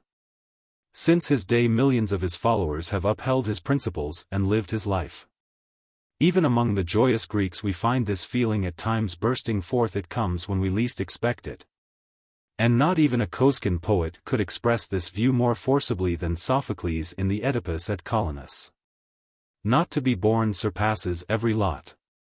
And the next best lot by far, when one is born, is to go back whence he came as soon as possible. For while youth is present bringing vain follies, what woes does it not have, what ills does it not bear? Murders, factions, strife, war, envy. But the extreme of misery is attained by loathsome old age. Old age, strengthless, unsociable, friendless. Where all evils upon evils dwell together. I'll give you the words of a later poet, said Melik, who takes a different view of the case. I think I'll sing them, with your permission. Melik swallowed a glass of wine and then sang the following. They may rail at this life, from the hour I began it. I found it a life full of kindness and bliss. And until they can show me some happier planet, more social and bright, I'll content me with this. As long as the world has such lips and such eyes, as before me this moment enraptured I see, they may say what they will of their orbs in the skies. But this earth is the planet for you, love, and me. What a pity it is, continued Melik, that the writer of this manuscript had not the philological, theological, sociological, geological, paleological, ontological, ornithological, and all the other logical attainments of yourself and the doctor. He could then have given us a complete view of the nature of the Kosekin, morally and physically. He could have treated of the geology of the soil, the ethnology of the people, and could have unfolded before us a full and comprehensive view of their philosophy and religion. And could have crammed his manuscript with statistics. I wonder why he didn't do it even as it was. It must have been a strong temptation. Moore, said Oxenden, with deep impressiveness, was a simple-minded though somewhat emotional sailor, and merely wrote in the hope that his story might one day meet the eyes of his father. I certainly should like to find some more accurate statements about the science, philosophy, and religion of the Kosekin, yet, after all, such things could not be expected. Why not? Said Melik. It was easy enough for him. How? Asked Oxenden. Why, he had only to step into the British Museum, and in a couple of hours he could have crammed up on all those points in science, philosophy, ethnology, and theology, about which you are so anxious to know. Well, said Featherstone, suppose we continue our reading? I believe it is my turn now. I shan't be able to hold out so long as you did, Oxenden, but I'll do what I can. Saying this, Featherstone took the manuscript and went on to read. Chapter 28. In Prison. It was with hearts full of the gloomiest forebodings that we returned to the Emir, and these we soon found to be fully justified. The athalebs descended at that point from which they had risen, namely, on the terrace immediately in front of the cavern where they had been confined. We then dismounted, and Layla with the Kosekin guards accompanied us to our former chambers. There she left us, saying that a communication would be sent to us. We were now left to our own conjectures. I wonder what they will do to us, said I. It is impossible to tell, said Alma. I suppose, said I, they will punish us in some way. But then punishment among the Kosekin is what seems honor and reward to me. Perhaps they will spare our lives, for that in their eyes ought to be the severest punishment and the deepest disgrace imaginable. Alma sighed. The Kosekin do not always act in this matter as one would suppose, said she. It is quite likely that they may dread our escaping, and may conclude to sacrifice us at once. On the next jom I had a visit from the Kohen Gadol. He informed me that the paupers had held a council of state, in which they had made a special examination of our late flight. He and Leila had both been examined, as well as the Kosekin who had gone after us, but Leila's testimony was by far the most important. The Council of State gathered from Leila's report that we had fled to Magons for the especial purpose of gaining the most blessed of deaths, that she pursued us in the interest of the state, and that we on her arrival had generously surrendered our own selfish desires, and had at once returned. We learned that much gratification was felt by the council, and also expressed, at Leila's account and at our action. First, at our eager love of death, which was so natural in their eyes. Secondly, at the skill which we had shown in selecting Magons. And finally, at our generosity in giving up so readily the blessed prospect of exile and wanton death, so as to come back to the Emir. Had we been Kosekin, our acts would have been natural enough. But, being foreigners, it was considered more admirable in us, and it seemed to show that we were equal to the Kosekin themselves. It was felt, however, that in our eager rush after death we had been somewhat selfish, but as this probably arose from our ignorance of the law, it might be overlooked. On the whole, it was decided that we ought to be rewarded, and that, too, with the greatest benefits that the Kosekin could bestow. What these benefits were the Kohen Gadol could not say. And thus we were left, as before, in the greatest possible anxiety. We still dreaded the worst. The highest honors of these men might well awaken apprehension. For they thought that the chief blessings were poverty and darkness and death. Leila next came to see me. She was as amiable as ever, and showed no resentment at all. She gave me an account of what had happened at the Council of State, which was the same as what I had heard from the Kohen Gadol. I asked her why she had made such a report of us. To conciliate their goodwill, said Leila.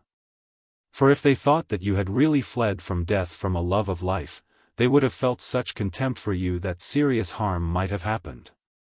Yes, said I. But among the Kosekin what you call harm would probably have been just what I want. I should like to be viewed with contempt, and considered unworthy of death and the Mista Kosek, and other such honors.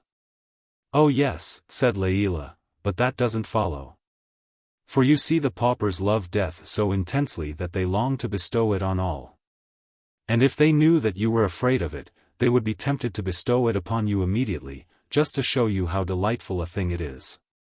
And that was the very thing that I was trying to guard against. Well, said I, and what is the result? Do you know what their decision is? Yes, said Leila. What is it? I asked, eagerly. Leila hesitated. What is it? I cried again, full of impatience. I'm afraid it will not sound very pleasant to you, said Leila, but at any rate your life is spared for the present. They have decided to give you what they call the greatest possible honors and distinctions. Leila paused, and looked at me earnestly. For my part these words sounded ominous, and were full of the darkest meaning. Tell me all, I said, don't keep me in suspense. Well, said Leila, I'm afraid you will think it hard. But I must tell you.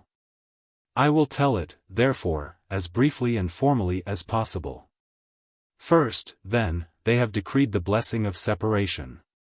You and Alma must now be parted, since this is regarded as the highest bliss of lovers. Secondly, they have decreed the blessing of poverty. All these luxuries will be taken away, and you will be raised to an equality in this respect with the great paupers. Thirdly, you are to have the blessing of darkness. You are to be removed from this troublesome and vexatious light, which here is regarded as a curse, and henceforth live without it. Fourthly, the next decree is the high reward of imprisonment. You are to be delivered from the evils of liberty, and shut up in a dark cavern, from which it will be impossible to escape or to communicate with anyone outside.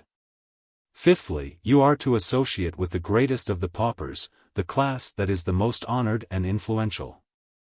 You will be present at all their highest councils, and will have the privilege of perpetual intercourse with those reverend men.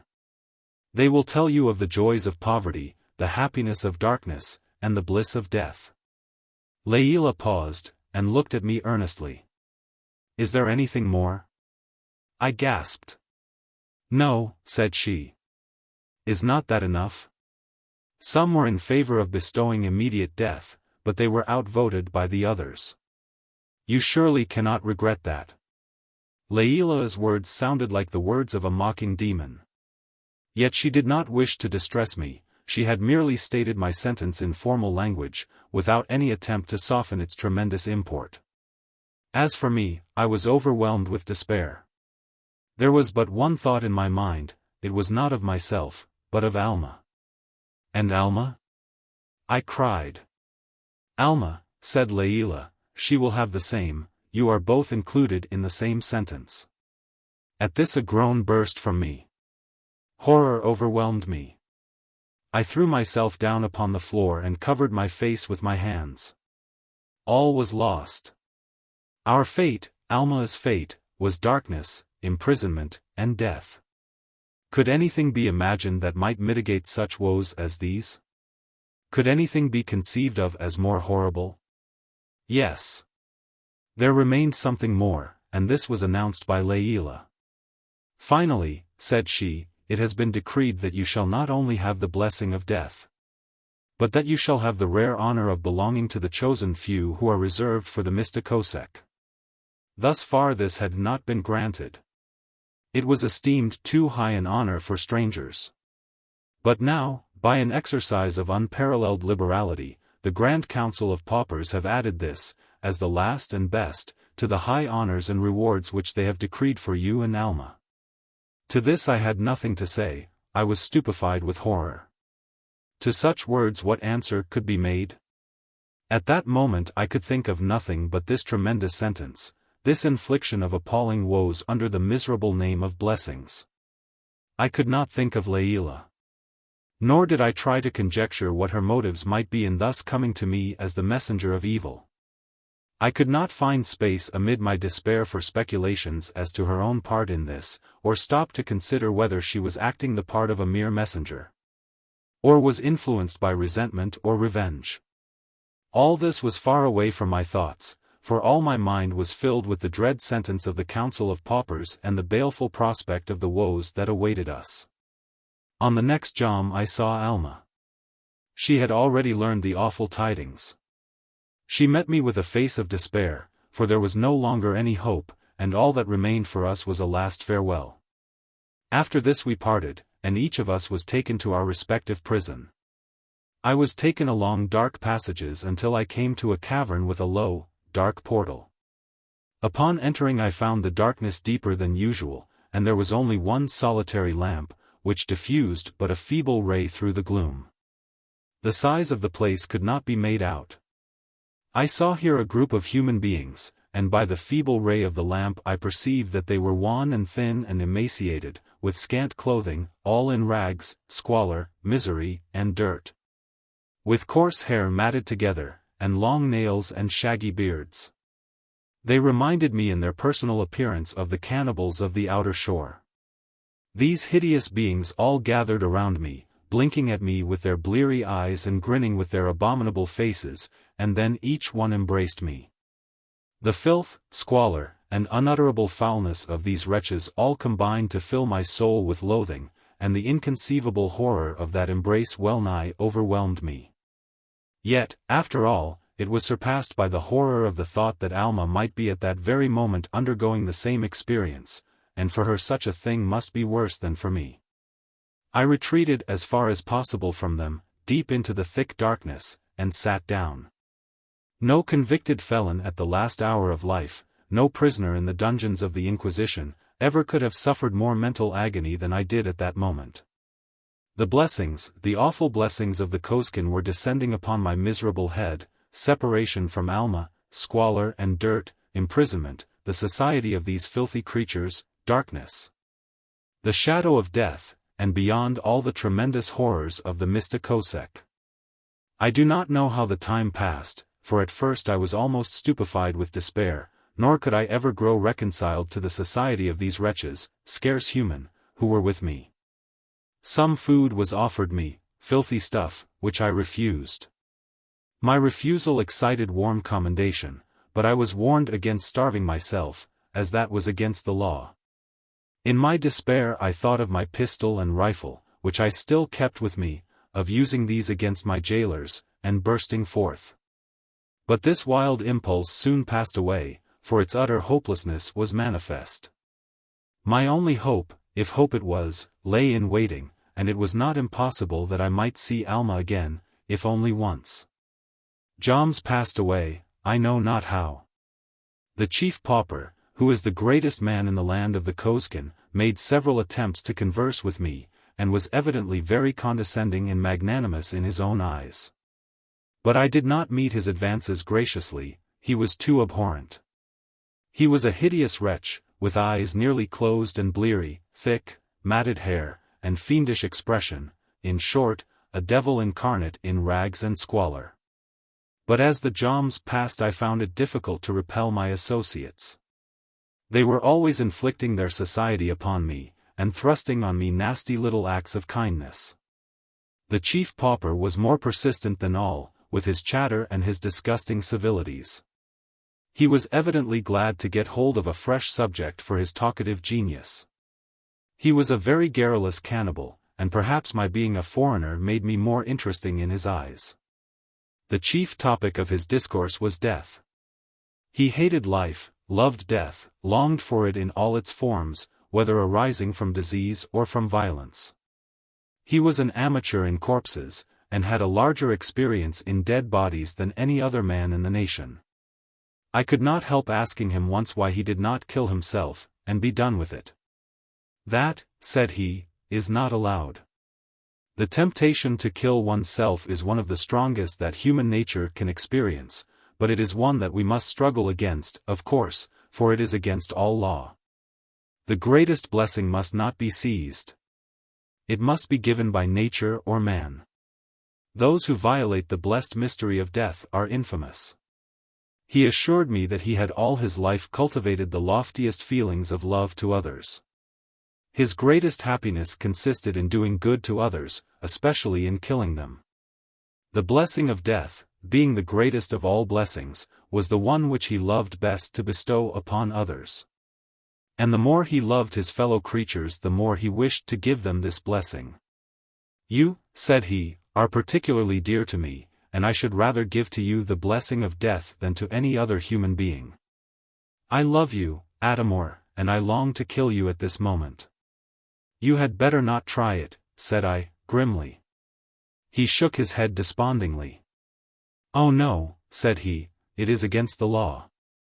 I must not do it till the time comes. Do you kill many? I asked. It is my pleasing and glorious office, he replied, to kill more than any other, for, you must know, I am the Tsar Tabakin, chief of the executioners. The chief pauper's love of death had grown to be an all-absorbing passion. He longed to give death to all.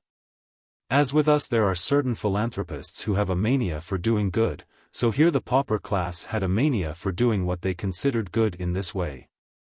The chief pauper was a sort of Kosekin Howard or Peabody, and was regarded by all with boundless reverence. To me, however, he was an object of never-ending hate, abhorrence, and loathing. And, added to this, was the thought that there might be here some equally hideous female, someone like the nightmare hag of the outer sea, a torment and a horror to Alma. Chapter 29. The Ceremony of Separation. Separated from Alma, surrounded by foul fiends, in darkness and the shadow of death, with the baleful prospect of the Mista Kosek. It was mine to endure the bitterest anguish and despair. And in me these feelings were all the worse from the thought that Alma was in a similar state, and was enduring equal woes. All that I suffered in my present condition she too was suffering, and from this there was no possibility of escape.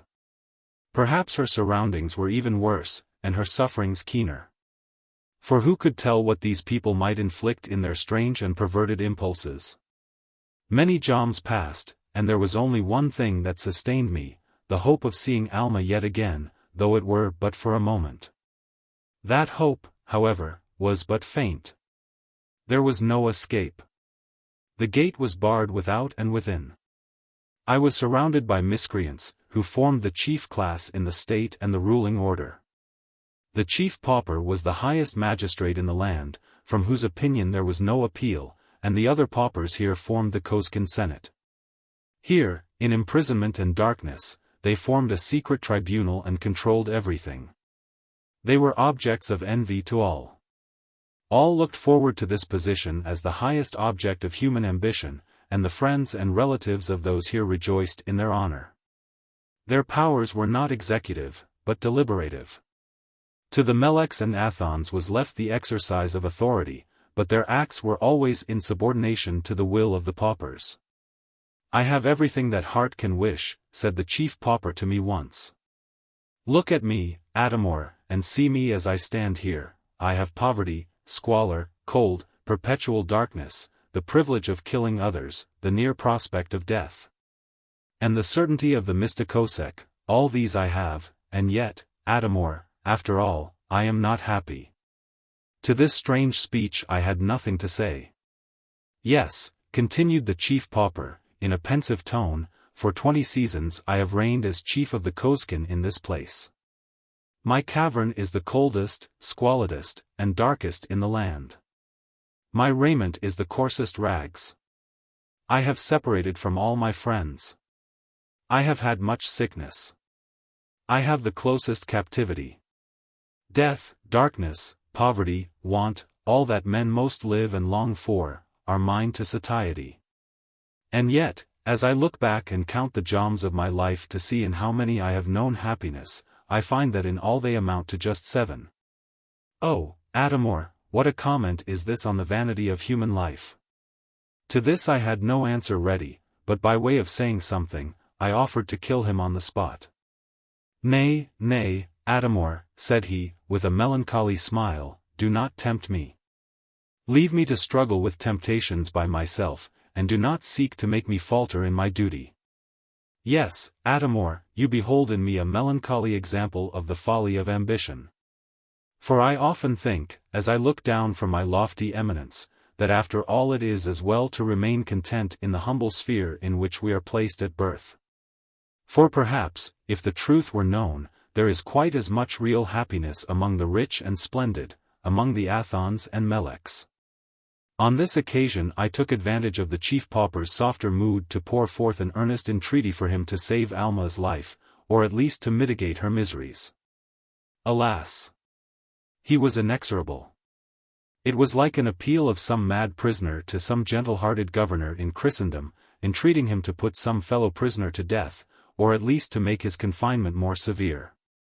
The chief pauper stared at me in horror.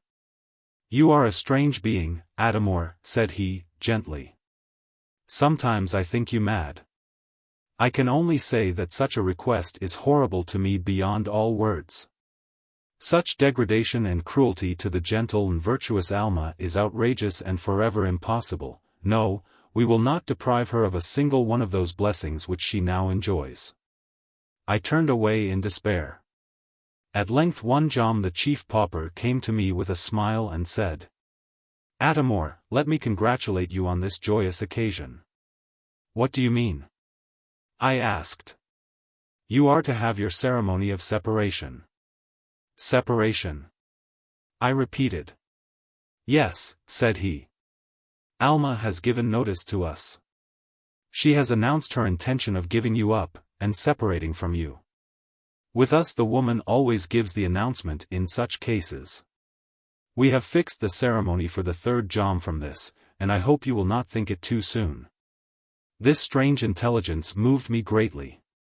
I did not like the idea of a ceremony of separation. But behind this there rose the prospect of seeing Alma, and I felt convinced that she had devised this as a mode of holding communication with me, or at least of seeing me again. The thought of Layla was the only thing that interfered with this belief, for it might be her doings after all. Yet the fact remained that I was to see Alma, and in this I rejoiced with exceeding great joy. The appointed jom came. A procession was formed of the paupers. The chief did not go, as he never left the cavern except on the great sacrifices and Mista Koseks. The door was opened, and I accompanied the procession. On our way all was dark, and after traversing many passages we came at length to the door of a cavern as gloomy as the one I had left. On entering this I found all dark and drear. And a little distance before me there was a light burning, around which was gathered a group of hags hideous beyond all expression. But these I scarcely noticed. For there amid them, all pale and wan, with her face now lighted up with joyous and eager expectation, I saw my darling, my Alma. I caught her in my arms, and for a few moments neither of us spoke a word. She sobbed upon my breast, but I knew that the tears which she shed were tears of joy. Nor was our joy checked by the thought that it was to be so short-lived. It was enough at that moment that we saw one another, enough that we were in one another's arms. And so we mingled our tears, and shared one common rapture. And sweet it was, sweet beyond all expression, the sweetest moment in all my life. For it had come in the midst of the drear desolation of my heart and the black despair. It was like a flash of lightning in the intense darkness, short and sudden indeed, yet still intense while it lasted, and in an instant filling all with its glow. I did this, murmured Alma, to see you and to save you. Save me. I repeated. Yes, said she. I have seen Layla. She told me that there is this chance and this one only to save you. I determined to try it. I cannot bear to think of you at the sacrifice, and for love of me meeting your death, for I would die to save you, Adamor. I pressed her closer in my arms. Oh, Alma, said I would die to save you. And if this ceremony will save you I will go through with it, and accept my fate whatever it may be. We were now interrupted. The women, the hags of horror, the shriek-like ones, as I may call them, or the fiend-like, the female fiends, the foul ones, they were all around us. And one there was who looked so exactly like the nightmare hag of the outer sea that I felt sure she must be the same, who by some strange chance had come here. Such, indeed, is quite likely, for there may have been a pass over the mountains to the land of the Kosekin. And those savage cannibals may all have been honored Kosekin exiles, dwelling in poverty, want, woe, and darkness, all of which may have been allotted to them as a reward for eminent virtues. And so here she was, the nightmare hag, and I saw that she recognized me. A circle was now formed around us, and the light stood in the middle. The nightmare hag also stood within the circle on the other side of the light opposite us. The beams of the lamp flickered through the darkness, faintly illuminating the faces of the horrible creatures around, who, foul and repulsive as harpies, seemed like unclean beasts, ready to make us their prey. Their glances seemed to menace death, their blear eyes rested upon us with a horrid eager hunger. My worst fears at that moment seemed realized. For I saw that Alma's associates were worse than mine, and her fate had been more bitter. And I wondered how it had been possible for her to live among such associates. Or, even though she had lived thus far, whether it would be possible for her to endure it longer. And now there arose a melancholy chant from the old hags around, a dreadful strain, that sounded like a funeral dirge, sung in shrill, discordant voices, led by the nightmare hag, who as she sang waved in her hand a kind of club. All the time I held Alma in my arms, regardless of those around us, thinking only of her from whom I must soon again be separated, and whom I must leave in this drear abode to meet her fearful fate alone. The chant continued for some time, and as long as it continued it was sweet to me, for it prolonged the meeting with Alma, and postponed by so much our separation. At length the chant ceased. The nightmare hag looked fixedly at us, and spoke these words. You have embraced for the last time. Henceforth there is no more sorrow in your love. You may be happy now in being forever disunited, and in knowing the bliss of eternal separation. As darkness is better than light, as death is better than life, so may you find separation better than union. She now gave a blow with her club at the lamp, which broke it to atoms and extinguished the flame. She continued. As the baleful light is succeeded by the blessed darkness, so may you find the light of union followed by the blessed darkness of separation. And now in the deep darkness we stood clasped in one another's arms. While around us, from the horrible circle of hags, there arose another chant as harsh and discordant as the previous one, but which, nevertheless, like that, served at least to keep us together a little longer. For this reason it sounded sweeter than the sweetest music, and therefore, when at last the hideous noise ended, I felt a pang of grief, for I knew that I must now give up Alma forever. I was right. The ceremony was over. We had to part, and we parted with tears of despair. I was led away, and as I went I heard Alma's sobs. I broke away, and tried to return for one more embrace. But in the darkness I could not find her, and could only hear her sobs at a greater distance, which showed that she too was being led away. I called after her. "Farewell, Alma." Her reply came back broken with sobs. "Farewell forever, Adamor." I was once more led away, and again traversed the dark passages, and again came back to my den, which now seemed dark with the blackness of despair. On my return I was formally and solemnly congratulated by all the paupers. I should not have received their congratulations had I not expected that there would be something more. I expected that something would be said about the result of this act of separation. For Alma had believed that it would be the means of saving my life, and I believed that it would be the means of saving her life, and for this reason each of us had performed our part. Although, of course, the joy of meeting with one another would of itself have been sufficient, and more than sufficient, to make that ceremony an object of desire. I thought, therefore, that some statement might now be made to the effect that by means of this ceremony my status among the Kosekin would be changed, and that both I and Alma, being no longer lovers, would be no longer fit for the sacrifice. To my intense disappointment, however, nothing whatever was said that had the remotest reference to this. On the following jom I determined to ask the chief pauper himself directly. And accordingly, after a brief preamble, I put the question point blank. "Will our ceremony of separation make any difference as to our sacrifice?" "What?" he asked, with a puzzled expression. I repeated the question.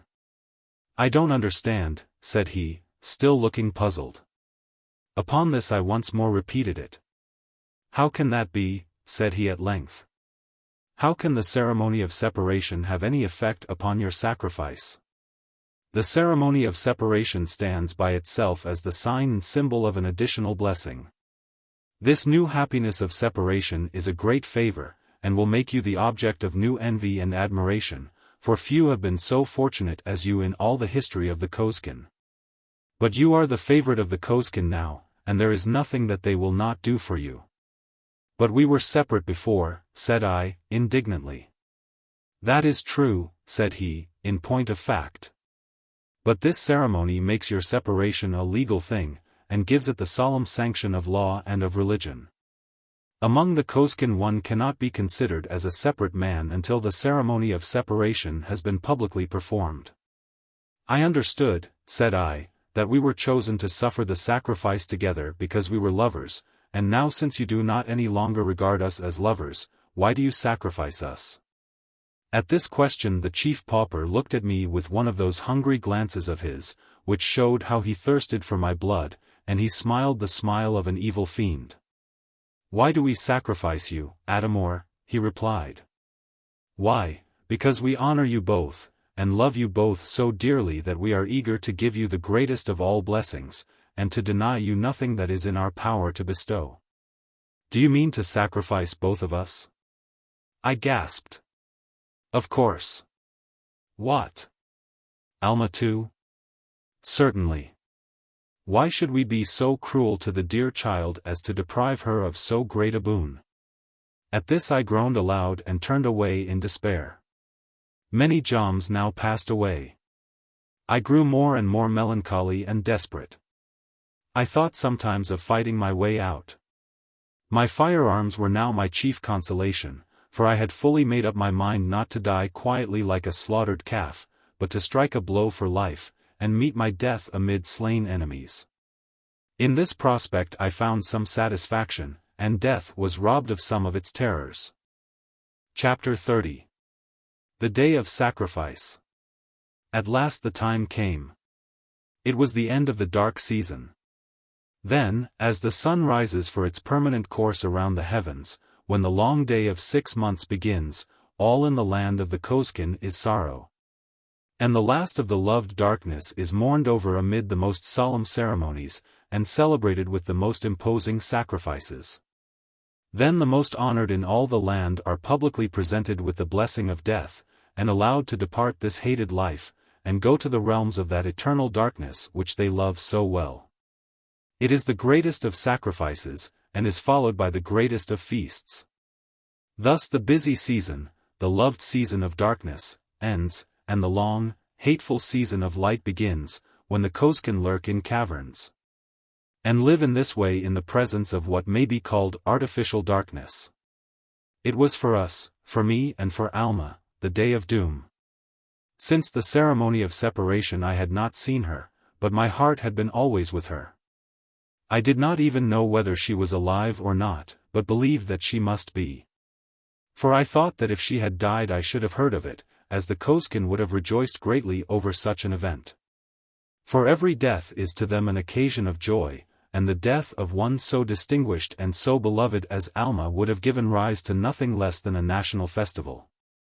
Of time I had but a poor reckoning, but, from the way in which the paupers kept account of their joms, I judged that about 3 months had elapsed since the ceremony of separation.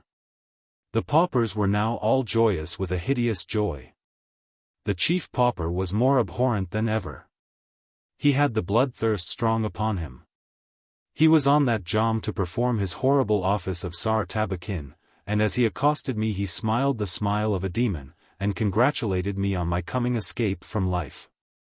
To this I had no word of answer to make, but my hands held my rifle and pistol, and these I clutched with a firmer grasp as my last hour approached.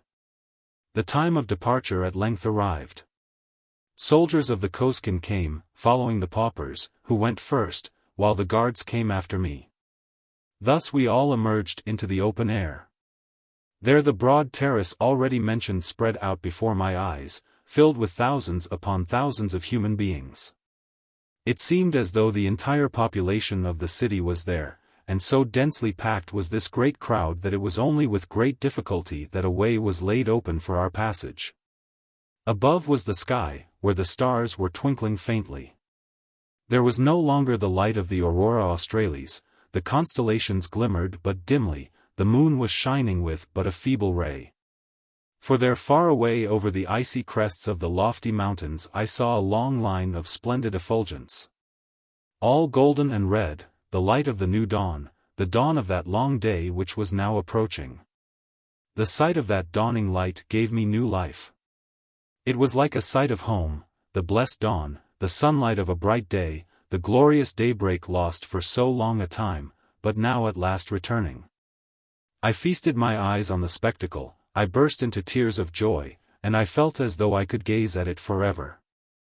But the sun as it traveled was rapidly coming into view. Soon the dazzling glory of its rim would appear above the mountain crest, and the season of darkness would end. There was no time to wait, and the guards hurried me on. There in the midst of the square rose the pyramid. It was fully 100 feet in height, with a broad flat top. At the base I saw a great crowd of paupers. Through these we passed, and as we did so a horrible death chant arose. We now went up the steps and reached the top. It was about 60 feet square, and upon it there was a quadrangle of stones set about 3 feet apart, about 60 in number, while in the midst was a larger stone. All of these were evidently intended for sacrificial purposes. Scarcely had I reached the top when I saw a procession ascend from the other side. First came some paupers, then some hags, and then, followed by other hags, I saw Alma. I was transfixed at the sight. A thrill passed through every nerve, and a wild impulse came to me to burst through the crowd, join her, and battle with them all for her life. But the crowd was too dense. I could only stand and look at her, and mark the paleness of her face and her mute despair. She saw me, waved her hand sadly, and gave a mournful smile. There we stood separated by the crowd, with our eyes fastened on each other, and all our hearts filled with one deep, intense yearning to fly to one another's side. And now there came up from below, louder and deeper, the awful death chant. Time was pressing. The preparations were made. The chief pauper took his station by the central stone, and in his right hand he held a long, keen knife. Toward this stone I was led. The chief pauper then looked with his blear and blinking eyes to where the dawn was glowing over the mountain crest, and every moment increasing in brightness. And then, after a brief survey, he turned and whetted his knife on the sacrificial stone. After this he turned to me with his evil face, with the glare of a horrid death hunger in his ravenous eyes, and pointed to the stone. I stood without motion. He repeated the gesture and said, "Lie down here." "I will not," said I. "But it is on this stone," said he, "that you are to get the blessing of death." "I'll die first," said I, fiercely, and I raised my rifle. The chief pauper was puzzled at this. The others looked on quietly, thinking it probably a debate about some punctilio. Suddenly he seemed struck with an idea. "Yes, yes," said he. "The woman first. It is better so." Saying this he walked toward Alma, and said something to the hags. At this the chief of them, namely, the nightmare hag, led Alma to the nearest stone, and motioned to her to lie down. Alma prepared to obey, but paused a moment to throw at me one last glance and wave her hand as a last farewell. Then without a word she laid herself down upon the stone. At this a thrill of fury rushed through all my being, rousing me from my stupor, impelling me to action, filling my brain with madness. The nightmare hag had already raised her long keen knife in the air. Another moment and the blow would have fallen. But my rifle was at my shoulder, my aim was deadly. The report rang out like thunder. A wild, piercing yell followed, and when the smoke cleared away the nightmare hag lay dead at the foot of the altar. I was already there, having burst through the astonished crowd, and Alma was in my arms. And holding her thus for a moment, I put myself in front of her and stood at bay, with my only thought that of defending her to the last and selling my life as dearly as possible. The result was amazing. After the report there was for some moments a deep silence, which was followed by a wild, abrupt outcry from 500,000 people, the roar of indistinguishable words bursting forth from the lips of all that throng, whose accumulated volume arose in one vast thunderclap of sound, pealing forth, echoing along the terrace streets, and rolling on far away in endless reverberations. It was like the roar of mighty cataracts, like the sound of many waters, and at the voice of that vast multitude I shrank back for a moment. As I did so I looked down, and beheld a scene as appalling as the sound that had overawed me. In all that countless throng of human beings there was not one who was not in motion. And all were pressing forward toward the pyramid as to a common center. On every side there was a multitudinous sea of upturned faces, extending as far as the eye could reach. All were in violent agitation, as though all were possessed by one common impulse which forced them toward me. At such a sight I thought of nothing else than that I was the object of their wrath. And that they were all with one common fury rushing toward me to wreak vengeance upon me and upon Alma for the slaughter of the nightmare hag. All this was the work of but a few moments. And now as I stood there holding Alma, appalled, despairing, yet resolute and calm, I became aware of a more imminent danger. On the top of the pyramid, at the report of the rifle, all had fallen down flat on their faces, and it was over them that I had rushed to Alma's side. But these now began to rise, and the hags took up the corpse of the dead, and the paupers swarmed around with cries of "Mutt! Mutt! Dead! Dead!" and exclamations of wonder. Then they all turned their foul and bleary eyes toward me, and stood as if transfixed with astonishment. At length there burst forth from the crowd one who sought to get at me. It was the chief pauper. He still held in his hand the long knife of sacrifice. He said not a word, but rushed straight at me, and as he came I saw murder in his look. I did not wait for him, but raising my rifle, discharged the second barrel full in his face. He fell down a shattered, blackened heap, dead. As the second report thundered out it drowned all other sounds, and was again followed by an awful silence. I looked around. Those on the pyramid, paupers and hags, had again flung themselves on their faces. On the square below the whole multitude were on their knees, with their heads bowed down low. The silence was more oppressive than before, it was appalling, it was tremendous. It seemed like the dread silence that precedes the more awful outburst of the hurricane when the storm is gathering up all its strength to burst with accumulated fury upon its doomed victim. But there was no time to be lost in staring, and that interval was occupied by me in hastily reloading my rifle. It was my last resource now. And if it availed not for defense it might at least serve to be used against ourselves. With this thought I handed the pistol to Alma, and hurriedly whispered to her that if I were killed, she could use it against herself. She took it in silence, but I read in her face her invincible resolve. The storm at last burst. The immense multitude rose to their feet, and with one common impulse came pressing on from every side toward the pyramid. Apparently filled with the one universal desire of reaching me, a desire which was now all the more intense and vehement from these interruptions which had taken place. Why they had fallen on their knees, why the paupers on the pyramid were still prostrate, I could not tell.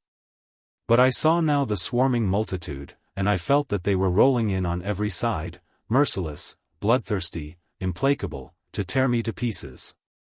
Yet time passed and they did not reach me, for an obstacle was interposed.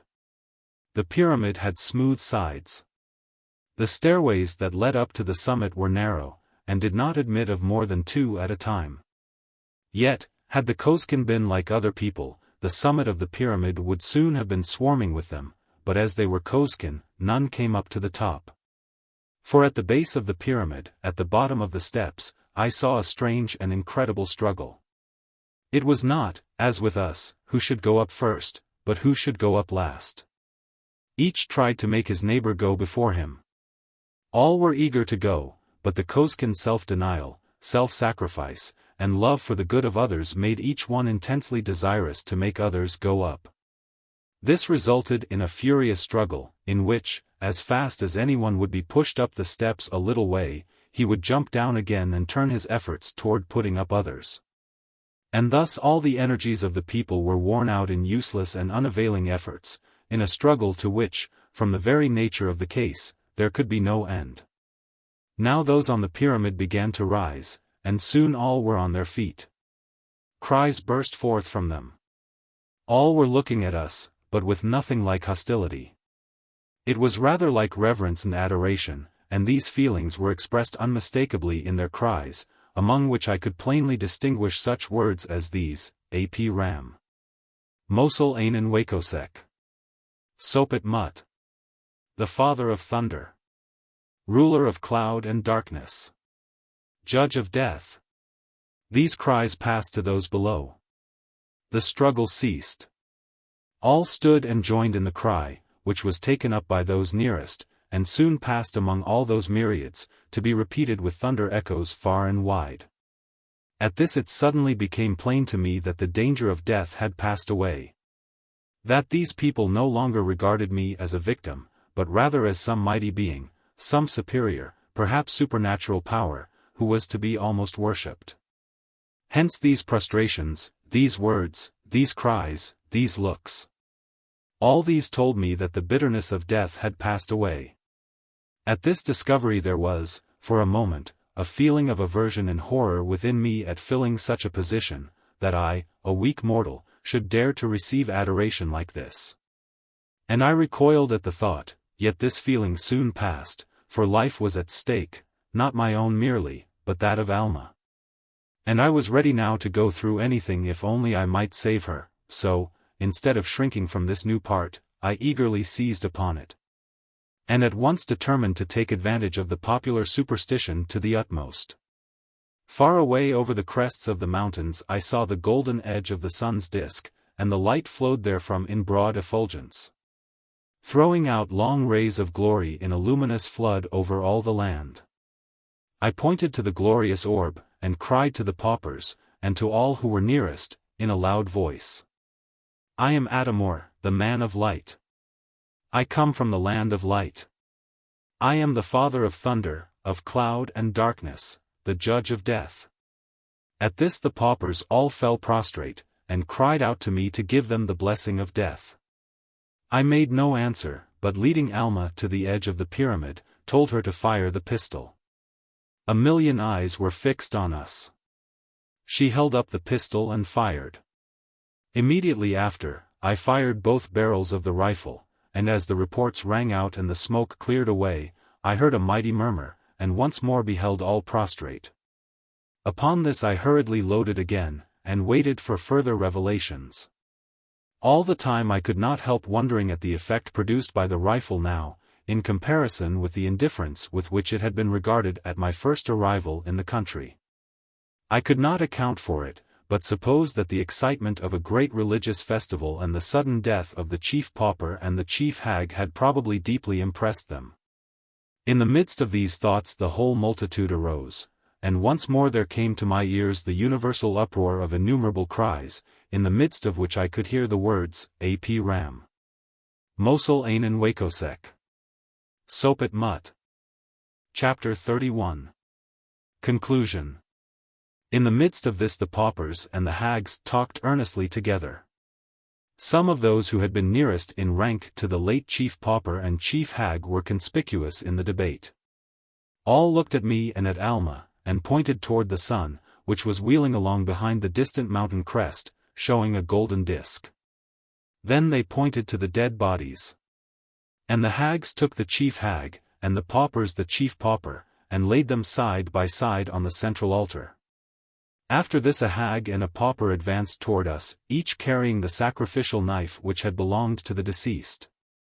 The hag spoke first, addressing Alma, in accordance with the Kosekin custom, which requires women to take the precedence in many things.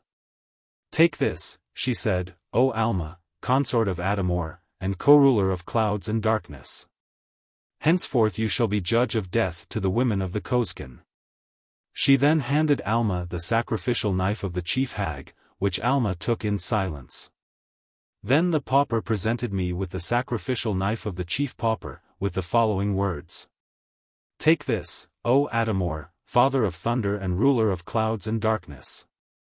Henceforth you shall be judge of death to the men of the Kosekin, and Sar Tabakin over the whole nation. I received the knife in silence, for I had nothing to say. But now Alma spoke, as was fitting for her to do, since with the Kosekin the women must take the precedence, and here it was expected that she should reply in behalf of both of us. So Alma, holding the sacrificial knife, stood looking at them, full of dignity, and spoke as follows. We will take this, O Kosekin, and we will reward you all. We will begin our reign over the Kosekin with memorable acts of mercy. These two great victims shall be enough for the Mista Kosek of this season. The victims designed for this sacrifice shall have to deny themselves the blessing of death, yet they shall be rewarded in other ways. And all the land from the highest to the lowest shall have reason to rejoice in our rule. To all you hags and paupers we grant the splendid and unparalleled boon of exile to Magons. There you can have all the suffering which heart can wish, and inevitable death. To all classes and ranks in the whole nation we promise to grant a diminution in their wealth by 1/4. In the abundance of our mercy we are willing ourselves to bear the burden of all the offerings that may be necessary in order to accomplish this. All in the land may at once give up 1/4 of their whole wealth to us. At this the hags and paupers gave a horrible yell of applause. As rulers of light and darkness, we will henceforth govern the nation in the light as well as in the dark. We will sacrifice ourselves so far to the public good as to live in the light, and in open palaces. We will consent to undergo the pains of light and splendor, to endure all the evils of luxury, magnificence, and boundless wealth, for the good of the Kosekin nation. We will consent to forego the right of separation, and agree to live together, even though we love one another. Above all, we will refuse death and consent to live. Can any rulers do more than this for the good of their people? Another outburst of applause followed. In 3 joms, continued Alma, all you hags and paupers shall be sent to exile and death on Magons. As for the rest of the Kosekin, hear our words. Tell them from us that the laborers shall all be elevated to the rank of paupers, the artisans shall be made laborers, the tradesmen artisans, the soldiers tradesmen, the Athons soldiers. The Kohens Athons, and the Meleks Kohens. There shall be no Meleks in all the land. We, in our love for the Kosekin, will henceforth be the only Meleks. Then all the misery of that low station will rest on us. And in our low estate as Meleks we shall govern this nation in love and self-denial. Tell them that we will forego the sacrifice and consent to live. That we will give up darkness and cavern gloom and live in light. Tell them to prepare for us the splendid palaces of the Meleks, for we will take the most sumptuous and magnificent of them all. Tell all the people to present their offerings. Tell them that we consent to have endless retinues of servants, soldiers, followers, and attendants. Tell them that with the advent of Alma and Adamor a new era begins for the Kosekin, in which every man may be as poor as he likes, and riches shall be unknown in the land. These extraordinary words seemed to fill the paupers with rapture. Exclamations of joy burst from them. They prostrated themselves in an irrepressible impulse of grateful admiration, as though such promises could only come from superior beings. Then most of them hurried down to communicate to the people below the glorious intelligence. Soon it spread from mouth to mouth, and all the people were filled with the wildest excitement. For never before had such a thing been known, and never had such self-sacrifice been imagined or thought possible. As that the rulers of the Kosekin could consent to be rich when they might be paupers. To live together when they might be separate, to dwell in the light when they might lurk in the deepest cavern gloom, to remain in life when they might have the blessing of death. Selfishness, fear of death, love of riches, and love of luxury, these were all unintelligible to the Kosekin, as much as to us would be self-abnegation, contempt of death, voluntary poverty, and asceticism. But as with us self-denying rulers may make others rich and be popular for this, so here among the Kosekin a selfish ruler might be popular by making others poor. Hence the words of Alma, as they were made known, gave rise to the wildest excitement and enthusiasm, and the vast multitude poured forth their feelings in long shouts of rapturous applause. Amid this the bodies of the dead were carried down from the pyramid, and were taken to the Mista Kosek in a long and solemn procession, accompanied by the singing of wild and dismal chants. And now the sun, rolling along behind the icy mountain crest, rose higher and higher every moment, and the bright light of a long day began to illumine the world. There sparkled the sea, rising far away like a watery wall, with the horizon high up in the sky. There rose the circle of giant mountains, sweeping away till they were blended with the horizon. There rose the terraces of the Emir, all glowing in the sunlight, with all its countless houses and cavern openings and arching trees and pointing pyramids. Above was the canopy of heaven, no longer black, no longer studded with stars or glistening with the fitful shimmer of the aurora, but all radiant with the glorious sunlight, and disclosing all the splendors of the infinite blue. At that sight a thrill of joy passed through me. The long, long night at last was over, the darkness had passed away like some hideous dream. The day was here, the long day that was to know no shadow and no decline, when all this world should be illuminated by the ever-circling sun, a sun that would never set until his long course of many months should be fully run. My heart swelled with rapture, my eyes filled with tears. O light! I cried, O gleaming, golden sunlight! O light of heaven, light that brings life and hope to man! And I could have fallen on my knees and worshipped that rising sun. But the light which was so glorious to us was painful and distressing to the Kosekin. On the top of the pyramid the paupers crouched, shading their eyes. The crowd below began to disperse in all directions, so as to betake themselves to their coverts and to the caverns, where they might live in the dark. Soon nearly all were gone except the paupers at the foot of the pyramid, who were awaiting our commands, and a crowd of Meleks and Athons at a distance. At a gesture from me the few paupers near us descended and joined those below. Alma and I were alone on the top of the pyramid. I caught her in my arms in a rapture of joy. This revulsion from the lowest despair, from darkness and from death back to hope and light and life, was almost too much to endure. We both wept, but our tears were those of happiness. "You will be all my own now," said I, "and we can fly from this hateful land. We can be united, we can be married, here before we start, and you will not be cruel enough to refuse. You will consent, will you not, to be my wife before we fly from the Kosekin?" At this Alma's face became suffused with smiles and blushes. Her arms were about me, and she did not draw away, but looked up in sweet confusion and said, "Why, as to that, I cannot be more your wife than I am." "What do you mean?" I exclaimed, in wonder. "My wife." Her eyes dropped again, and she whispered, "The ceremony of separation is with the Kosekin the most sacred form of marriage. It is the religious form. The other is merely the civil form." This was unintelligible, nor did I try to understand it. It was enough to hear this from her own sweet lips. But it was a strange feeling, and I think I am the only man since Adam that ever was married without knowing it. "As to flight," continued Alma, who had quite adopted the Kosekin fashion, which makes women take the lead, "as to flight, we need not hurry. We are all powerful now, and there is no more danger.